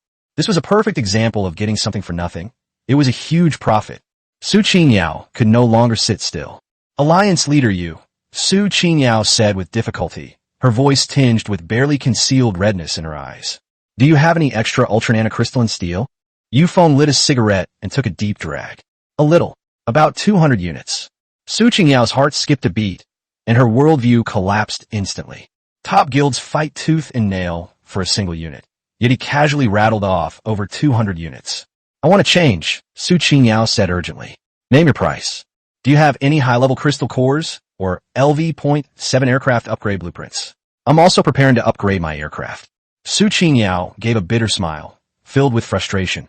Alliance leader you may not know this, but there are only 10 LV.7 aircraft upgrade blueprints in the entire desolate continent map. They have all been distributed to the 4 major guilds. Even if you have super nano crystal steel, you can't upgrade to level 7 without the blueprints. However, there is another way. Destroy and dismantle other Tier 7 aircraft, which is a very high probability of dropping Tier 7 aircraft upgrade blueprints. A ruthless glint flashed in Yu Feng's eyes.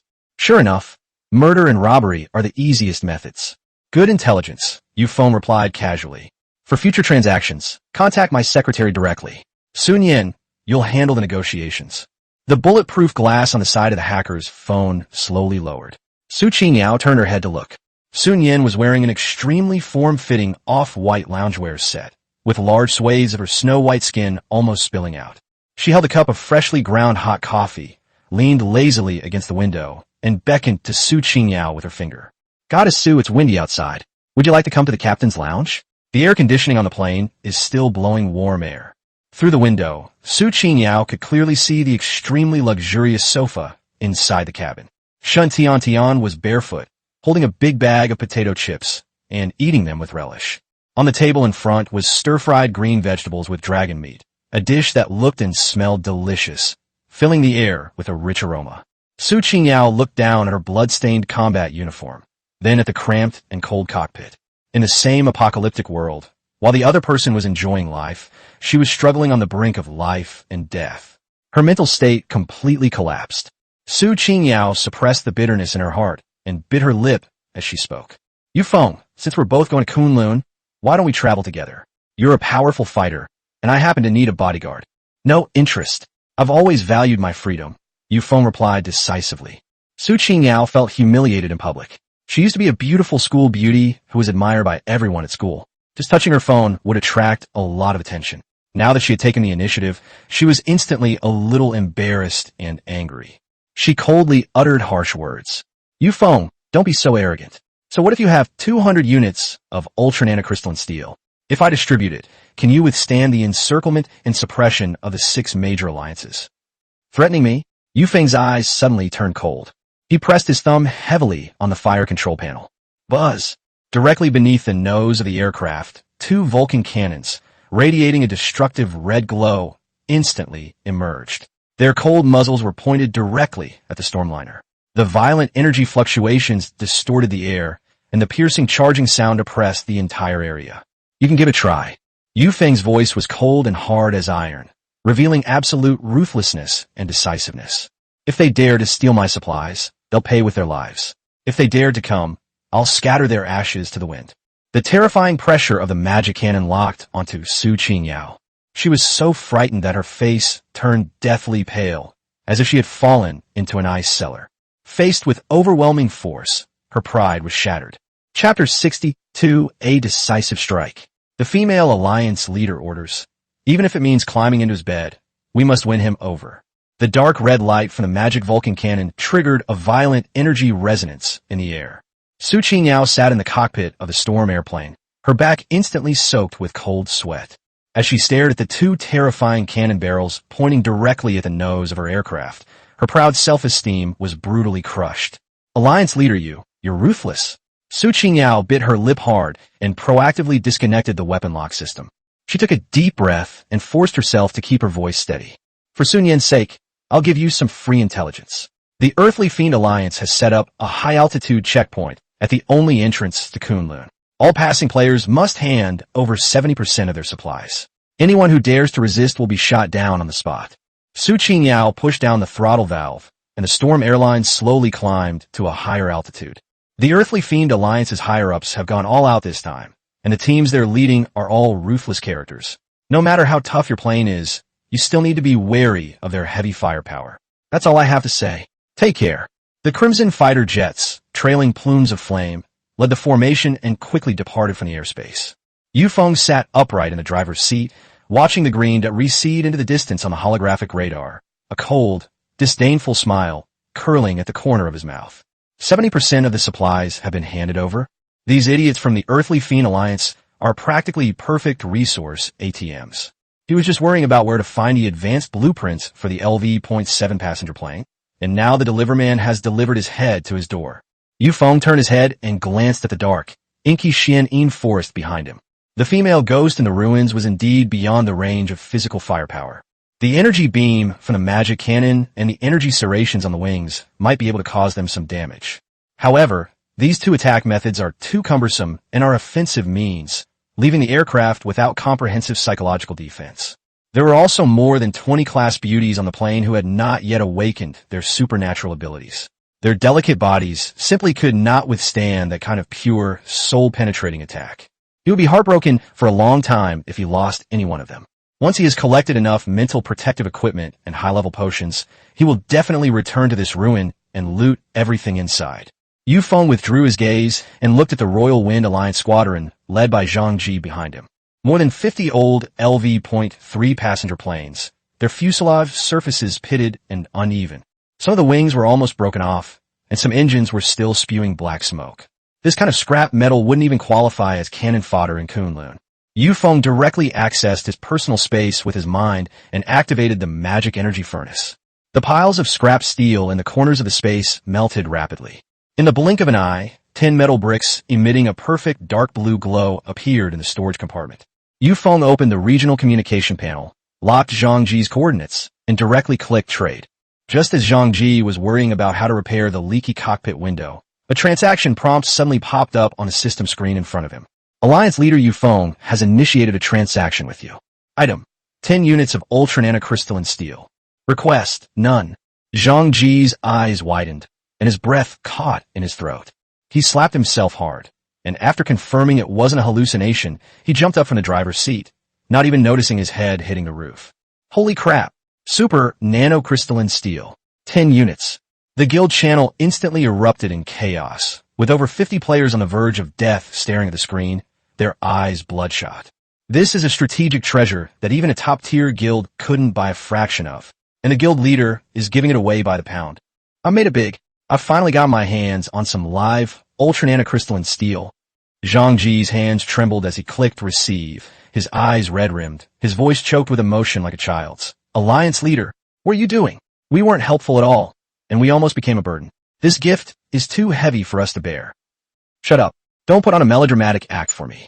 Yu Feng's voice was extremely cold and hard, exuding an undeniable domineering air.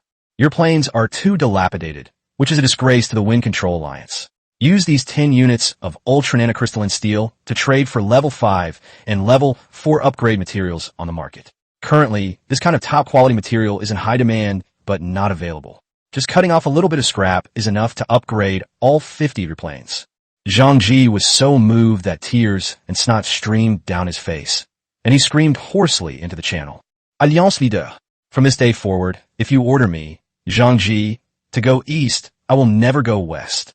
Anyone who dares to lay a finger on a hair on the Yu Feng Alliance, I'll fly my plane and run their entire family over. 50 players simultaneously activated the searchlights on the underside of their aircraft, giving the hacker a high-level flashing salute. At this moment, morale was forcibly boosted to an extremely fervent level. Stop just spouting slogans. I don't support idlers. Yu Feng naturally brought up the core demands of capitalists. These materials aren't free. Once the plane is upgraded, get out there and scavenge scrap metal, glass, and rubber from every corner of the map. Take as much as you can. Pay me back the same price. Zhang Ji and the others were once again deeply moved, their scalps tingling with emotion. The big boss gave them a top-tier divine artifact that could defy fate, but all he asked them to do was pick up trash to pay off their debts. What else could this be but a living bodhisattva? This kindness is something I could never repay, even if I were to work like a cow or a horse for the rest of my life. Mission accomplished. We are the Alliance Leader's scrap metal recycling team. In the eyes of these lower-level players, Feng wasn't making a deal at all. He was giving them a second life. In this life, they can only devote themselves wholeheartedly to their work. Li Jili witnessed the entire transaction from the dilapidated pesticide spraying machine next to him. He swallowed hard. If he could join the Big Shots Alliance, his chances of winning the game would greatly increase. His intense instinct to survive led him to abandon all dignity. Boss, please take me in. I can endure hardship. I'm not afraid of being tired. I also have magic and disguise skills. As long as I can get on your plane, I'll even let you clean the deck. Li Jili shouted in the public channel. Feng glanced at him, his tone leaving no room for argument. My passenger plane only accepts beautiful women. A rough guy like you doesn't even deserve to smell the exhaust fumes. Li Jili's face was filled with despair. But Feng changed the subject. You're lucky. You can join our Wind Control Alliance under the command of Fu Su and Zhang Ji. Use your lucky charm to search for special resources in those perilous and dangerous places. If you find any top-grade items, I'll trade you high-level materials for them. Once you reach Kunlun, the Wind Control Alliance will guarantee your survival. Li Jili was stunned at first, then overjoyed. He reacted very quickly, although he couldn't directly join the big boss's private plane. But joining the Alliance is like clinging to an extremely powerful patron. You don't need to risk your life on the front lines. You can simply use your special skills to find treasures and earn top-tier protection. Don't worry, boss. I'll dig 3 feet into the ground and find all those treasures hidden in the nooks and crannies for you. Li Jili nuda rapidly. Feng decisively cut off the communication and turned to look at the secondary control console. Sweetie, set the flight path and proceed at full speed. Target coordinates, Kunlun. Shun Tian stood barefoot on the metal control panel, her 10 fingers expertly tapping the keyboard. On the holographic screen, a bright red flight path was instantly locked. Coordinates locked. Captain. Feng pressed down hard on the throttle valve with his thumb. Boom! Deep within the 120-ton Dark Hacker, 4 super-large turbine engines erupted with extremely dazzling, eerie blue lightning arcs. The massive steel behemoth broke the sound barrier in an instant. The black fuselage tore through the frozen clouds high in the sky, transforming into an extremely violent, deathly shadow that hurtled straight toward Kunlun. At the same time, on a mountain peak somewhere in the Kunlun Mountains, there's a giant military platform built from hollowed-out ice rock. This is the frontline headquarters of the Fuyo Alliance. At the edge of the platform, thousands of elite fighter jets with uniform paint schemes were parked. Defense towers stood tall, and anti-aircraft machine guns pointed straight at the sky. Inside the heart of the stronghold, in an extremely luxurious steel hall, a woman in a burgundy velvet Cheongsam leaned languidly against a massive throne, holding a glass of crimson wine. The Cheongsam was slit extremely high, revealing a long, slender, white leg. She wore a half-exquisite silver mask, revealing eyes that were extremely deep and cold. Li Min, leader of the Fuyo Alliance. The holographic projector in the center of the hall lit up, and Su Qingyao's figure appeared on the light screen. Alliance Leader. The Xianin Forest mission has failed. The potions have been intercepted. Su Qingyao lowered her head slightly, her tone revealing a hint of frustration. Li Min swirled her wine glass, her voice languid, yet carrying a chilling pressure. By whom? Li Qianbao's Tianxia Alliance, or those mad dogs from the Disher Alliance? Neither. He's a free spirit. He calls himself the leader of the Wind Riding Alliance, and his name is Feng. Su Qingyao took a deep breath and gave a very detailed account of everything that had just happened. When you hear things like full-body ultra-nanocrystalline steel armor, 480mm machine guns plus dual magic-powered main cannons, and instantly kill hundreds of Tier 5 bats, you'll understand. Li Min's hand, which was swirling the wine glass, suddenly stopped. A Level 6 passenger plane has deployed a firepower network that's almost at the Level 8 level. Li Min's pupils contracted slightly beneath her mask, and a highly amused smile spread across her lips. And he was with that freshman campus belle, Sun Yin? Yes, Sun Yin is extremely dependent on him. Su Qingyao added. Alliance leader, Feng still has at least 200 units of ultra-nanocrystalline steel. Should we send someone to meet him? The Earthly Fiend Alliance has set up a checkpoint at the entrance to Kunlun. If he dies there, all those top-grade materials will belong to the Earthly Fiend Alliance. A backup. Li Min looked at Su Qingyao as if she were an idiot, and sneered without mercy. Qingyao, you're still too naive. She stood up, her wine-red Cheongsam outlining her extremely voluptuous figure. She walked to the holographic screen and gently tapped the image of Yu Feng's hacker machine with her finger. In the apocalypse, there are no permanent friends, only permanent interests. To wage a full-scale war against the Earthly Fiend Alliance for a man of unknown background, the Fuyo Alliance is not going to squander its resources like this. Li Min's voice was cold to the bone.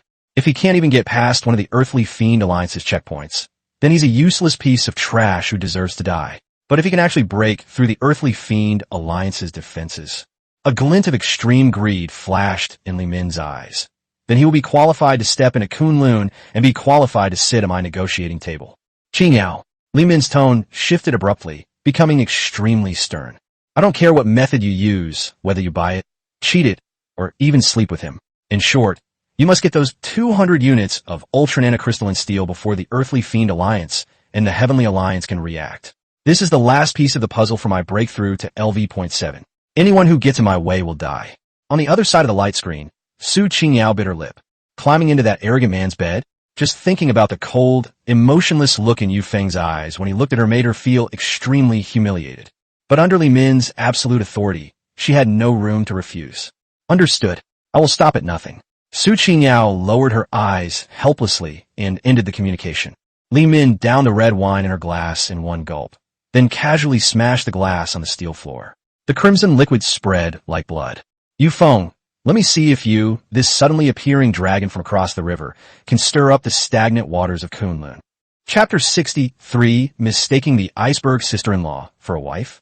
Inside the captain's private cabin, the lights were dimmed to a yellowish hue. Yu Feng sat alone on the leather sofa, taking out the 13 basic mental enhancement potions from his personal storage space. The test tube contained a faint blue fluorescence. This thing shouldn't have any cumulative side effects, right? Without hesitation, Yu Feng picked up the syringe and injected it into the vein, one injection after another until the vein was empty. The cold liquid rushed into the brain through the blood vessels. My vision blurred briefly. A mechanical voice from the system echoed in my mind.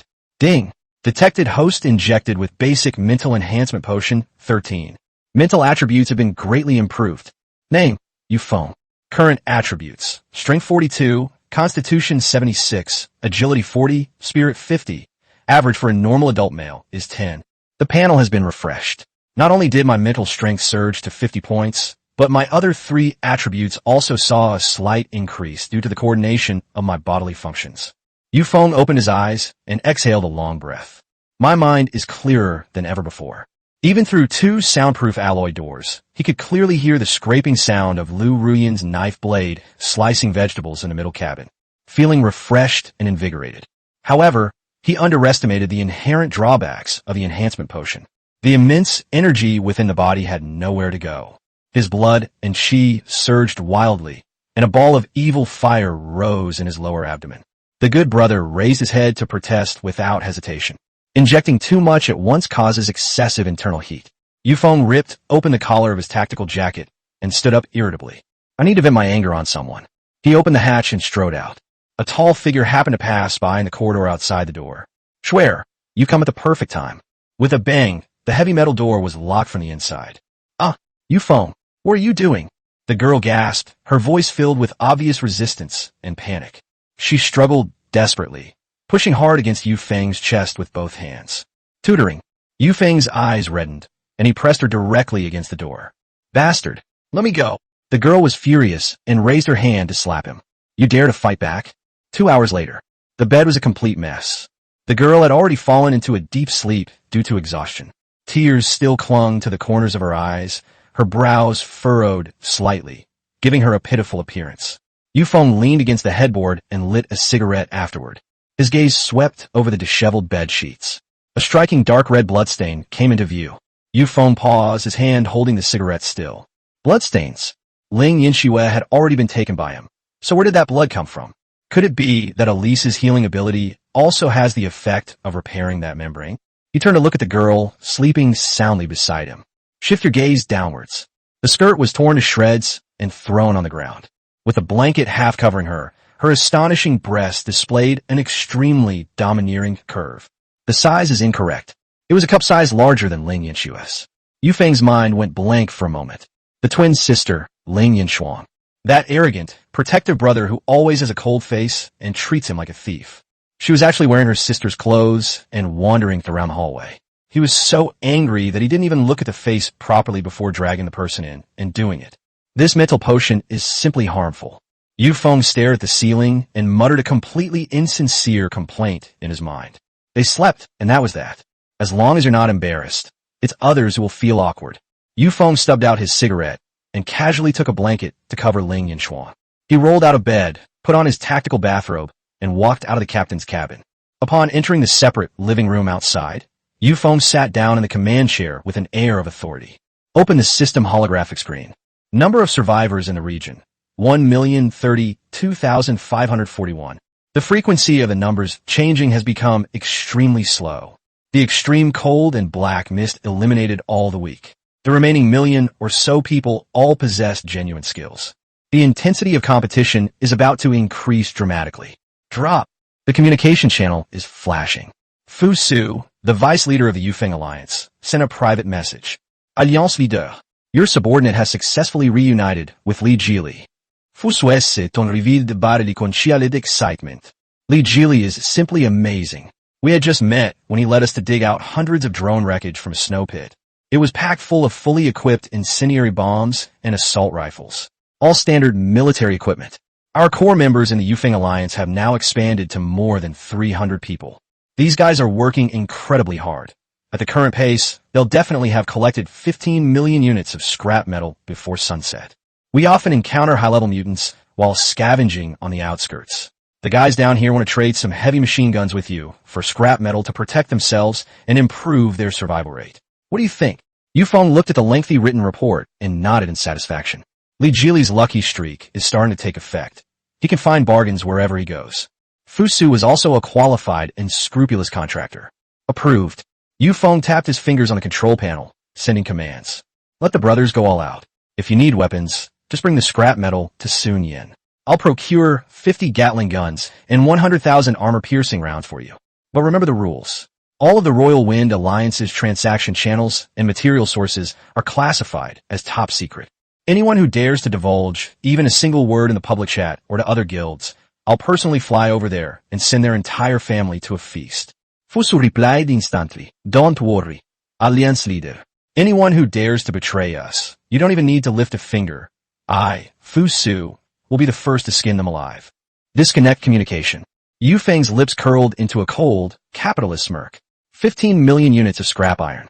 Once this batch of goods arrives, it will be put into the magic energy furnace for purification, producing another 1,500 perfect ultra-nanocrystalline steels. As long as the rear is secure, his resources will be inexhaustible. After dealing with the guild's trivial matters, Yu Feng's thoughts sank into his personal space. His gaze was fixed on a corner. There lay quietly a deep red key brought out from the ancient ruins of the Xianing forest. The key's surface is engraved with intricate patterns that are dizzying to look at. Yu Feng had a sudden thought and took it out. The moment I held it in my hand, an extremely cold and highly corrosive mental energy surged straight into my mind from my fingertips. The frost amulet on his chest suddenly flashed with a blinding blue light. The two forces collided violently on Yu Feng's body, producing a faint sizzling sound. System verification complete. Key to the abyss. Level. Mythical extraordinary item. Item description. A key lost from an ancient higher plane. It carries the aura of an indescribable, immense being. The holder will suffer the gaze of the abyss. Extremely dangerous. Yu Feng's pupils contracted. Mythical level. Upper dimension. The waters of this desolate continent were deeper than he had imagined. The ancient warship wreckage in that Xianing forest definitely holds a secret that could overturn the entire rules of the apocalypse.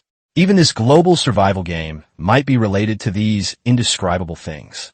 After a brief moment of shock, Yu Feng's eyes regained their coldness and hardness. The power level is too high. Even if you're piloting a level 6 passenger plane now, he wouldn't be qualified to touch such a level of taboo. Receive. With a thought, Yu Feng directly inserted the crimson key into the bottommost independent storage compartment of his personal space. Not eating it now doesn't mean you won't eat it in the future.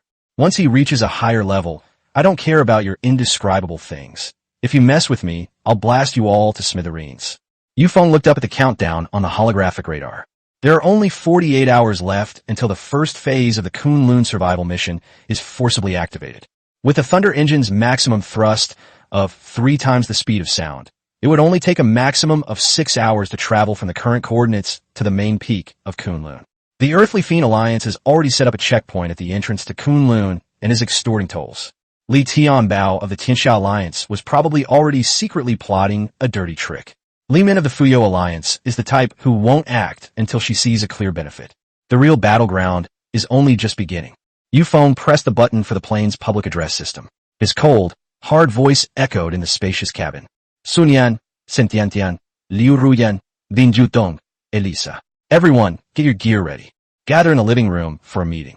5 minutes later, 5 stunningly beautiful women, each with a distinct style, filed in. Sun Yan, dressed in a tight-fitting combat suit, toyed with a compressed fireball in her hand. Shen Tian, carrying a tactical wrench, looked excited in her big eyes. Lu Rian pushed up her gold-rimmed glasses and held a price list of supplies for the entire district. Ding Yutong and Elisa also took their places. Chapter 64, using god-level materials as cash. Players across the server frenzy to work for them. Inside an extremely luxurious independent living room on the first floor. The crystal chandelier overhead cast a warm yellow glow, and soothing music played in the living room. The air was filled with the rich aroma of freshly ground coffee and roasted premium dragon meat. 5 stunningly beautiful women sat on the sofas on either side. Listen up, everyone. Yu Feng put down his cup, his eyes instantly turning as cold and hard as iron.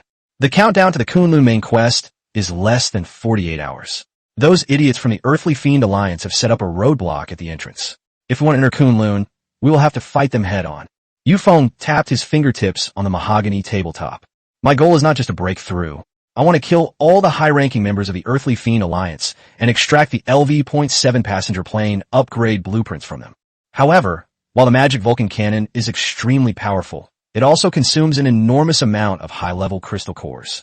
Good steel should be used where it's needed most. We need more inexpensive and widely applicable conventional warfare methods to mop up their low-level cannon fodder. What are your thoughts? Speak up. The atmosphere in the living room instantly turned tense. Shen Tian was the first to raise her hand high, her big eyes gleaming with an extremely fanatical mechanical light.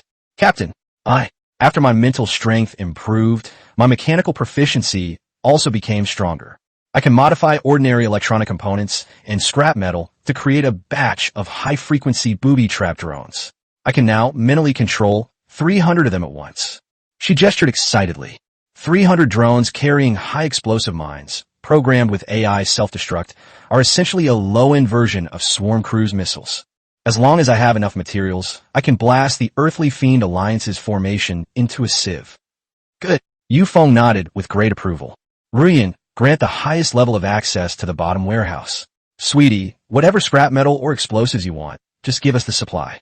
Lu Rian lowered her head to take notes. Understood. But that's not enough. Yu Feng's gaze was deep and unfathomable. He casually took out a piece of ultra-nanocrystalline steel that emitted a perfect, deep blue light from his personal space. It was slammed onto the table with a thud. If the Earthly Fiend Alliance dares to charge tolls, we'll show them what a true dimensional reduction attack is. Yu Feng looked at Sun Yan. Sun Yan, open the regional channel and send me an anonymous server-wide bounty. We will use ultra-nanocrystalline steel to purchase an unlimited amount of level 6 and 7 high-level crystal cores, as well as various rare blueprints, explosives, and extraordinary items from all players in the entire region. Upon hearing this, Lu Rian gasped. Alliance leader, what are you going to do? Yes, I want everyone in the entire desolate continent to come and work for me. Yu Feng leaned back in his chair, a chilling sneer curling at the corner of his mouth. People die for wealth, birds die for food. A piece of ultra-nanocrystalline steel is enough to make those rogues oppressed by the Earthly Fiend Alliance sell their lives to us. A morbid excitement flashed in Sun Yan's eyes, and her enormous white breast heaved violently. Understood, brother Yu Feng. I promise to squeeze every last drop of value out of them. By this time, the regional channel was already filled with complaints, resembling a chaotic, overturned mass grave. Those beasts from the Earthly Fiend Alliance. They've blocked the entrances to Kunlun with thousands of heavily armed passenger planes. They won't let us pass until we hand over a large amount of supplies. My brother hesitated for just a second, and they blasted him into a fireball. There wasn't even a body left. This is robbery. We're the members of the World Alliance. Isn't anyone going to do anything about it? Let's disperse. The major guilds have already gone in through the special passage. Who cares about the lives of us casual guild members? If we can't get in, we'll die. If we hand over our supplies and get in, we'll starve to death anyway. Utter despair and rage spread through the channel. Everyone was struggling on the brink of life and death. Just then, an anonymous server-wide bounty with an extremely eye-catching gold border suddenly appeared and was firmly pinned to the top of the channel. Server-wide acquisition. We are currently acquiring large quantities of Tier 6 and Tier 7 crystal cores, advanced aircraft blueprints, high explosives, and rare extraordinary items, using ultra-nano crystal steel as our core asset. Exchange rate. 1 Tier 6 crystal core for 1 unit of ultra-nano crystal steel. Blueprints and items. Price negotiable. Note: low-tier materials and scrap metal can also be exchanged for high-tier food, warm clothing, and regular weapons. There's no upper limit, and we're fair and honest. The moment the bounty was posted, the entire regional channel fell silent for 10 seconds. Immediately following this, an extremely frenzied wave of questioning erupted. Holy crap! Super nanocrystalline steel. Isn't this a rare divine artifact that major guilds risk their lives to obtain from the ruins? Someone's using it as currency to trade for things. Has this anonymous big shot gone mad? Trading something like this for crystal cores? Did they empty out some ancient god's ruins? Don't believe it. It's definitely a trap to get your coordinates. 2 minutes later, a message accompanied by a screenshot of a highly authoritative and verified transaction suddenly went viral in the channel. The sender was Juing, a very famous lone wolf player in the area. Juing. Holy crap. Holy crap. Holy crap. It's true. I used a Tier 6 alien crystal core that I just fought tooth and nail to kill, plus a broken blueprint, and actually traded it for a whole piece of perfect super nanocrystalline steel. The system executes transactions automatically, with funds arriving instantly. That's all for now. I'm going to upgrade the plane's defenses. The Earthly Fiend Alliance's armor-piercing rounds can't penetrate me anymore. The screenshot shows a piece of ultra-nanocrystalline steel radiating a deep blue light, exuding a breathtaking allure. It's confirmed. This caused an uproar throughout the entire desolate continent. The rationality of millions of survivors was instantly burned to ashes by extreme ecstasy and greed. It's true. Boss, I'm in awe. I have 3 tons of C4 explosives. Can I trade them for some super nanocrystalline steel? I have a high-quality sniper rifle here. I'd like to trade it for 0.1 units of ultra nanocrystalline steel. Brothers, what are we waiting for? Let's go hunt down high-level alien species. Let's dig up ruins. With super nanocrystalline steel, what are we afraid of from the Earthly Fiend Alliance? Within just half an hour, the regional channel was flooded with comments, a dense barrage of messages. Sun Yin stared at the frantically flashing trading panel. Her hands were practically cramping. Brother Feng. Sun Yin swallowed hard, her voice trembling. It's insane. The entire server has gone mad. We've acquired 21 Tier 6 crystal cores, 1 Tier 7 crystal core, and over 100 tons of high explosives. In addition, over 10 million units of low-grade scrap metal were collected. Feng picked up his coffee and took a sip, thoroughly enjoying the thrill of standing on a cloud and looking down on everyone who was working hard for him. The god-tier materials that others risk their lives for are nothing more than scrap metal that has passed through the magic furnace for him. He used information asymmetry to easily mobilize the entire server's human resources. This is the true essence of the rules of the game. Feng stood in front of the huge, floor-to-ceiling window, one hand in his pocket. While the local criminal gangs were still resorting to low-level methods like murder and robbery, I had already taken control of the entire economic lifeline. While everyone was busy organizing the supplies, the alloy door to the living room was quietly pushed open a crack. Ling Yinchuang was wearing a slightly oversized men's white shirt, and her legs were still a little weak. She bit her red lips, her cheeks flushed crimson, and slipped into the captain's cabin with extreme unease. Feng turned his head and saw his sister-in-law's appearance, a hint of amusement flashing in his eyes. He walked over and forcefully wrapped his arm around her slender waist. What? Haven't you had enough lessons yet? Feng lowered his head and teased her, his lips close to her earlobe. Ling Yinchuang trembled. Her proud nature made her want to push Feng away. But under the absolute pressure of that power, she could only lean helplessly against that broad chest. You bastard. Ling Yinchuang's eyes were slightly red, and her voice was barely audible. You didn't even look properly before you. We've already slept together, so you're my woman now. Feng interrupted her decisively, his large hand giving her an unceremoniously squeezed her astonishing fullness. What? You've come here now to confront me and demand an explanation? No. Ling Yinshuang gritted her teeth, as if she had made an extremely important decision. She raised her head, a hint of stubbornness and pride flashing in her beautiful eyes. I've awakened my special ability. Because of what you just did. Feng raised an eyebrow. What kind of superpower? F-level ability. Research. Ling Yinshuang took a deep breath. Although it's an auxiliary product, I can now analyze and extract various medicines as long as I have the materials. They can even combine herbs with exotic toxins to create biological weapons. Feng's eyes lit up instantly. This is like a perfect pillow for someone who's sleepy. He immediately pulled Ling Yinshuang to his side and brought out the hallucinogenic herbs he had just acquired. Good shuai or no, good shuang. A cruel glint flashed in Feng's eyes. You have 12 hours. Refine all these materials into a hallucinogenic and psychedelic gas that can be widely dispersed. The stronger the better. What do you want to do? Ling Yinshuang looked at the huge pile of herbs, her scalp tingling. What are you doing? Feng sneered. Doesn't the Earthly Fiend Alliance like to block doors? I'll turn them into a bunch of pigs that can only be slaughtered without them even realizing it. Ling Yinshuang sensed the ruthlessness in this man's bones, but a strange sense of security rose in her heart. She nodded emphatically. Leave it to me. I guarantee they'll have a mental breakdown after just one hit within 12 hours. Feng patted her shapely buttocks with great satisfaction, then turned and walked out of the cabin. In the middle of the cabin, Shun Tian, dressed in a blue work uniform, was wielding a wrench, precisely welding extremely violent C4 explosives to the abdomens of hundreds of drones. Feng walked to the panoramic floor-to-ceiling window and looked down at the desolate ice field below. Below, several dilapidated Level 4 aircraft were frantically digging for scrap metal in the snow like headless flies, just in order to exchange it for a meal with that mysterious big shot. And he, sitting atop a 100-ton steel fortress, looked down upon all of this. The Earthly Fiend Alliance. Feng exhaled a puff of green smoke, his voice spreading calmly throughout the comfortably warm, luxurious cabin. Your good days are over. The main peak of Kunlun, the headquarters of the Fuyo Alliance. Inside the steel hall, a wine-red velvet Cheongsam tightly hugged Li Min's extremely voluptuous curves. She leaned lazily against the throne, her eyes, hidden behind half a silver mask, fixed on the bold red, anonymous server-wide bounty message at the top of the regional chat channel. Using ultra-nanocrystalline steel as cash to exchange for supplies. Li Min swirled the red wine in her glass, a chilling, playful smile playing on her lips.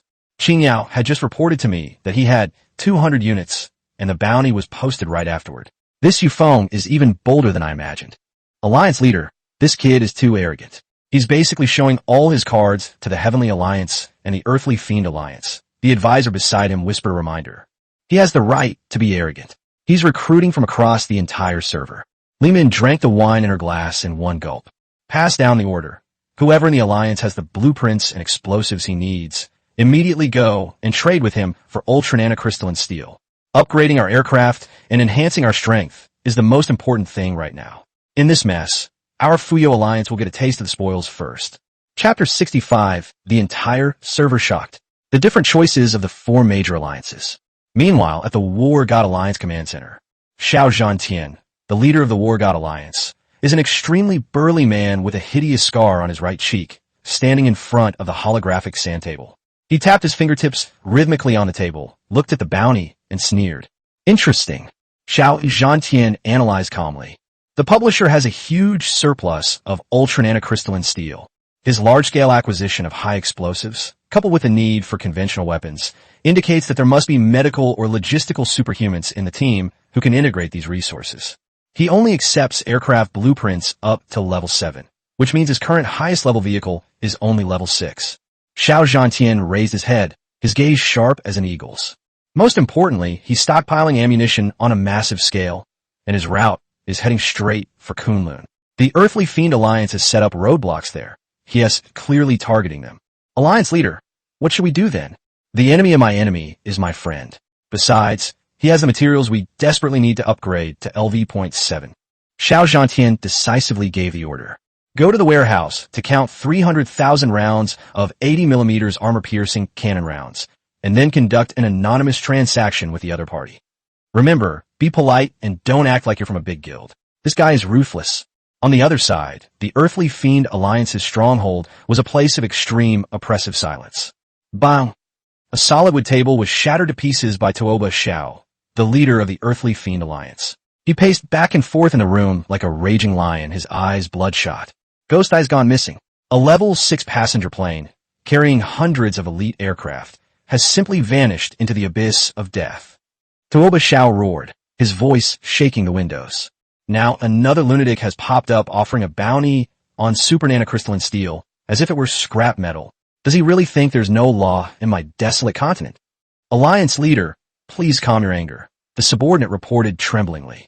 Today we set up a checkpoint at the entrance to Kunlun and have already amassed a huge amount of supplies by collecting tolls. This tactic is extremely profitable. Order Chao Yuan to guard the eastern entrance. Tuoba Shao grabbed his subordinate by the neck and brutally lifted him up. All detachments at the front. Triple the thickness of the blockade. From now on, any players who dare to resist will be shot down, and those who don't resist will be looted. Especially that fat sheep who put a bounty on my head. Even if it takes thousands of planes, I'll take all his super nanocrystalline steel. I'll make sure he dies a horrible death. In contrast, the atmosphere at the Tianxia Alliance Temporary Command Center in the northern Kunlun region was extremely fervent. Wenli Tianbao, the leader of the Tianxia Alliance, looked at the bounty, his eyes gleamed with extreme greed. His Apocalypse Fighter is already LV.7, but when it encounters a Tier 7 Lord-level alien, its defense is still inadequate. If he could get his hands on this batch of ultra-nanocrystalline steel and cover his armor with it, perfectly upgrading it to LV.8, he could even withstand small tactical nuclear weapons. What is the Earthly Fiend Alliance, anyway? Litiambo Lauga Wildly. Issue a district-wide announcement. Players who possess ultra-nanocrystalline steel can directly and unconditionally join my Tianxia Alliance and serve as the captain of a core squad. If the Disha Alliance dares to lay a finger on them, I'll wage all-out war against them. The outside world has already been fighting tooth and nail for resources and top-quality materials. And at an altitude of 10,000 meters, the LV.6 Dark Hacker smoothly navigated through the thick ice clouds. Inside the captain's cabin, the temperature is kept very comfortable by the climate control system. Yu Feng sat casually on the leather sofa, his legs propped up on the oak coffee table. He held a cup of freshly brewed premium Da Hong Pao tea, listening to the howling wind and snow outside, his expression extremely relaxed. Brother Yu Feng, Sun Yan, wearing high heels, swayed her incredibly beautiful, serpentine waist as she entered the private room. She held a tactical tablet in her hand, the large white rabbit on it swaying violently with her steps, her eyes filled with adoring admiration. Fu Su has reported back. Thanks to Li Jili's lucky streak in finding treasures, they actually dug out the remains of an abandoned military-industrial base in the underground ice layer. Sun Yin compiled the information with great excitement. Including those submitted by casual players, the total amount of scrap metal has reached an astonishing 53 million units. That's 3 million more than we expected. Not bad. Yu Feng's lips curled into a satisfied smile. With a slight thought, he directly stored all the massive amount of scrap steel into his personal space. Consciousness seeped into the space, where the magical furnace burning with dark golden flames was ready. Put it all in. 53 million units of scrap steel surged violently into the furnace like a black steel torrent. Ding! Scrap steel refining complete. Triggered a perfect critical hit. Output: 5,300 units of perfect grade ultra-nanocrystalline steel. Looking at the mountain of dark blue metal bricks, Yu Feng's eyes were not satisfied. Instead, they burned with an even more insane ambition. He could get the LV.7 aircraft blueprints sooner or later, but he wasn't satisfied with the conventional upgrades. System: if I put the ultra-nanocrystalline steel back into the magic energy furnace, can it still undergo cross-level purification? Ding! Superior grade materials can undergo secondary purification, requiring a massive amount of other materials of the same tier as fuel. Confirmed. All resources deployed. Yu Feng replied without hesitation. The furnace fire transformed completely from a dark gold to an extremely eerie purplish red. The roar of the laws being reorganized echoed wildly within the personal space. 3 minutes later, the purple flame slowly died down. The moment the furnace was opened, a blinding dark red light burst forth. Ding! Successful cross-tier purification. Epic critical hit triggered. Consumed 5,300 units of ultra-nanocrystalline steel. Obtained 530 units of premium material. Super red nanocrystalline steel. The system panel automatically pops up an extremely exaggerated attribute description. Super red nanocrystalline steel, 10 times more powerful than super nanocrystalline steel. an essential material for the perfect upgrade of LV.7 passenger aircraft. Theoretically, once the armor is formed, it can withstand a miniature nuclear explosion. Feng grasped a dark red metal brick in one hand. The moment he touched it, it emanated a violent, warm energy. Nuclear explosion resistant. Feng gripped the super red, nanocrystalline steel tightly, the veins on the back of his hand bulging, and a burst of extremely suppressed maniacal laughter escaped his throat. With this thing, Li Tianbao's LV.7 plane is nothing more than a fragile plastic toy in his eyes. In a state of extreme joy, Feng mentally withdrew from the space. Teacher Liu. Feng pressed the call button, his voice unusually relaxed. Notify everyone, no work tonight. Extra meal.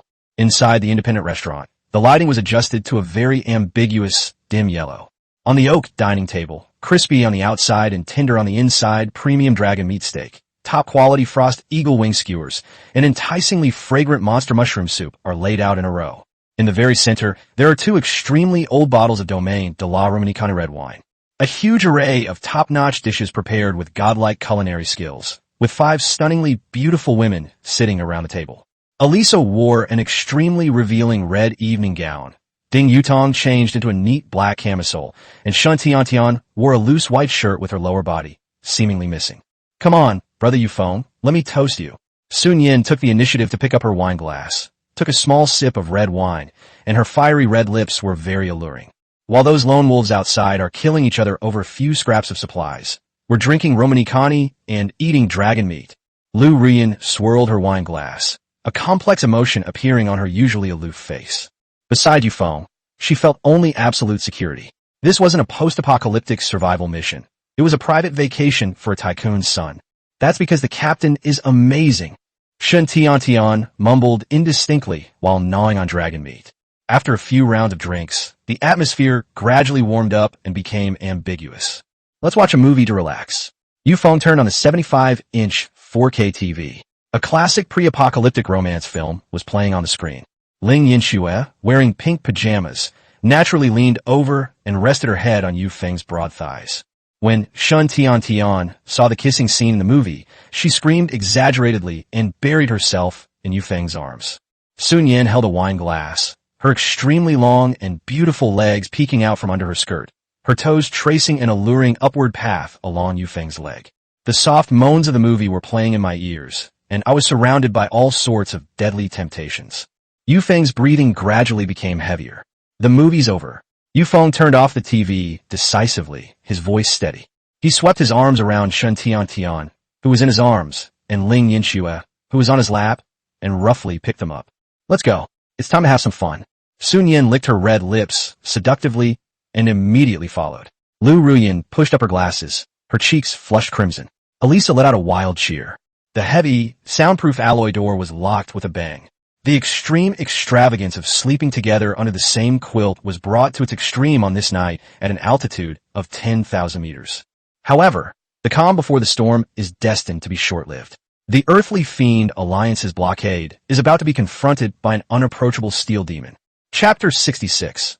Harvesting all the Jutse, a metaphor for inexperienced players, and winning like crazy. Perfect items fill the final gap. 9 o'clock the next morning. Above the frigid ice plains, fierce winds carrying ice shards raged. In the upper right corner of the field of vision of all surviving players, the Crimson System countdown was relentlessly ticking. Kunlun Main Quest Countdown. 23 hours, 59 minutes, 32 seconds. Above the desolate continent, tens of thousands of planes of all sizes were racing desperately toward the main peak of Kunlun. The fuselage was covered with thick frost, and the engine was groaning under the strain. The atmosphere was extremely oppressive. Being late meant death. Encountering a high-level alien species meant death, and being ambushed by the earthly fiend Alliance also meant death. In the center of the main channel, the clouds were suddenly torn apart by an extremely violent force. A colossal steel behemoth, radiating a deep blue glow, roared in. It was 45 meters long, had a wingspan of 38 meters, and its 4 thunderous engines spewed out eerie blue arcs of flame. The 120-ton ultra-nanocrystalline steel fuselage crushes the air, producing a dull, rumbling sound. A huge shadow was cast below. The surrounding Level 3 and Level 4 passenger planes, which were struggling to fly, frantically swerved to the sides to avoid them. Damn, this firepower configuration. Is this a Star Destroyer? Ultra nanocrystalline steel covering the entire area? You couldn't gather that much even if you dug up every single ruin in the entire server. Deng Ci, the captain of the casual aircraft team, gripped the control stick tightly, his eyes wide open, staring intently at the 480mm aircraft cannons on the side of the giant aircraft. He swallowed hard, his palms sweating profusely. Deng Ci pressed the communicator, his voice trembling. Notify the brothers. Move over at full speed. If we can recruit this big shot to join our casual player alliance, the Earthly Fiend Alliance's blockade will be nothing. Just as he was about to push the throttle valve, a dozen red dots suddenly flashed on the radar screen. A formation of elite fighter jets, painted with lightning bolt symbols, sped in from the flank and forcefully blocked Deng Ci's formation. Leading the way was a well-equipped LV.5 armed passenger plane. Deng Ci slammed his fist on the control panel, his face filled with resentment. That was the Thunder Alliance's fleet, one of the 5 major independent martial arts factions. With such a local bigwig involved, their small group of a dozen or so planes had no right to interrupt. The Thunder Alliance's fleet quickly dispersed, forming a semi-encircling formation as they moved closer to the Dark Hacker's aircraft. A Level 4 fighter jet broke through the crowd and approached the starboard side of the Dark Hacker's aircraft. Inside the cockpit, Zhang Ningning was wrapped in a stiff, black military overcoat, with ripped gloves on her hands. She pressed the full-band broadcast button and sent a video call request.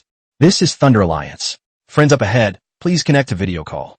Inside the hacker's machine, Shen Tiantian, with her bare, fair feet, was sitting cross-legged on the leather swivel chair at the control panel. She was wearing a clean, oversized white shirt, with her bottoms showing. In her left hand, she held a tactical tablet, and in her right hand, she held a glass of Michu orange juice with ice. Upon hearing the request, she turned to look at the sofa behind her. Captain, someone wants to video chat with us. Feng leaned back on the sofa, a half-smoked cigarette between his teeth, and closed his eyes to rest. Catch. A holographic screen unfolds above the console. Zhang Ningming's face appears on the left side of the screen, while Shen Tiantian's image appears on the right side. The moment their eyes met, Zhang Ningming froze. What did she see? A spacious cabin with a constant temperature of 28 degrees Celsius, crystal chandeliers, and spotless leather seats. The girl driving had fair and radiant skin. Her hair smelled of freshly washed shampoo, and she was even holding an iced drink. She herself hadn't washed her face for 5 days, and even had to strictly control the amount of water she drank each day. An extremely strong feeling of bitterness and jealousy rushed to Zhang Ningming's head, causing her facial features to distort slightly. She suppressed her extreme resentment, raised her chin, and adopted an arrogant posture.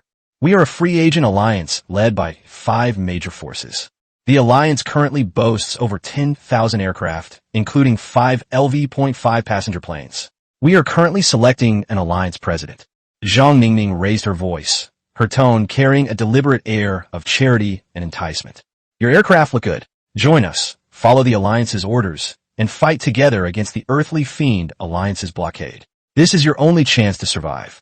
Shen Tiantian blinked her big eyes, took a sip of chilled juice, and looked slightly dazed. 10,000? Is that a lot? Zhang Ningming's face turned pale. Feng slowly opened his eyes, took the cigarette out of his mouth, and didn't even glance at the screen. Sweetie, turn off the video. Speed up, crash into it. The order was given in an extremely cold and firm manner. There was no hesitation whatsoever. Okay. Shen Tiantian replied cheerfully, her fair fingers immediately ending the call. She gripped the control stick with both hands and pressed down hard on the Thunder engine's maximum thrust button with her thumbs. Boom! The eerie blue arc of electricity surged instantly. The Dark Hacker forcibly increased its cruising speed to 3 times the speed of sound. A terrifying sonic boom exploded in midair. The 120-ton ultra-nanocrystalline steel fuselage did not change direction at all, and brute forcefully crashed into Zhang Ningning directly in front of it. Are you crazy? Zhang Ningning screamed. She desperately pulled the brake lever, and the fighter jet rolled to the right to avoid a close call. A hacker plane whizzed past, grazing her wing. The violent wake and the eerie blue arc of electricity instantly engulfed Zhang Ningning's fighter jet. Sparks flew wildly off the instrument panel. The entire aircraft lost its balance and rolled more than a dozen times in the air before finally regaining its footing. Zhang Ningning's forehead slammed heavily against the dashboard, and blood flowed freely. You bastard! You're so ungrateful! Zhang Ningning, clutching her bleeding forehead, screamed madly in the guild chat, her voice filled with extreme resentment. Alliance leader. They're charging right at us. They don't take our alliance seriously at all. A cold laugh echoed in the Thunder Alliance channel. It's just a broken level 6 machine. Does it really think it's invincible? The Earthly Fiend Alliance has deployed 5,000 heavy weapons in front. If it goes there alone, it will only be sending itself to its death. The voices of the guild's higher-ups were tinged with schadenfreude. Ignore him. Let him go scout ahead and serve as cannon fodder to deplete the Earthly Fiend Alliance's ammunition. Notify the other guild leaders to hurry up and vote. The leader of the Casual Player Alliance must be elected today. Zhang Ningning stared intently at the receding red dot on the holographic radar, gritting her teeth. I want to see how the Earthly Fiend Alliance's cannons will turn that pair of scoundrels into mincemeat. At an altitude of 10,000 meters, the hacker smoothly accelerated. Shun Tiantian turned her swivel chair around, looked at Feng, and a hint of doubt appeared in her big eyes. Captain, there are over 10,000 planes. Wouldn't it be better to let them be cannon fodder at the front? Why are you refusing? Feng stubbed out his cigarette, stood up, and walked to the driver's seat. He reached out and ruffled Shun Tiantian's hair. A hastily assembled team doesn't even qualify as cannon fodder. Feng gazed at the churning sea of clouds ahead, his voice laced with absolute coldness. When faced with a barrage of machine gun fire from the Earthly Fiend Alliance, the first reaction of those independent players is to turn around and run away, leaving others to hold the line. The weak banding together will still remain the weak. Feng rested one hand on the control panel, his eyes flashing with a brutal, warlord-like light. The reason for establishing the Wind Guardian Alliance was simply to secretly collect low-level materials and prevent the secret of the magic energy forge from being exposed. The strong don't need to negotiate with anyone. As long as their firepower is enough to cover the entire airspace, they can just crush everything in their path. What I want isn't to break through the blockade. What I want is to slaughter all the high-ranking members of the Earthly Fiend Alliance. Shun Tiantian looked at Feng's handsome profile, her heart pounding, her eyes overflowing with admiration. The captain is the most handsome. The alloy door opened. Sun Yan walked in, wearing high heels. She was wearing a tight-fitting black leather jacket, the zipper only halfway up, her ample breasts heaving with every step. Holding a data panel in her hand, she walked over to Feng and naturally placed it on his arm. Brother Feng, last night's bounty acquisition was extremely successful. Sun Yan clicked on the holographic projection, and rows of resource data were displayed. We received a total of 36th-order crystal cores and 2 7th-order crystal cores, as well as 500 tons of high explosives.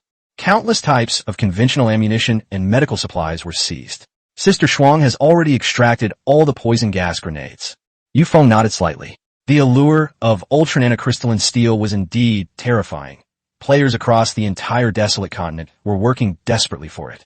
And this too. Sun Yan flipped her wrist and took out a short staff about half a meter long from the storage compartment. The short staff is dark gray all over, with a cracked gray-white gemstone set at the top. An eerie fluctuation emanated from within the gemstone. That lone wolf player, Zhuing, brought it. He needs some ultra-nanocrystalline steel to upgrade his plane. Sun Yan handed the short cane to Feng. System identification indicates it is a perfect grade extraordinary item, the immobilization scepter. Feng took the short cane. Immobilization scepter. Perfect grade extraordinary item. Effect. Locks onto a certain area in front. Forcibly strips all targets within the area of their physical kinetic energy and energy flow. Immobilization time. 5 seconds. Cooldown time. 24 hours. As Feng looked at the description on the panel, a bloodthirsty smile slowly crept onto his lips. Forcibly immobilizing someone for 5 seconds. That's practically an amazing skill. The 2 magic-powered Vulcan cannons directly below the nose of the aircraft, which are fueled by high-level crystal cores, require a 5-second charging time for each shot. This is the only tactical weakness. If the opponent is too fast or has a high-frequency evasion device, it is easy for them to dodge the main gun's deadly beam. Now this scepter of immobilization perfectly fills this gap. Immobilize. Charge. Fire. The armor and evasion that the Earthly Fiend Alliance was so proud of were nothing more than rows of stationary targets under his absolute firepower. After driving for a while, we arrive at a place 100 kilometers away in the extreme cold Rift Valley. A fierce wind tore through the snow and ice. The hacker plane hovered in midair. The powerful searchlight beneath its belly shone directly onto the cliff at the bottom of the ravine. On the edge of the cliff, 30 enormous Tier 4 fire eagles perched. their territory invaded. The 30 eagles flapped their wings and screeched, spitting out scorching fireballs as they hurtled towards the passenger plane. It seems the intelligence was correct. There are indeed some special fire eagles here. Yufeng leaned back on the leather sofa, holding a hot coffee. Sun Yin, clear the area. Yutong, report the checkpoints. Ding Yutong's eyes shone with a faint light. 15 on the left wing, 10 on the right wing, and 5 directly in front. 800 meters away. Leave it to me, brother Yufeng. Sun Yin walked to the control panel in her high heels and pressed her hands on the fire control sensor ball. C-rank fire magic surged forth, and dozens of high-explosive fireballs roared out, precisely intercepting the attack of the giant fire eagle in midair.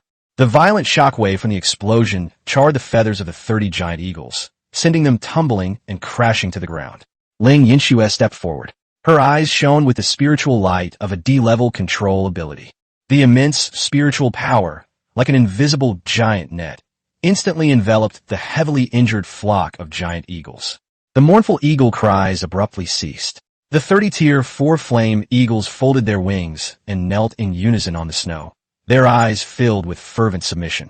Collect, Yufeng thought to himself. The 30 fire eagles vanished into thin air and landed in the livestock area of his personal space. He finished his coffee in one gulp, got up, and walked deeper into the cabin. Pushing open the metal door of the secret room, Yufeng closed his eyes and his consciousness directly entered his personal space. Deep within the space, the magic furnace burned with eerie purplish-red flames. Dozens of containers were neatly stacked. Inside were C-4 high-explosive drones that Shun Tian had rushed to produce overnight, as well as 300,000 rounds of tungsten alloy armor-piercing rounds for 80mm autocannons. Without hesitation, Yufeng threw several thousand units of ultra-nanocrystalline steel into the furnace, and then poured in 100,000 armor-piercing rounds. System notification sounds rang out in succession. Ding! Purification successful. Trigger an exceptional critical hit. Acquired 100,000 rounds of mithril high-explosive armor-piercing rounds. Received 5,000 perfect-grade, high-frequency intelligent suspended mines. Yufeng didn't even glance at it and continued pouring ammunition. Since the goal was to clear the area, the destructive power had to be plentiful. On the workbench not far away, Ling Yinxuang, wearing a white coat, pushed several large jars of dark green liquid in front of Yufeng. A Class F research product for supernatural abilities. Ling Yinxuang turned her face away, her tone arrogant. A high-concentration hallucinogenic gas. A single drop can drive any living thing within a kilometer radius insane, making them unable to distinguish friend from foe. Yufeng reached out and pinched her chin, his thumb stroking her fair cheek. Well done. This batch of goods will be used to supplement the Earthly Fiend Alliance's supplies. Ling Yinxuang blushed and slapped his hand away. Stop being so clumsy, get back to work. Yufeng chuckled and withdrew his consciousness from the space. He had gathered all the ammunition and trump cards he needed. 2 o'clock in the afternoon. The message scrolling speed within the regional channel is so fast that it leaves a blurry afterimage. Tens of thousands of casual players are spamming the chat to create hype. The alliance of casual players is fully assembled. Thunder, Horizontal, Peerless, Edge, and Warsoul are the 5 leading forces. More than 10,000 planes could overwhelm the Earthly Fiend Alliance's defenses with just a spit from each of them. We will never pay the toll. Earthly Fiend Alliance, prepare to die. The resentment of the lowly, exploited individuals, which had long been oppressed, turned into blind optimism through blindly banding together. They genuinely believed that their numerical advantage could bridge the gap between social classes. Chapter 67 Classic Double Crossing. I only believe in overwhelming firepower. At the same time, 50 kilometers behind the battlefield, 5 LV.5 passenger planes, each painted with a different emblem, were hidden in the thick clouds. These are the 5 leaders of the Casual Player Alliance. Instead of leading the charge, they gathered together for secret cloud meetings. The atmosphere in the conference room was arrogant and restless. The position of Alliance leader must belong to my Zongheng Alliance. The leader of the Alliance, with a cigar in his mouth and a face full of fierce features. I have 3,000 Class 3 passenger planes under my command. Bullshit. Thunder Alliance has the most high-level aircraft. Thunder Alliance leader slammed his fist on the table and roared. I think the Alliance should be led by our War Soul Alliance. Since our War Soul Alliance was established the earliest, the War Soul Alliance leader stood up, not to be outdone. The argument continued intermittently for 10 minutes. The leader of the alliance suddenly sneered and exhaled a puff of green smoke. All right, shut up, all of you. Are you really planning to lead those 10,000 idiots to their deaths? The other four were taken aback. The Earthly Fiend Alliance has nearly 10,000 heavily armed aircraft. How are we supposed to fight them? A sinister glint flashed in the eyes of the Alliance leader. Those tens of thousands of planes belonging to the individual owners are just bargaining chips in our hands. I have already secretly contacted Tuoba Xiao. We'll handle the tolls for the individual travelers. In return, we'll split 20% of the tolls equally among the five of us. Not only will we get into Kunlun safely, but we'll also make a fortune. The Thunder Alliance leader swallowed hard, a greedy glint in his eyes. Sell them off? What if the independent players cause a ruckus? Make a scene? Kill the ringleader. Might makes right. The leader of the alliance said smugly. Our five families have formed an alliance to eat the flesh and drink the blood of the scattered people. This is what it means to be a wise man when you know when to yield. The five alliance leaders exchanged glances and simultaneously burst into arrogant laughter. They were extremely adept at playing the game of betraying the lower classes. Deep within the frigid defense line, at the command post of the Earthly Fiend Alliance, Tuoba Xiao sat on the tiger skin chair, watching the shouts of the Samarin Alliance on the light screen, and snorted disdainfully. Alliance leader, the people from the Zongheng Alliance have come to claim their 20% cut, the subordinate reported in a low voice. Give him a damn thing. Tuoba Xiao's eyes flashed with a fierce light as he pressed the communication button on another secret channel. Leaderly, the person has been found. He's 50 kilometers behind us. He's in your hands now. On the other side of the light screen, Li Tianbao, the leader of the World Alliance, sat on a luxurious throne, with two scantily clad women in his arms. It's a small matter. Tens of thousands of ants gathered together are still just ants. Hang up the communication. Tuoba Xiao's eyes flashed with murderous intent. Prepare to close the net. 2:30 p.m. The five leaders of the Independent Alliance were still fantasizing about the riches and glory they would enjoy after entering Kunlun in the cloud meeting. Suddenly, a deafening roar of propellers filled the sky. The sound waves pierced through the clouds. A helicopter, entirely black and as large as a mountain, appeared without warning above the assembly point. The surface of the fuselage shimmered with a unique dark golden light characteristic of the 7th rank. LV.7 Netherworld armed helicopter, the ace of the World Alliance. Closely following behind was the Earthly Fiend Alliance's LV.7 heavy fighter jet. Before the five alliance leaders could react, the holographic radar was instantly filled with blinding red light. Lock secured. Missile matrix launch. Li Tianbao's cold voice echoed publicly on the regional channel. 5 high-frequency guided air-to-air missiles, trailing deadly plumes of fire, locked onto the 5 passenger planes that were holding a meeting. No, this is impossible. We had an agreement. The leader of the alliance screamed in despair, desperately pushing and pulling the control lever. The armor of a level 5 passenger plane is as fragile as a sheet of paper in the face of air-to-ground missiles. Boom! Boom! Boom! 5 enormous orange-red fireballs exploded in succession at an altitude of 10,000 meters. There was no forced landing and no pleading for mercy. 5 level 5 aircraft disintegrated in mid-air, turning into a sky full of burning fragments that crashed into the icy plains. 5 leaders of the loose alliance died instantly. The entire regional channel fell into a deathly silence. The tens of thousands of individual aircraft gathered below witnessed the entire process of their leader being instantly killed.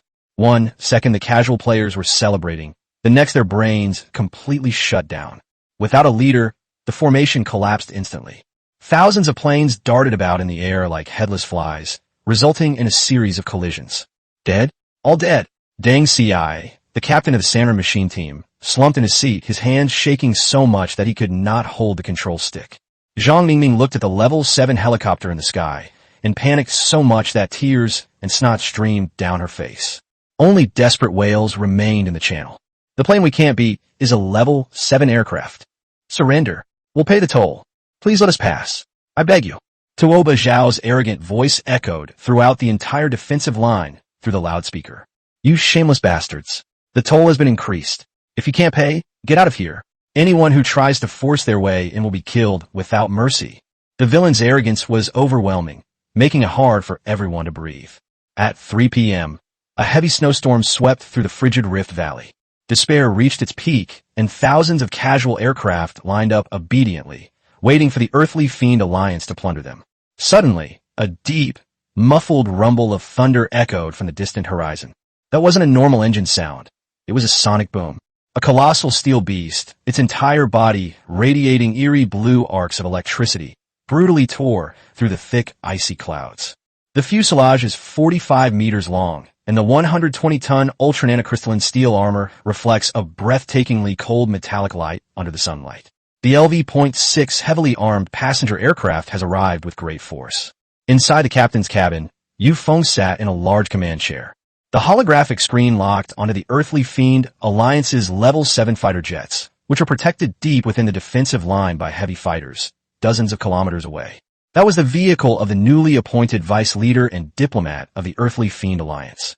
Captain, should we just crash into it?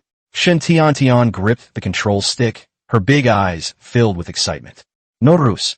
Feng bit his cigarette and exhaled a puff of smoke.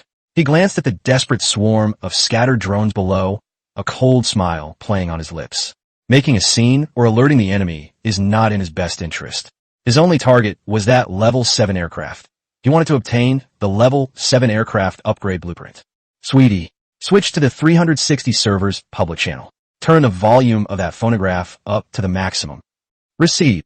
The next second, a melodious and soothing classic love song, My Heart Will Go On, came from the hacker's high-powered radio.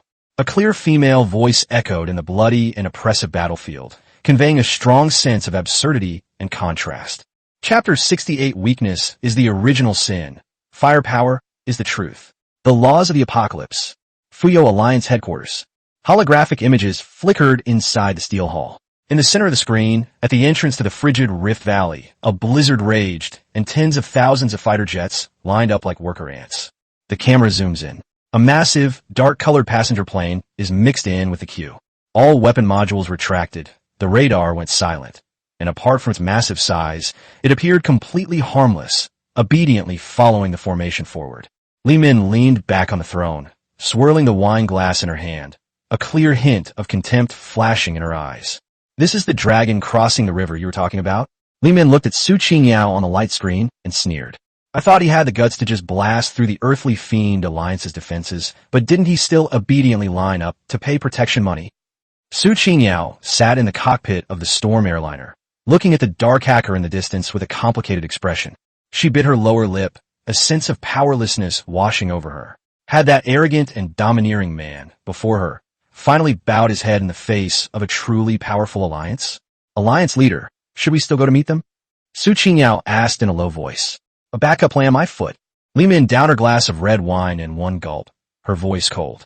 The lives of tens of thousands of sisters in the Fuyo Alliance cannot be entrusted to a spineless coward.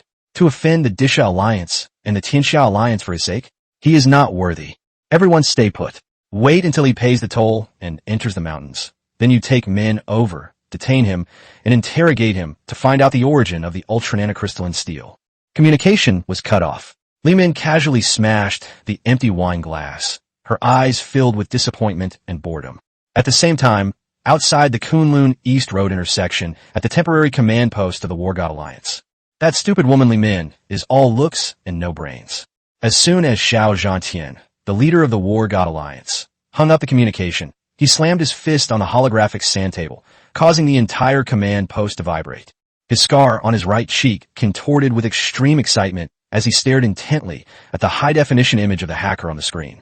Leader, that kid is back down. Why should we get involved? The adjutant asked, puzzled. Admit defeat? Are you blind? Xiao Zhantian grabbed his adjutant by the collar, shoved him in front of the screen, and pointed at the armor of the hacker's machine. Look closely at the color of this coating. A deep blue, understated, without a single seam. This is ultra-nanocrystalline steel armor with a gold content of over 80%. You couldn't find this much even if you dug up all the ruins in the entire server. The adjutant's pupils constricted sharply, and he gasped. The one who traded ultra-nanocrystalline steel for low-grade materials on the 360 regional channel is this living devil. Xiao Zhantian released his grip, his eyes filled with fervent determination. He put away his weapons and lined up, not to pay protection money, but to get closer to the higher-ups of the Earthly Fiend Alliance. This kid is planning a decapitation strike. Xiao Zhantian suddenly turned around, his voice booming like thunder. Pass on my military order. The 1st and 2nd elite battalions of the War God Alliance shall take off immediately and cancel radar silence. As soon as the front lines open fire, the entire army will charge straight in to help him tear open his flank. A timely help is worse than icing on the cake. I'm betting everything on this kid today. Extremely cold, Rift Valley. The strong winds, mixed with hail, pounded wildly against the plane windows. The Rift Valley, several kilometers wide, is one of the important passages into the Kunlun Mountains. On both sides are the towering Kunlun Mountains, tens of thousands of meters high, which even radar cannot penetrate. The hacker's machine hovered discreetly in the middle of the line. Yufeng sat in the driver's seat, a half-smoked cigarette between his teeth, his eyelids drooping. Dude, that's a big machine. The fuel consumption must be high, right? A rough voice suddenly came from the left-hand channel. A level 6 Iron Wing heavy transporter, fully covered in new armor, approached. Yufeng turned his head. The holographic screen automatically displayed the other party's information. Player ID, Juing. LV.6 Iron Wing heavy transport. Shadowless. Yufeng raised an eyebrow. The lone wolf player who traded his super nanocrystalline steel for the immobilization scepter last night. Not bad. Just enough to make a living. Yufeng's tone was indifferent, without pointing out the truth. Sigh. It's tough being a lone wolf in this world. The Earthly Fiends Alliance is robbing people right at the door, and the World Alliance's fighter jets are backing them up. Zhu was cursing in the channel. Then his tone changed, becoming somewhat bold. But I like you. Bro, I recently met an anonymous big shot and traded equipment and most of my resources for some materials. I just upgraded my machine to level 6, and its defense is top-notch. After we pay the toll and go in, stick close to me. I'll protect you. The lone wolf, whose plane had just reached level 6, confidently patted his chest and said he would protect him. Yufeng's lips curled into a playful smile, and he replied casually, All right, then we'll have to rely on Brother Zhu. Inside the cabin, Shan Tian was frantically typing on her keyboard, her shoulders trembling as she tried to suppress her laughter. The pleasantries ended. The Dark Hacker was only 7 kilometers away from the Earthly Fiend Alliance's checkpoint. The atmosphere in the captain's cabin instantly froze. Captain, brother. Shan Tian's smile faded, her large eyes flashing with absolute rationality and focus. The high-frequency booby trap drone has completed its self-check. More than 80 enemy perimeter firing points have been locked. As long as you give the order, we can cut off their air defense network at any time. Firehawk Squad is in position. Ling Yinchuan's cool voice came through the intercom. 30 Tier 4 Flame Eagles, carrying high explosives, are already lurking in the thick thunderclouds above the rift. They are ready to be airdropped and self-destructed at any time. Yufeng spat out the cigarette from his mouth, and his gaze swept sharply across the holographic radar. 2 kilometers ahead, the Earthly Fiend Alliance's defenses were formidable. More than 5,000 heavily modified armed fighter jets were arranged in more than a dozen firepower formations, according to squad and company units. With heavy machine guns and aircraft cannons providing mutual cover, the defense was as tight as an iron barrel, demonstrating extremely high tactical proficiency. These bastards are actually quite something. Yufeng tapped the control panel with his fingertips. But what he truly cared about wasn't these 5,000 cannon fodder. The holographic radar swept across the area 3 times, but detected no signal characteristics of any level 7 aircraft. This vice leader of the Earthly Fiend Alliance is quite cautious, Yufeng sneered. We should stay at the very back of the defensive line. If we open fire now, the distance is too great, and he could escape at any moment. Yufeng gently rubbed the fire control button with his thumb. Hold on. Move forward with the team. Break through the first line of defense, enter the optimal firing range, and decapitate them directly. The next level is difficult, and progress is slow. A dilapidated level 3 civilian aircraft was forcibly brought to a stop in midair by 2 heavy armed aircraft from the Earthly Fiend Alliance. Toll fees, 70% of the supplies, plus 300 fuel packs. A minor leader of the Earthly Fiend Alliance with dyed yellow hair stood on the wing, holding a Gauss rifle, and arrogantly banged on the bulletproof glass of the Level 3 aircraft. Inside the cockpit, a thin young man, his face filled with despair, desperately clutched his girlfriend beside him. Sir, we really don't have any left. We've run out of fuel all the way here. Please, could you make an exception? No se place. The blonde-haired gang leader spat, his eyes lewdly fixed on the trembling young woman in the passenger seat. No se place? No problem. Keep this woman to pay off the debt. Vice Alliance leader Chow likes this kind of pretty girl. You bunch of beasts. I'll fight you to the death. The young man's eyes were bloodshot as he shoved the engine lever, attempting to ram into them, overestimating one's abilities. Yellow Hair sneered. A nearby Earthly Fiend Alliance fighter jet slightly adjusted its nose, and 3 muffled machine gun roared out. The cockpit of the Level 3 aircraft was instantly destroyed. The young man's upper body was torn to shreds by a thick armor-piercing bullet, and blood mixed with internal organs splattered radially onto the glass. The woman's scream pierced the wind and snow. With practiced ease, the blond-haired man waved his hand, and several of his men forcibly pried open the broken hatch. Ignoring the woman's frantic struggles, they grabbed her by the hair and dragged her out. Send it to Vice Alliance leader Chow as a congratulatory gift. The blond-haired man laughed wildly, turning to point at the line of scattered AI bots behind him. Look carefully, everyone. This is what happens when you can't pay the toll. The video transmission was completely silent across the entire frequency range. All the casual players in the queue, including Jing, who had just vowed to protect Feng, were now gripping the joysticks tightly, their eyes blazing with fury, yet none of them dared to move. The gap is too big. Facing those 5,000 heavily armed fighter jets, charging in would only result in being smashed to pieces.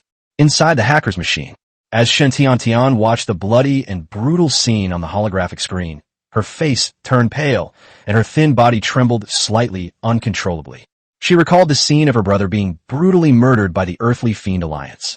She deeply understood the despair of watching one's loved ones being slaughtered. Captain Brother, Shan Tiantian's eyes were red, and her fingers were gripping the edge of the co-pilot's console tightly. A large, broad hand pressed heavily on her shoulder. Feng stood behind her, his eyes unwavering, as cold as an Arctic glacier.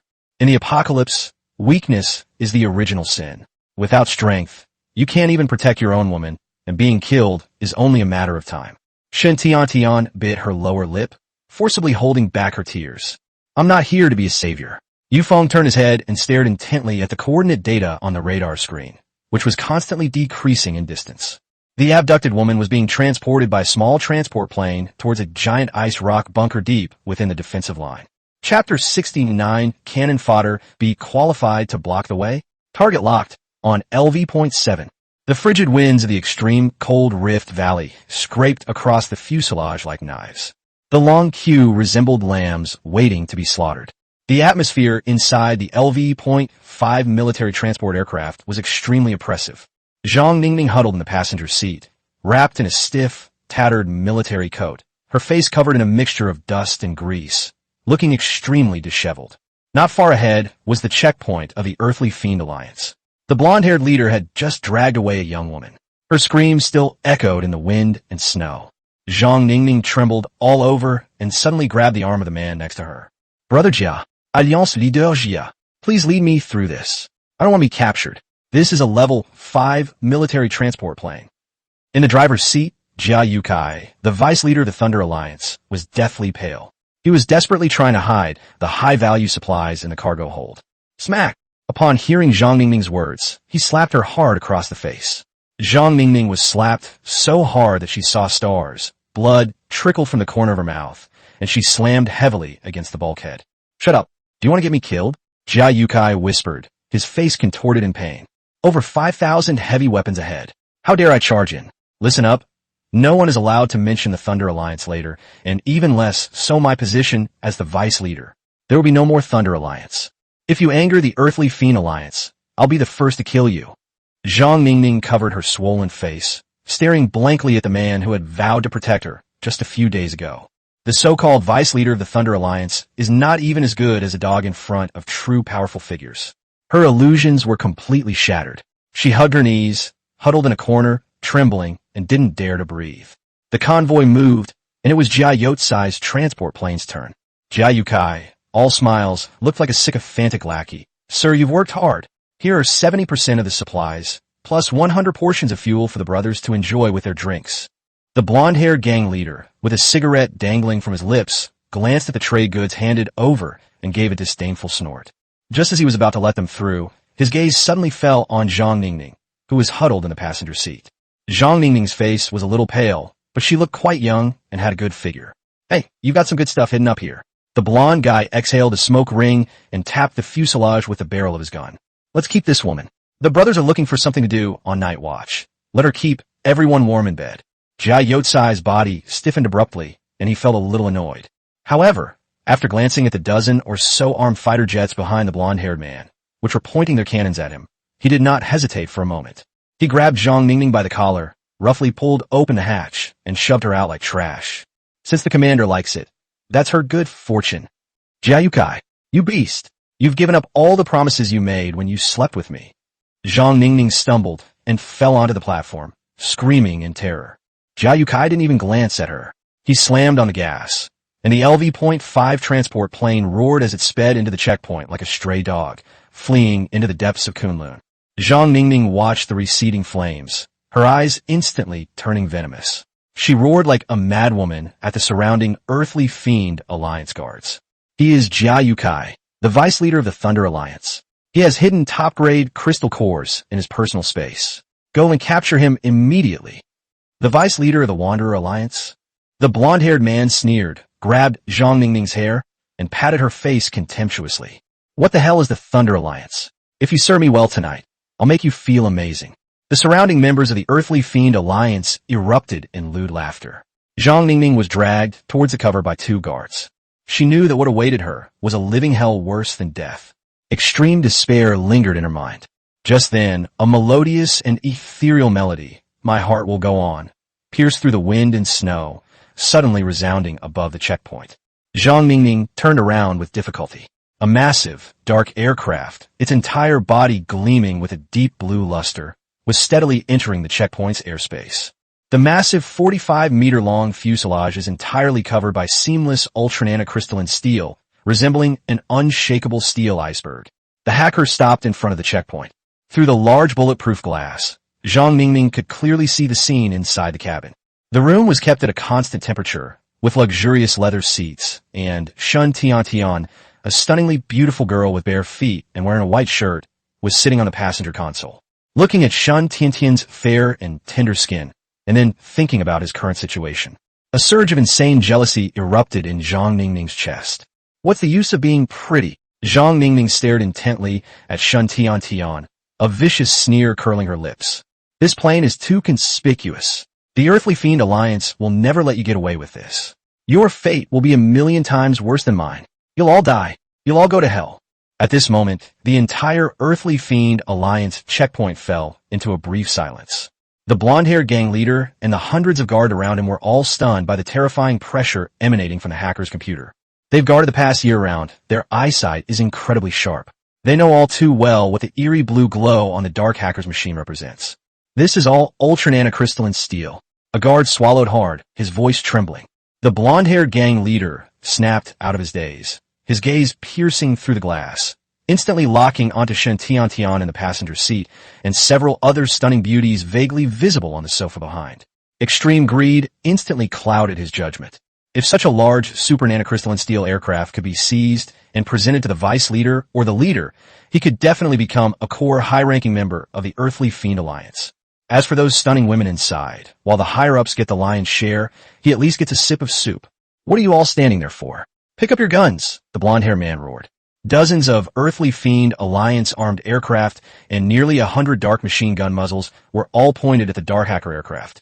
The blonde-haired man jumped onto the wing of a fighter jet, brandishing a Gauss rifle, and arrogantly pointed it at the cockpit of the hacker plane. Listen up, you people inside. We've received intelligence that you're spies sent by the Samurai Alliance. Immediately shut off the engines, lay down your weapons, and disembark for inspection. If you resist, destroy us on the spot. If you want to find fault, you can always find a pretext. They robbed with a clear conscience. Feng didn't even lift his eyelids. His gaze pierced directly through the blonde-haired men leaping about in front of him, through the 5,000 heavily armed fighter jets that seemed on high alert and locked onto a giant ice rock platform deep within the defensive line. There, parked, was a luxurious LV.7 heavy fighter. Beneath the wings of that Tier 7 fighter jet were conspicuous quadruple, short-range, high-frequency, guided missile launchers. There are still faint traces of gunpowder residue at the front of the cannon barrel. System notification. Locked on a LV.7 heavy fighter. Destroying it will have a high chance of dropping. Tier 7 crystal core, LV.7 passenger plane, perfect upgrade blueprint. Feng's eyes instantly turned cold and sharp. Found it. The plane that boasted in the public chat half an hour ago about instantly killing the 5 leaders of the Samurai Alliance was this one. The vehicle of Chao Yuan, the vice leader of the Earthly Fiends Alliance. Chapter 70. a charge under the concentrated fire of 5,000 fighter jets. A touching moment for the casual reader. Yellow Hair stood on the wing of a level 4 fighter jet, his Gauss rifle's infrared crosshair sweeping wildly across the bulletproof glass of the Dark Hacker's aircraft. Seeing that there was no movement inside the cabin, he immediately spat a mouthful of phlegm on the ground. Playing dead, huh? The blonde-haired man's face twisted as he roared at the top of his lungs. You're ignoring what I said. Everyone pull the bolt. Smash that turtle shell. Drag out the men, chop them up, and feed them to the aliens. Strip all the women naked and throw them into the brothers' tents. Today we'll all have a taste of meat. Dozens of surveillance aircraft nearby released their safety pins. The mechanical friction of heavy machine gun bullets being chambered was crisp and extremely piercing in the wind and snow. The thousands of casual players queuing up were all lambs to the slaughter, and they all lowered their heads, unable to bear to look at them. It's over. It's completely over now. This kid tried to show off in the wrong place. The Earthly Fiend Alliance are all ruthless killers. No matter how thick the armor is, if this plane is surrounded and attacked by thousands of people, it will be turned into an iron coffin. In the distance, Zhang Ningning was being held tightly by the hair by 2 Earthly Fiend Alliance guards. Her face, which had been filled with despair, suddenly broke into hysterical laughter upon seeing this scene. You all must die. What's the use of being beautiful? In the end, you'll all become playthings for these beasts. Go to hell. Her eyes were bloodshot as she stared viciously at Shun Tian in the passenger seat. Inside the hacker's machine, the holographic screen projected the extremely arrogant face of the blonde-haired man in real time. Feng exhaled a puff of smoke without even lifting his eyelids. Kill. A single, unchanging word. No emotional fluctuations. Not a single superfluous word. Upon receiving the instruction, Sun Yin quickly walked to the fire control sensor panel in her high heels. She would not allow anyone to insult her brother Feng with such foul language. The C-rank fire magic was unleashed without reservation. A bright red light shone from Sun Yin's palm. Several high-explosive fireballs pierced through the pre-drilled holes in the fuselage and hurtled out at a terrifying speed that was completely imperceptible to the naked eye. The blonde-haired man was still laughing wildly. His vision was instantly filled with a blinding crimson red. The scorching fireball struck him precisely in the face. There was no scream, no struggle. His head was completely charred. The fireball, still powerful, pierced through the chassis armor of a level 4 fighter jet beneath his feet and slammed into the main ammunition magazine. Boom! A massive explosion rang out. Debris from the fighter jet, mixed with bits of flesh, radiated through the air. Waves of fire swept around, incinerating the 2 guards nearby. Zhang Ningning's laughter caught in her throat, her eyes nearly bulging out of their sockets, and she collapsed to the ground in terror. The entire venue fell into a deathly silence. The wind and snow stopped at that moment. Thousands of casual players were collectively speechless, their minds completely blank. Zhu Ying was sitting inside a level 6 Iron Wing transporter, originally enjoying a cup of hot tea while watching the show. As the firelight flickered, his hands jerked violently. Scalding hot tea spilled all over the backs of his hands, burning his skin until it turned red and blistered. He was completely unaware of it. Holy crap! Zhu Ying swallowed hard, staring intently at the unscathed Dark Hacker, his eyes filled with extreme shock. Killing someone in front of 5,000 fighter jets without a word? That's a real man. After a brief silence, the pilots of the dozen or so fighter jets guarding the perimeter of the Earthly Fiend Alliance were completely enraged. Yellow Hair is dead. Enemy attack. Kill them. Dozens of fighter jets reacted quickly, their cannons rapidly preheating and locking all their muzzles on the stealthy aircraft. Feng pressed the firepower unlock button on the main control panel, his tone extremely cold. You would never learn. The armor on both sides of the nose cracked open. 4 80mm fully automatic aircraft cannons instantly protruded. Bang, bang, bang, bang. A deep, brutal roar tore through the air. Upgraded mithril high-explosive armor-piercing rounds, with a firing rate of 6,000 rounds per minute, poured out, transforming into a dazzling metallic storm. More than 30 Earth Fiend Alliance fighter jets didn't even have a chance to pull the trigger. The bulletproof glass shattered instantly, and the cockpit was reduced to blinding clouds of blood mist. The fuselage underwent a series of violent secondary explosions in mid-air, turning into piles of burning scrap metal that crashed down to the bottom of the Rift Valley. Completely crushing. Absolutely overwhelming firepower. Schwanger, load all hallucinogenic gas grenades. Sun Yin, prepare the main gun. Tian, disengage the high-frequency mine drone swarm and stand by. Yu Feng's voice was calm and steady as he placed his large, broad hand directly on the throttle valve. Keep a close eye on Qiao Yuan's level 7 machine. Today, I want him to expose it, along with the blueprints. Okay, Captain. Shun Tiantian's fingers traced after images on the control panel keyboard, her big eyes filled with a morbid excitement. Don't worry, brother Yufeng.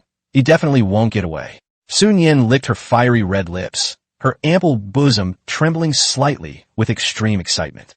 Ling Yinshuang deftly pushed several specially made green poison gas bombs into the launch track. Hold on tight. Yufeng pushed the throttle valve down hard, all the way to the bottom. Boom! The thunder engine was running at overload. A blindingly bright blue arc of electricity instantly enveloped the 120-ton Dark Hacker.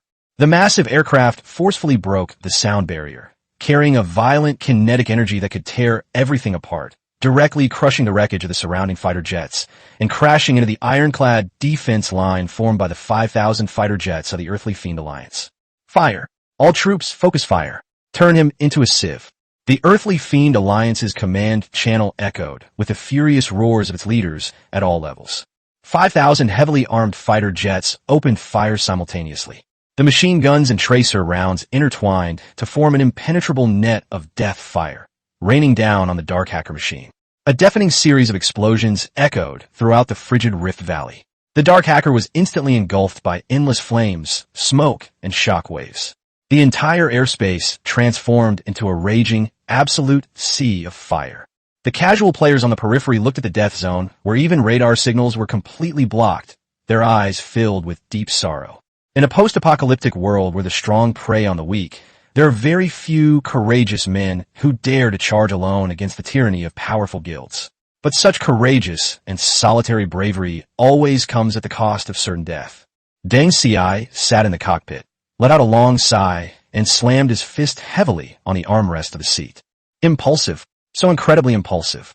No matter how fierce the firepower, are you trying to withstand the combined fire of 5,000 fighter jets? Even with the thickest armor, the people inside will be shaken to death. It's simply not worth it. Zhu Ying stared intently at the churning sea of fire, his eyes bloodshot. He slammed his foot on the hatch, gritting his teeth and growling. Brother, I'll remember your life. Go in peace. Even if it costs me my life, I'll tear off Tuoba Zhao's head to offer as a sacrifice at your grave. The high-ranking members of the various alliances who were secretly observing also reacted in different ways. War God Alliance Command Center. Xiao Zhantian slammed his fist on the holographic sand table in front of him. Damn, you got guts. Fuyou Alliance Tonyod. Li Min looked at the light screen, a mocking glint flashing in her eyes. I thought he was some kind of powerful outsider, but he's just a fool with nothing but brute force. With 5,000 fighter jets firing at him, even a god would die. Just when everyone was convinced that Yufeng was doomed and was immersed in a sense of tragedy and mockery. Suddenly, a large area of ice cloud behind them broke open. Zhang Ji, Fu Su, and Li Jili led the Yufeng Alliance aircraft team to the outer perimeter at lightning speed. They immediately spotted the terrifying scene of concentrated fire ahead. But Zhang Ji showed no grief or indignation whatsoever. Instead, he excitedly switched to the server-wide public channel and started yelling wildly in his hoarse voice. Open your eyes wide and look carefully. This is our leader of the Wind Control Alliance. Boss, you is awesome. Let's give these scumbags from the Earthly Fiend Alliance some physical resistance. Li Jili also spammed the chat. The Alliance leader is mighty. You bastards of the Earthly Fiend Alliance. Wash your necks clean and get ready to collect the corpses of your Vice Alliance leader Chao. The entire server channel was immediately flooded with cheers and shouts from hundreds of members of the Yufeng Alliance. The casual players in line were completely dumbfounded. These guys are absolutely insane. Their own boss is practically blown to bits, and instead of running away, they're here cheering and shouting how awesome they are. But the core members of the Royal Wind Alliance knew better than anyone else. The Alliance leader's vehicle was perfectly upgraded using a massive amount of ultra-nanocrystalline steel. That's an absolutely defensive material that can theoretically withstand a miniature nuclear explosion. The conventional machine gun shells of this cannon fodder of the Earthly Fiend Alliance wouldn't even be worthy of a sound against ultra-nanocrystalline steel. Chapter 71. Sorry, I used an invincibility cheat. Xiao Zhantian stood in front of the holographic sand table, his eyes filled with fervor. All troops prepare, accelerate. Target, extreme cold Rift Valley. His voice boomed, and the scar on his right cheek trembled violently. The adjutant looked up in confusion. Alliance leader, are we really going to wage a full-scale war against the Earthly Fiend Alliance for the sake of a mere rogue? Those are nothing. They're walking super nanocrystalline steel armor and arsenals. Xiao Zhantian shoved his adjutant aside and strode out of the command post. Those idiots from the Earthly Fiend Alliance have no idea what monster they mess with. I'm going to help them out of their time of need. From now on, the War God Alliance will be able to roam Kunlun with impunity. Fuyo Alliance headquarters. Li Min frowned as she looked at the flashing red intelligence dots on the screen. Has Xiao Zhantian gone mad? Taking all his elite troops to the extreme cold Rift Valley. Li Min gripped her wine glass tightly. The unusual movements of the War God Alliance completely shattered her predictions. Did the pilot of that hacker plane truly possess a trump card to overthrow the Earthly Fiend Alliance? Order the escort squadron to take off. I'll go check it out myself. Li Min casually draped a ferret coat over her shoulders. She wanted to see what made that man named Feng able to command Xiao Zhantian's entire army to attack. The heart of the extreme cold Rift Valley defense line. Inside a massive ice and rock shelter. The LV-.7 heavy fighter jet was parked in the center, its fuselage emitting a dark golden high-level light. Inside the luxurious tent, Chao Yuan, the vice leader of the Earthly Fiend Alliance, leaned against a soft couch covered with high-grade exotic furs, with several novels lying on the table. Large quantities of confiscated supplies were piled up haphazardly, with even a golden treasure chest in one corner. He held a cup of scalding hot beast blood wine, his face full of lewdness. On the ground, the young woman who had just been abducted trembled, her clothes torn to shreds. Master Chao, please be gentle, don't ruin this gem. Chun Ergu, the underling, said with a fawning expression. Get out. Chao Yuan kicked Chun Ergu away, then reached out and pinched the woman's chin. The harvest at the pass was good today. I'm just venting my anger. The woman cried in despair and struggled desperately. A sudden, urgent, highest-level alarm blared inside the tent. The communicator's light curtain was forcibly popped up. The frontline commander's voice trembled. Vice Alliance Leader Chao. A tough opponent is trying to break through. The blonde guy was wiped out in a second. Chao Yuan paused, his face darkening. What class of aircraft? How many people? Just one. A level 6 passenger plane. Chao Yuan was so angry that he laughed instead. He shoved the woman aside, grabbed the communicator, and roared. A level 6 crappy plane is worth the highest alert? Are your 5,000 fighter jets just for show? Bomb it to smithereens. Drag the wreckage back and use it as a chamber pot. Master Chao, bomb. 5,000 fighter jets concentrated their fire. The commander's voice was choked with tears. But you'll see for yourself. The screen displays images. At the entrance to the frigid Rift Valley, raging flames rise into the sky. In the heart of the inferno, a massive, dark blue shadow violently tore through the smoke. The 120-ton dart-powered hacker machine smoothly drove out. The surface of the fuselage is covered with ultra-nanocrystalline steel armor that reflects a cold luster. Not a single scratch. The windshield is spotless. Gao Yuan Adang fu instanti. The blood-stained goblet in his hand fell to the ground and shattered. What armor? Chao Yuan's worldview completely collapsed, and he roared in disbelief. 5,000 heavily armed fighter jets concentrated their fire, and not even a scratch on the paint. That's impossible. Battlefield outside the Rift Valley. The smoke of battle dissipated with the wind. The noisy engine sounds and the roar of machine guns all disappeared. The tens of thousands of casual players in the queue all stared wide-eyed at the sky. The hacker plane, which was under concentrated fire from 5,000 fighter jets, was hovering steadily in the air. Unharmed, Zhuiying sat in the transport plane and rubbed his eyes hard. Am I seeing things? Zhuiying gasped.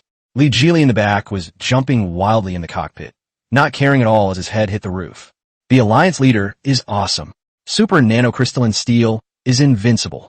Those grandsons of the Earthly Fiend Alliance, are you dumbfounded? Li Jili roared hoarsely in the battlefield channel.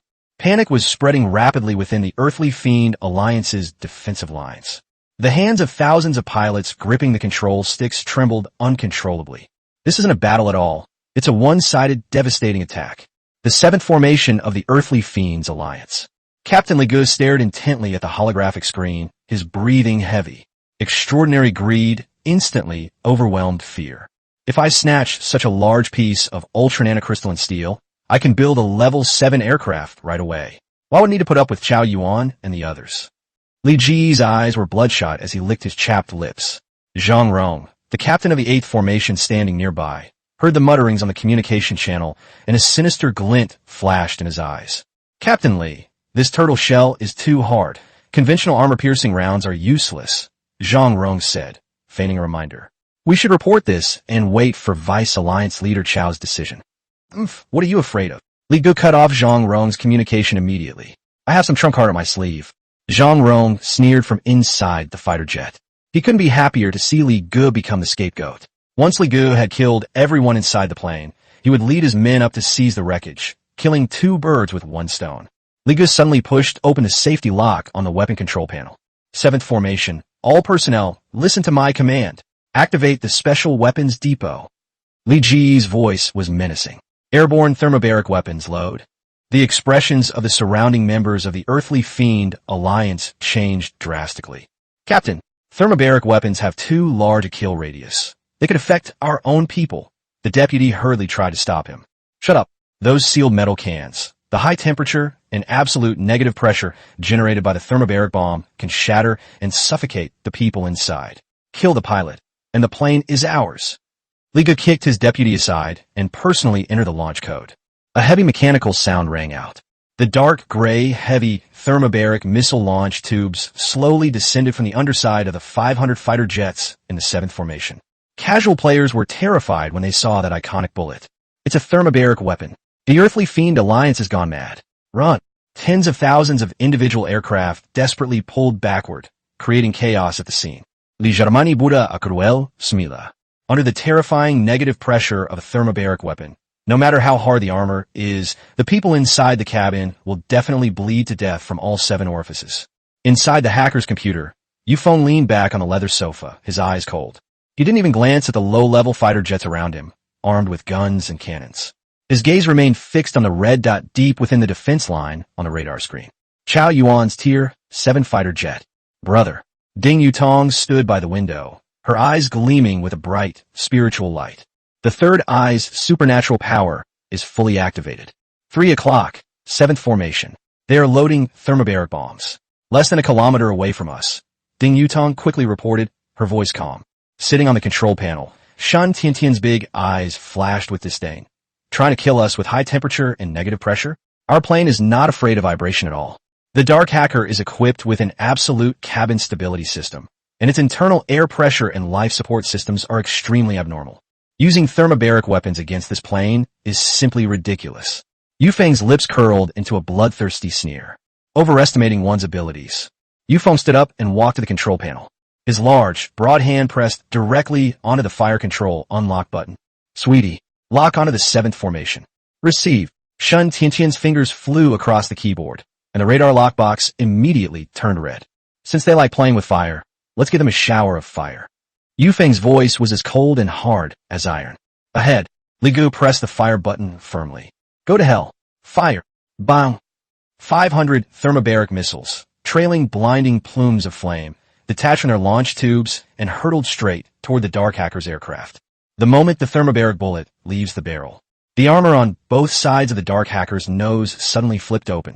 4 80mm fully automatic aircraft cannons protruded. No charging, no preheating. Feng pulled the trigger hard. Boom, boom, boom, boom.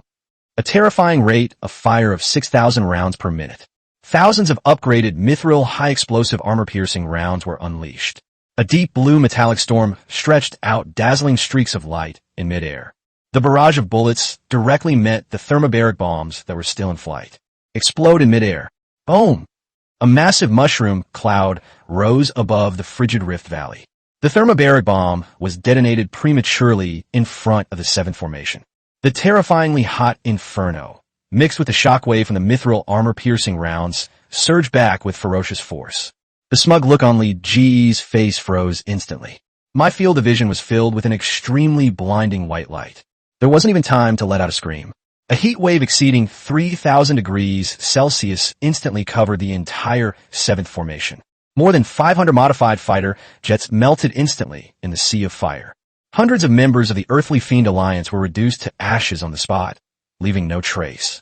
The massive shockwave shattered countless cracks in the surrounding glacial cliffs, sending fragments of ice mixed with burning metal debris crashing down. 2 minutes later, the sea of fire dissipated. The only smell left on the battlefield was the pungent smell of burning. The once formidable 7th formation is now reduced to a pile of scrap metal. Only piles of human-shaped charred remains and scattered black ash prove that there were once 500 warplanes here. Zhang Rong, the captain of the 8th formation, gripped the control stick tightly, and the fighter jet was pushed several hundred meters away by the aftershock. He stared at the image on the holographic screen, his clothes soaked with cold sweat. That's not even in the same league as their firepower. The entire room fell silent.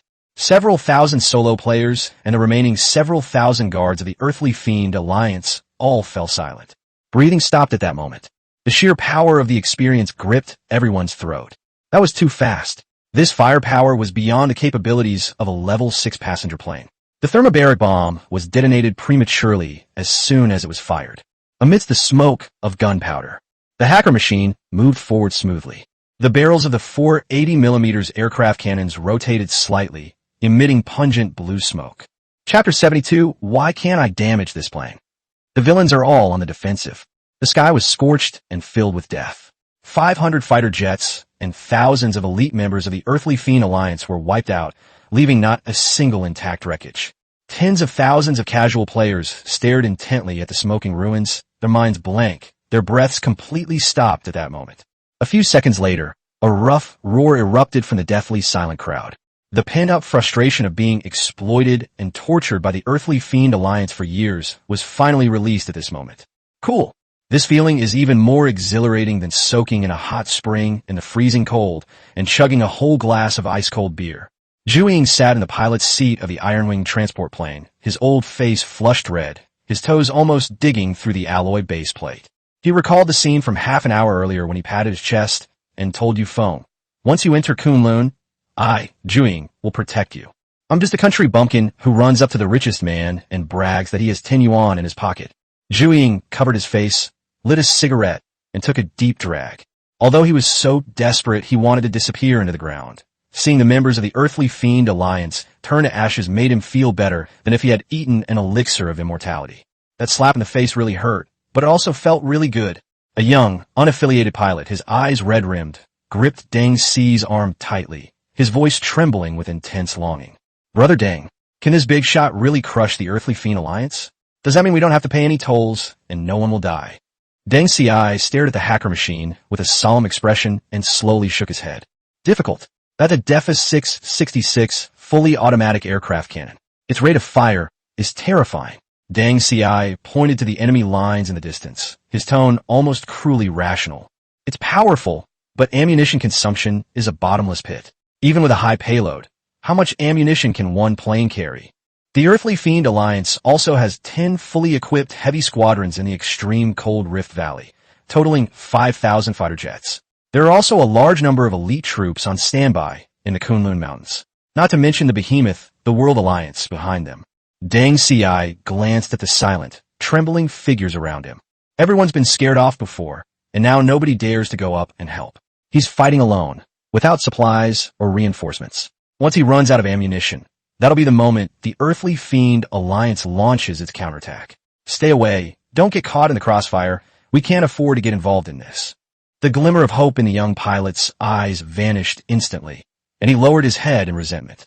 The other casual observers, who had calmed down, also heard Deng Xi's analysis. Their newly ignited enthusiasm quickly cooled. No matter how strong an individual's fighting ability is ultimately too weak in the face of a large organized force. This was destined to be an extremely tragic end for a hero. Deep within the frigid Rift Valley lies a massive ice and rock shelter. Inside the luxurious tent next to the LV.7 heavy fighter. Bang! Chow Yuan kicked over the bronze wine vessel in front of him.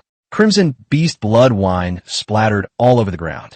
The young woman who had just been begging for mercy beneath him huddled in a corner, trembling with fear. That good-for-nothing Li Ge, my elite 7th formation, 500 strong, is gone just like that. Chow Yuan's eyes were bloodshot as he stared intently at the monitor screen, his fingernails digging almost into the leather seat. His heart was bleeding. That was his capital in the struggle for power. But as the vice leader, he had a keen eye and discovered the problem. The image zooms in and focuses on the massive body of the dark hacker. The seamless dark blue coating shows no signs of splicing. Gao Yuan sa pupin gunjat sapi. Damn, it's all ultra nanocrystalline steel. Even Li Tianbao from the World Alliance isn't this extravagant. What ancient ruin did this kid dig up? Chao Yuan's face twisted with jealousy. And those 4 high-speed machine guns, they're absolutely devastating weapons built from top-quality blueprints. Chao Yuan grabbed the communicator and roared at the top of his lungs. All 10 formations, listen up. Don't give this bastard a chance to breathe. Cross cover, launch a saturation attack. Overwhelm him with ammunition. How much ammunition can he carry in one plane? Even with the strongest armor, a concentrated barrage of fire of this scale could shatter the people inside the cabin. Shoot! Smash him to pieces. The military order was issued. Above the frigid Rift Valley, the engines of the remaining Shah Alliance fighter jets roared piercingly. The 10 battle formations, like a black iron net that blots out the sky, fiercely pressed down on the Dark Hacker's machine. Fire! Tens of thousands of heavy machine gun tracer rounds, aircraft cannon armor-piercing rounds, and Stinger man-portable rounds instantly wove together into an impenetrable net of firepower. Various heavy weapons drew deadly trajectories in midair. It was everywhere. Boom!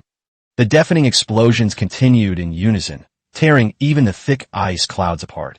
The hacker's machine was instantly engulfed by the dazzling orange-red flames and thick smoke. With such terrifying firepower density, any conventional Tier 6 aircraft would be torn to shreds within 10 seconds of entering. However, inside the captain's room, a dark hacker, Feng, however, leaned comfortably against the leather sofa. The fine Hong Pao tea on the oak coffee table was still steaming, and the water's surface remained completely still.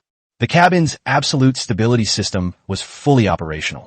No matter how violent the explosion outside, the cabin remained as flat as if it were solid ground. Shun Tian sat on the control panel, swinging her 2 delicate white feet, a lollipop dangling from her lips. Warning! The fuselage has been subjected to an ultra-high frequency kinetic energy attack. Armor durability decreased by 1%. The system's cold, mechanical voice echoed in the cabin. The combined fire of over 5,000 fighter jets only managed to reduce the aircraft's durability by 1%. Feng slightly raised his eyelids and bit down on a cigarette. Sun Yin obediently stepped forward, a C-rank fire magic flame flickering from her fingertips, and lit it for him. Sweetie, get to work. Feng exhaled a puff of smoke. Okay, Captain. Shun Tian spat out the lollipop, her big eyes sparkling with excitement. D+ level, repair ability, fully unleashed. A surge of powerful spiritual energy precisely covered the tiny scratches on the surface of the ultra-nanocrystalline steel armor. Buzz! On the holographic screen, the device's durability data jumps regularly. 99%. 100%. Fully healed in 1 second.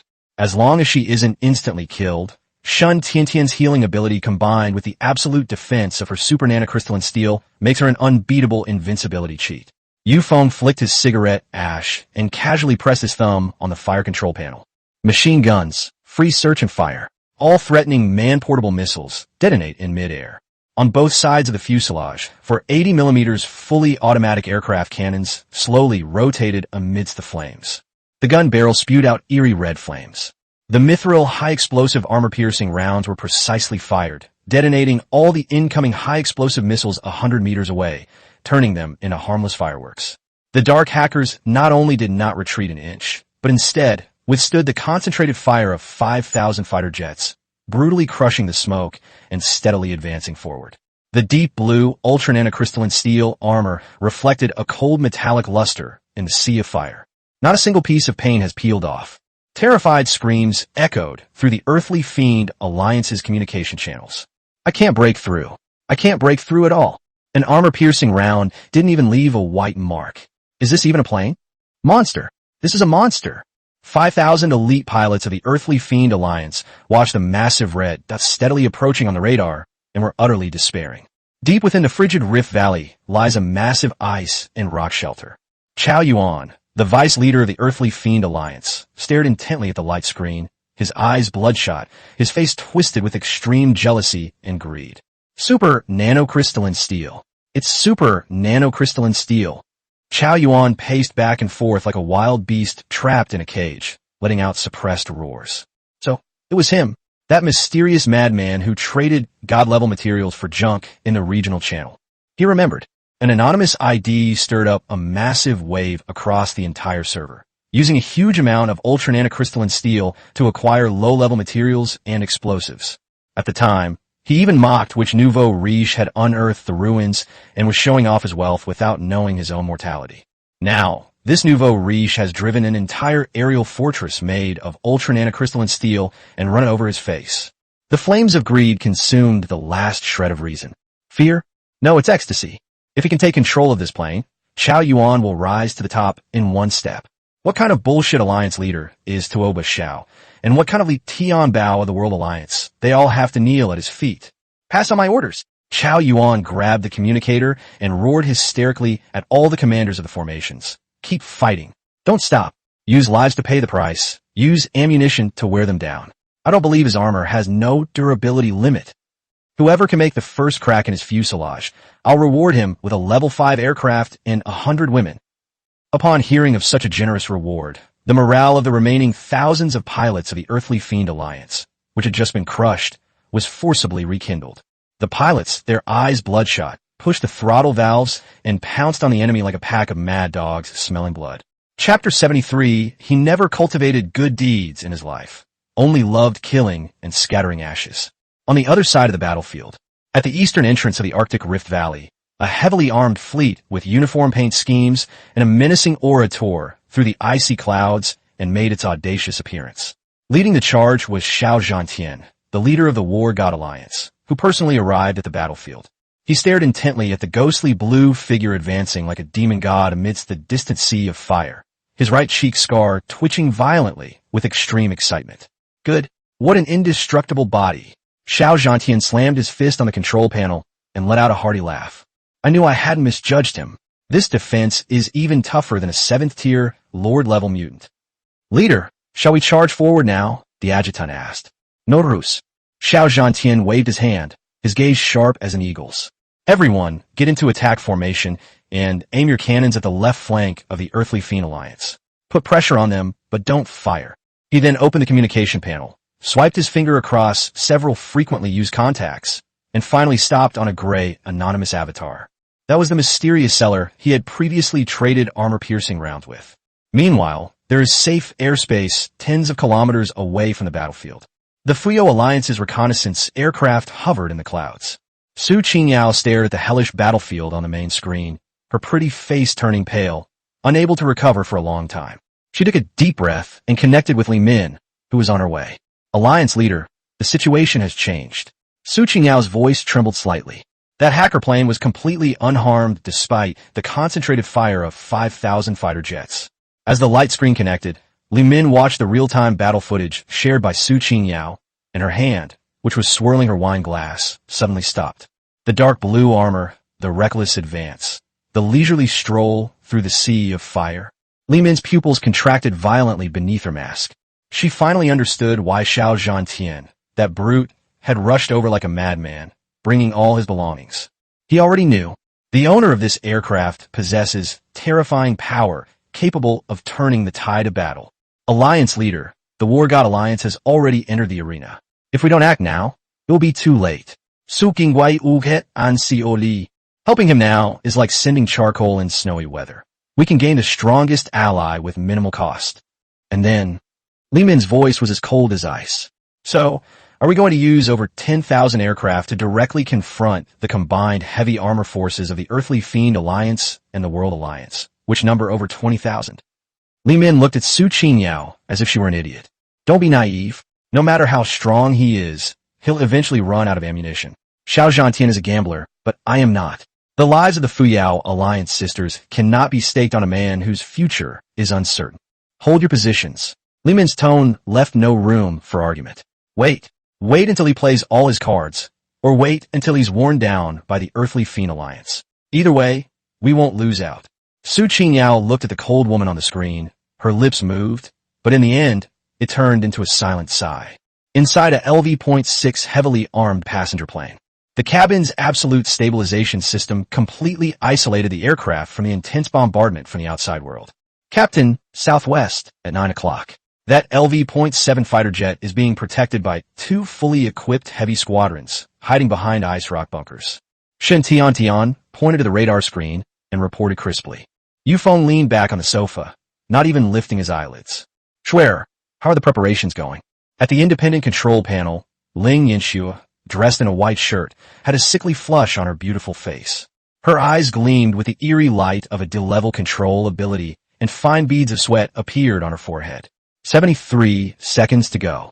Ling Yinshuang's voice trembled with excitement. All 30 Flame Eagles have reached their designated high-altitude airspace. The smoke and explosions below provide them with excellent cover. Just then, drop! An encrypted communication request popped up on the communication panel in front of Sun Yin. He is Xiao Zhantian, the leader of the War God Alliance. Brother, you're really tough. I, Xiao Zhantian, am impressed. Xiao Zhantian's rough and bold voice rang out. That bastard Xiao Yuan is hiding at the very back. I'll lead some men to break through those 2 guard formations from the flank for you, and you can take the opportunity to behead him. After it's done, the blueprints are yours, and the remains are mine. We'll be friends. Feng glanced at the screen and let out a cold laugh. I appreciate your kindness. However, we don't need any help to kill this bunch of chickens and dogs. Just bring your people and watch the show from the sidelines. On the other side of the light screen, Xiao Zhantian was clearly stunned. After a full 3 seconds, instead of getting angry, he burst into an even louder, wild laugh. Ha ha, great, that's awesome, I love it. Brother, I, Xiao Zhantian, am determined to be your friend. Xiao Zhantian decisively cut off the communication and gave an order to the adjutant beside him. Everyone, shut down your weapon systems, turn on the belly searchlights, and just watch the show from the sidelines. On the Earthly Fiends Alliance's command channel, Qiao Yuan noticed the unusual activity of the War God Alliance and immediately sent a question. Xiao Zhantian, what the hell do you mean? Do you want to start a war with me? Xiao Zhantian, with a cigar dangling from his lips, replied with utter contempt. Don't be nervous, Vice Alliance Leader Qiao. The scenery in the Kunlun Mountains is so beautiful. I brought the brothers here for a drive and to watch the fireworks. Keep going, don't stop. Qiao Yuan was so angry he almost spat out a mouthful of blood. Chapter 74, Physical Salvation. Firehawk airdrops fully equipped floating mines to pacify the ground. Inside the giant ice cavern, the air pressure is extremely low. Qiao Yuan kicked over the bronze wine vessel in front of him. Crimson beast blood wine splattered onto the pure, white exotic fur. He stared intently at the large red dots representing the War God Alliance on the screen, his eye muscles twitching uncontrollably. Xiao Zhantian, that reckless man, would never do anything meaningless. The War God Alliance has always been neutral and avoids war, but now it dares to launch a full-scale attack to provoke the alliance of the Earthly Fiend Alliance and the World Alliance. It must be because they believe that the black passenger plane has a chance of winning. Vice Alliance Leader, the War God Alliance, is positioned on the left flank. We must deploy 3 battalions to guard against a flanking attack. The voice of the frontline commander came through the communicator. Defend my ass. Qiao Yuan grabbed the communicator, his roar shattering the tent. Even if Xiao Zhantian had 10 times the courage, he wouldn't dare to actually fire. Move all the heavy firepower teams from the west, north, and south gates to the main battlefield. A desperate, reckless glint flashed in Qiao Yuan's eyes. Notify Alliance Leader Tooba to inform Li Tianbao of the World Alliance that the War God Alliance intends to attack. As for that turtle shell in front, even if we have to throw lives at it and use up all the cannonballs in the entire guild, we must smash it into scrap metal today. Military orders were relayed down through the ranks. Above the frigid Rift Valley, the firepower of 5,000 Earthly Fiend Alliance fighters intensified once more. Heavy machine gun bullets and armor-piercing rounds rained down on the ultra-nanocrystalline steel armor, sending up blinding sparks. Outside the battlefield, the groups of solo players retreated even further. Deng Ci sat in the cockpit, watching the dark hacker plane that had withstood a full minute of gunfire but had not retaliated. The light in his eyes gradually dimmed. He's run out of ammunition. Deng Ci loosened his grip on the control lever and slumped back in his chair, seemingly exhausted. No matter how tough the armor is, without countermeasures, you'll be shaken to death sooner or later. Let's disperse. Self-preservation is the ironclad rule of the apocalypse. Pessimism and despair spread rapidly among the thousands of casual players like a plague. No miracle occurred. The weak, when facing a powerful guild, are ultimately doomed. However, these casual observers were unaware that Feng's aircraft was equipped with an absolute stability system in the cabin.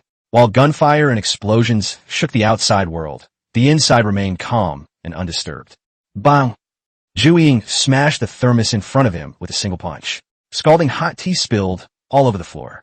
He stared at the holographic screen, his chest heaving violently. He was fed up with being a coward. Zhu Ying immediately switched to the server-wide public channel and roared at the top of his lungs. I can't stand it anymore. That brother was surrounded because he was fighting the Earthly Fiend Alliance. 20 seconds left. I'm leading the charge. Anyone got the guts? Come with me and let's take down these bastards.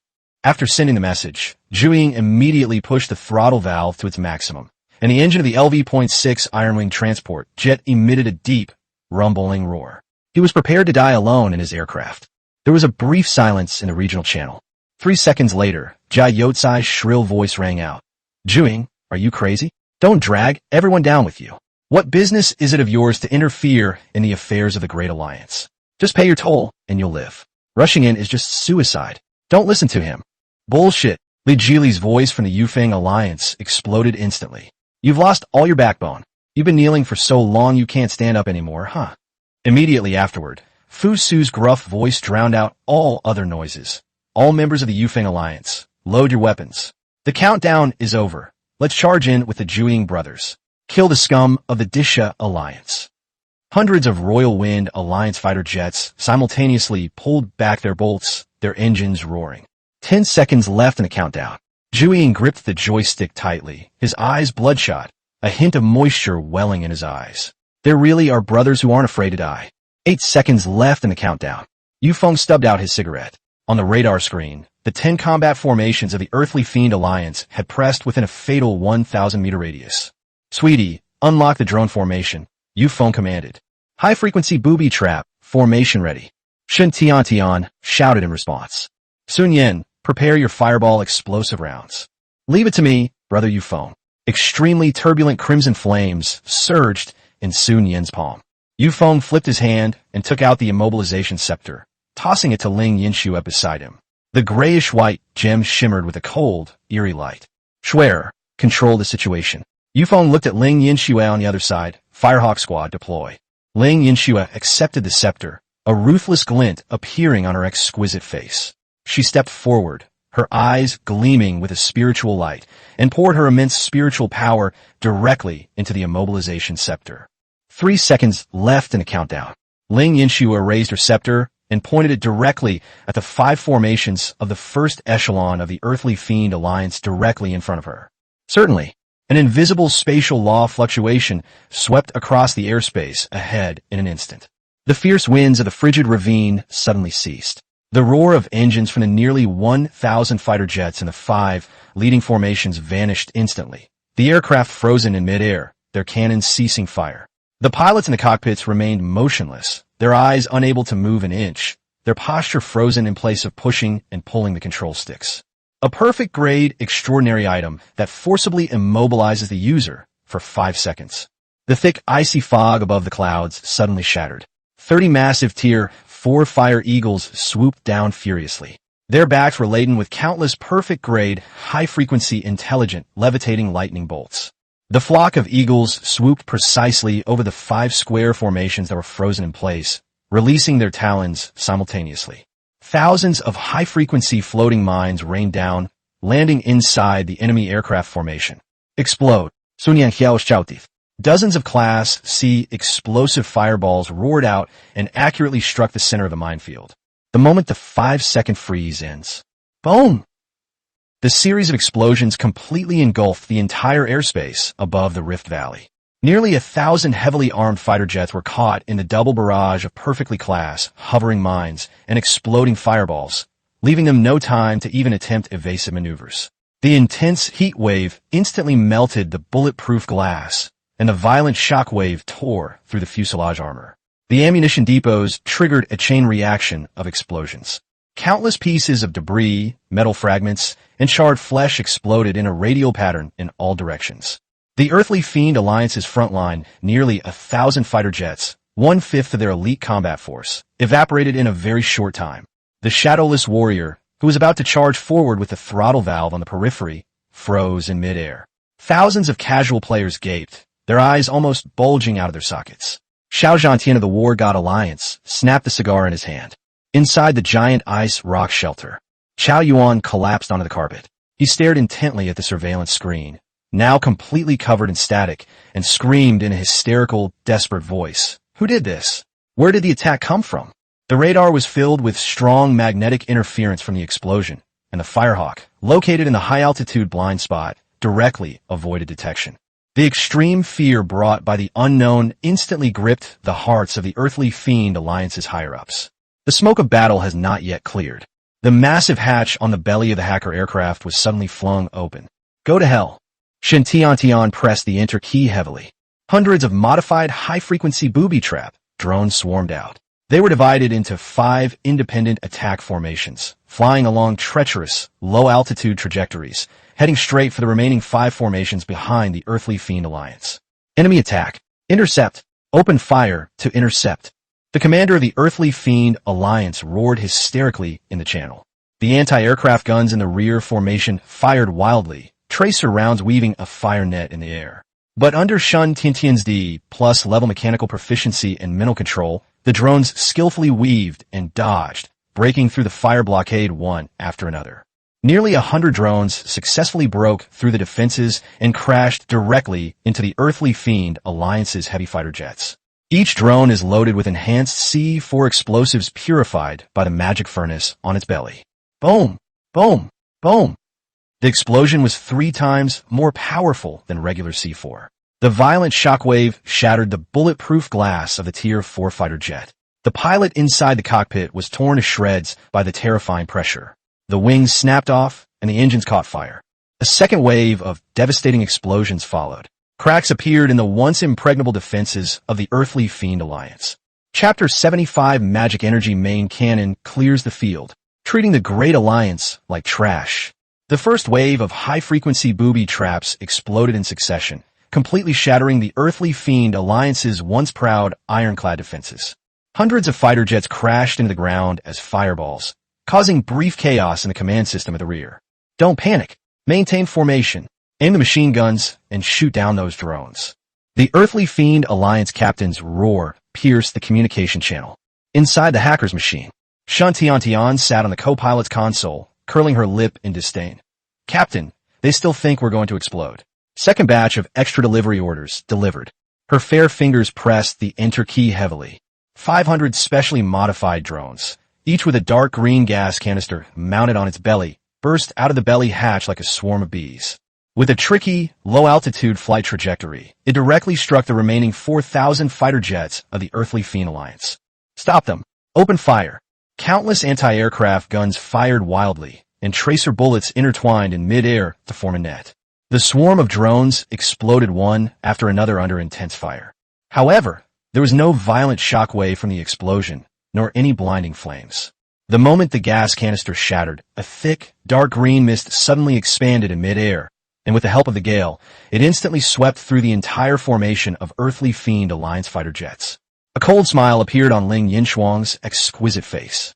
High-concentration hallucinogenic gas. This stuff ignores any cabin air conditioning filtration system. Just a tiny amount inhaled will cause the cerebral cortex to short-circuit instantly, completely losing the ability to distinguish friend from foe and causing mental confusion. The poisonous gas surged violently into the cockpits of thousands of Earthly Fiend Alliance fighter jets through the ventilation ducts. The pilots, who were shouting wildly in the channel just a second ago, suddenly froze. Their eyes quickly became bloodshot, their eyeballs bulged, and their eerie laughter and shrill screams filled the entire public communication channel of the Earthly Fiend Alliance.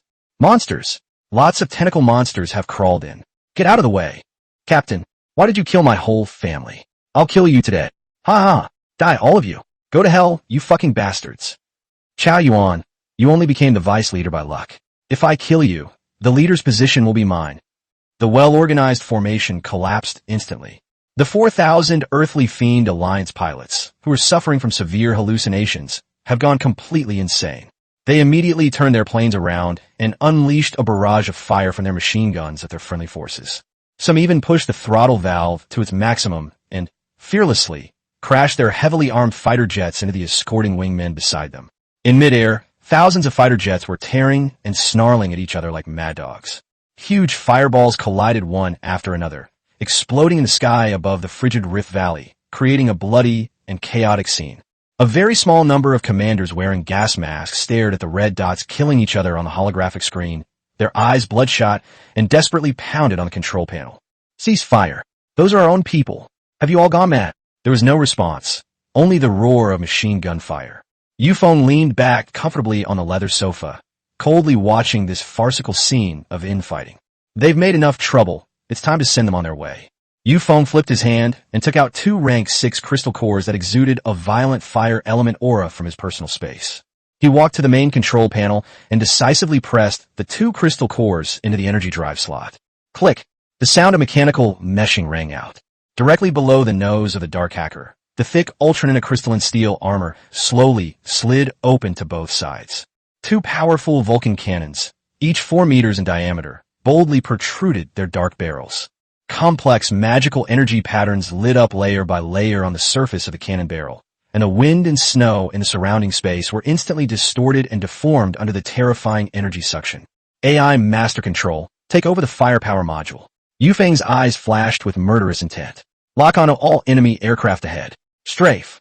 Firepower takeover complete. The AI's cold, mechanical voice rang out. Magic Vulcan cannon, charging begins. 5 seconds countdown. 543.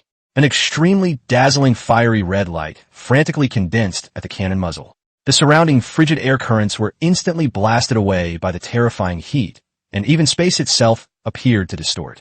Behind the Earthly Fiend Alliance, a few commanders who had worn gas masks and had not inhaled too much poison gas had just recovered from the chaos of fighting each other. They looked up and immediately saw the 2 bright red light sources that were enough to blind their eyes. Get out of the way. All troops mobilize. Activate now. The commander roared hysterically in the channel, his voice as shrill as a vengeful ghost. It was all too late. 21. Charging complete. Launch. 2 crimson beams of destructive energy, each 4 meters in diameter, erupted violently. The moment the beam of light was emitted, the air was sucked out, creating a terrifying absolute vacuum. The Earthly Fiend Alliance fighter jets that were still colliding with each other in the poisonous gas instantly vaporized under the ultra-high temperature energy field the moment they came into contact with the crimson beam, before even the bulletproof glass had a chance to melt. Pools of boiling molten iron fell from the sky, followed by a violent chain of energy explosions. The AI computer precisely calculates the ballistic trajectory. 2 beams of destructive light, like the Grim Reaper's giant scythe, swept smoothly across half of the sky above the frigid Rift Valley, completely destroying everything in its path.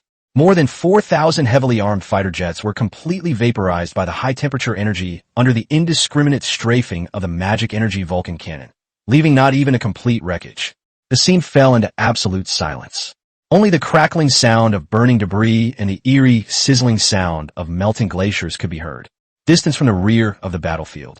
Zhu sat in the cockpit of the LV.6 Iron Wing transporter, his hands gripping the control stick tightly. He had just dramatically shouted out the countdown in the server-wide chat. 3, 2, 1. Brothers, charge.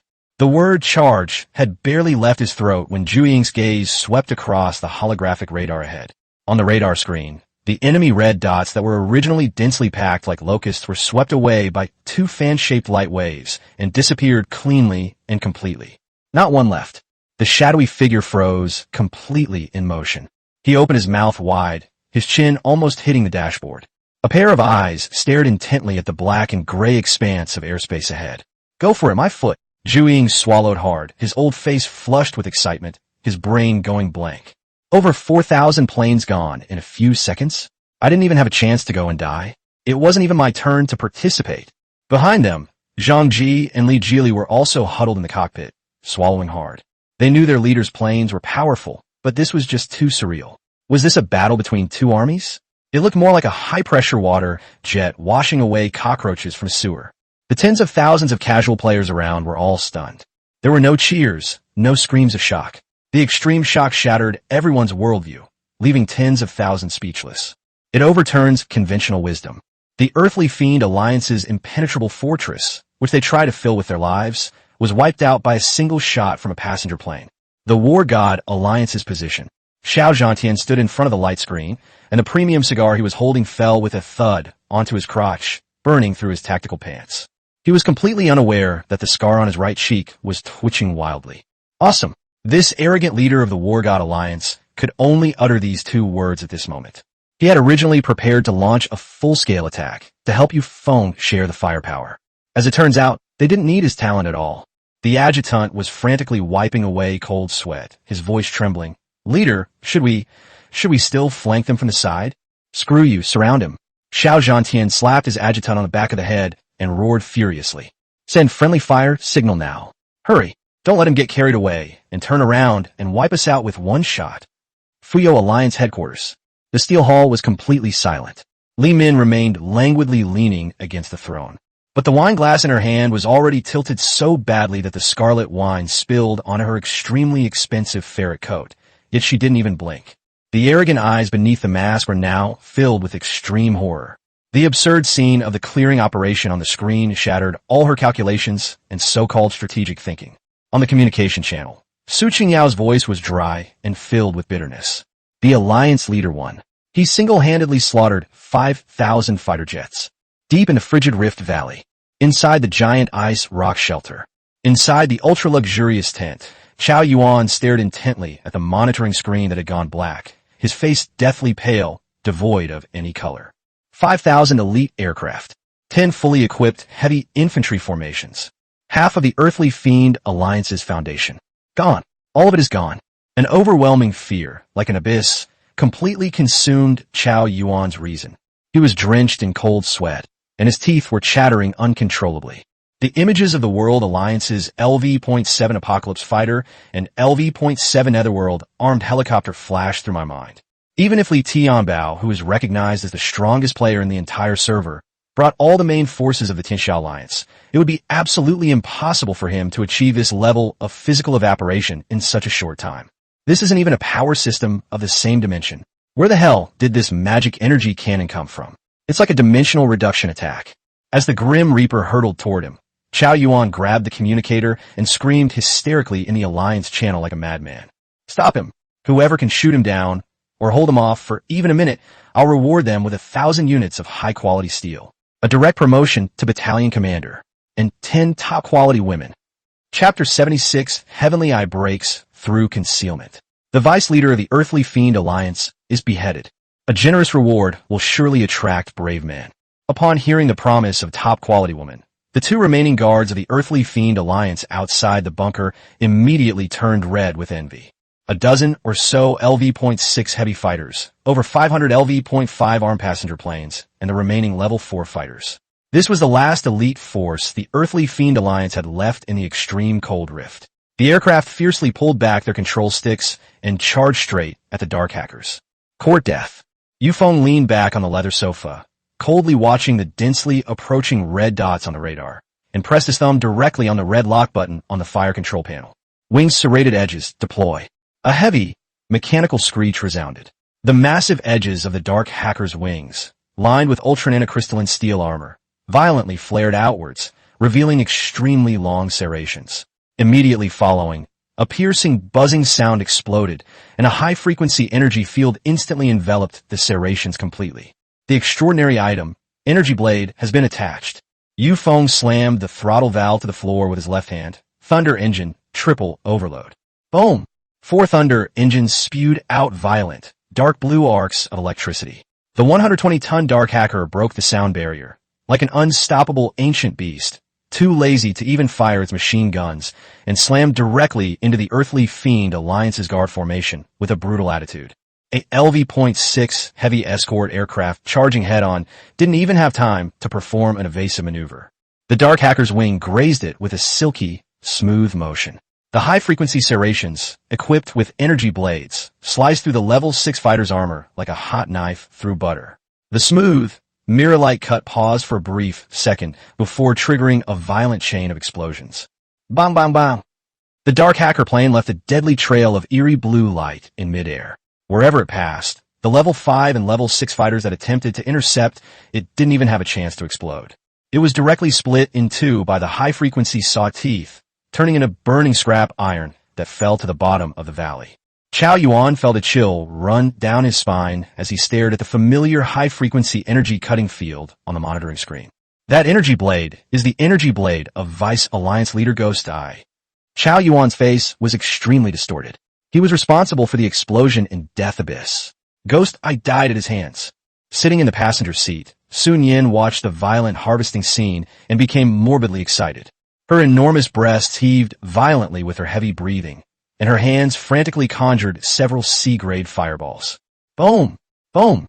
The fireball struck two Tier 5 fighters attempting to flank through the firing port, blasting them to pieces in midair. The intense thrill of slaughter drove Sun Yin completely insane. She immediately switched to the server-wide public chat and burst into unrestrained laughter. Ha ha ha, you bunch of idiots. We stood still and let you attack us just to test the armor protection of our passenger planes. With your trashy, fragile aircraft, I can't blow one of them up with a single fireball. In a server-wide chat, tens of thousands of casual players were completely numb. One man, one passenger plane, withstood the concentrated fire of 5,000 heavily armed fighter jets unscathed. And now, despite the interception of the enemy's elite forces, he's cutting through enemy lines like vegetables, 7 times in and out of the formation. This is a brutal and merciless humiliation of the Earthly Fiend Alliance, ranked second in the 360 region. In a single exchange, more than half of the Earthly Fiend Alliance's guard formation was wiped out. Holy crap, 1 against 1,000. This is physical salvation. Energy serrations? Do those things actually exist? A level 5 fighter jet was completely cut down. One person wiped out the second-ranked guild in the entire desolate continent. That's outrageous firepower. Zhu Ying was so excited in the cockpit that he slapped his thigh and roared in the public channel. Boss is awesome. Boss is 666. You grandsons of the Earthly Fiend Alliance, this day next year will be your death anniversary. The members of the Wind Control Alliance went completely mad. Li Jili, Alliance leader, is mighty. Chop up all those bone-sucking beasts. Zhang Ji, what kind of bullshit Earthly Fiend Alliance is this? They're not even worthy of carrying our Wind Control Alliance's shoes. Fusu, brothers, watch closely. This is what happens when you follow Bossu. It's incredibly awesome. Hearing the overwhelming cheers and excitement on the public channel, Sun Yin's excitement reached its peak. This feeling was 10,000 times more stimulating than being roughly conquered by Feng in bed. She stared at the LV.7 fighter jet on the radar, which was hiding behind cover and trying to retreat, and arrogantly opened her microphone again. The vice leader of the Earthly Fiend Alliance, is that it? Why are you running away? Sun Yin's voice was shrill. We're here today to kill you, the vice leader, and get your level 7 aircraft blueprints. Hurry up and wash your neck clean, and obediently wait to be sliced into pieces. Ha ha ha. Inside the ice and rock bunker, Chao Yuan was terrified as he watched the dark hackers closing in relentlessly. Reveal the blueprints? These lunatics aren't here to break the blockade. They're after his life. The serrated blades with energy blades attached to the wings are too monstrous. His LV.7 heavy fighter only uses ordinary nanocrystalline steel armor. If it gets cut, it will definitely be split in two like those cannon fodder. I finally managed to survive to the position of vice leader, and I haven't had enough of the riches and glory yet. I absolutely cannot die here. We must find the Alliance leader. Finally, Tianbao. Let the Tianxia Alliance take the hit. Chao Yuan scrambled onto his level 7 fighter jet and personally pushed the throttle valve to its maximum. The fighter jets roared and burst out of the ice and rock shelter, fleeing in disarray towards the Kunlun Mountains. Inside the hacker's machine, Feng watched as the conspicuous red that on the radar began to move at high speed, a cold, mocking smile curling at the corner of his mouth. Just as he was about to accelerate and pursue, Chao Yuan's level 7 fighter suddenly disappeared completely from the radar screen. Even the fuselage within the line of sight ahead completely disappeared, leaving not even a trace of its tail flame, as if it had never existed in this world. Inside the hacker's machine, Captain, target signal lost. Shun Tian stared at the blank radar with her big eyes, her fingers flying across the keyboard. Infrared, thermal imaging, and electromagnetic scanning all returned no feedback. He vanished into thin air. Feng chuckled coldly and leaned back leisurely in his chair. Interesting. They run pretty fast. I'll do it. Ding Yutong walked forward briskly and stood in front of the floor-to-ceiling window. A dazzling spiritual light burst forth in her eyes. The E-level Heavenly Eye ability is fully activated. Unobstructed and terrain-insensitive observation. Under the vision of the sky eye, the extreme cold and snow ahead instantly faded, turning into clear gray-white grid lines. Ding Yutong's gaze swept across the airspace at lightning speed, locking onto a transparent, distorted outline 3,000 meters to the upper right. 2 o'clock. Altitude 8,000. Distance 2.5 kilometers. Ding Yutong promptly reported the coordinates. He's climbing diagonally upwards. Try to go around that ice peak. Well done, Yutong. A murderous glint flashed in Yu Feng's eyes. You almost got away, but you'd never guess what kind of people are in my cabin. His large, broad hand pressed directly onto the extraordinary slot on the main control panel. Extraordinary item. Teleportation staff. Activate. This forcibly deprived Chao Yuan of the safe distance provided by his invisibility. Buzz. The massive 120-ton dark hacker suddenly left a trail of afterimages in midair and vanished from its spot. While in stealth mode, Chao Yuan was desperately pulling on the control stick, panting heavily. Looking at the empty snow behind him, his tense nerves finally relaxed slightly. He relied on the invisibility scepter he accidentally obtained at the beginning to avoid many crises and survived all the way to the position of vice leader of the Earthly Fiend Alliance. He vowed to make that man die a horrible death if he could escape this ordeal. The thought had just arisen. The space in front of them was violently torn apart. A colossal steel beast, gleaming with a ghostly blue light, ruthlessly teleported to his front, less than 50 meters away. Chao Yuan's gaze froze instantly, and he was completely stunned. No! Cut head-on into Chao Yuan's LV.7 fighter jet with an unparalleled, absolute physical crushing force. The ear-piercing sound of metal snapping exploded in Chao Yuan's ears. The nanocrystalline steel armor couldn't even withstand the energy sawtooth for a second. Chao Yuan felt a sudden dizziness. He watched as his lower body, along with the seat, plummeted downwards, while his upper body remained in front of the control panel. Blood gushed out like a fountain from the severed wound at his waist. Invisibility effect broken. The massive LV.7 heavy fighter jet suddenly appeared in midair under the watchful eyes of everyone, and smoothly broke into two neat pieces. Chao Yuan's vision blurred rapidly, and in his final moments, only one bewildered thought remained in his mind. This time, I couldn't escape it after all. Boom! The LV.7 fighter's ammunition depot was completely detonated. A magnificent death firework bloomed in the sky above the frigid Rift Valley. Ding! The deputy leader of the Earthly Fiend Alliance has been killed. Automatic pickup triggered. Chapter 77 The Way of the Crook Can't Save Lives. One man slaughters a million soldiers. The system's mechanical voice exploded in Yu Feng's mind one after another. Ding! The deputy leader of the Earthly Fiend Alliance has been killed. Automatic pickup triggered. Obtained.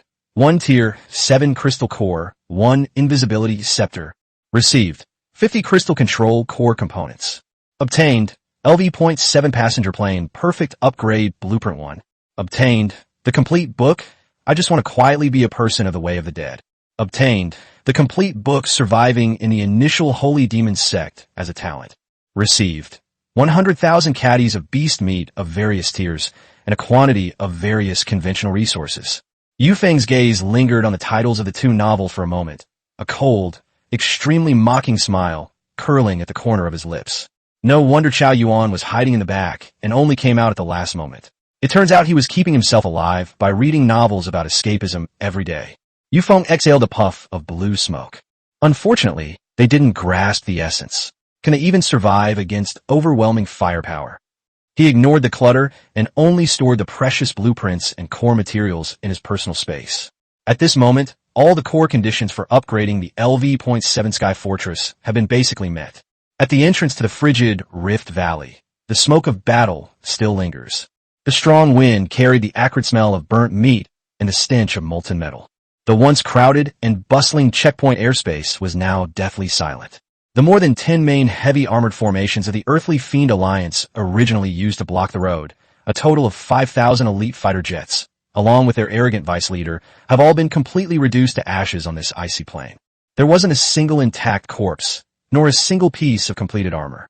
The absolute high temperature and high frequency energy sawtooth cutting of the magic Vulcan cannon rendered all physical defenses a joke. A dozen kilometers behind, tens of thousands of scattered drones hovered in the thick ice clouds, as if they had been collectively frozen in place. Tens of thousands of eyes were fixed on the dark hacker machine in front of them, which emitted a ghostly blue light. No one spoke. No one dared to push the throttle valve. Just over 10 minutes ago, they thought it was a tragic moth-to-a-flame scenario, convinced that the passenger plane would be turned into an iron coffin by the concentrated fire of 5,000 fighter jets. Now, They witnessed a single person and a single plane single-handedly slaughter the entire second-ranked Super Alliance's main force, as if crushing a swarm of reptiles. There is also a level 7 fighter jet that everyone regards as a godlike creation. This record has completely overturned their understanding of the rules of survival in the wasteland. One person is worth 1,000,000 soldiers. This is not a move a human could make. This is Death himself wielding his scythe. The extreme shock transformed into a deep-seated awe, making these seasoned wasteland veterans, who were used to life and death, feel that even breathing was an offense against that steel demon. Inside the LV.6 Iron Wing heavy transport aircraft, Zhu gripped the control stick tightly, his entire body frozen in the seat. The cigarette he held between his fingers continued to burn until the sparks burned directly onto the filter, the intense heat scalding the calluses on his fingers. A sharp burning pain shot straight to his brain, and Zhu abruptly pulled his hand back. He stared blankly at his reddened fingertips, then looked up and gazed through the bulletproof glass at the empty, desolate death zone. It's not a dream. It's all true. Not long ago, he had tragically counted down in the public chat, planning to gather a few brothers to rush up and die with Feng. He had even drafted his last words in his mind. They don't need any help at all, Zhu said, rubbing his stiff old face hard. He couldn't help but laugh and curse out loud. One person took down an entire alliance. That's really amazing, especially considering it was the second best alliance on server 360. The pressure that the Earthly Fiend Alliance had been putting on him for the past few days was completely washed away at this moment. Meanwhile, in the Royal Wind Alliance's fleet, Vice Alliance leader Fu Su slumped in the driver's seat, like a lump of mud whose spine had been removed. His combat uniform was completely soaked with cold sweat, and beads of sweat kept dripping from his forehead onto the instrument panel. In that minute, his emotions felt like he was on a death roller coaster without a seatbelt. When he saw Feng being targeted by 5,000 fighter jets, he thought he had chosen the wrong side and was going to be buried with Feng. His heart almost stopped. It wasn't until the main force of the Earthly Fiend Alliance was wiped out in an instant that he realized how thoroughly he had won this gamble, which involved risking his entire fortune and life. I won the bet. Fusu gasped forberedt, grinning widely. The best decision I've ever made in my life is to acknowledge Bossu as the Alliance leader. This guy's got some serious connections. From now on, I'll walk sideways across the desolate continent. In the planes next to him, Li Jili had completely lost his mind. He was gesticulating wildly in the cockpit, oblivious to the pain of his head hitting the roof. He then switched to the global chat channel and began shouting and yelling wildly. Where are the scum of the Earthly Fiend Alliance? Come out and speak. Weren't you just asking for tolls? Weren't you going to steal 70% of the supplies? How come you're all turned to ashes? Open your damn eyes and look carefully. This is our leader of the Wind Control Alliance. If you mess with our Bossu, even a level 7 plane will be sliced into sashimi. Arrogant shouts echoed wildly throughout the entire channel. In a channel with tens of thousands of online users, not a single person came out to refute it. A safe airspace tens of kilometers away from the battlefield. The Fuyo Alliance's reconnaissance aircraft were hidden in the thick clouds. Su Qingyao stood in front of the window of the Storm airplane and slowly lowered the high-powered tactical binoculars in her hand. Her fingers were so stiff they could barely bend, and her heart was pounding in her chest like a war drum, making her eardrums ache. Her understanding was brutally undermined. Just a few days ago, she spoke to Feng rationally outside the Linhai ruins. There are only a dozen or so level 7 aircraft in the entire region. Even if you have the materials, you can't upgrade them without the blueprints. Unless you destroy a level 7 aircraft and steal it, but that's simply impossible. At the time, she thought it was an irrefutable rule of the wasteland. And now, the man she deemed impossible has, in front of tens of thousands of people, sliced the Earthly Fiend Alliance's vice leader's level 7 fighter jet in half like cutting tofu. A cold sweat broke out on Su Qingyao's back. She was incredibly grateful that back in Linhai, she had been intimidated by the firepower of the hackers and had promptly backed down instead of choosing to fight Feng to the death. Otherwise, Su Qingyao's name would definitely be on the list of those who turned to ashes today. An encrypted communication request suddenly sounded. Su Qingyao pressed the answer button, and the image of Li Min, the leader of the Fuyao Alliance, appeared on the screen. At this moment, however, the supreme leader of the Fuyo Alliance had lost his usual languid ease and composure, as if he had everything under control. She sat on the throne in the steel hall, her eyes, hidden behind a half-silver mask, staring blankly at the completely emptied frigid rift on the screen. Li Min fell silent. 3 full minutes passed before she finally moved her lips. Qingyao, Li Min's voice was dry, with a tremor she herself didn't even realize. Was it a mistake for me to decide to stay out of it and not help him? Su Qingyao opened her mouth, her throat tightening. She looked at the female leader on the screen, who was usually so shrewd and resourceful, but whose eyes were now filled with confusion and even a hint of regret that she couldn't hide. She wanted to say something to smooth things over, but the words just wouldn't come out. If it had been a few tens of minutes earlier, she could have issued the support order before Xiao Zhantian's entire army from the War God Alliance pressed in. Even if it's just sending a few hundred planes to make a show of things, the Fuyo Alliance can now legitimately climb up to this true god who is capable of overturning the entire wasteland. Gajiu, a term referring to the overall situation or structure of the wasteland. But she chose to remain inactive, thinking she was being clever. She chose to use her so-called big picture perspective to judge a monster that was beyond her dimensional range. Once the opportunity to offer timely help is missed, it will never come again. Given that man's brutality and overwhelming force, trying to add insult to injury now would only make him look like a cheap clown. Su Qingyao lowered her head and fell into a long silence. Chapter 78, The Overlord Enters. The absolute pressure of the World Alliance. Outside the extreme cold Rift Valley, at the position of the War God Alliance. Dead silence. Inside the entire temporary command post, all breathing sounds ceased completely. Xiao Zhantian stood in front of the holographic screen, the hideous scar on his right cheek twisting violently like a centipede that had come to life. He stared intently at the wreckage of the LV-.7 fighter jet on the screen, which had been cut in half, and unconsciously made two grasping motions in midair. Smack! Xiao Zhantian suddenly raised his hand and pinched the thigh of the adjutant next to him hard. Ouch! The adjutant jumped up in pain, tears streaming down his face. Leader, why did you pinch me? Does it hurt? Nonsense. The meat is practically falling off. Then it's not an illusion. Xiao Zhantian swallowed hard, then suddenly tilted his head back and burst into a wild, loud laugh. Good. Very good. I've never seen such an inspiring scene in my life. Xiao Zhantian kicked the alloy sand table in front of him away. One man, one plane. He wiped out half of the Earthly Fiend Alliance's fortune, along with the vice leader. That's what a man should be. That's what a wasteland should be. The high-ranking officers in command post were all sweating profusely. This achievement was far beyond their capabilities, completely beyond their comprehension. The laughter stopped abruptly. The fervor in Xiao Zhantian's eyes quickly subsided, replaced by a sharp, warlord-like demeanor. He grabbed the adjutant by the collar. Pass on my orders. 1st and 2nd Elite Battalions. Activate all firepower modules. Within 5 minutes, advance to the center of the extreme cold Rift Valley and protect that dark hacker machine in the very center of the formation. Alliance leader, the adjutant exclaimed in shock. With Xiao Yuan dead, Tuoba Xiao will definitely go mad.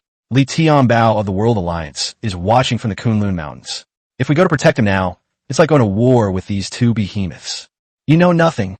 Xiao Zhantian shoved his adjutant aside, his voice booming like thunder. It's better to offer help in times of need than to add flowers to brocade. His barrage of fire, just now, with the machine gun firing at a rate of 6,000 rounds per minute for so long, must have run out of ammunition. Xiao Zhantian's eyes were fierce, like those of an extremely crazed gambler. He's just an empty shell with thicker armor right now. Once Tuoba Xiao comes to his senses, we could just pile him up and kill him. That's when I'll go and help him out, and that'll be the start of our life-or-death friendship. He turned abruptly and roared into the communication channel. Logistics department, bring me all the 80mm armor-piercing rounds from the warehouse. Post the highest reward on the regional channel. Buy this caliber ammunition regardless of cost. Anyone who dares to hoard it, I'll kill them. I'm going to stake all of the War God Alliance's resources today. Anyone who dares to touch him, I'll fight them to the death. Military orders are absolute. Thousands of heavily armed fighter jets from the War God Alliance roared in unison, transforming into a dark, overwhelming torrent of steel as they charged headlong into the heart of the extreme cold Rift Valley. Meanwhile, deep within the Kunlun Mountains, unlike the raging winds and snow outside, the airspace here was filled with an oppressive and chilling atmosphere. The thick thunderclouds were violently torn apart. A massive fleet, powerful enough to plunge all survivors of the desolate continent into despair, is advancing in a disciplined cone formation. 5,000 well-equipped LV.5 armed fighter jets were lined up on both sides, like unfolded black wings. In the center are a full 500 LV.6 heavy cruiser aircraft. There was no noise whatsoever. The formation was so tight, it was suffocating. The The scattered aircraft along the way tumbled and crawled away from the main channel. Even if they got a little too close, they would be overturned by the massive airflow from the fleet. Meanwhile, two massive helicopters, each as large as a mountain, arrogantly circled above the fleet. Those were two LV-7 Ghost armed helicopters, with densely packed heavy rocket pods and high-frequency guided missiles mounted on their sides. This is the Alliance of the world, the absolute overlord of the desolate continent, possessing a terrifying and overwhelming power. At the very front of the fleet, a giant fighter jet with a dark gold paint job cut through the airflow. LV-7 Apocalypse Fighter. Compared to Chao Yuan's Level 7 machine, which was built up with resources, this Apocalypse Fighter is more than twice the size, and its firepower and defense are more than twice as strong. Inside the luxurious, spacious cabin, the floor was covered with snow-white, high-grade exotic fur. Li Tianbao, the leader of the Tianxiao Alliance, was wearing a well-tailored handmade suit and holding a glass of scarlet wine. He leaned back on the leather sofa with a slightly lazy air. A holographic screen hovered in front of him, slowly replaying the massacre that had just taken place in the frigid rift. The image freezes. The Dark Hacker's armor surface flashes with a ghostly blue light as it faces the thermobaric missile's advance. Li Tianbao, nicknamed Super Nanocrystalline Steel, swirled his wine glass, a greedy smile curving his lips. No wonder it could withstand the combined fire of 5,000 people. Beside him, the strategist of the World Alliance adjusted his glasses and said in a dry voice, "Alliance leader, this passenger plane is very strange. In addition to the armor, they also have multiple high-level superhumans." The strategist pointed to several blurry figures that had been captured and enlarged on the screen. The woman who unleashed the explosive fireball has an ability rating of at least C. The strategist's voice grew increasingly solemn. Alliance leader, this level of talent and equipment configuration has exceeded the limits that individual players can achieve. If it is not controlled, it will definitely become a major threat to us. Li Tianbao didn't speak. He calmly took a sip of red wine. The screen switched again. This was the scene of Yu Feng's final strike, forcibly teleporting and shattering Chao Yuan's Level 7 aircraft. Li Tianbao's pupils contracted sharply as he teleported. He put down his wine glass, stood up, and walked to the huge floor-to-ceiling window, looking down at the endless snowfield below. The ultimate goal of this main mission in Kunlun is to survive there for a period of time, Li Tianbao said coldly. I have received top-secret intelligence that this main mission is extremely dangerous, and it is estimated that most fighter jets will not be able to pass this mission. If we can recruit this super nano passenger plane and those superhumans into our ranks, making them our scouts, the mission success rate will increase by at least 60%. But Chao Yuan died at his hands. The strategist hesitated. Tuoba Xiao of the Earthly Fiend Alliance will definitely not swallow this insult. If we recruit him, it would be tantamount to openly breaking our alliance treaty with the Earthly Fiend Alliance.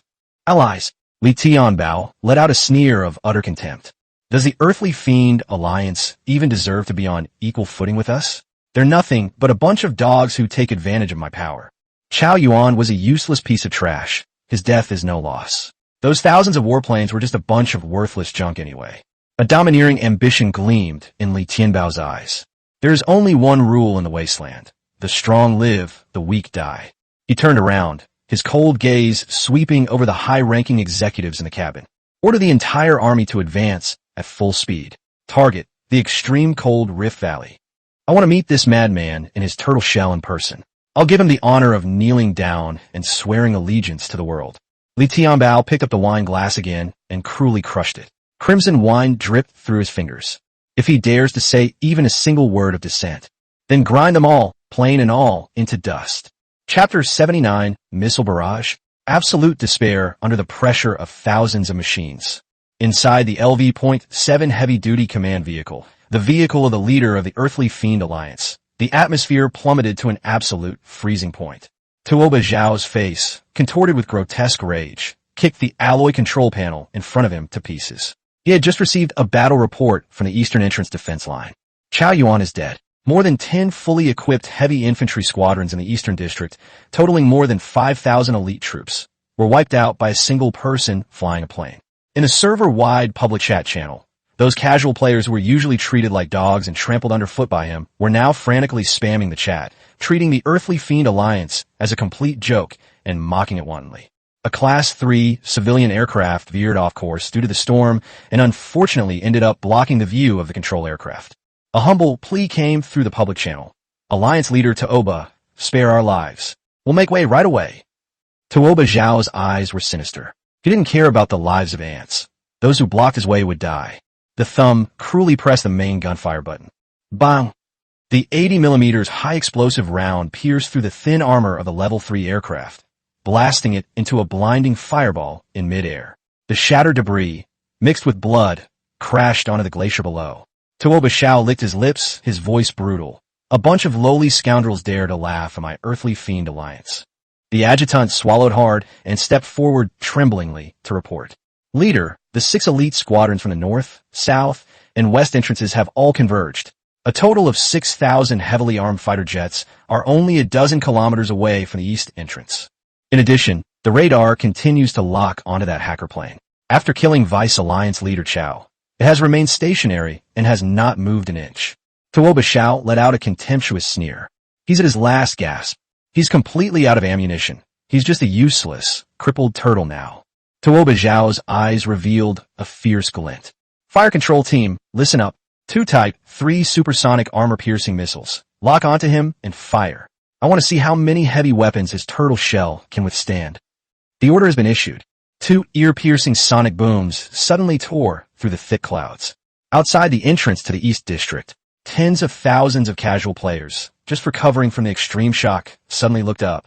2 heavy, high-frequency guided missiles, trailing intense plumes of flame, hurtled toward the dark hacker from deep within the clouds at an extremely violent speed. It's the Earthly Fiend Alliance's heavy, supersonic missile, someone in the scattered drone group shouted in a shrill voice.